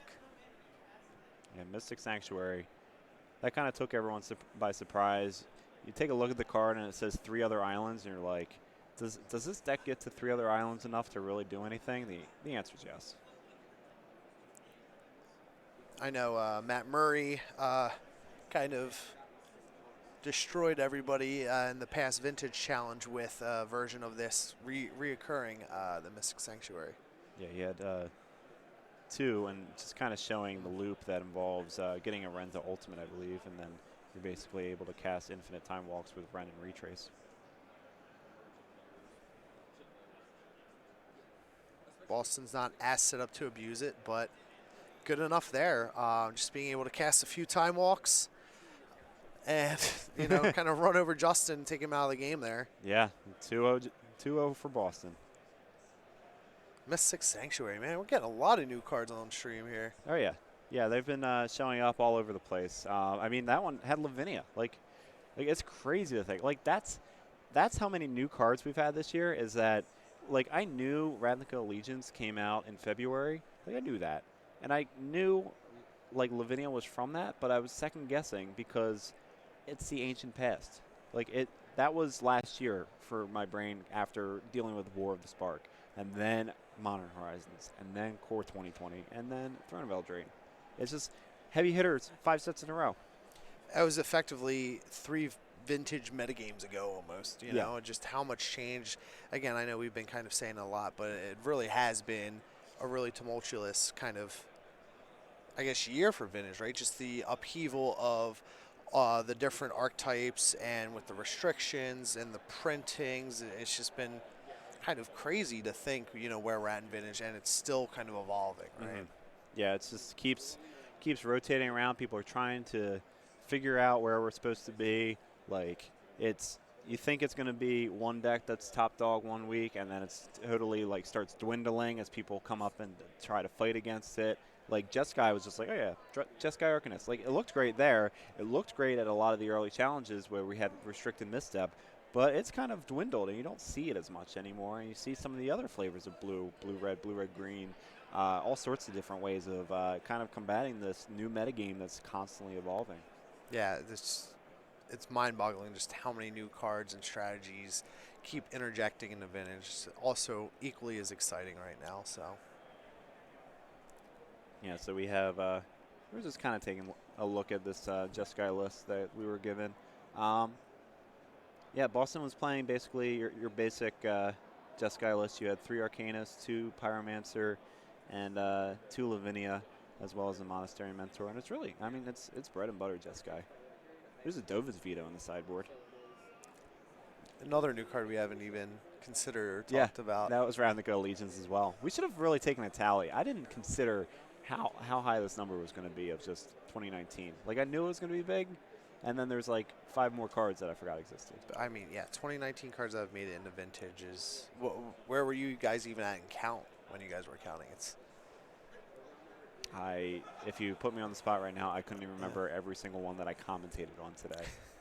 I mean, probably at least approaching 15. Yeah, for sure 15. Like, you just, they sneak all over the place. We saw like 4 of them just in that one game. Like, there's Lavinia. Well, we didn't see the Dovin's Veto, but we had Lavinia. We had Mystic Sanctuary. I'm drawing a blank already. Like, there's just The Arcanist. The Arcanist. See, that's how much I'm drawing a blank. Is that the deck's name is named after War of the Spark card. Yeah, spoiler, it was right there. It was right there. It's right in front of your face. It didn't hit the battlefield. We didn't see it. No, that's true. It was all about Young Pyromancer and Lavinia that game. And Narset, which is another card that I should have named. Yeah. No, but I just think there's a ton of exploring still left in vintage. I mean, Elvish Reclaimer, like, you know what I mean? Like, Yeah, Elvish Reclaimer. Lucky enough to see that in play, although poor little elf couldn't really pull it together against Sultai in the hands of Zach Dobbin. It's just, like, Reclaimer's good. It's like Knight of the Reliquary miniaturized. Instead of having to deal with that 3 mana, like, yeah, it can just keep doing its thing, but, like, you shrink it down to 1 mana. You got this little 1 mana 1/2, because Wizards likes playing with fire and printing these green 1 mana 1/2s that do some crazy stuff with lands and think it's going to be fine, and then all of a sudden it's just like a legacy and a vintage staple. well, I mean, it's no Deathrite Shaman, but. No, it actually got totally hosed by Deathrite Shaman in that match. I'll be honest. Deathrite Shaman is the superior. Yeah, it's just like, I'm a 3/4, like, I'll eat one of your lands, you're 1/2 again. Yeah. Also, it was Riftstone Portal that you sacrificed, so we're going to get rid of that one. I did talk to Brian Koval. He is undefeated. Undefeated. The current champ has not lost a game of vintage at Eternal Weekend, going on what, I think currently 11 in a row right now, right? In NBA Jams, you would say he's kind of on fire. He's on. He's on fire. He's on fire. Man, I love that game. Yeah, so you think, so 7-0 in this tournament. You said games or matches? Did he drop matches? No, he's 7-0. Yeah. Okay, so but not like 14-0 in I don't games. believe he's 14-0. Okay. I didn't ask for that though, but Yeah, that's a little. You don't ask that question after you're undefeated. he's jinx played it. so much Magic, he probably has no idea. Can't jinx a perfect game. So yeah, Brian Kovaltz is 7-0. Won the playoff rounds last year, 10-0. Won at least the last 2 rounds last year. Yeah. So 12-0. Currently on a 12-0 run over 2 Eternal weekends. Yeah. Oof. That's pretty spicy. Yeah. Yeah. That's a real spicy meatball. Yeah, that's spicier than the meatballs I ate for lunch. I don't know if we can get an update on who else out there might be XO. Oh, thank you, Chad. So bringing up a 20-year-old video game. That was my childhood. I feel old now. I played. There's an talk about a little hometown. So Mark and I are well. You originally used to live in my current hometown, and there's a thing called a barcade, where it's exactly what you think it is. Bar arcade. Bam. I went there for my birthday a couple years ago, and they had NBA Jam there. And funny enough, I was playing it against Zach Dobbin, who we saw just destroy the ZS Bond player on stream, and he destroyed me in NBA Jam. So now I'm upset again for no reason. He did that on my birthday. So you could say that you were ZS Bond in the NBA Jams and Dobbin was just dobbing around? He was just dobbing around. A little double That D. seems like a really bad matchup for ZS Bond, the Sultai deck. Yeah, it was just a combination of Deathrite Shaman and Wasteland. It Yeah. was really just like a 1-2 punch. It wasn't even close. Yeah, I was kind of watching that, and I was just looking at it. I'm like, man, I don't know kind of what you would even do here. Yeah, big yikes moment. Yeah, for sure. All right. Do we have any more games on the way? Are we turning around? Jeff? Are we pulling around together or any games on the way? We are in time? Okay, cool. I mean, you can interview me. I can interview you. Yeah, look at my name. You're Raja We can James talk Still. about. That's something you're supposed to tell Jeff. We could talk about ZS Bond again. We can talk about more b-ball. We can talk about baseball. No. B-ball. I mean, I'll talk about B-ball. No, I don't want to talk about b-ball. Yeah, sports ball. Okay, no sports ball. So all right, so we don't have any matches. We're currently waiting on a few more to kind of clean up their time extensions and such. So hit us up in the chat, ask us questions. It can be as dumb or as smart as questions as you want, and we'll answer whatever we want. What's that? Discord, okay. What archetype do you think is at geez. time? What archetype? Yeah. I couldn't tell you because they had a 20-minute time extension. Oh, well, there it is. And it just ended. There it is. All right. Sometimes it be like that. How are the sales this week at Card Titan? I have no clue. I've been in the booth and watching games. I haven't watched any of the booths, any of the vendor booths. The correct answer there is business is booming. Business is booming. Business is booming. That's a reference that I should probably get, but don't. Nah, that's all right. All right. Yes, Discord is the future. There's a vintage streaming Discord that I've been talking to off and on, but we are using Discord to talk to the staff. That is it's the wave of the future. I was like looking for internet forums, and I'm like, everyone's like, no, you just go on the Discord now, and I'm like, okay, I need to learn this. Yeah, the vintage streaming Discord where I make fun of Matt Murray on the daily. Why is that? It's just fun to make fun of. He really doesn't like sharks. Was Bolus's Citadel a mistake? Bolus's Citadel was not a mistake. One of the things you can tell about mistakes is that they are a mistake in multiple formats. I would say Oko is more of a mistake than Bolus's Citadel. Just a little bit? Yeah. A little bit? A little bit. Bolus's Citadel is broken in exactly vintage and exactly because of Tinker. Like, if you're broken in one format because of one restricted card, then I don't think you can really count yourself as broken. It's just the best thing to tinker for right now. Yeah, Blightsteel, I mean, can't even tinker for Blightsteels anymore. They turn into 3/3s? Yeah, they're just elks. Just elks. They're elk folk. A gang of elks, as we learned. Gang of elks. The gang of elks. Urza's Legacy's finest. Gang of elk. Citadel should have been an enchantment. They're actually... So the reason it wasn't an enchantment is starting with War of the Spark and continuing on, they've been experimenting with colored artifacts for more artifacty effects that enchantments may have had in the past. So you had War of the Spark, you had the cycle of like mostly Like there were like 2 legendary. They're all rare. Most of them were terrible. You had like Bolus the Citadel, Vivian's Arc Bow, the Submarine, the Mizium Tank, and the white one that no one cares about. And then they No one just cares like about it. they had those 5. They're just kind of experimenting because they don't want another Kaladesh problem where it's just next time we go to an artifact place and we have these colorless artifacts that break everything and make everything homogenized. We don't want that again. So it's just like, let's just make colored artifacts. And then that's why you have like the legendary artifacts from Throne of Eldraine. You have like things like Crystal Slipper and Glass Casket and stuff. They're just trying to play around with more colored artifacts to kind of balance the game. It does kind of solve that problem that comes up. Vintage players use this argument a lot with Mishra's Workshop and the restriction aspect when you get into that discussion. You know, Wizards kind of experimenting with those colored artifacts does reduce some of the likelihood that, you know, that happens. You know, they just print a bunch of crazy artifacts that can be powered out by Mishra's Workshop. So Okay. Yeah, Mishra's Workshop. Yeah, it's really. I mean, Mishra's Workshop doesn't break every new artifact.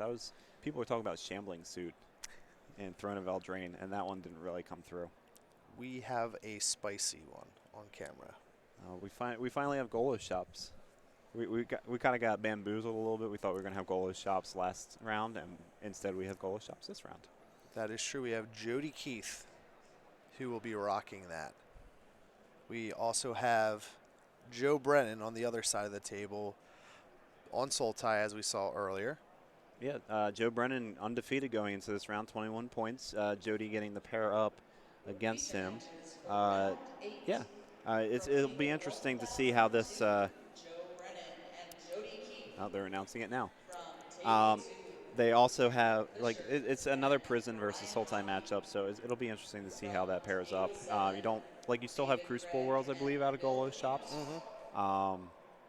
So that'll be interesting with the Deathrite Shaman shenanigans, but it's not going to be as cut and dry as we saw with Zeospawn against Sultai. Yeah, talking to Jody Keith, he said he was pretty similar to Sean Anthony Dissolutionist's list from the MTGO Vintage Challenge. So that list does typically play 3 Crucible Worlds. All right, and what I would like is the backup match here. I would like to see Dredge possibly get a little bit of film. We haven't had any Dredge on, so we're going to have Daniel Fischler against Brian Hockey on the backup match. Dredge versus Paradoxical Outcome. We have a Dredge sighting. Yeah, Dredge hasn't really made its way on camera yet a lot this tournament. It has been doing pretty well in the hands of some of the pilots, but we just kind of dodged the camera a little bit.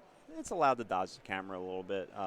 People tend to know how it plays out, but we still need to teach people at home that Dredge can be good at times.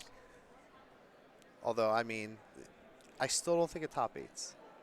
You don't think it top 8s? I'm going to stand by that. No. Okay. I completely disagree. All right, I've been formulating this plan of what I think my top 8 looks like. And I've decided. Have you finally settled on something? I finally settled it. It's what, at round 7, round 12 million? Round 8, yeah. You're like 2 rounds before the cut. Yeah, you know. And now that I have much more perfect information, I would like to make my prediction. So I was trying to articulate this throughout the entire day, where I think it's going to be diverse. And I have decided that I am rooting for the most diverse top 8 ever, and it's going to be 8 unique decks. We are going to have one of each brand. We're going to have Survival, Dredge, a Fast Bond deck, DPS, Paradoxical, Oath? Yeah, Oath's one of them, and I think it was Rug and Bug. Yeah. Is that 8? Yeah. I think you're over. No, I think I have 8 there. So once again, Survival, Dredge, a Fast Bond deck. Yep. I don't care which one. Survival, Dredge, Fast Bond Yep. deck. I'm counting for you. Paradoxical. Yep. DPS. Yep. Bug. We're up to 6. Rug. Oath. Boom. There we go. I was able to recite the exact same 8 again. Sorry for everyone that was counting along and yelling at the screen.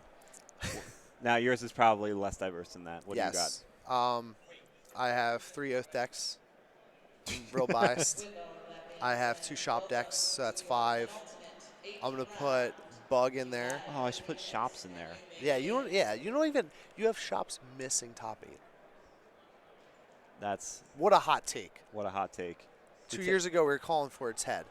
Pretend Now I just didn't straight missing top 8. pretend I didn't say I think Rug? I think you flew too close to the sun in how diverse your top 8 was. I mean, I still think it's gonna be 8 unique decks. That as cool as that would be, and I'm rooting for it. I just don't see that happening. But I'm here for you, and I'm here for that. Okay. I just unfortunately don't see that happening because we're gonna have 3 Oath decks in top 8. 3 Oath. I don't like that. I don't like that. I'll if you want me to put shops in there, I'll cut Bug or Rug. Just make it like blue deck and shops. That gives me a little more of an edge. I do think there's a fast bond deck that's just going to sneak in there. No, I definitely want to see a fast bond deck in top 8. Yeah. I think that'd be really cool. Like I said, I think some people were like real like cautious about fast bond's still a mistake. You know, I don't know. I'm not in that camp yet. Until like I said, we're still kind of watching the dust settle on the format, right? Just all the new cards.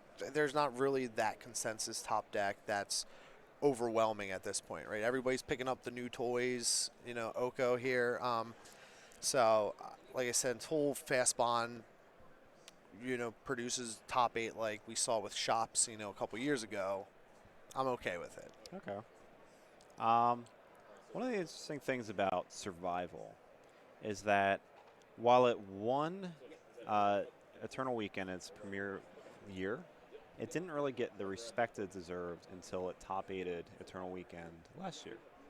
I feel like Fast Bond, it didn't have that Eternal Weekend anywhere else yet that like Survival did, but I think it's going to do the same thing this year where it just has that like appearance. Yeah. Like, and then people be like, oh, okay, like this is here. This can do well. Well, I mean, you look at it on paper, like especially Survival and like the Fast Bond decks, you're like, what's going on here? Like I'm casting like a Hedron Crab, like you know, casting Retreat, like 3-mana enchantment that's, you know, not Necro. Like I'm like, what am I doing? And then all of a sudden, your opponent kills you, and you're like, Oh. I can't even say it. You're just like totally, yeah. You're beyond- dumbfounded. Yeah, you're you're just- dumbfounded. yeah, You can't exactly. even talk anymore. Yeah, exactly that. Yeah. Right. Oh, I feel that. Lot of. I that hits me right in the heart. Yeah. Yeah. That's how it be. It's how it be. But I'm excited that we get to see a different variety of shops on. And I was talking to Joe Brennan earlier. I was like, about a round or two ago, and I'm like, so Joe, what do you feel like you can't really beat? And Joe's like, what are you talking about? And I'm like, like That what are sounds you? like Joe. Yeah, I was like, what are your bad matchups, Joe? He's like, well, myself. He's like, no. He's like, I got the. I mean, it wasn't like a cocky or arrogance thing. It was just like, he's like, you know, I feel like I have all the tools in the 75 to really put myself in position to, you know, win all the matchups. So for him, he really just feels he spent a lot of time testing. He's super humble, you know, one of the nicest guys in Vintage, and he just felt really good about his testing and everything. And you know, we saw Zach Dobbin with the same list that Joe's playing, and just kind of X1. Yeah, I mean, if you ever pick up a Joe Brennan list, he's easily one of the first guys who will, you know, if you have questions about the deck, he'll just talk your ear off. You know, he'll help you out with that as well. So, really pulling for him to kind of get another top 8 here, especially with, like I said, he kind of ran through the field back when it was even arguably more broken. You know, he won the NYSE a few months ago. That's when you could play for Karn Great Creator and for Mystic Forge. That was its breakout tournament. Exactly. And he just sliced and diced, you know, real surgical in his card selection and how he piloted the deck. That, you know, he's just one of those. He's probably, you know, one of the top blue mages in Vintage right now. Yeah, I believe that. He's you don't really hear much about Joe Brennan. He's Vintage Master 87. if you ever encountered him on Moto, but I think he bought a laptop, his first laptop, like within the past year. Like he's not a very connected person. You won't find him on social media, No. but you will find him at 7-0 on our screen, and we're gonna get ready to rock. So Joe Brennan with the pair down against Jody Keith.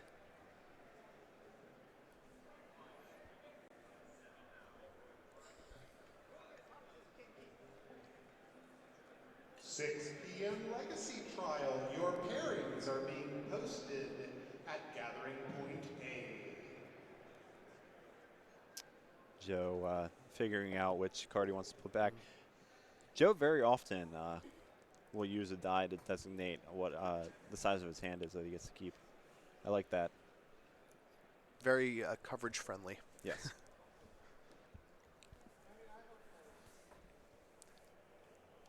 And again, this is one of the key cards in Jody Keith's deck, Crucible, then being able to dial up a potential strip mine to really try to lock Joe out of the game quickly. And we got some Jody Keith fans in the chat showing them knackles. Yeah, it's an interesting year. Again, for like all the reasons that we've spoken about time and time again about the new cards, but there's also been like Crucible Worlds. We're seeing at 6-1 right now was off the table for years because of Dak Fade, and yet in this deck and in the Zeus Bond deck, it's just like it's great. It's just a great card again.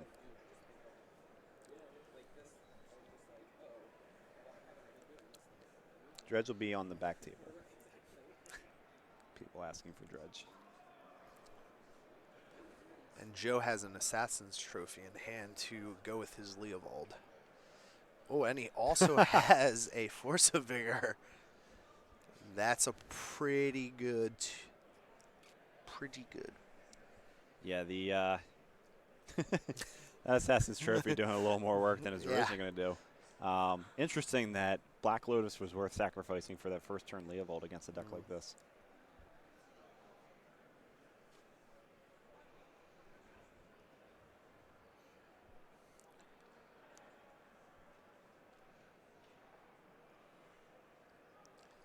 Revoker going to slow down Joe's mana development a little bit. Naming the Emerald.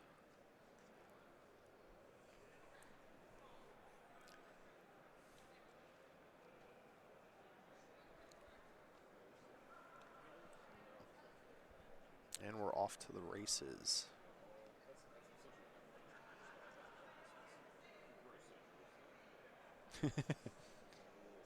Joe Brennan taking the power position of just folding his arms and asking his opponent, what do you got for me?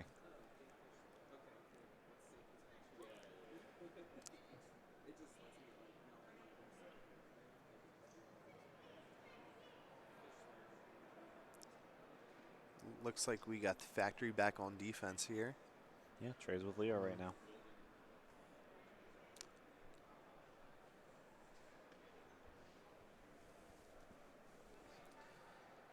Joe looks like he has 2 cards in hand.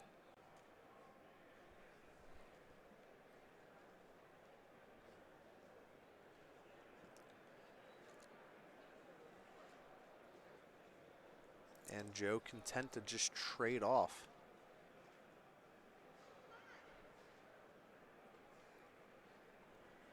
Makes me think Joe might have another Leovold in hand. It's possible.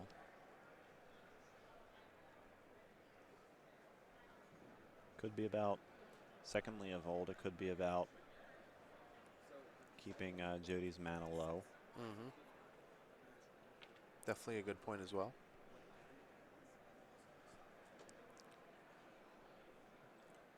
I see a Norod in Jody Keith's hand. I can't quite make out the other card. Ballista. That is a painful Ballista coming down for the price of also 4 life. Still good enough to take care of Deathrite Shaman should he choose to. And he does. And he effectively dismembers a Deathrite Shaman.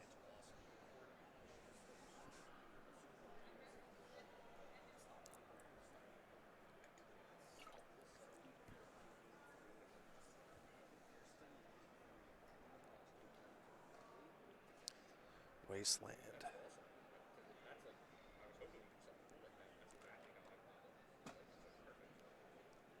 Yeah, again, going after some mana production, keeping Jody undeveloped as best he can. Well, I'd like them to be some real drugs, but it's probably just going to be some ibuprofen or Jody drops a sphere. Feels confident enough to still kind of operate under that, even with the Ancient Tomb. they're like, oh yeah, I'm in a chef for 12 years, so when I said like I need to do some drugs, I was like, I need to do some drugs. But now that I'm older Dig. and not a degenerate, when they say that, I'm just like, I need some ad for them. And we're digging. Dig in Let's see. response to Sphere. Exactly. Like food services. Let's see what we can find. See a Force of Will. Saw an Oof, I think.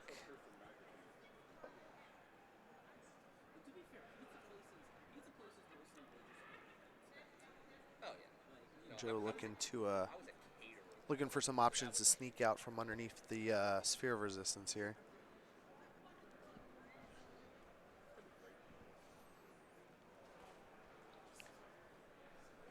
I feel like in this situation, Deathrite Shaman is one of the better things he can be doing.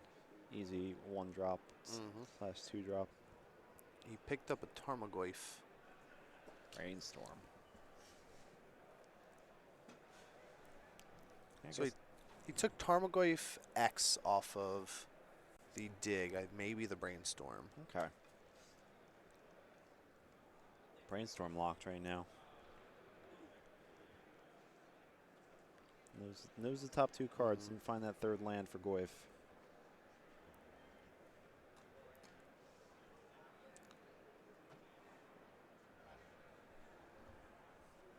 Yep, Joe knows what's coming up with the Brainstorm. Like you said, he's kind of locked, turned off for these couple turns here. Has the ability to probably force well at least 1 spell, so he's got some time, but it's not looking. He really just needs that 3rd land, and for Jody to not draw any of his 5 waste effects, such as that one.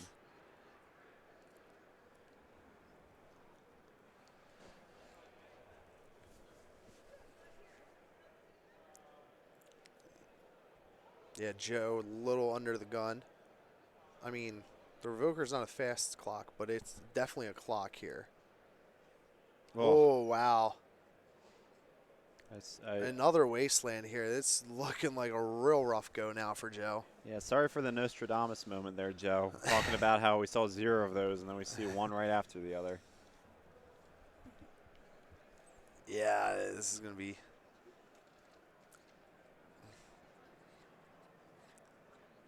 a little rough here.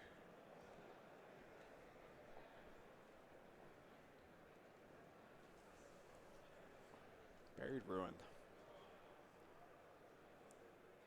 Buried Ruin now seeing play in 2 different decks in Vintage. That is indeed correct. It's amazing what got to come back this year. And we've seen enough.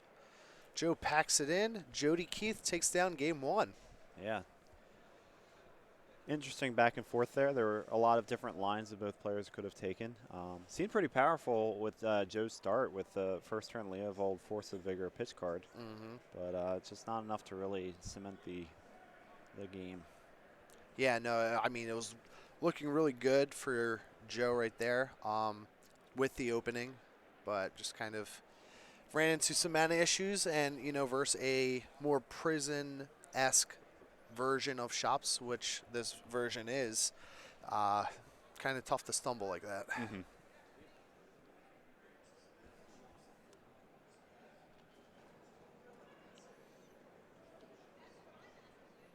So players are going into their boards.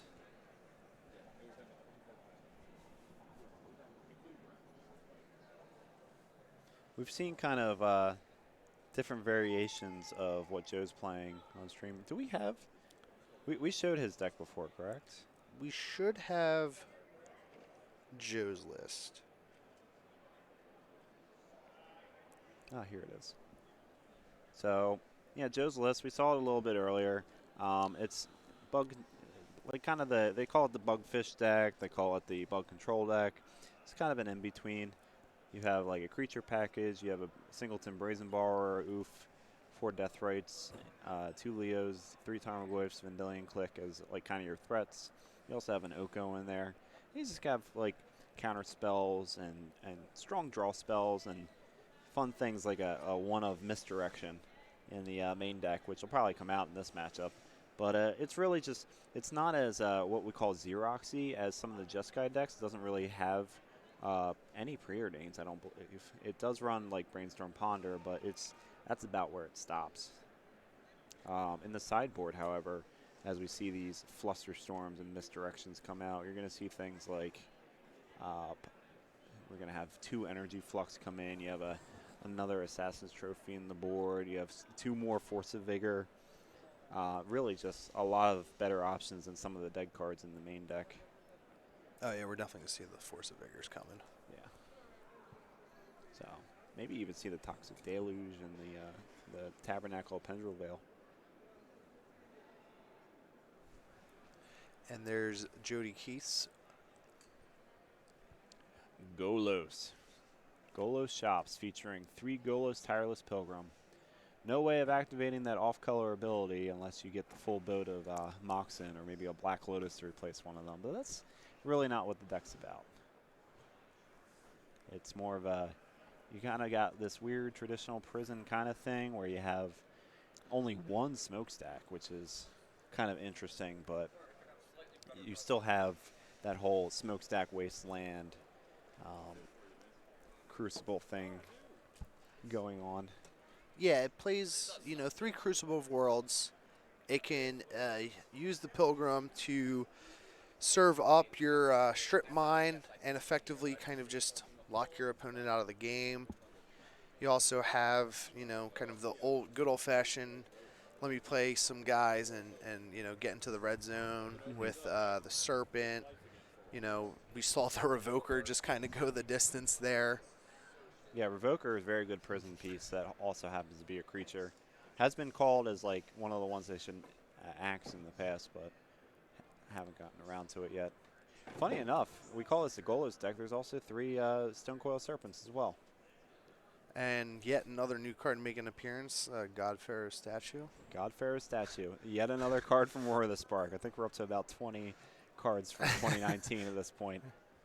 So, yeah, it's a rather large sphere effect. It costs 6 mana, but it also does some damage. So it's more of a win condition than a sphere effect. It's interesting. It's kind of more of a, compared to like a normal stacks deck where you try to max out on things like Smokestack, you only have that 1, which you try to find with Inventor's Fair, which you try to find with Golos. So it's like this chain reaction where you can take out a lot of the fluff in your deck by just having these tutor chains to go get them. Joe kicks us off with a very nice looking Black Lotus into Ponder. Yeah, that Black Lotus didn't win him game 1, so hopefully he can do a little better this time.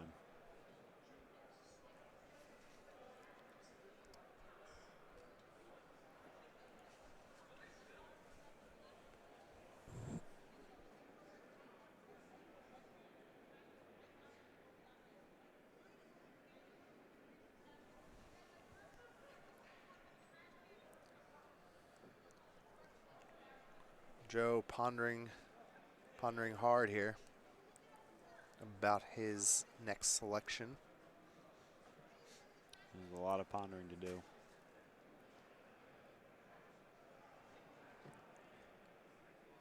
Decides the cards are good enough to keep. He's a very meticulous player, but in a good way. He won't go to time, but he'll certainly take time to make really good decisions. So, Oof, not terrible, but Jody Keith, even in the main deck, plays Null Rod. So, not as effective as it would be against, a lot of the shop decks that we've seen kind of around the room today. Yeah, it certainly has better moments. In this case, it might be pretty good. You see that Mox Pearl, just because it's the first turn of the game, that it can do a little damage. Often, Jody Keith's deck can use its artifact mana for a few things before it decides to deploy the Null Rod. Turn 1 Trinisphere, pretty good response from Jody Keith here. Going to slow Joe Brennan down quite a bit.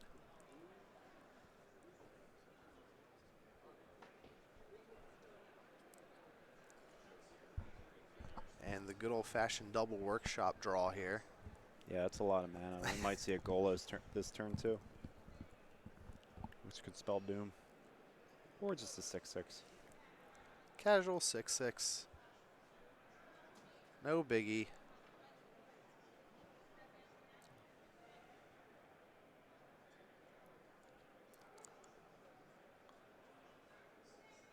So, thankfully for Joe, he does have the third mana source, and we'll get to play something besides the Oof.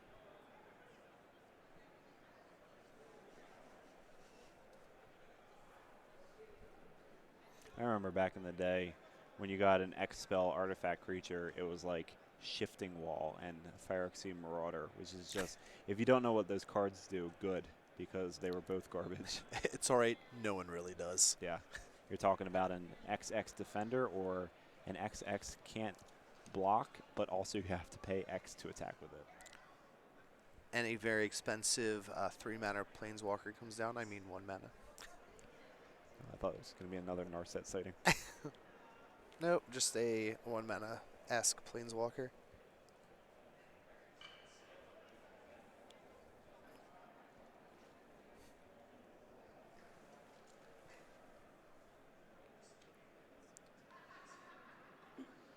Serpent gets into the red zone, serving the beats.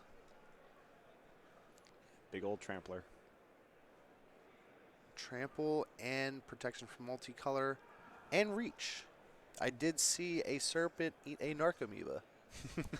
As it does. People always forget about the reach. People always forget about one of the modes. Yeah. So Jody playing Mystic Forge, kind of letting that land drop be an option. Chose to instead play a land from hand. You won't be able to get the expensive, or you won't be able to get the powerful chains of spells off this Mystic Forge that you kind of expected out of the Karn Forge decks of old because of that Trinisphere, but it's still going to draw some cards. It's going to help especially filter out, you know, what he's really drawing into, which is also big. Something traditionally workshop decks have not been able to do. Yeah.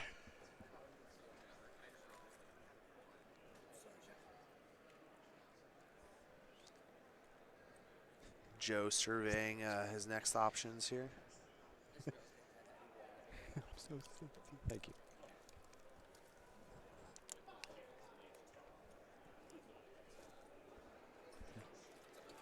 Huh? Oh. Oh, no, I thought he said something. Oh, I'm good.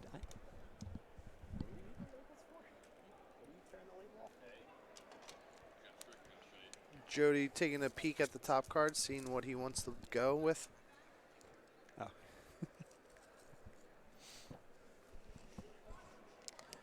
Whew. I feel really bad for Joe in this situation.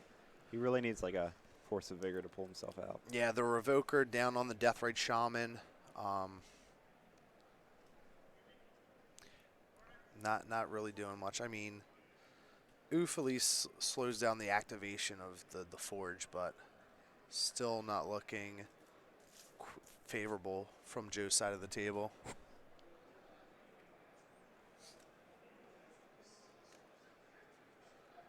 Another M20 artifact hits the battlefield. Very powerful core set. Yeah, this one was the name of a deck that got a cards banned out of it in Standard, so it must be good. Always play the broken stuff.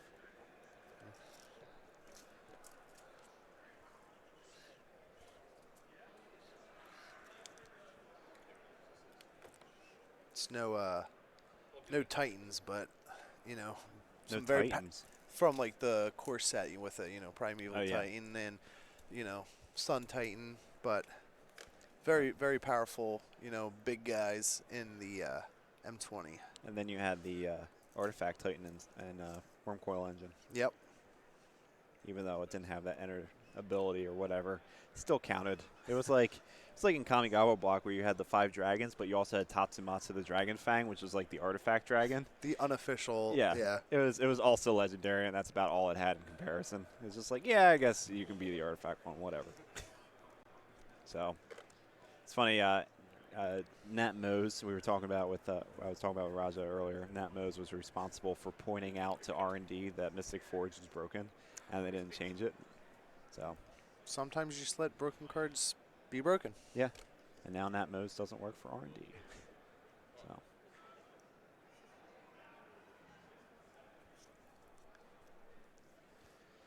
Tutors up the factory.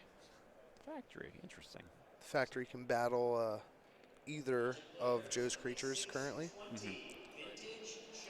Joe just really needs to force the vigor here to pull himself out. He could cast it. Like, he has the 4 lands. He doesn't need to wait till his opponent's turn.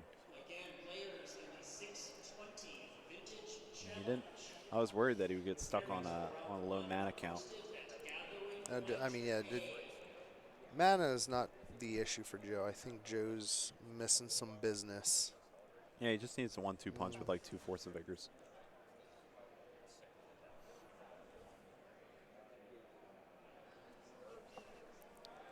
I mean, Joe dropping down low here. Not going to have much time to find those answers. No, it's really just having Workshop's newest toy have trample. It has been absolutely brutal for decks trying to fight against it. Usually you can just throw little things. Even when you had like an oof out, you can still throw little things in front of the big creatures.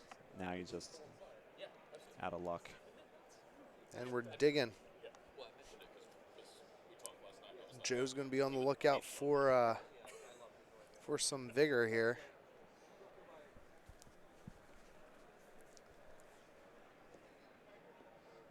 Saw Wasteland, a Goyf.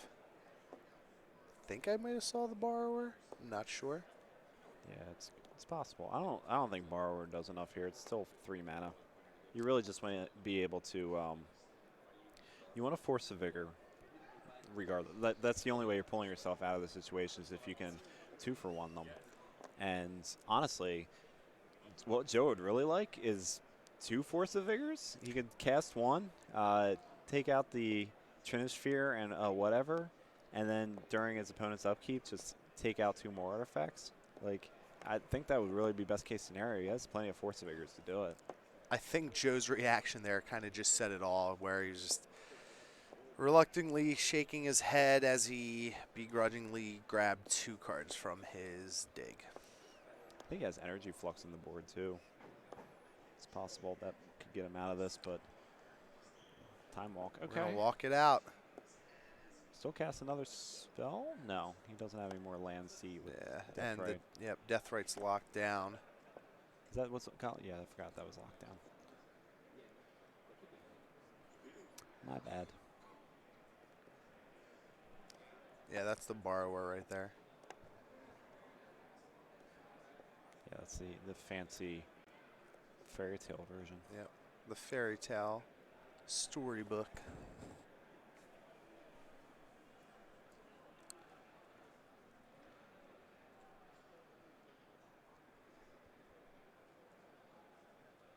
And Joe passes back. Jody getting ready to send the squad in.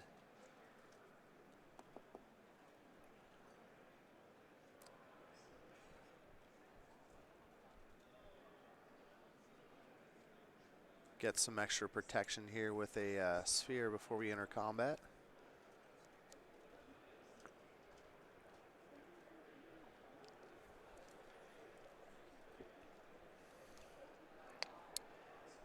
Yeah, the sphere is it's a nice addition, but it's what does it shut off here? Like it'll send Hardcast Force of Vigor from 4 to 5, which I don't think makes too much of an impact. I think it's just a whatever. Gets a card off the top of his deck. Yeah. Yeah. And the team is coming.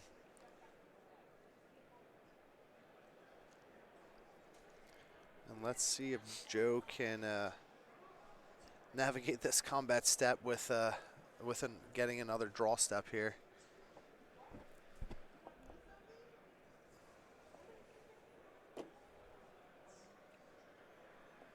That Serpent just being able to trample is so huge right now. I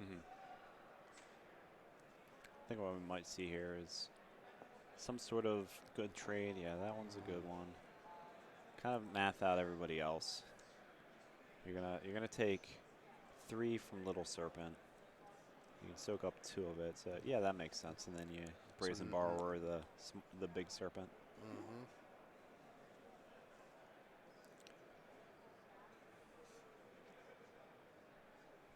And I think that's what we might see here. Yeah, I like this mid-combat wasteland so that. Oh, I forgot about him down there. There's also that one down there. A little sneaky. Yeah. There were so many creatures attacking. It's just like that one was just off my radar. I would like to bounce that one and then go on an adventure. Yet another new card. Yeah. We haven't seen any of those in this matchup. Is that what Brazen Borrower says? Yes. All right, Brazen Borrower going into his adventure pile. He's on an adventure. 3 from that Serpent. Moxen unlocked. I mean, Joe got himself another draw step. He did. Didn't necessarily stabilize, but he tried. We see Serpent come back down for 3 because of the sphere.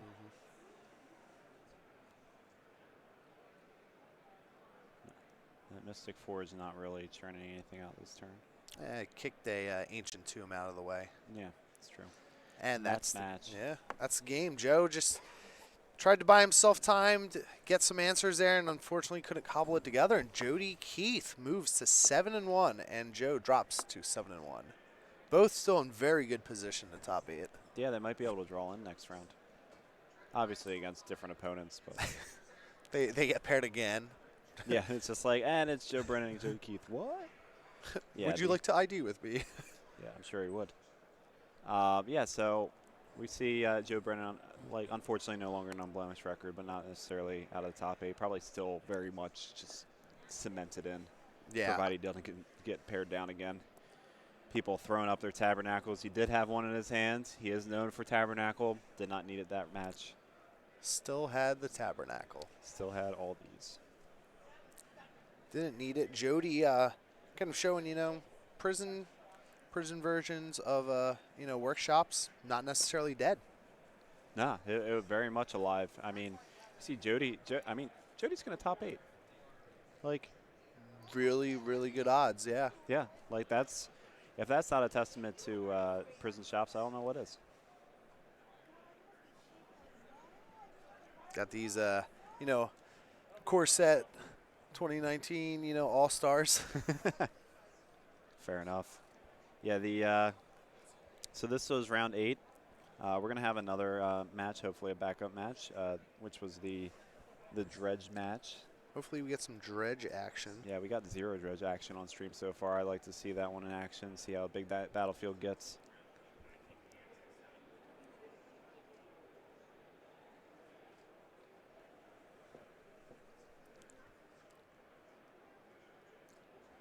So we probably have both of these guys in top 8.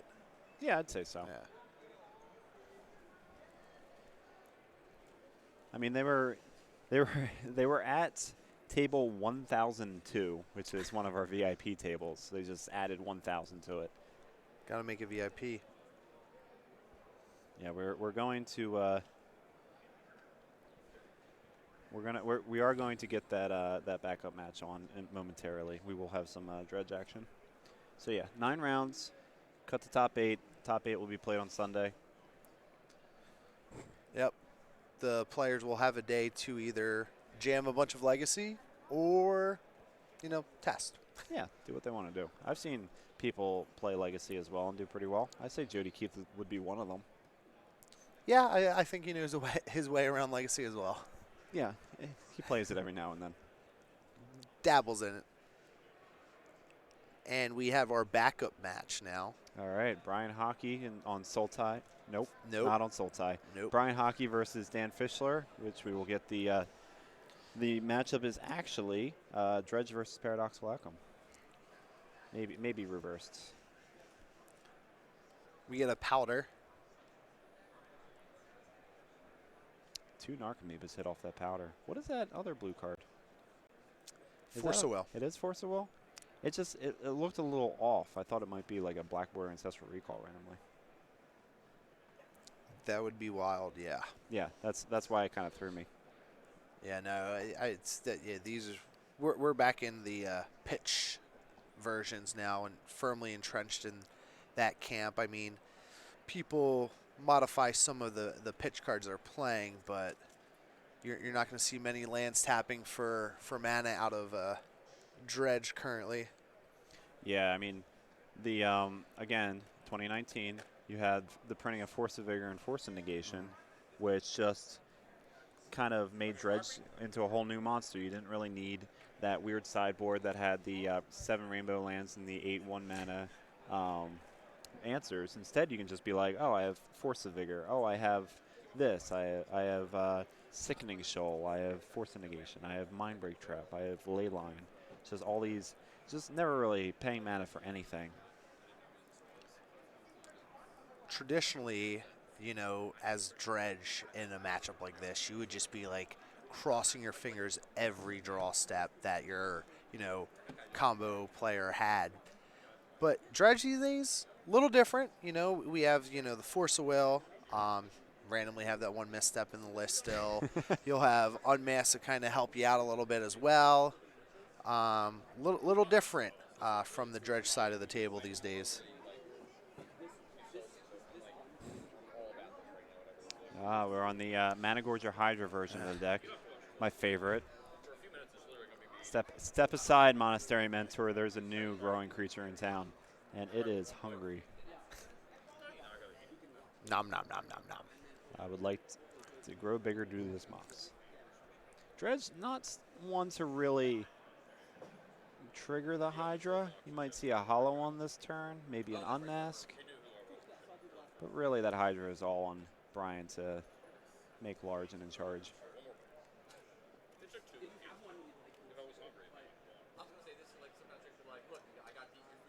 See, I typically like to judge my Dredge players by how they organize and present their graveyard. Scale from 1 to 10. Well, we're early yet. I got to see once it starts growing. When it starts growing, that's when you can really start passing judgment. I feel like you can start based on how it's showing already, because the deck's in the middle of the table already. That's got to be a sign.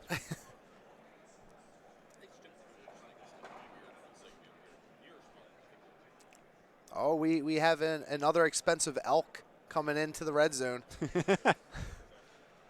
Another expensive elk sighting. That's incredible. Look at that. Those are so many creatures attacking. Like, Dredge wishes it could have these numbers. It's funny, right? Because, like, the Paradoxical Outcome deck is just turning on the button to be the aggressor here. Yeah. It's like, I'll attack for 10, and then I'll attack for a little more than 10. You better have a blocker.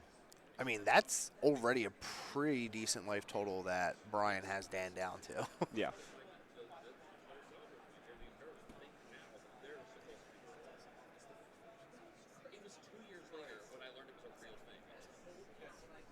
And we resolve upkeep.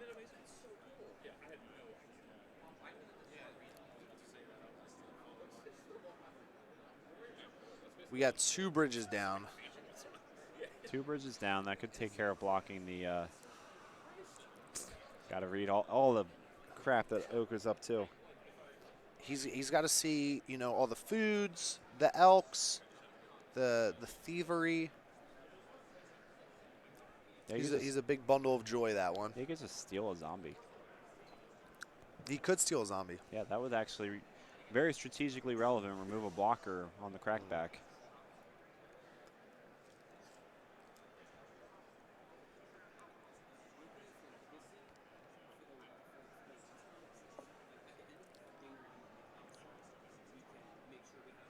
Dan trying to figure out what to do here.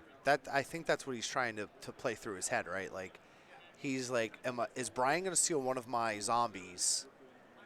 Or, you know, so do I swing in at Oko, or do I just, are we in the race now? And went at face. Race the face. Not afraid of that ability. I wonder, there's a qual therapy. Yeah. 2 bridges. Not enough, not even a Dread returns, but the Ashen Rider's there. Oh, I appreciate the zombie tokens. I'm a fan of those zombie tokens. You like those? I do. I actively use those zombie tokens. Therapy self? Discard Stinkweed Imp? Interesting choice. So he just swaps here and attacks for the win, right? Yeah, I was going to say, yeah, swap the mock. Or we just make another yeah. elk. I would have gone for the funnier swap-a-mocks. 5. You're at 6, right? You did. Yep. All right. Game 1. The power of the Hydra. I appreciate that. I mean, Monastery Mentor was not going to get through that. No, Monastery Mentor doesn't have trample. It would have went wide, Shrinks, though. It would've shrinks went wide. right back down after the turn's over. Like, it went a little wide, but yeah. It would have went wide, I mean. Who knows? Who knows which one's busted, the restricted card or the non-restricted card? We just got to play both now. Yeah, there you go. We Next year. Yeah, exactly. We'll just build a version, teamer, you know, we'll splash white for Mentor, and let's jam all of them in there. Yeah, make it happen. Yeah, exactly. All right, so it sounds like we're getting game 2 underway. We're kind of waiting. We were kind of waiting for that. That was already pre-recorded. They're in game 2 now, from the sounds of it. We will get that game momentarily and let you know how this match plays out. Oh, are we live cutting in? We might live be cutting in. Okay. Okay. So we have a pre-recorded game 2. So that's nice. I like that. Super duper prowess has been called. It's so way back in the day there was a grow deck called just Grow. It's called Miracle Grow. Ran 10 lands. It was basically tropical islands and just regular islands. And you also had land grants to get those tropical islands. And it won with Quirion Dryad, which reads for 1 and a green as a 1/1. Whenever you cast a white, blue, black, or red spell, it put a +1/+1 counter on it.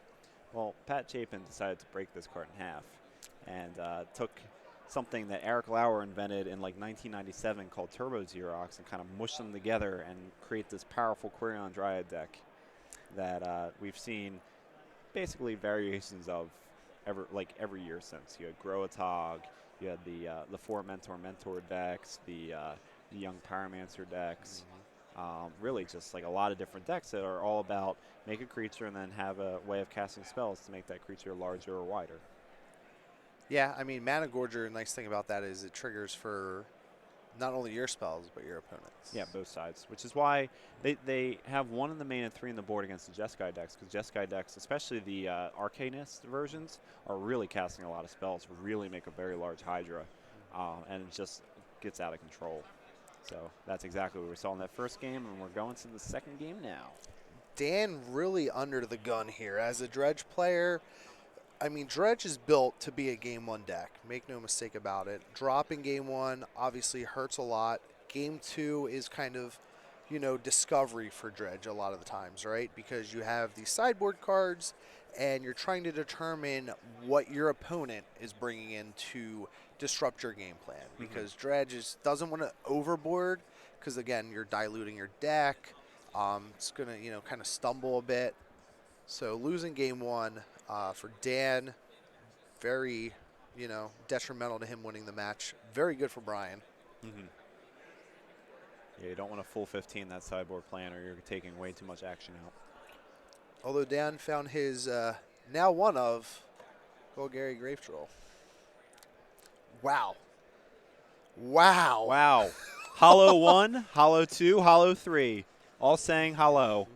This might be a rough one for Brian. I think this is much more aggressive than that Hydra line. Hey, Brian, I see your Dredge hate, and I raise you I don't care. I heard you like hollow ones. I would like you to say hello to my hollow ones. We were just one short of the Yahtzee for all four.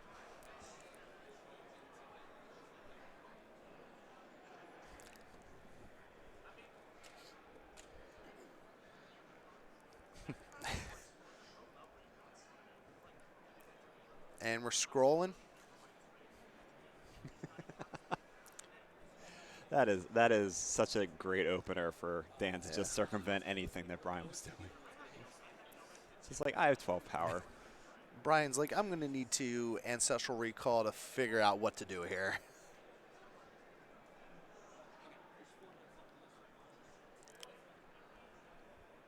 I mean, pretty much a dream, game 2 for Dan there to be able to open up with just triple hollow one.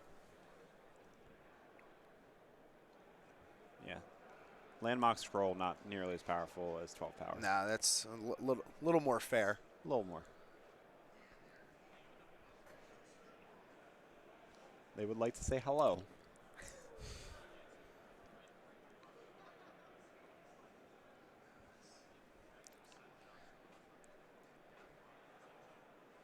And Brian just really under the gun here. Down to 7 already. Yeah. This is the make or break turn. Yeah. Kind of thinking something through during combat. Not untapping yet. Maybe has some sort of, I don't know what would go on right now. Not a Force of Vigor deck. This just doesn't make any sense. Just kind of thinking about life a little bit before untapping for the turn. He was thinking about where did it all go wrong, staring down 3 hollow ones. What did I do to deserve this? Ancestral's a good start. Good. There's the Tormod's Crypt. Tormod's Crypt isn't the worst here because it also appears there's a Tolarian Academy. It does help the Academy count. Yeah. If the so you have 2 artifacts. There's an Academy in hands. Are there 3 artifacts? Can we start a chain of shenanigans here? Brian has a Grape Shot. We just need to figure out a way to storm off. Yeah. I think that's what he's playing in his head right now.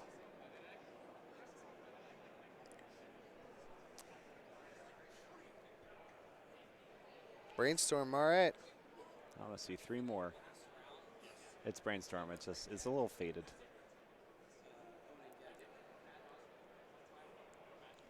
That feels like the kind of Brainstorm that Brian Koval would have if you've ever seen his Force of Wills. Yes. Very reminiscent of his Force of Wills.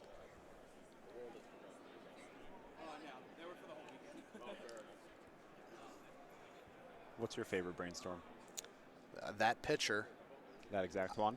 No, I mean, not like... Not his in particular. Not his, but that pitcher, yes. You like Mercadian Masks? Yes, Okay. I am a Masks Brainstorm. Fair enough. I believe that to be the correct version of Brainstorm to play. I play 5th edition. Ugh. It's got the best art and the best border.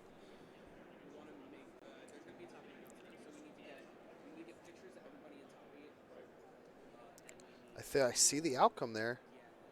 We're going off to the races here.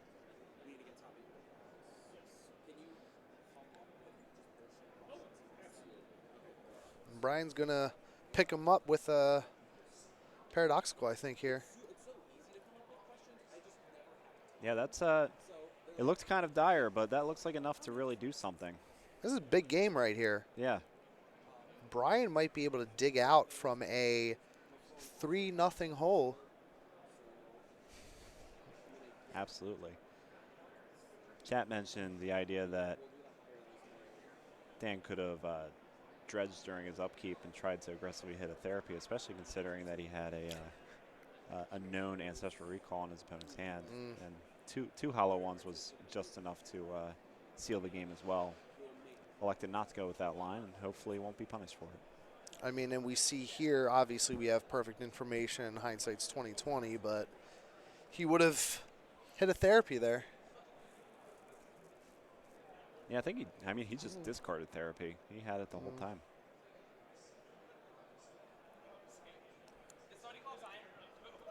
And we're storming here. I mean, Brian has the grape shot in hand. Yeah. He's just counting to 20 Yeah. at this point. He Yeah. has the grape shot. I mean, if he gets a 20, that's just we're game here. Game, set, match. I mean, at very least, he can clear the hollow ones off the battlefield. Like we're at 11 storm. That's minimum. Like that's a pretty good enough minimum, even if he doesn't win this game. Yeah, there you go. Clear the hollow ones.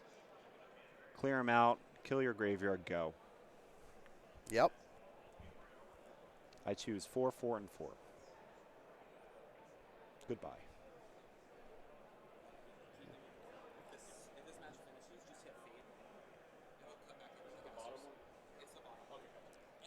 I mean, sometimes like in sports, sometimes teams just blow a 3-0 lead, you know? Yeah. I mean, Dan's still in this. I mean, he's still got Bazaar going. Yeah, he still has to fight. Yeah. Oh, he has to fight through a cage now, too. He has to fight through Cage Crypt. Only has one hollow one left. Still probably has some of them are Force of Vigor. I feel like that's the one that you really bring in this matchup over any other anti-hate piece. Yeah. So there'll be outs. There'll just be few of them. Double Bazaar. I mean, Dan correctly, you know, identify. He's still got some time. Brian's doesn't have a ton of pressure yet. Do you play the second Bazaar here? I don't think I do personally. I think I want the extra card to discard and try to hit something. Because then you activate and then you're only keeping one card right now. Yeah, I feel like it's better fodder to dig to have it in hand. Yeah, because you keep it, and then in case Brian does shenanigans, you can potentially draw into Force Blue card. Or if you already have it, I guess. Yeah. There it is. Yeah. That's a pretty good one. Although now, I mean, Dan had the Force, obviously, but very dire situation here. Paradoxical for 5. I'll just pick up these. Yeah. I'll be able to recast them. Don't worry.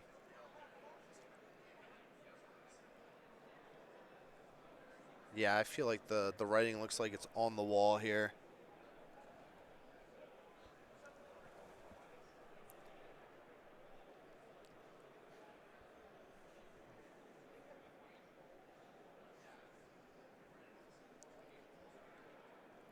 And there goes our Hydra. We're going to get him nice and big. That's Hydra number 2, right? Mm-hmm. So, given that there's 1 main and 3 on the board, you bring in Hydra against Dredge. That's hilarious. Deal with this big dumb idiot. Yeah, exactly.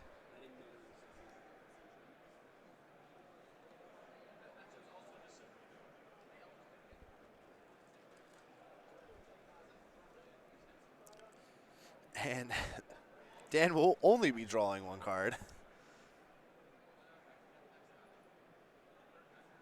Dan's looking at a sideboard to see if there's even a way for him to cobble out of this.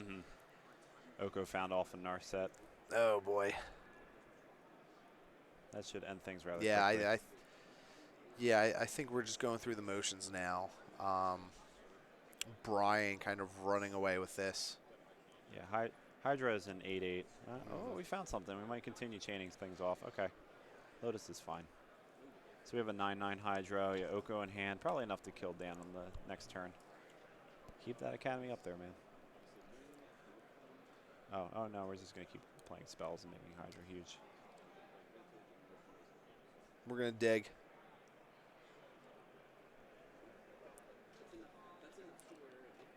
We're going to make sure we have everything we need locked and loaded. He hasn't played Time Walk this game, right? I don't believe so. Okay, so there's what, 1 blue mana floating. I mean, you could easily find Mox Walk off of this.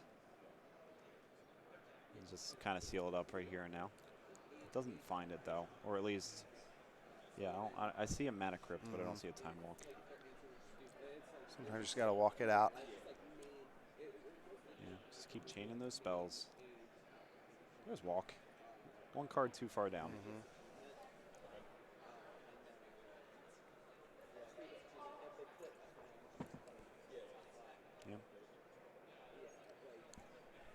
Listen, I have an 11/11 Hydra, a Narset, and a Graf Digger's Cage and a Tormod's Crypt.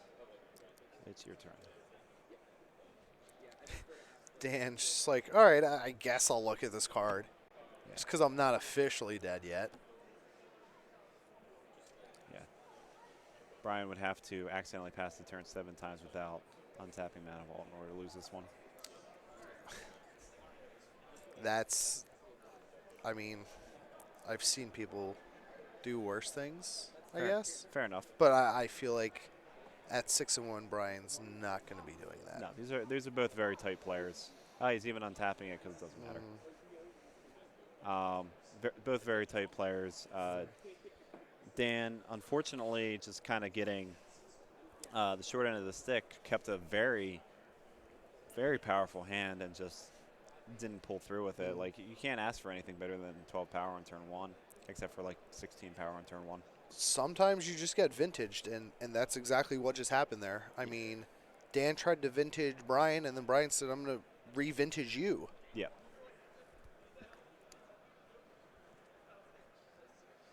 I will attack for 16 and then take my time walk turn. Funny, he doesn't have to worry about the Mana Vault killing him anymore because it doesn't have that ability.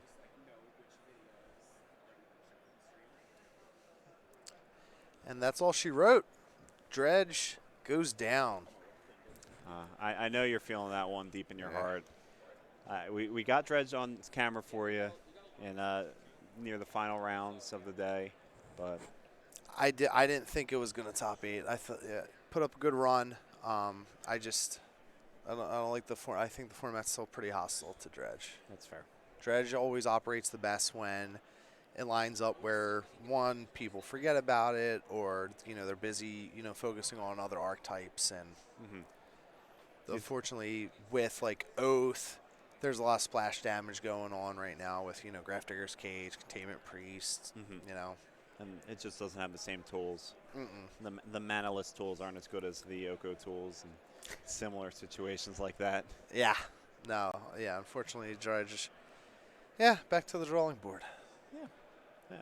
It's mean, fine. It I got don't, one trophy this year. It did get one trophy this year. That was, again, it felt like eons ago with just how fast this format has been changing. Oh, yeah, that was back in that day. They had 4 trolls still. Yeah, exactly. And that was just a few months ago. Like, yeah, it just felt like, again, 2019 has been a long year for Vintage, right? Because just like 3 different metagames. Yeah. You had basically like up until May. I think you had Lavinia kind of change things up a little bit in February, but you had like January through May, then you had May through August with the BNR, and then you have now. So 3 metagames. Yeah, big deal. I think we'll think that's maybe our second Paradox Qualcomm deck we might see in top 8 now. Oh, we got some doubles. Yeah. Uh-oh. That ruins your predictions. Yeah, that's and the same brand of Paradox Qualcomm too. That rug, that teamer. That's right. I was carrying that Oath flag, and I don't know. We haven't seen Oath in a little bit. Yeah. Blown away in the wind. Yeah. The flag blew off the flag post and just it's gone. That's okay. It's flying. Listen, I love a good broken green enchantment that you only see in Vintage. Like, I was rooting for it, but yeah, if it doesn't happen, it doesn't happen. There's still plenty of broken green enchantments in the sea. Yeah. So, unfortunately, you should try to bring back Aloran. I know another broken green enchantment that you favor quite a bit. Yeah, I haven't favored that since 2005. Really, that long? It's really been. No, man, it's been a long year. The last time I played Aloran was at Grand Prix Philly, which was the very first Legacy Grand Prix. I went 4-4 because Goblin Lackey was completely running over the format. Goblin Lackey. We don't have Misstep. Let's bring back Goblin Lackey. There you go. You can bring back Goblin Lackey. They ran Caverner Souls anyway. Yeah, that's true. I mean, make it happen. Goblins. Goblins in Vintage. Well, Goblin Welder in Vintage is probably the only good Goblin. No, I mean, you can Lackey. You can Lackey. You can bring back Food Chain Goblins like it's 2003 again. You can Food Chain. You actually can create an infinite loop with Squee the Immortal with Food Chain now. I've never tested it because it's like the most click-heavy thing ever if you tried to play it on Moto. But like Food Seeing Goblins was a deck 16 years ago, and they just ran like this like whole thing where you just like use Goblin Recruiter to set up the stack of goblins. You only get Goblin Recruiter in Vintage, and then you use Ringleader and just keep stacking things to your food chain, and you just all of a sudden you have so many pile drivers that they lose. Easy as that. And now you have Squee the Immortal, and it changed just like Miss Hologriffin does. And Goblin Pile Driver cannot be elked. Cannot be out. Pro Blue. He is pro elking. That's why they gave him Pro Blue. Had nothing to do with Psychotog. The just the foresight they had on that Yeah, to really fade, being turned into an elk. for sure. So yeah, that's our last round 8 match, I believe. Before we're kind of cleaning up everything. One more round. One more round. One more round, and then we will have our top 8. Yeah, we have a big time extension in one of the matches that are outstanding. So we'll see what we can do to pull together some entertainment for you. Let's see. What we have Legacy tomorrow. Yes. For those of you, some of you may have not known, some of you may know Legacy tomorrow. Probably going to be a little longer than this one. Usually the Legacy events run 10 or 11 rounds. If they do so, it'll be the first 9 rounds tomorrow, and then the remaining rounds will be on Sunday to kind of start off the day. Sunday, and then cut the top 8 of Vintage, and then cut the top 8 of Legacy. I believe that's how it works, yeah. So what is everybody looking to see tomorrow in Legacy? If you're a Legacy fan, obviously we expect everyone to be a Vintage fan that's currently in chat right now, but if there's some Legacy fans out there, what do you want to see? Who do you want to see? What matchups do you want to see? What Planeswalkers do you want to see? I want to see more elks. He wants to see more Elks. I don't, but he does. Spoiler alert, you're going to see more elks. You're going to see more Elks. Yeah, there's at least 3 different brands of Rug Delver out there right now. One runs at least one Oko. There's going to be Elks out there. There's going to be elks. There's going to be red and 6s. There's going to be Delvers. We're also going to see Lion's Eye Diamonds. Lion's Eye Diamonds? Yeah. There's going to be plenty of Lion's Eye Diamonds on display tomorrow. Yeah, I heard Lion's Eye Diamond won a recent Magic Fest at the hands of Cyrus Corman Gill. We might see Cyrus Corman Gill play tomorrow. We might see Lion's Eye Diamonds in general play tomorrow. We may even see some Bomberman tomorrow. So you earlier you mentioned like the clicks, right, on Magic Online. Okay. And that's kind of, Bomberman's one of those decks where, man, it's such a pain to play on Magic Online. Mm-hmm. But playing it in paper with, it's kind of going through the motions and generating the mana and everything like that, obviously a lot easier. One of the archetypes that I think is obviously a little more underrepresented within the Magic Online metagame, but I think well-positioned potentially for tomorrow. What's that? Bomberman. Oh, Bomberman. Bomberman, Okay. yeah. Sorry. With I got distracted for a second. That's right. Bomberman picks up some new tools. Yes. It got what new tools did it pick up? It basically took the 2 cards that just got restricted out of Vintage, Karn Great Creator and Mystic Forge, and dropped them right into Bomberman. There you go. Yeah, it was one of those decks that we kind of saw it a little bit last year on stream with Karn, Sign of Urza. Well, apparently they printed another 4-drop Karn that's pretty good in the deck, able to find Mycosynth Lattice and just lock the opponent out using, interestingly enough, using Lion's Eye Diamond in a way other than the Bomberman combo, which is nice, using as it's kind of like how the decks use Infernal Tutor, or like TES runs Burning Wish, where you cast the tutor and then sacrifice the Lion's Eye Diamond, so you get the tutor target and use that Lion's Eye Diamond mana to cast a spell. So you see that with Mycosynth Lattice happen in the Bomberman deck now. Yeah, it's so cool because with Mystic Forge being able to play off the top, right, you can just sack your Lion's Eye Diamonds Also at will, because you don't need a hand now, right, because you're just playing right off the top of your deck anyway with Mystic Forge. Mm-hmm. So yeah, it's bonkers how how good Lion's Eye Diamond is in that deck. Yeah, pretty much, yeah. What else are people looking to see tomorrow? People are talking about Bant Nightfall. Dark Depths and Hogak. Yeah, there was like one Dark Depths deck that was in the budget bracket that I know somebody was playing today, but we'll see a lot more Dark Depths. We saw ZS Bond on stream, obviously, but we're going to see a lot more Dark Depths tomorrow. Probably one of the better positioned decks. So much so that people are actually starting to fight against it in effective ways, but it's still a menace out there. Yeah, Dark Depths, that's another archetype that now has kind of 3 flavors, if you will. You see kind of Hogak Depths, the Turbo Depths. You also have Naya Depths popping up. So again, kind of yet another archetype with 3 different varieties. Hogak found a new home. He kind of is terrorizing people in Legacy. Not quite as bad as it was, when he was in Modern, but but a lot of the same cards, that's for sure. Yeah, it's just kind of wild the impact Modern Horizons had specifically to Legacy. Yeah, it's once again that the ongoing narrative of 2019 continuing on in Legacy, where things started off as Modern decks and then they became Legacy decks once they weren't in Modern anymore. And I've even seen in some of the SCG results, right? Like, people were just taking the Hogak Modern deck, and adding, maybe some Putrid Imps or, kind of Entomb and just jamming it right in Legacy, Oh, yeah. Yeah, you had Cabal Therapy as well. That was the big one. It's just like you're chaining off Hogak with your Alter Dementias, and then you hit a Cabal Therapy, and you just like pop off a free discard spell, disrupt your opponent, and then continue comboing off because you have a few more zombies to cast your Hogak again. It's bananas. Yeah, exactly. No, it should be a lot of fun. Legacy is one of those formats too, where you have a lot of people. They'll still have kind of their niche decks, their pet decks that they're playing. You'll see, Enchantress pop up. You'll kind of see 12 Post pop up randomly still. It's just kind of really cool what people still play in Legacy, and just kind of the space for design within Legacy I think is also vast. What else do we have in here?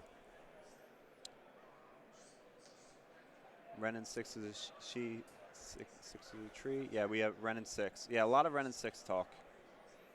A lot of Ren and 6, a lot of Oko, a lot of just planeswalkers. I mean, that's kind of been the story of the year, right? Just the planeswalkers really kind of dominating a lot of the formats. Yeah, we got 39 new planeswalkers in War of the Spark. It was like, you can't make 39 planeswalkers and not crack a few eggs along the way. Yeah. So obviously, you got your Karn the Great creators at like the top end, and then Narset, Teferi, and then you also have your low end, which is like the Planeswalker deck ones that they also had to make. Or still poor Tibalt. Tibalt has its moments. Tibalt's good in standard. It's not as bad as Tibalt used to be. I mean, still Tibalt. Yeah. Some things never change. Yeah, we didn't get a Dak Fate, and that still makes me sad. I mean, killed him, no funeral. R.I.P. Terrible. Man, spoiler alert, I didn't finish the book yet. Rip Dak. But yeah, no, Planeswalkers, obviously the big story. It was interesting, kind of the design space that they, Wizards explored with, kind of having them with static abilities. Definitely some growing pains getting used to playing, against those static abilities.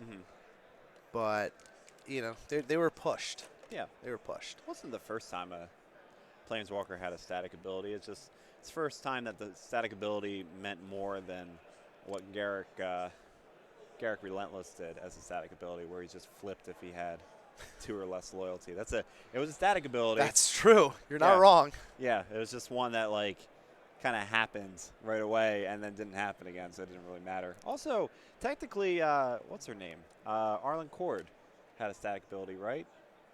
No, that was just a flip ability. I thought it was a normal werewolf ability. Disregard that. Arlen Cord, Vintage All-Star Arlen Cord at the hands of Brian Kelly. Not around this year.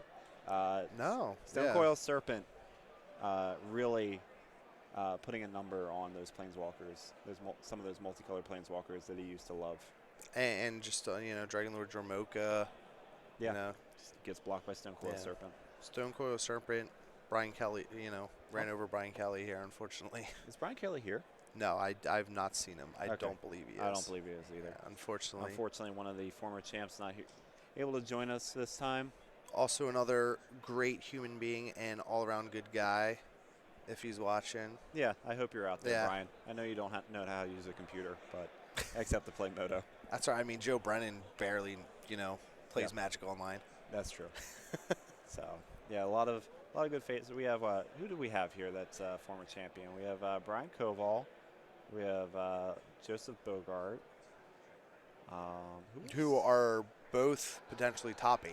Yes, both potentially. Those are the top of the pack because they're both potentially top 8. Andy Marketon, I don't believe, was able to pull it back. He again. was at X2 when I talked to him. Okay. So, Shea. Shea never won. That's right. He's always been the runner-up. Yeah. Man, I just unintentionally daggered Shea. Always the bridesmaid, Man. never the bride. Poor Dr. Rich Shea. Unintentionally daggered him. Menendian's here. Paul Mastriano's here. A lot of former champs in the room. Yeah. We've never had a 2-time champion. Never, ever. This time, maybe. 2 opportunities.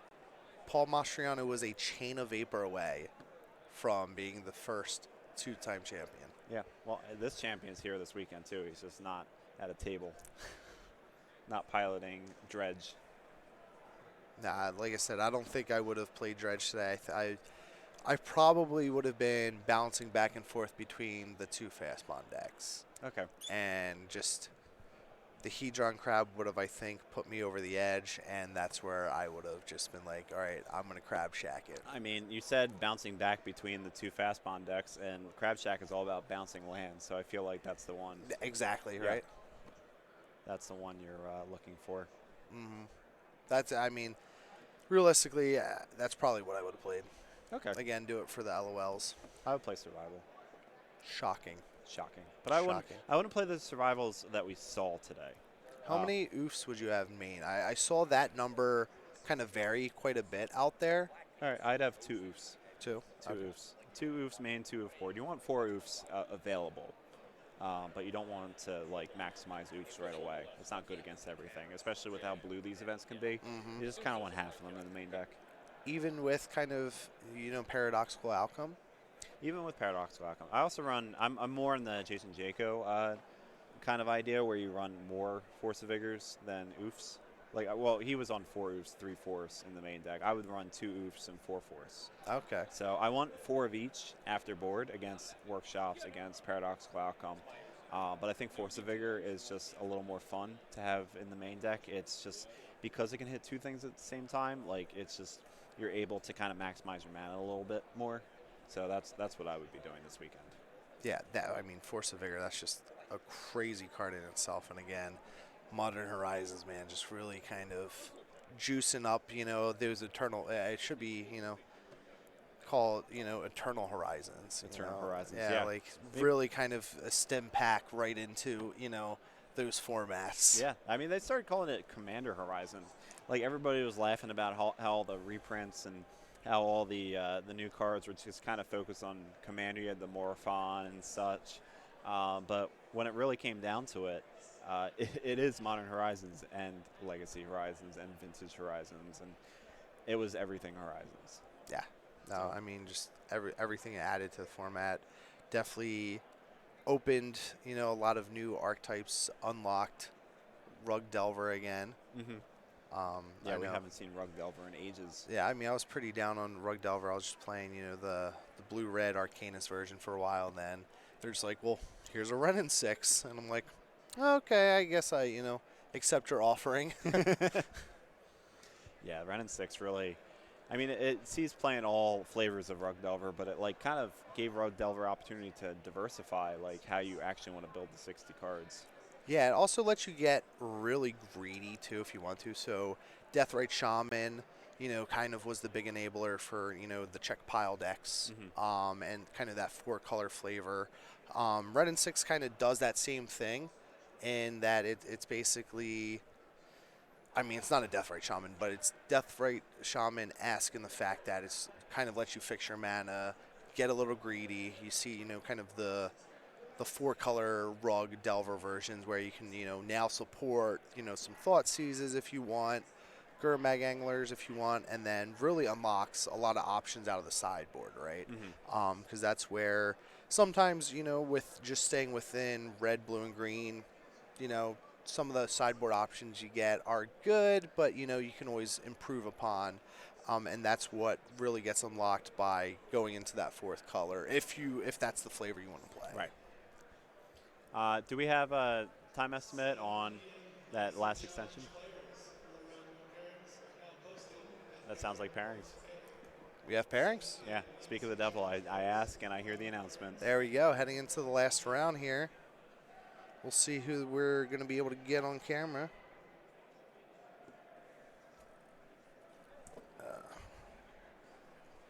Yeah, it's interesting. People are looking at the standings, trying to figure out just how things play out. I'm sure. What's that? My. All right. Oh man. We're going to have standings for you. Yeah, we're going to have pairings for you. Yeah, we're gonna have everything for you momentarily. We'll have a little bit of everything. See who's potentially in already. Yeah. See who's knocking on the door and see whose dreams might end today. Yep. It seems that people are already kind of talking about the standings. Apparently, they're posted online. Oh my! The chat's already ahead of us. Yeah. Man. Yeah, but we're gonna have, and by we I mean not me. It's gonna be Mark and Randy are gonna discuss the way that everything breaks down. Randy's pretty good at that math and understanding just how tiebreakers can change based on who plays and who doesn't. So I'm sure you'll have some good insight. Hopefully, a very diverse metagame in the top 8, maybe 8 unique decks. Everybody needs a tiebreaker guy. Yeah.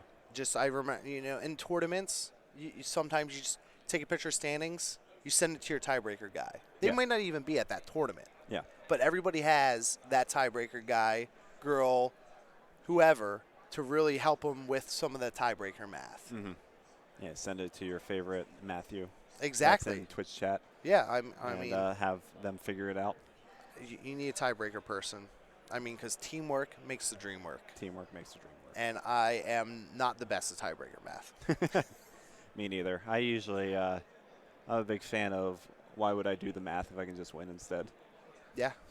Well, I mean, there's more incentive nowadays, right? Because with, being the higher seed in the standings, it wasn't always that way. Mm-hmm. You were just trying to get the top 8 because you just roll a die to see who goes first still.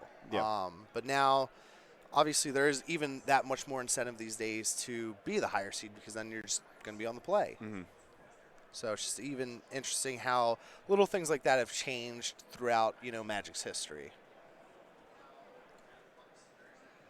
Randy, our tiebreaker person.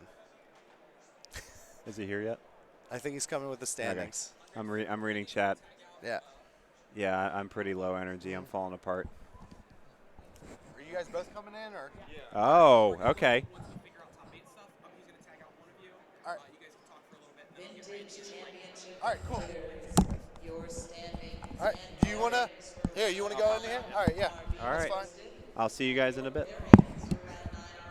Oh, wait, are you staying? Or? I said I'm tagging out. Oh, okay. All right, I'll pop over here. Brief look at the standings. We'll do the Write shuffle. your name and then find your seats. Again, vintage. I am now Mike Noble. Competitors. I did a pump fake there. And standings. Yep. How's it going? We have a new one, new guest with us. Oh, yeah. How are you doing? I'm doing great, thank you. Thank you for having me on. Yeah, how'd your day go? I had a lot of fun, as you always do when you play Vintage. Yes. So, yeah, results-wise, I was out after round 7. Okay. But, yeah, so now I'm just, enjoying the last matches, and I get to hang out with you guys. What did you play today? I played Dredge. I thought it would be a very good choice against a lot of blue decks, but I didn't really face a lot of those. I faced the Mirror, I faced the Fast Bond, the Crab deck, the bug one. I don't Yeah. know if you had it on coverage. We did. Yeah. What do you think of that deck? I think it's a super clever person who came up with that. I need to meet that guy. It's some next level stuff, definitely. We had him on earlier, so he's around. Oh, nice. He's around, I want to meet him. We'll make sure we'll try to arrange that Yeah, then. nice. Sounds good. So I mean, sorry I didn't properly introduce. We Yeah. have the current reigning VSL champion. Yeah. Yeah. If you want to introduce yourself to the crowd. Yeah, so I'm Andreas Petersen. I'm from Denmark, Northern Europe. So I took the trip over here to play some old cards. And now I even get to watch games and talk about old cards as well. So, yeah, I'm winning in life, I guess. Little different experience, playing live versus, Oh, the definitely. VSL. Yesterday morning, I got up super early to just practice my dredge triggers because online, the program just remembers them all for me. But I really wanted to get it right with all the Icarids and Amalgams and Narcomoeba and stuff like that. So, yeah, I needed to do my homework. How do you feel you did today? Do you feel you got the triggers? One guy said that I missed a Narcomoeba trigger where I announced it when I dredged it, but then I forgot to put it in. But other than that, I don't think I did any mistakes. So one is okay. That's acceptable. Good. I've definitely missed my fair share of Narcomoeba triggers. Yeah. Even on my way, through the vintage top 8 years ago. So Yeah. I've been in that boat before. Yeah. Yeah. It's just another experience. You need to remember all these kind of stuff. It's not that important what's on the board, but you need to manually do all those mechanics things. Oh yeah, it was kind of tough. Yeah, and the amalgam trigger is also particularly interesting because sometimes you're triggering the amalgam. You get the one back on your turn, but then at the end of your opponent's turn, you got to remember to bring them back as well. Yeah, I had that situation come up a few times where I thankfully remembered it. But yeah, when the amalgams hit the graveyard, and I mean when they were in the graveyard, like when you get the Icarids, but then if they get there afterwards, then you need to do it on your opponent's end step, and yeah, it can get kind of tricky for sure. So looking back, I mean, again, hindsight's 20/20. If you could do it all over again, would you play the same archetype? It's a very tough question. It's very close between running it back because I still just believe it's an effective machine in the metagame, and then just choosing a deck where I can leverage my skill a little better, because you can do that a little better when you're playing cards like Preordain. So you're actually made to get actual game decisions, where this deck is more about you need to do it efficiently, like discard the right cards, keep the right interaction for whatever you're facing. But yeah, I could have picked another deck to leverage my skill a little better, I guess. So you'd probably maybe shift towards something else. On Sunday, I'm going to do the High Roller. I'm super excited for that event. So I might bust out another deck there, yeah.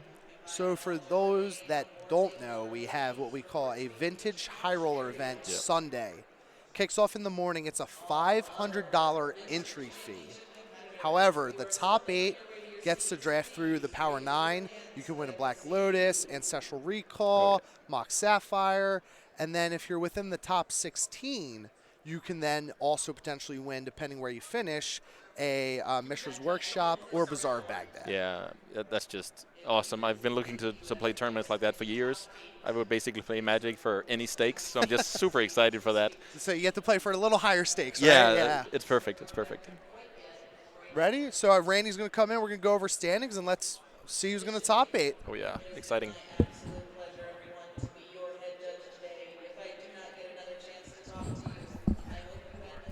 All right. Welcome, Randy. Hello.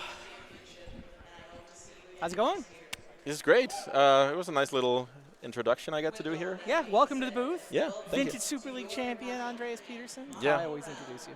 Yeah, that's good. That's good. I can. We'll get the names backwards, but we'll get that fixed. I know Jeff is scrambling to get the round started. The standings are in a really interesting spot with one round left to go. Yeah, because without having looked at them, I would assume that more than 8 people are live for 22 plus points. Yes. In fact, the people that can get to 22 go all the way down to 13th in the standings. Yeah. So Brian Koval and Boston Chatham drew last round. They're both sitting on 22 already. Yeah. Now, they can't get paired against each other, so they're paired down against – you'd think Joe Brennan just wants to shake, right? And I think Justin Franks is the other pairing there. Koval and Shadaman on 22. Yeah, it's Justin Franks and Joe Brennan who got paired up against them. But now they've got to look and say, all right, what if a 22 misses? Yep. Right? It's probably not going to be them, but if everybody else plays, you're right. The guy who's really screwing it up is Ryan Eberhardt. Ryan is 6-0-2. Wow. So technically undefeated. So that's how he got to 20 points. Yeah, he's also been back against the wall for rounds now. He picked up 2 different early unintentional draws. Wow. Basically, he picked up the Planeswalker deck with Oko and whatnot. Not the fastest player, doesn't know the deck super well, got some slow pairing, so he hasn't lost. Could be a recipe for disaster, potentially. Right, but now he's 13th. He's going to get paired down against an 18 that has no chance. Right. And but if he wins, Yeah, let's assume that's the most fun, right? That he right, wins. Right. Assume he wins. So now you've got 21s. 1, 2, 3, 4, 5, 6, 7, 8, 9, 10 people. 10 people? 1, 2, 3, 4, 5, 6, 7, 8, 9, 10 different people on 21. Yeah. 2 of them are paired up. Then the other 6 are paired against each other. I think they all have to play. Yeah, it's pretty. You need to have the overview of and knowledge about tiebreakers and stuff like that. Right. Because at various tournaments we see players just taking the draw, going X1 and 1, expecting to top 8. Right. Then they end up 9th and go home and cry. That is legit. If we see a bunch of intentional draws, somebody messed up. Yeah.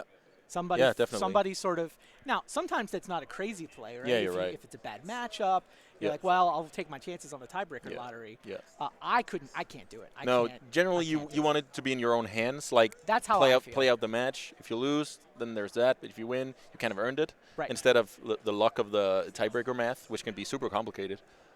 Yeah, no, I agree. And so it's also tricky. Like, I'm not even convinced I know who our feature match is going to be. Because Right. Are there going to be intentional draws? Like, I'd love to watch, Brian Koval, defending champ, paired against Justin Franks, who's the Yeah. Power 9 for Magic Online, Oh, right? yeah. Big Oh, yeah. crushing it. Yeah, he's my on Magic roommate this Online. weekend. Oh, is so he? yeah. Yeah, no, he's. I don't know he's if I'm allowed to root for anybody, but not in this booth. Not in right. this booth. Okay, so let's keep quiet about that one.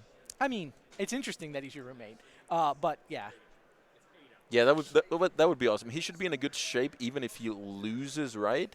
well, it depends. Yeah, it depends on what the other guys are going to do in the Like, other matches. He's in third right now. Yeah. If anybody can ID in, it's him. Yeah, for sure.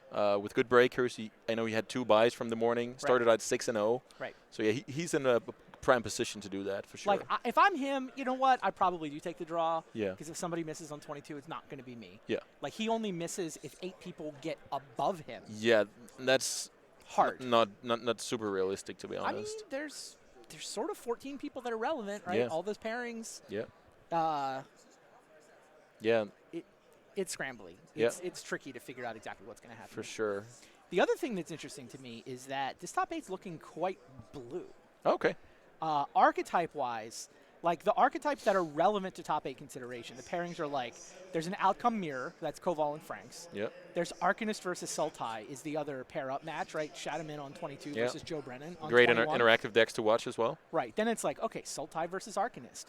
Paradoxical Storm versus Paradoxical Outcome. Sultai versus Outcome. Outcome versus Jeskai. Arcanist versus Walkers. Wow. Outcome versus Sultai. You know what I haven't said? I haven't said the word shops yet. No. I No get- shops. I get down to table 10. There's one pairing of that Golo shops deck we just saw Jody Keith beat Joe Brennan He with. knocked me out in round 7, yeah. Okay, he is paired against Matthew Moss, who is on shops. Yeah, okay. So they, by my math, have to play, Yeah, and then the winner will be in on 24. right. So I one think one we're gonna shop's have like in. one shops deck in the Yeah. top 8, and then Josh Lalo, Pat Failing is Jeskai versus Paradoxical Outcome again. Yep, So, to be fair, I was reading some of those matchups doubled up. Right, sure. they're listed under both players, so I probably said all the archetypes twice. Right, right. But still, I Yeah. mostly said blue archetypes. Yeah. Right? The last one is Teamer Walkers versus Jeskai Arcanist Xerox. Right? And then Ryan Eberhard, who's got the 2 draws, is on Teamer Walkers. So Yeah, it's like, It's it's every flavor of blue deck. yeah, It's no dredge. yeah, right. No And dredge. it's going to be, it looks to me like it's going to be exactly one shops deck. Yeah, I mean, it's interesting from a metagame perspective, but as a spectator, I enjoy the blue matchups a lot. I mean, I do too. You can just, yeah, I don't know the specific lists, but just Bog versus Jeskai, awesome small dynamics all over the place, and even the different versions of PO. Do you have Lavinia? Do you have the Tendrils kill, or do you go like hard mode, like the LSV version with just a mentor to win the game with? Right. Yeah, it's just super awesome Magic to watch.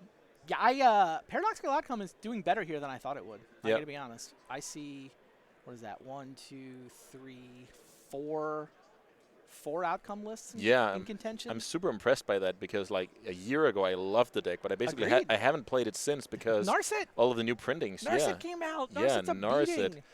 Yeah, Narset's the biggest one right now, and because of Narset, Pyroblast sees more play. Yeah. Misstep got restricted, so Pyroblast sees even more play because of that. Yeah. So a lot of things working against.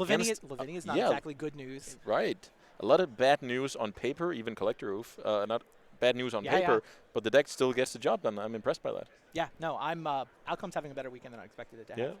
But yeah, lots of other blue decks at the top. Interesting. That's not really where I thought. Not where you thought the metagame was going either, right? You Not- chose to show up with Dredge. Basically, I played Dredge to play Jeskai every round. That was what I was hoping for. I didn't even play it once, so Okay. yeah, kind of disappointed on a personal level, but yeah, it is what it is. I always enjoy playing Vintage, win or lose. That was the logic behind the Dredge choice. Was Yeah. you expected? I want to You play thought you against. were good against these blue decks. Yeah, I want to play against a lot of fair blue decks. Oh, the fair blue decks But- specifically, sure. But I even played against Dark Petition Storm twice, and I felt quite confident. I have pretty good setup with all the free disruption spells, even Okay. four traps in the sideboard. Your outcome matchup can't be great though, right? Yeah, I'm not sure about it. I have 4 Force Negations, 4 Force of Will, 4 Unmasks, Yeah. the Misstep, and then 4 Mindbreak traps in the board. So I think it's okay. Yeah, I'll grant you okay. Yeah. Yeah, it used to be bad. I used to play Outcome because it was good against Shops and Dredge. Right. But now, yeah, it's kind of a different beast.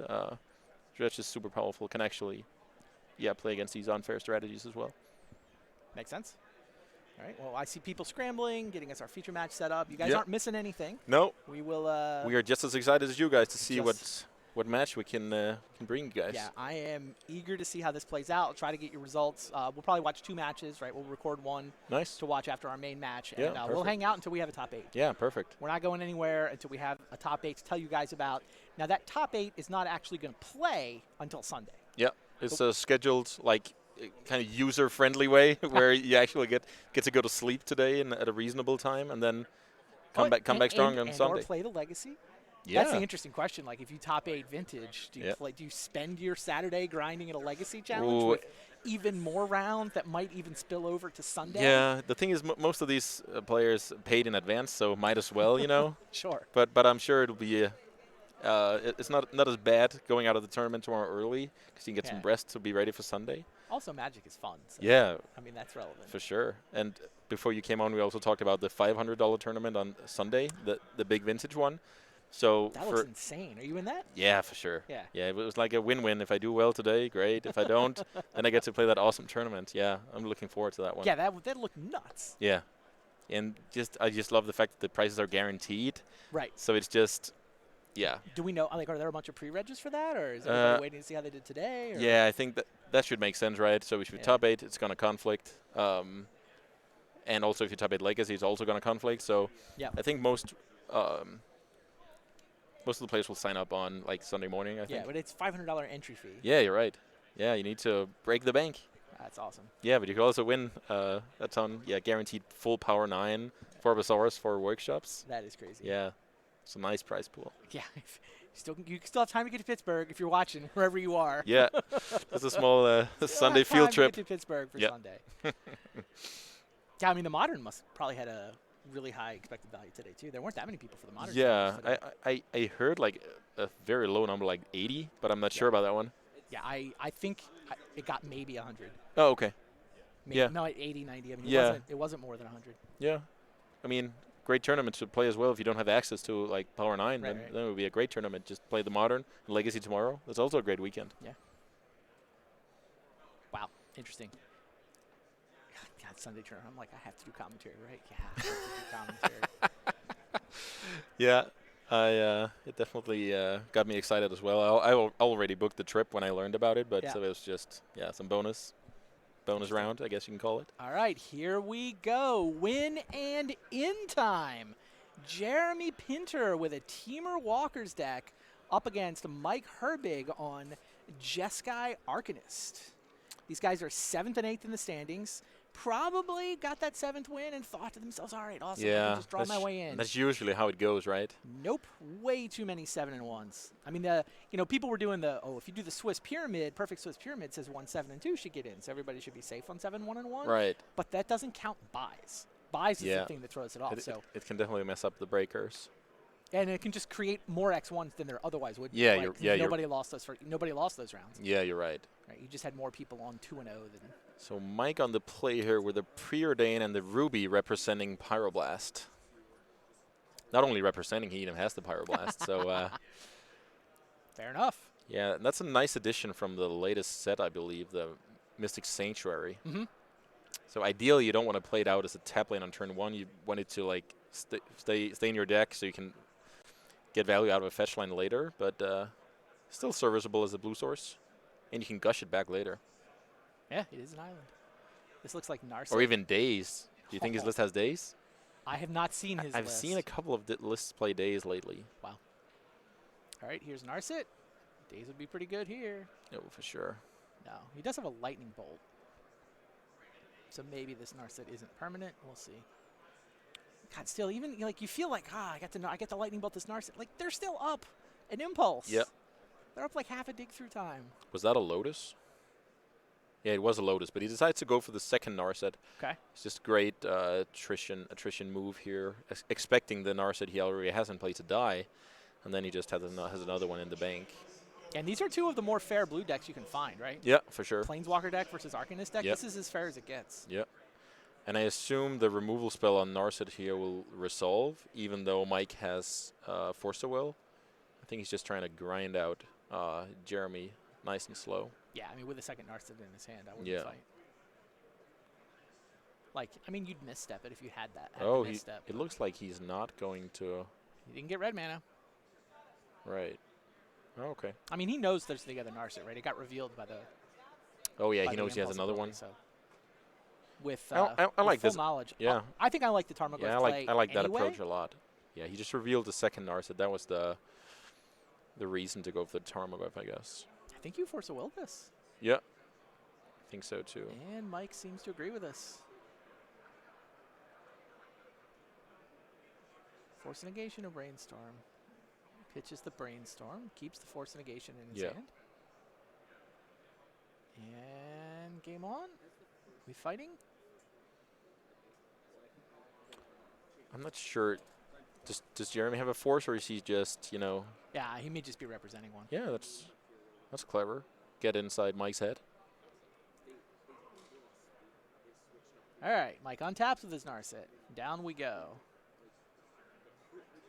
That's so much value. Yeah, that card's great. And then presumably he's going to spend his mana on the other one. Yeah, go down that again. was I was going to ask you that. If you don't find a land, do you replay it?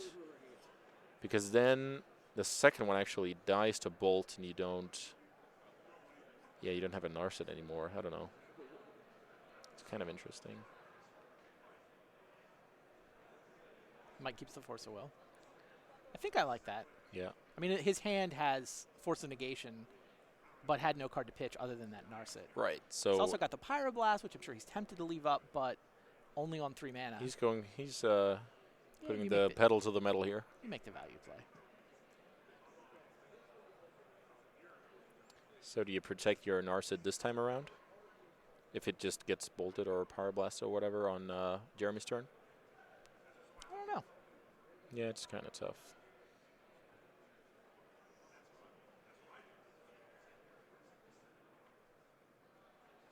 I mean, that static is pretty relevant, right? Yeah. We haven't seen Jeremy's exact list. I'm sure Mike hasn't seen Jeremy's exact list either. Yeah. Like, does he have a bunch of preordains? Probably, yeah. Probably has Dak at least some. Faden. Yeah, Dak Faden. Oh, so you drew a Lotus for the turn. That's pretty good when your hand is somewhat clunky. 2 sack for red here, so you can bolt in, then play a Dak. Yeah, that's usually good use of mana.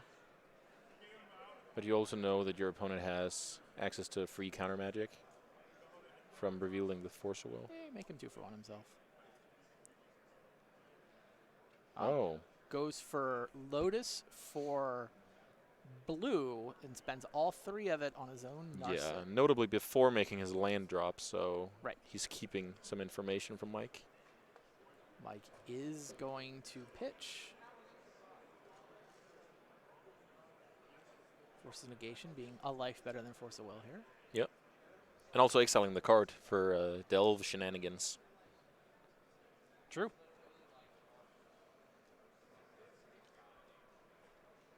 All right, that was the bait. Yeah. I like that a lot. Yeah, Jeremy definitely fed Narset to the Force of Will. That was his plan. Yep. Now what? So now it's... I mean, he could go Dak steal the Ruby, planning to bolt the Narset next turn. He could bolt the Narset and then just have 2 mana left over. I don't think he has anything to do with that 2 mana if he goes for the lightning bolt. Yeah, But he has a scroll in his hand, so that would be. does he? Yeah, I think it's a merchant scroll, the homeland one. okay, well he goes for the Dak Faden. Yeah. Also seeing that Mike missed his land drop last turn, this Right, play right, gets right, a bit right. more value. It does allow Mike to go down with his Narset. Yeah. So you steal a resource, but Mike give also one. gets another one. Yeah.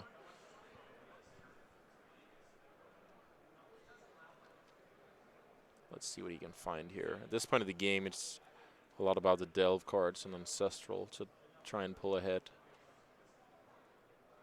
They both fed their yards reasonably well. That Narset is a problem because Dak Faden's plus ability is not the best weapon when your opponent has a Narset. Yeah, playing the Dak, Jeremy's essentially committed himself to getting rid of the Narset. Yep.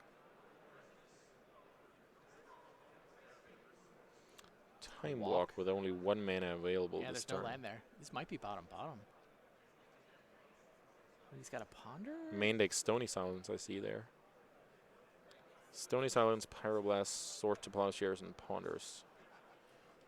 Yeah, I think this is Yeah, bottom. Yeah, makes sense.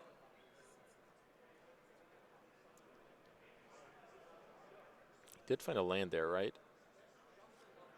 Maybe that's not a land.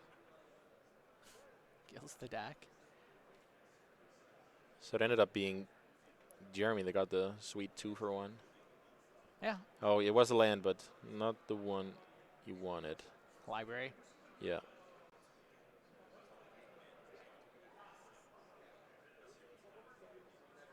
I feel like Jeremy's piloted this very well. Given that he was on the draw and his opponent had turned 2 Narset? Yeah, I guess that Black Lotus he drew just made all the difference because he was actually able to do more relevant stuff in one turn than one. So there's a scroll I talked about, and at this point he has to know the coast is clear, right? Yeah. Go get the Ancestral.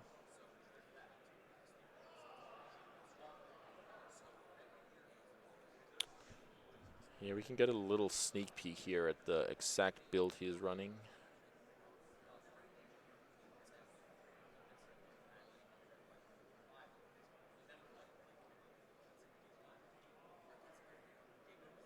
Yeah, fire it off right away is a great play.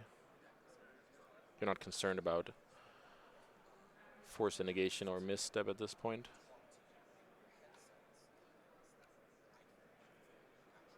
I wonder how many sanctuaries on that are in that deck. I would imagine 2. Not sure. Jeremy really has pulled ahead I in this think game, hasn't he? Matt Murray, he won the Vintage Challenge online last weekend playing a deck like this, and that version had 2 sanctuaries, so.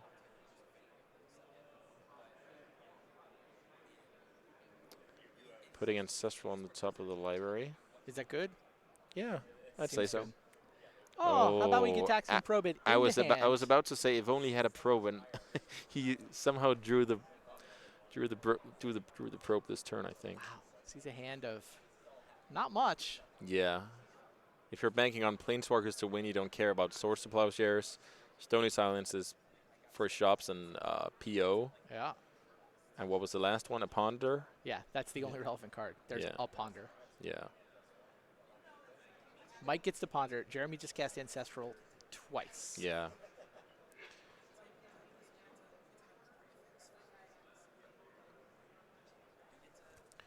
I feel like he played great. The Tarmogoyf play was huge. I mean, whenever your opponent forces your Tarmogoyf, you feel pretty good. The deck was a 2-for-1. Yeah, I just liked the way he played with Narset. He even kind of forced Mike to deal with. So all the advantage that Narset granted Mike was just completely countered by Jeremy's threats. It's kind of cool. Yup.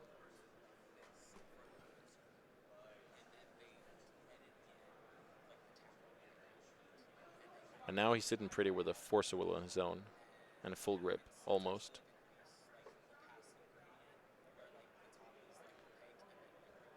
There's the land that Mike needed a few turns ago.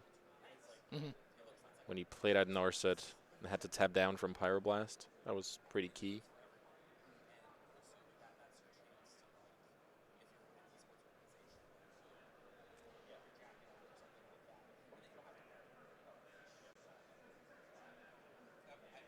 More random cantrips, but Ancestral Recall is a good card. He just found it from the Preordain.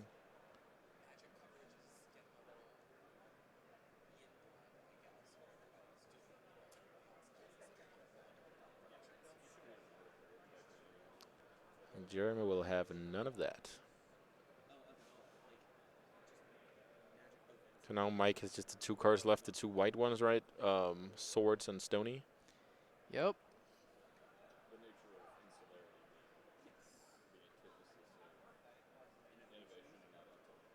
I would love for Jeremy to draw a Gush to return those 2 Sanctuaries. I mean, any Planeswalker basically ices Yeah. this game. Bottom, bottom.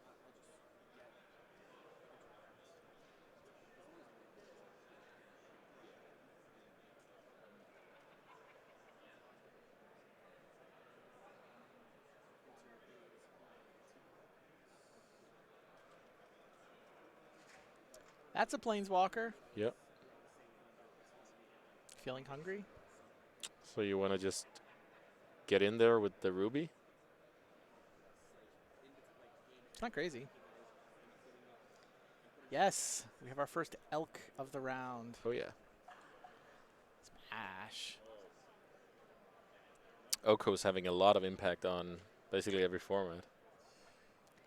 Indeed. It doesn't seem too good for Vintage. No, I agree. I think it's a clever addition to the Oath deck that did well a few weeks ago. Yes. Because in a pinch, you can just, give your opponent a creature. That's kind of cool. Right. And turn off hate cards is also very powerful. Oh, yeah. Yeah, I think it's at its best in Oath, and it's actively very good in Oath. Yeah, I think so, Still too. like a 2 of. Yeah. It's not like, oh my god, it's more. Yeah, for this sure. is a very good role player. You can get away with a lot as long as you're blue in Vintage. Yeah. And it fits in some other decks. Yep. Like this one. Yeah, like this one. So getting the... I mean, so very relevant to Vintage. Probably better than Jace the Mind Sculptor for Vintage. In Vintage. Yeah, it could be.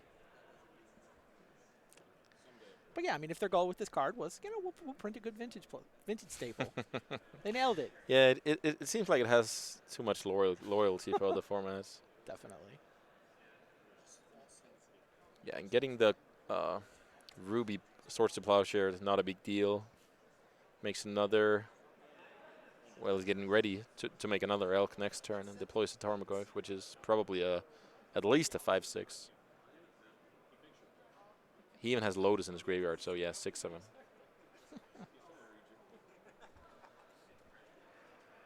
There's no way the middle ability should have been +1. Yeah. Logo. There are a bunch of ways to fix it in theory, but yeah. Yeah, Mike's seen enough. He recognizes how far behind he is. Yeah. Casual Pyroblast trading for his Time Walk was enough to let him pack them in. I mean, he does want to make sure he has time to win the next 2. Yeah, for sure. Yeah, these guys, if they draw, they probably both miss. So. Yeah, that would be horrible if they played like an hour of just a hard gladiator match and then they both miss top 8. That would be quite horrible. So yeah, it seems like a great time to pack it in there. Stony Silence is not going to help against an army of Elks and Goyfs. The other match is relevant to this top 8, by the way. Josh Lalo is paired against Pat Failing. That's 21 apiece. Looks like a pretty clean win and in to me. What's their current place in the standings? Josh Lalo is 4th. Pat Failing is 6th. Yeah. It's like I don't think they can draw. I mean, if everybody else, it's like we talked about before the match, if everybody else plays, you're probably good with a draw. But then it's kind of out of your hands. Right. If everybody else plays, does that include the pair-ups? Like, you think Justin Franks is going to play? I think if he paired against Brian Cowell? Yeah. Then I think they're going to take a draw. I think that's a draw. Yeah. So that's Koval, Shadowman, and Franks. Yeah. Who are at 21, and Franks has the best tiebreakers in the room right now. Yeah. They're not going to go down after he gets paired up. So. Right. Those 3 are in. So you've got 5 spots left. Right. Is Joe Brennan going to draw, or is he going to play? Unclear. Yeah, what was his pairing? He got paired up against Shadowman. show. Joe Brennan is in 5th place on 21 points, paired up against the number 2 guy, Yeah. Boston Chatterman. Chatterman, I think, would happily draw into. Yeah, for sure. Then you'll. Although maybe Chatterman is like, well, I'm in. I want to play for the 1 seed.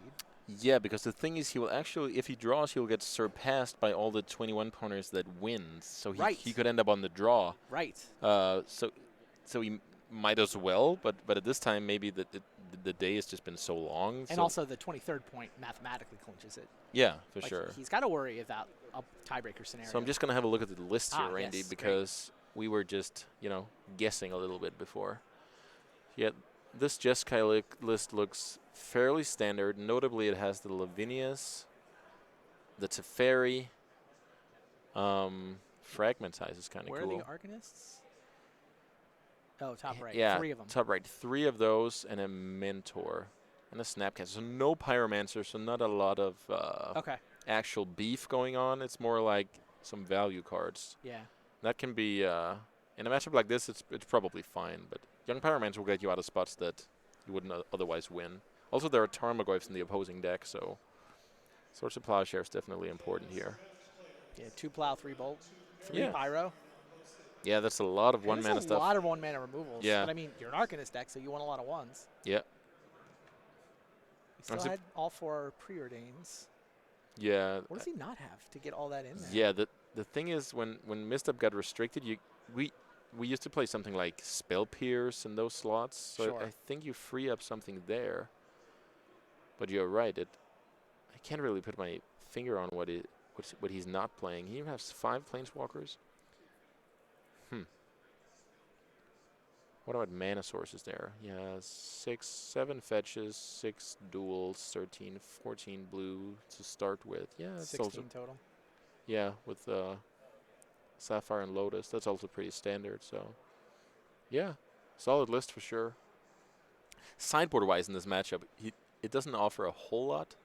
It reminds me of how I used to build my blue decks back in the day. Just great against blue in the main deck, and then the sideboard is all Shops Hate and Dredge Hate. Yep. That's what I like to do. Totally. All right, here we go. Game 2. Timur Walker's kind of on a roll after the Vintage Challenge win, right? Yep. Definitely. I think it's great to see new decks pop up. I really like the actions of the ban restrictions from last time. Yep. It feels like you can actually play like 6 or 7 different decks, where before the meta was just so small. Yeah, no, I think I was saying this earlier. I think we were near historical low point for Vintage in terms of Yeah, we were like when it this was summer, right? Yeah, Mystic Forge, Karn. Yeah. It was blah. Yeah. The game. DNR needed to happen, and it did, and it worked out, I think, quite well. Yeah, for sure. Right now, like, people still haven't sorted out what the best decks even are. Right. You know, you're coming into this with, people pointing to 6 or 7 or 8 different decks Yeah, as yeah. legit viable. I would not be at all surprised to see that in the top 8. Which is very good for Vintage because we've been used to like 3 or 4 deck metagames for Right. quite a while. You're like, okay, well, Shops is ridiculous. Bazaar is ridiculous. Yeah. Then there's the Force of Will decks. Okay, those are your 3 pillars. Yeah. No, there's actually But now more with the going on. restriction of Misstep, even Dark Petition Storm is like a serious contender. Yeah, I thought both Dark Petition Storm and Dredge felt like very serious contenders coming in, although neither's going to put up a top 8. Yeah.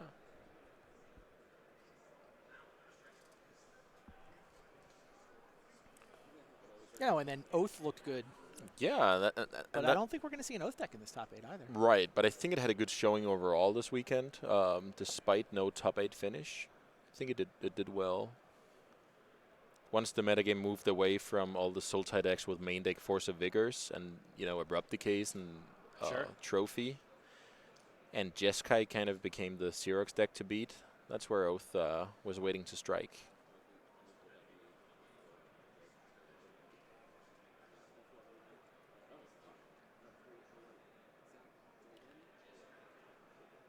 So is Mike considering going to 5, or is he just thinking about what to bottom here? What is that? Needle, dig through time, probe? Yeah, that's not a lot of action, though.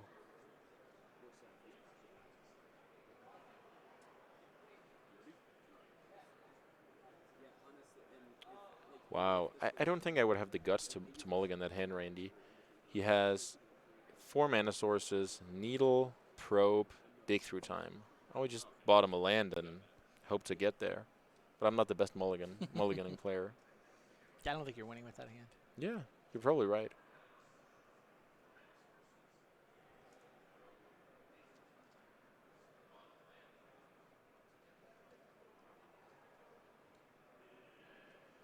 So we brought in Needle. That makes sense. I didn't mention it when I saw the sideboard, but against all the Planeswalkers, it makes a lot of sense. Yep.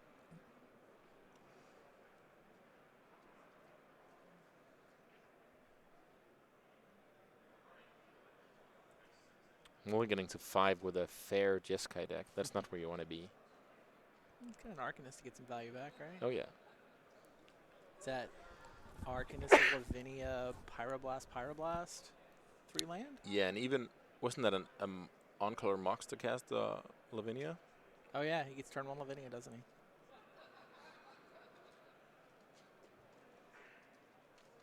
Yeah, that's good because best case. Better than the 6. Oh yeah, for sure. I think that mulligan definitely worked out. So best case, it gets to be a Hymn to Torag and eat a Force of Will, which is fine when you're down resources, and really you want to stick the Arcanist. The strip mine that Jeremy Pinter is holding is going to be a problem. Yeah, in being on the draw against a Mox, I wouldn't be super inclined to just strip mine right away. Versus a mold of 5? Yeah, you're right. The mold of 5 It's a mold of 5. That'll make it tempting for sure. Like, there's only 2 cards left in this draw. Yeah. Yeah, you're right. It's think kind he of kept 3 mana sources of the 5? At this point, if I was Jeremy, I would predict that my opponent's hand was something like Land Norset. I mean, that's reasonable, okay. right? I want to strip mine against that hand, Yeah, too. yeah, you're right. Right, the only way he kept 3 mana sources is with, like, something like a Narset. Yeah, you're right. Yeah, so this is in just fact, he kept 2 mana sources, and now he's down to Mox Pearl. Yeah, this is just a somewhat free way to see if you just almost clinch the game on the spot. So Right. yeah, I like to strip mine a lot. I got tugged into it. Yeah, I talked you into it. Yeah. I usually don't like the strip or waste with no pressure on the board, but this time around, you're definitely right. Another Lavinia, still no mana. Ouch. Yeah, it's super tough. That is a rough way to go out. Winning in for Yeah. top 8. The thing is, as long as Jeremy's not doing anything proactive, you can actually draw to this one. Yeah. It's not impossible. Like, Yep. if he was chipping away with something like a Goyf, it would be impossible, but I realize he has very slim odds, obviously, Mike, but Yeah, I mean, Jeremy's probably just building up to a Planeswalker. yeah.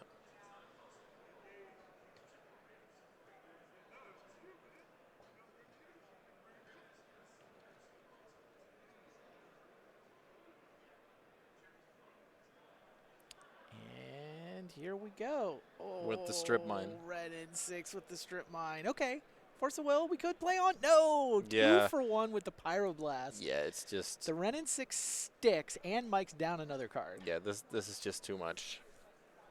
GL. So is the tap your Planeswalker, that been a thing throughout the weekend? This is the first Ren and 6 I've seen him play. Makes sense. Is it just to show that you used it? Yeah. Okay. I assume. I mean, it makes sense to me. Okay, can't strip mine a Black Lotus. So Arcanist is going to come down.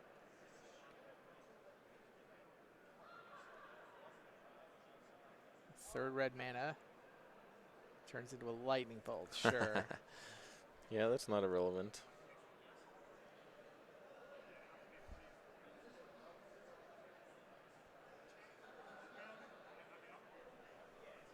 So normally, Scalding Tarn would be a bad draw, but you can get Mystic Sanctuary these days. That's why I like the addition of at least one Mystic Sanctuary in your average fair blue deck. Makes a lot of sense. Flooding is a real thing in Vintage with only one Brainstorm available, and these decks cutting a bit down on Deck Phaeton to filter.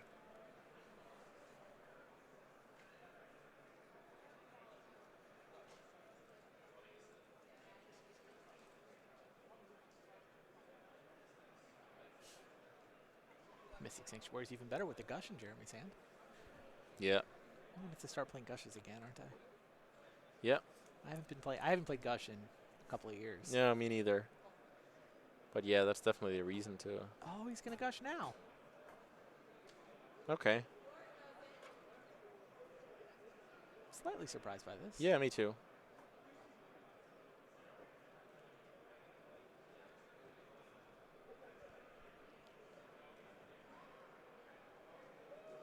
I didn't see if Jeremy had a Dak Faden in his hand, but Dak Faden plus Gush is just so good. Oh, man. If he has Dak Faden to steal the Pearl. Come on. Okay. Black Lotus, sure. That did a good job for him last game. It's not every day you have this kind of man in your pool with your fair blue deck. Yeah. Or was that dig through time? Yeah.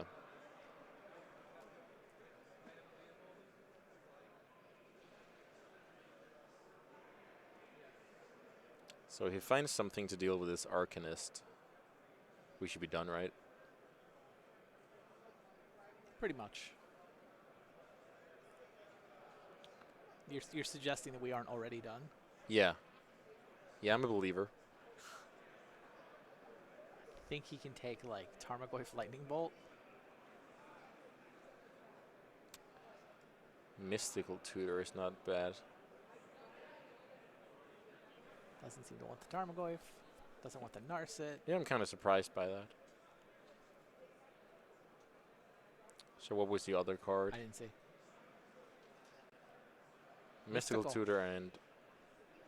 Huh. Was that a Ponder? What does Mystical get that's so ridiculous here? Oh, but there was no Lightning Bolt. My bad. I thought I saw a Lightning Bolt in the mix. Yeah, But he actually needs to spend a Mystical to find the Lightning Bolt. just a small D route, but the outcome will be the same. Yeah. But He essentially took one Lightning Bolt from Yeah, the you're- stick through time. yeah, you're right. He took the Mystical and then the Ponder. That's pretty funny. And yeah, and then the Tarmogoyf to close out the game. Does he have a land drop available on? If he has a land drop available, he can drop the Goyf.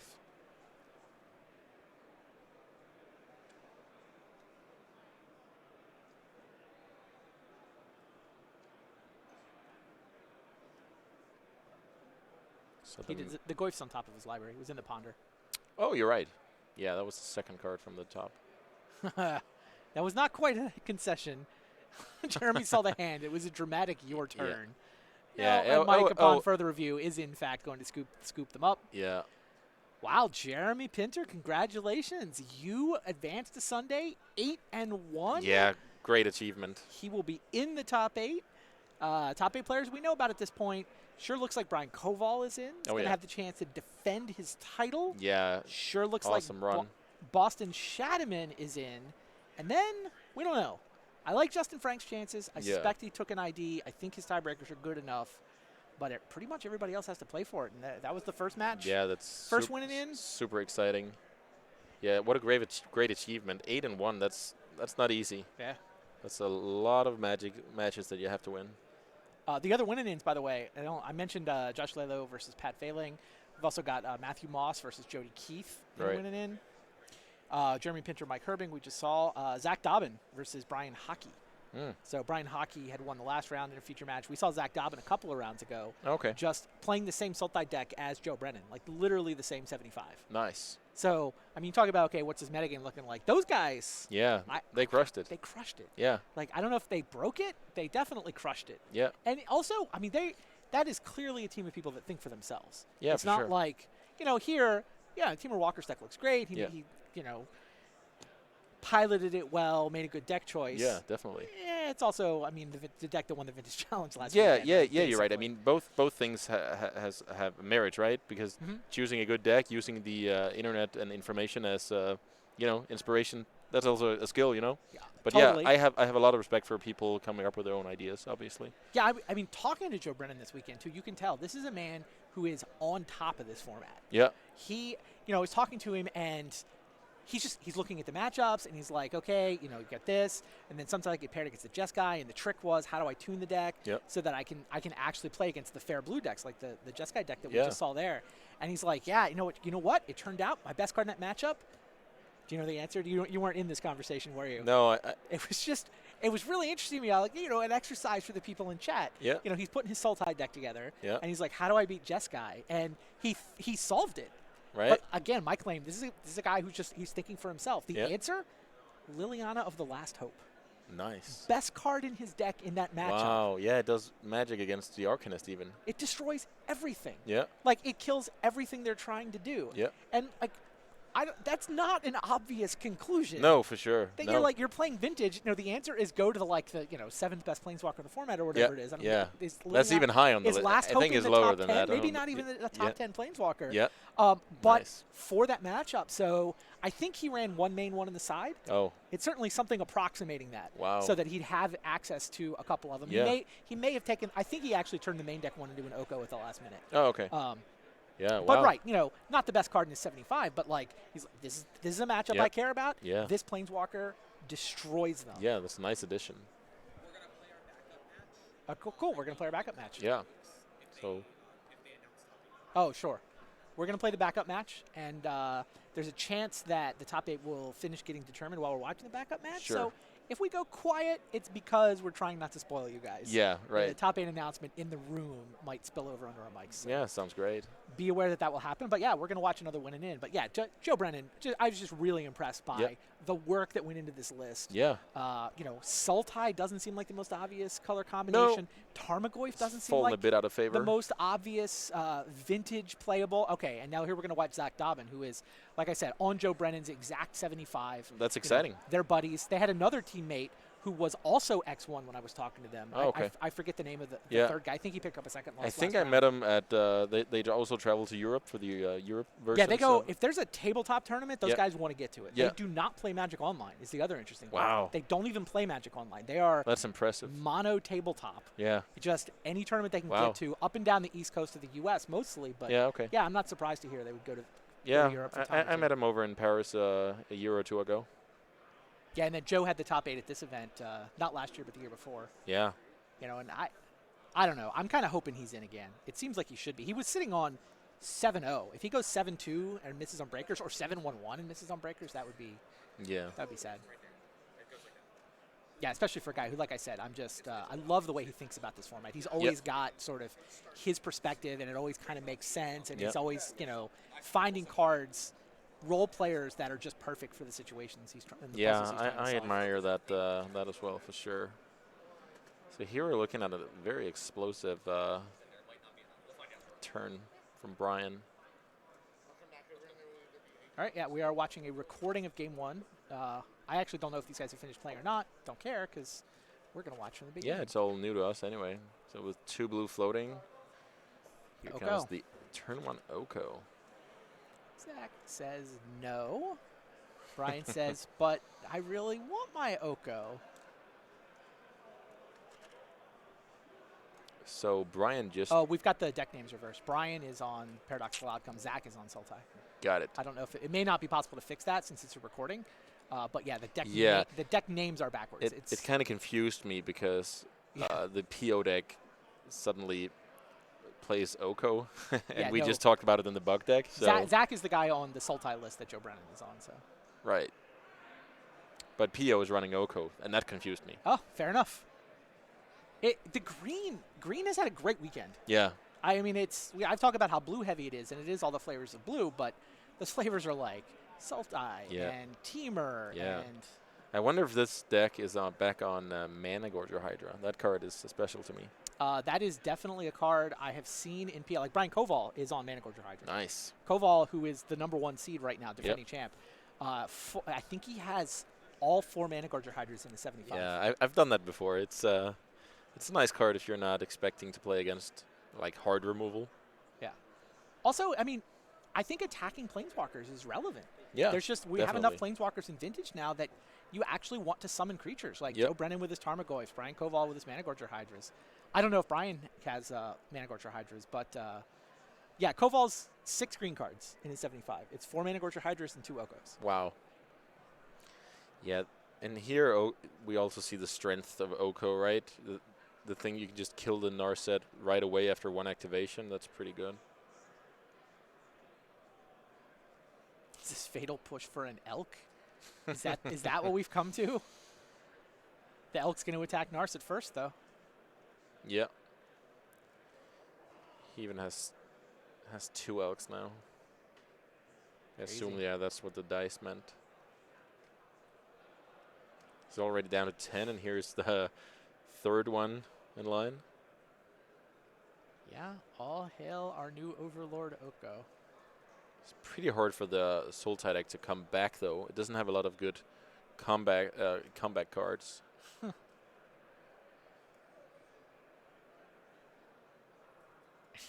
They really are Okos on both sides of this matchup. Yeah. I'm still yet to be convinced by its utility in PO. Okay. I need to see it a bit more in action, I think. Yeah, it's not as good as it is in Oath, but it can still take out a hate card, right? Yeah. Right. Suddenly you get rid of their Chalice or Lavinia. Their Lavinia. Yeah. In theory, I mean, casting Oko is not trivial if they have Lavinia. You need 3 lands, but Right. But yes, right. Yeah. Just a card like that is just super hard to evaluate. Like when I saw it for the first time, I would just browse through it and kind of think it was irrelevant. Right. I'm not the best at evaluating, especially Planeswalkers. Yep. No, I mean, I think the ability to blank the text on an annoying permanent over your opponents is. Yeah, it's huge. I think that's the thing everybody underrated, including R&D. Yeah. And you know what? This is sort of the way R&D envisioned the card, from what's the best I can tell, is just you're turning your food tokens into elks and like building up this beatdown army. Yeah. That part's fine. That part seems you're right. fair-ish. I mean, it looks plenty good enough to win this match of Vintage. Yeah, this was also a pretty funny exchange. Fatal push on the elk. Yep. Gets met by a misstep, and then Force a will. Yeah. Then Sack is on Sultai, right? So yeah, it's fixed now. Great. He wants to force a will back to just stay alive. That's that's pretty funny.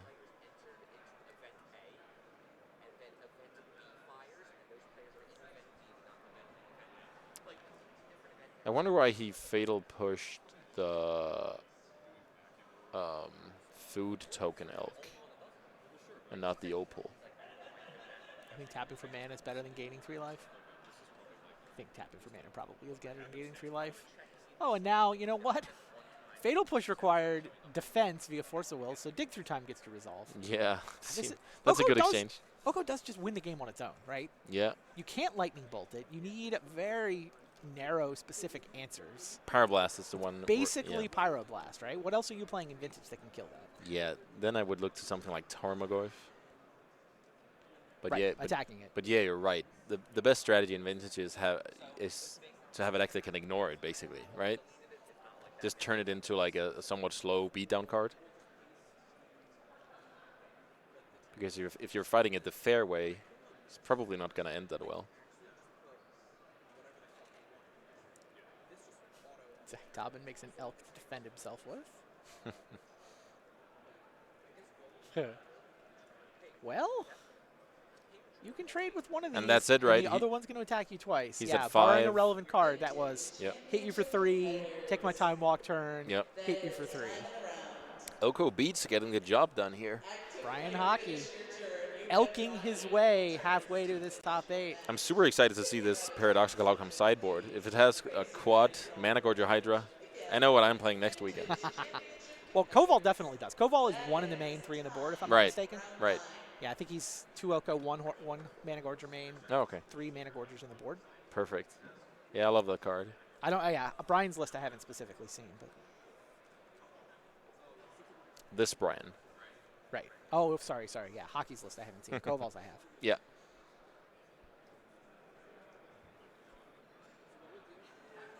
Oh yeah. I love it. How many? Was it all 4? Yeah, I just saw the first one. They're I on got top. Yeah, 3. Several. That's interesting. We said when we looked at the archetypes coming into this win and in round that we said Paradoxical Outcome had done well, but now it's multiples of them are specifically green. Yeah. Like specifically, Koval's Teamer. This one's also Teamer. Let's see. No white is weird to me. Yeah. but Yeah. Yeah, I guess it's why would Teamer. you need Monastery Mentor when you Yeah, can just have Mana Why Culture would you do Hydra? that? So, I would guess it's also running black.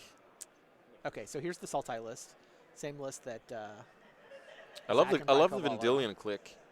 Yeah, card got better with Narset. Yeah, for right? sure. And Narset Vendilion clicks kind of rude. yeah, sure is.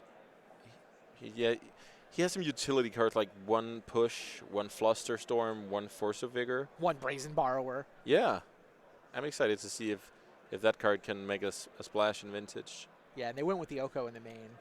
So Liliana Last Hope is just on the board. Right. Oh yeah. Yeah, that's exciting. Liliana Last Hope. It's a great card against Jeskai. I've really tried to come up with something clever, and yeah, that might be it. Yeah, they almost had two. They wound up with one. Still, yeah, great call for that matchup. And then you see two Collector Roofs main. Wow. What is it, one Force of Vigor in the main, the rest on the board? Wow, even two Collector Roofs, so potentially a pile of not very impactful cards in blue matchups here, like other fair blue matchups. Well, you've got you're Leovold. Like, Yeah.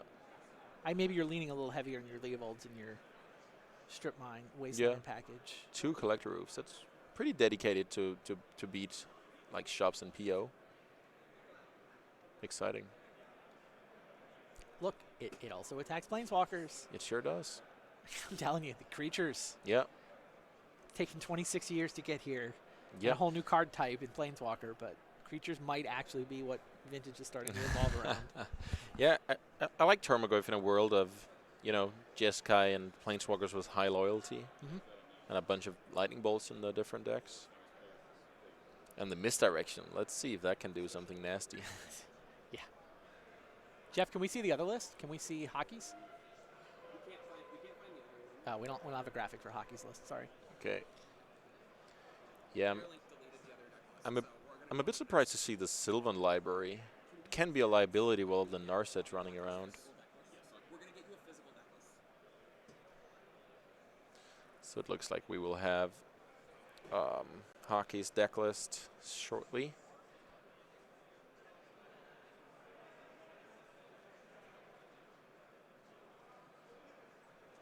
So many like 2s and 3s and, one main, one on the board. Yep.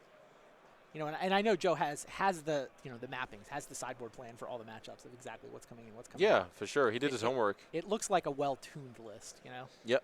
Like it's either random or well-tuned. Like I've talked to Yeah. the guy. I know which of those it Yeah, is. I'll trust you on that one. Hockey's list, 3 Hydras in the board. Main deck is 3 Narset, 2 Oko. Yep. He's got a wheel. Get Karn Scion of Urza. Wow. Main One- deck. Yeah, 1. Wow. I used to love that card against like blue matchups to dodge Fluster and Pyroblast. Yeah, 1 Hydra main, 1 Grape Shot main, which is the same thing Koval did. That's a lot of win conditions though. Sometimes drawing these win conditions can be Yeah, but none kinda of them. clunky. Well, the thing is, Grape Shot's actually kind of relevant. Like if people You're are right. playing Lavinia, Yeah, you're right. you can kill a lot of those. It's a annoying- lot better than Tendrils actually. Precisely. Yeah. That's the thing. I mean, I had Koval say that exactly, saying, I Yeah. don't have a Tendrils. I Yeah. have a Grape Shot. I've never liked Tendrils. I used to play Brain Freeze at some point, at least because it's blue. Sure, sure. Uh, No, I so- think Grape Shot Catapult might be the answer there. Yeah. Yeah, I'm The- impressed by the that. ability to kill small creatures is relevant. In general, just the red splash is just so much better now that your Pyroblast actually resolve from time to time against misstep matchups. Yes. Yeah, it's 1 Pyroblast main here. And yeah, so it's Teamer. It's no white.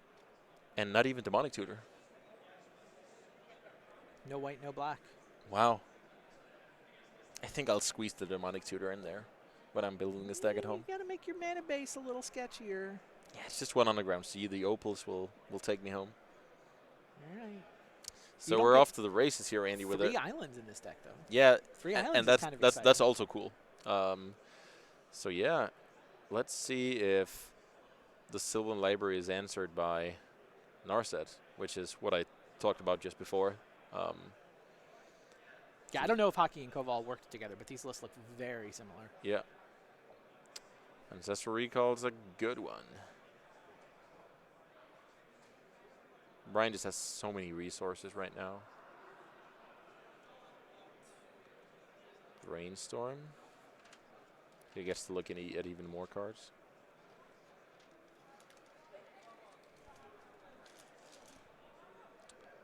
Yeah.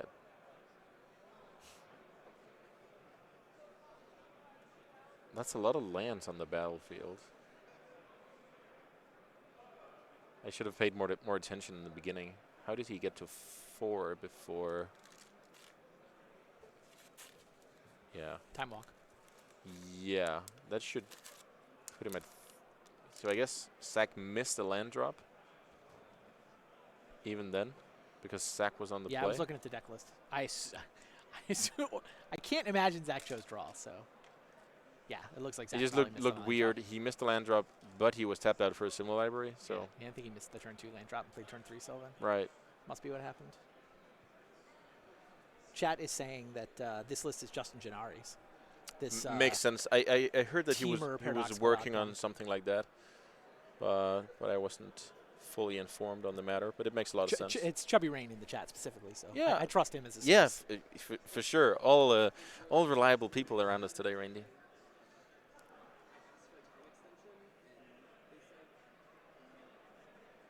So he must be pretty excited to see the Teamer Planeswalker deck do well. I heard he won the Vintage Challenge last weekend. Indeed.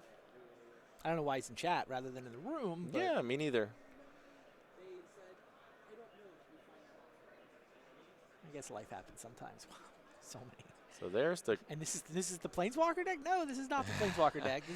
This is what Paradoxical Outcome does now. But to be honest, I really like having threats like Karn, Oko, Mana Gorger Hydra against, because this is just a bad scenario. You need to force will everything. Yeah. The threats, they dodge a lot of cards. Ugh. So yeah. 2 for 1 off the Flusterstorm. Does Zach have Maybe a Fluster back? Flusterstorm of his own.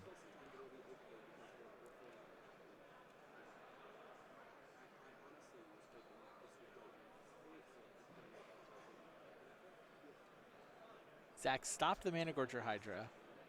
He's going to Fluster back and Yeah. presumably be able to stop the Karn, but Oko snuck through. That's probably good enough to win this game, right? Yeah. The thing is, the fair Sultai decks, they don't play that well from behind. No. So They also don't play Pyroblast. yeah. Like, what do you do against an Oko with 6 loyalty? Assassin's Trophy Assassin's Trophy, that's the is answer. a card, but it's still a good exchange for Brian Hockey. Well, all right, play on. Zach did, in fact, have the Assassin's Trophy. Yeah. Brian's on 3 islands in his build. And I so he think that does was a get good- dig through time in his hand, so he actually has a good refill spell for next turn. But he just struggled a bit on. Oh yeah, I missed the Lotus in play. Wow, so he can actually have a fairly good turn now.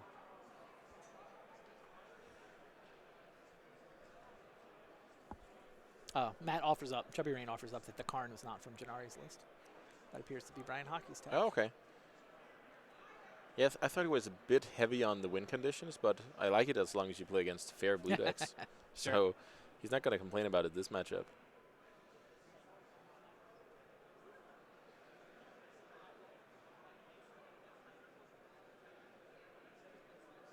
Yeah, with the one floating from Black Lotus, he can cast Narset. Is that a Snapcaster Mage in Hockey's hand? The third one? I got to see the 2 other ones, but I didn't. I'm not. Yeah, it is a Snapcaster Mage alongside a Force of Will and a Pyroblast. Is that it? I'm impressed by how Zach has hung on. Yeah, me too. Because if He's you actually ahead now, I think. He's certainly ahead on board. I mean, we'll see. It's, so Brian's untapping with a bunch of mana available, but yeah.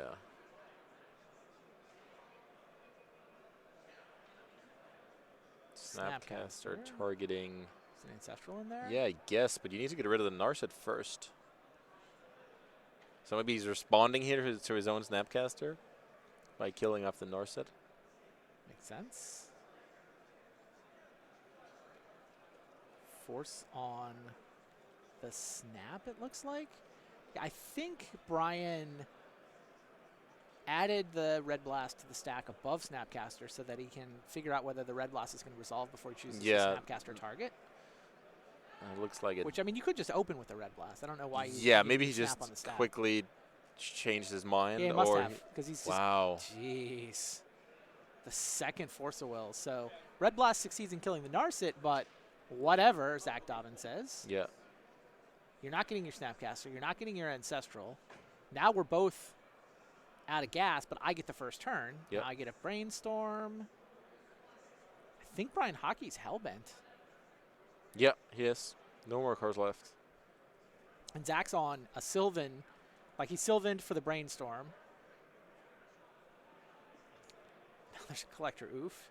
Turning off the food token. Yeah. Crucial. Turning off that is crucial. And Zach has Sylvaned his way down to 3. Yeah, right. I didn't even pay attention to that. Another Deathrite. Then Zach can start chipping away with Oof plus Deathrite activation. Oh. Don't you pick up your food token there? Oh, it has to be non-token. Never mind. Yeah, You can't pick it up. that's clever. Yeah. Grape Shot for the win? Yeah, Storm that's Grape Shot for the win. that's just amazing. Where you Oh my usually God. it doesn't matter if you're at 3 or Right. 40 against that deck, right? Wow. It totally mattered there. That was Paradoxical Outcome 1, replay 3, Yeah. 4. Storm count is 4. Yeah. Kill you. So I guess it's a bit better than Brain Freeze, right? Yeah. Yeah. No, Grape I Shot's a think Grape nice Shot was one. good. Wow. So many nice innovations this weekend, Randy. Perfect timing. So does that mean we have a top 8? I have just been handed the top 8 standings. All right. It was a close call. There. Multiple players at 22 points, as we talked about. Yeah, no. People are going to regret their IDs. Oh yeah. The line is in the middle of the 22s. They're announcing it in the room too. I don't want to scoop the in-the-room announcements. Right. I'll go along with them. But yeah, it looks like. Yeah, totally looks like there were Brian Koval, who was below, Yeah. did win his match. So that bumped everybody. He jumped up. Oh And that no. Brian Coble. No, sorry. Ryan Eberhardt. Ryan Eberhardt was the guy on XO2. Yeah. He did win to go up above. Yeah. But even if he hadn't, one person would have missed. Yeah, you're right. Instead, that means 2 people miss. Yeah, it's tough. Too many IDs. Such a long day. 7-1 going into the last round, and the draw is not good enough.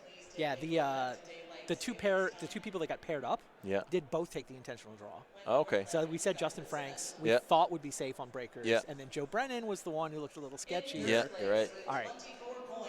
That's your setup.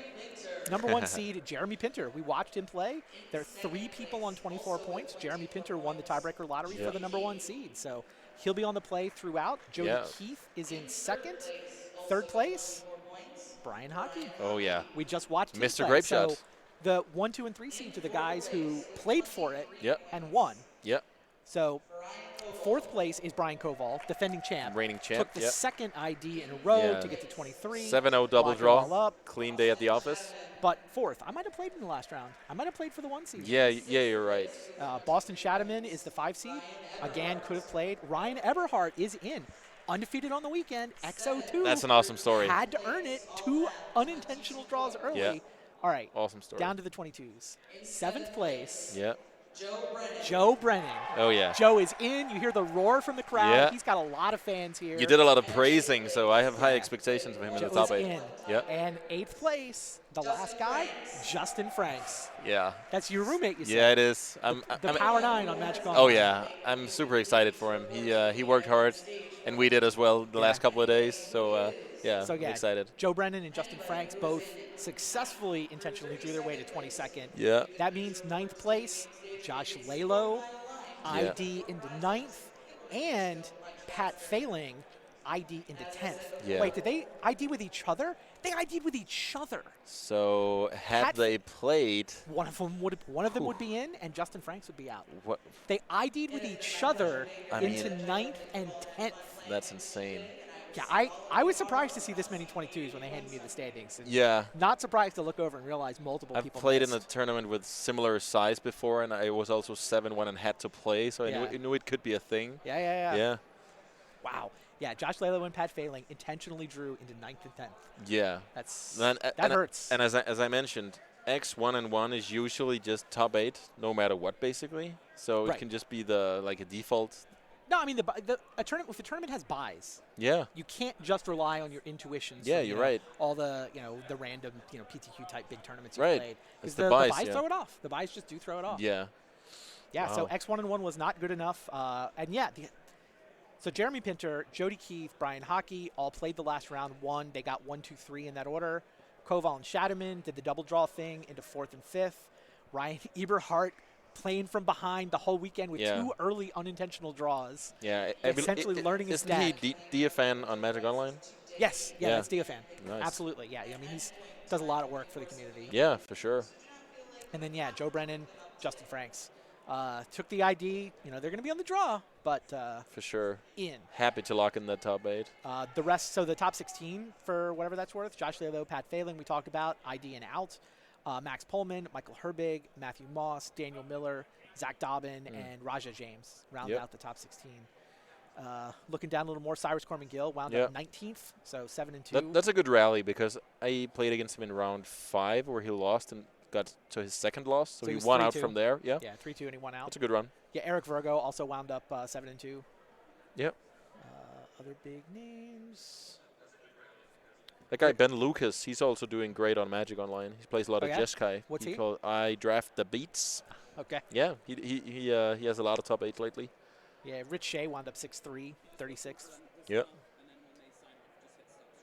Yeah. Same as Brassman, Andy Probasco, Yep. 6'3" for 45th. Yeah. All right, now I am kind of curious to see what these archetypes are. I can do that for you guys real quick. Take as long as you need, play us out. He's going to stop the stream. All right. Yeah, let's look at these archetypes. So Yeah. Jeremy Pinter, we just watched. Teamer Walkers. Yeah. Jody Keith. He's on shops. He beat me today. Yeah, he's the one shops player. We said one shops player was going to get in. Yeah. It's Jody Keith. He plays an interesting version with I think it's called Golas, the 5-drop. Yeah. So he has a nice little Yeah. toolbox going on. I lost to shops. Tabernacle. He has What does Karak- Golos actually do? It's Caracas and Tabernacle, and it's not like he's activating Golos, right? He doesn't have rainbow mana. Right. I I mean, mean, you can also get technically he could have all the Chalaran Academy in a pinch and go nuts with Walking Ballista. It's also a playable thing. Oh, sure. Golos you- gives you a second way to get Academy. Yeah. So it's just a little nice utility land. Well, that is utility the card. That is the one shop stack that got through. Yeah. So then we have Brian Hockey on the what we just saw Teamer outcome. Yeah. Koval also on Teamer outcome. Yep. Shadaman is on Jeskai Arcanist. Right. Ryan Eberhardt, I believe, is on Walkers. Yeah, Teamer Walkers. So Yep. that's 2 Teamer Walkers, 2 Teamer outcomes. Oh yeah. Holy Teamer decks. Yeah. Wow. That's yeah. half the top 8. Then Joe Brennan is on Sultai, and Justin Franks is He's on 4-color PO. 4-color PO. Yeah. So there's 3 PO decks. 3 PO, right? 3 PO, 2 Walker, One shops, 1 Arcanist, and 1 Sultai. and then the 1 Sultai. That's 8. Yeah. Great Magic. Still diverse. I know most of the decks are blue, but they're just so different. Yeah. Um, Definitely. Right. so- Ranging from, what do we say, 3 POs, an Arcanist, and a Sultai, Yeah. and 2 Walkers. 2 Walkers. So 4 distinct blue archetypes. Right. And then 1 shops. So kind of 5 archetypes. I think 5 archetypes. Is I think it's a great accurate way to look at this. It represents vintage great. I mean, it's just in a it's in a bluer great than, state. It's bluer than vintage normally is. Yeah. I don't know if this is. I feel like there's no dredge deck. There's only 1 shops deck. Yeah. I love this vintage. Yeah. Sign me up. If this is what vintage is right now, I'm happy. Yeah. I like playing blue mirrors. That's just. Yeah. I it's- find those to be the most interactive. Yeah. Of the vintage. Fun to play, fun to watch. Yeah. A lot of small decisions that actually matter. Awesome. Um, Yeah, this should Yeah. be a sweet top 8 on Sunday. yeah. I'm super excited. I hope to catch some games between my rounds of the While you're high in the high roller? Yeah. All right. We'll have the high roller going on Sunday. We'll have this top 8 going on Sunday. Hope you guys will join us then. But first, we're going to turn our attention to Legacy. Come back tomorrow, and we will be playing Legacy all day. We'll be covering the Legacy. Probably that's going to spill over with 1 or 2 Swiss rounds on Sunday morning before we determine that Legacy top 8. Yep. And then Sunday, finish the Legacy Swiss, Legacy top 8, Vintage top 8. Hope you guys will join us there. Thanks for hanging out with us all day today. Thanks, Yeah. Andreas, for sitting in Yeah. for a round. Thanks for having me. It was a pleasure, Randy. It's good times. Yeah. All right, guys. Come back tomorrow. We'll Yeah. see you then. Bye.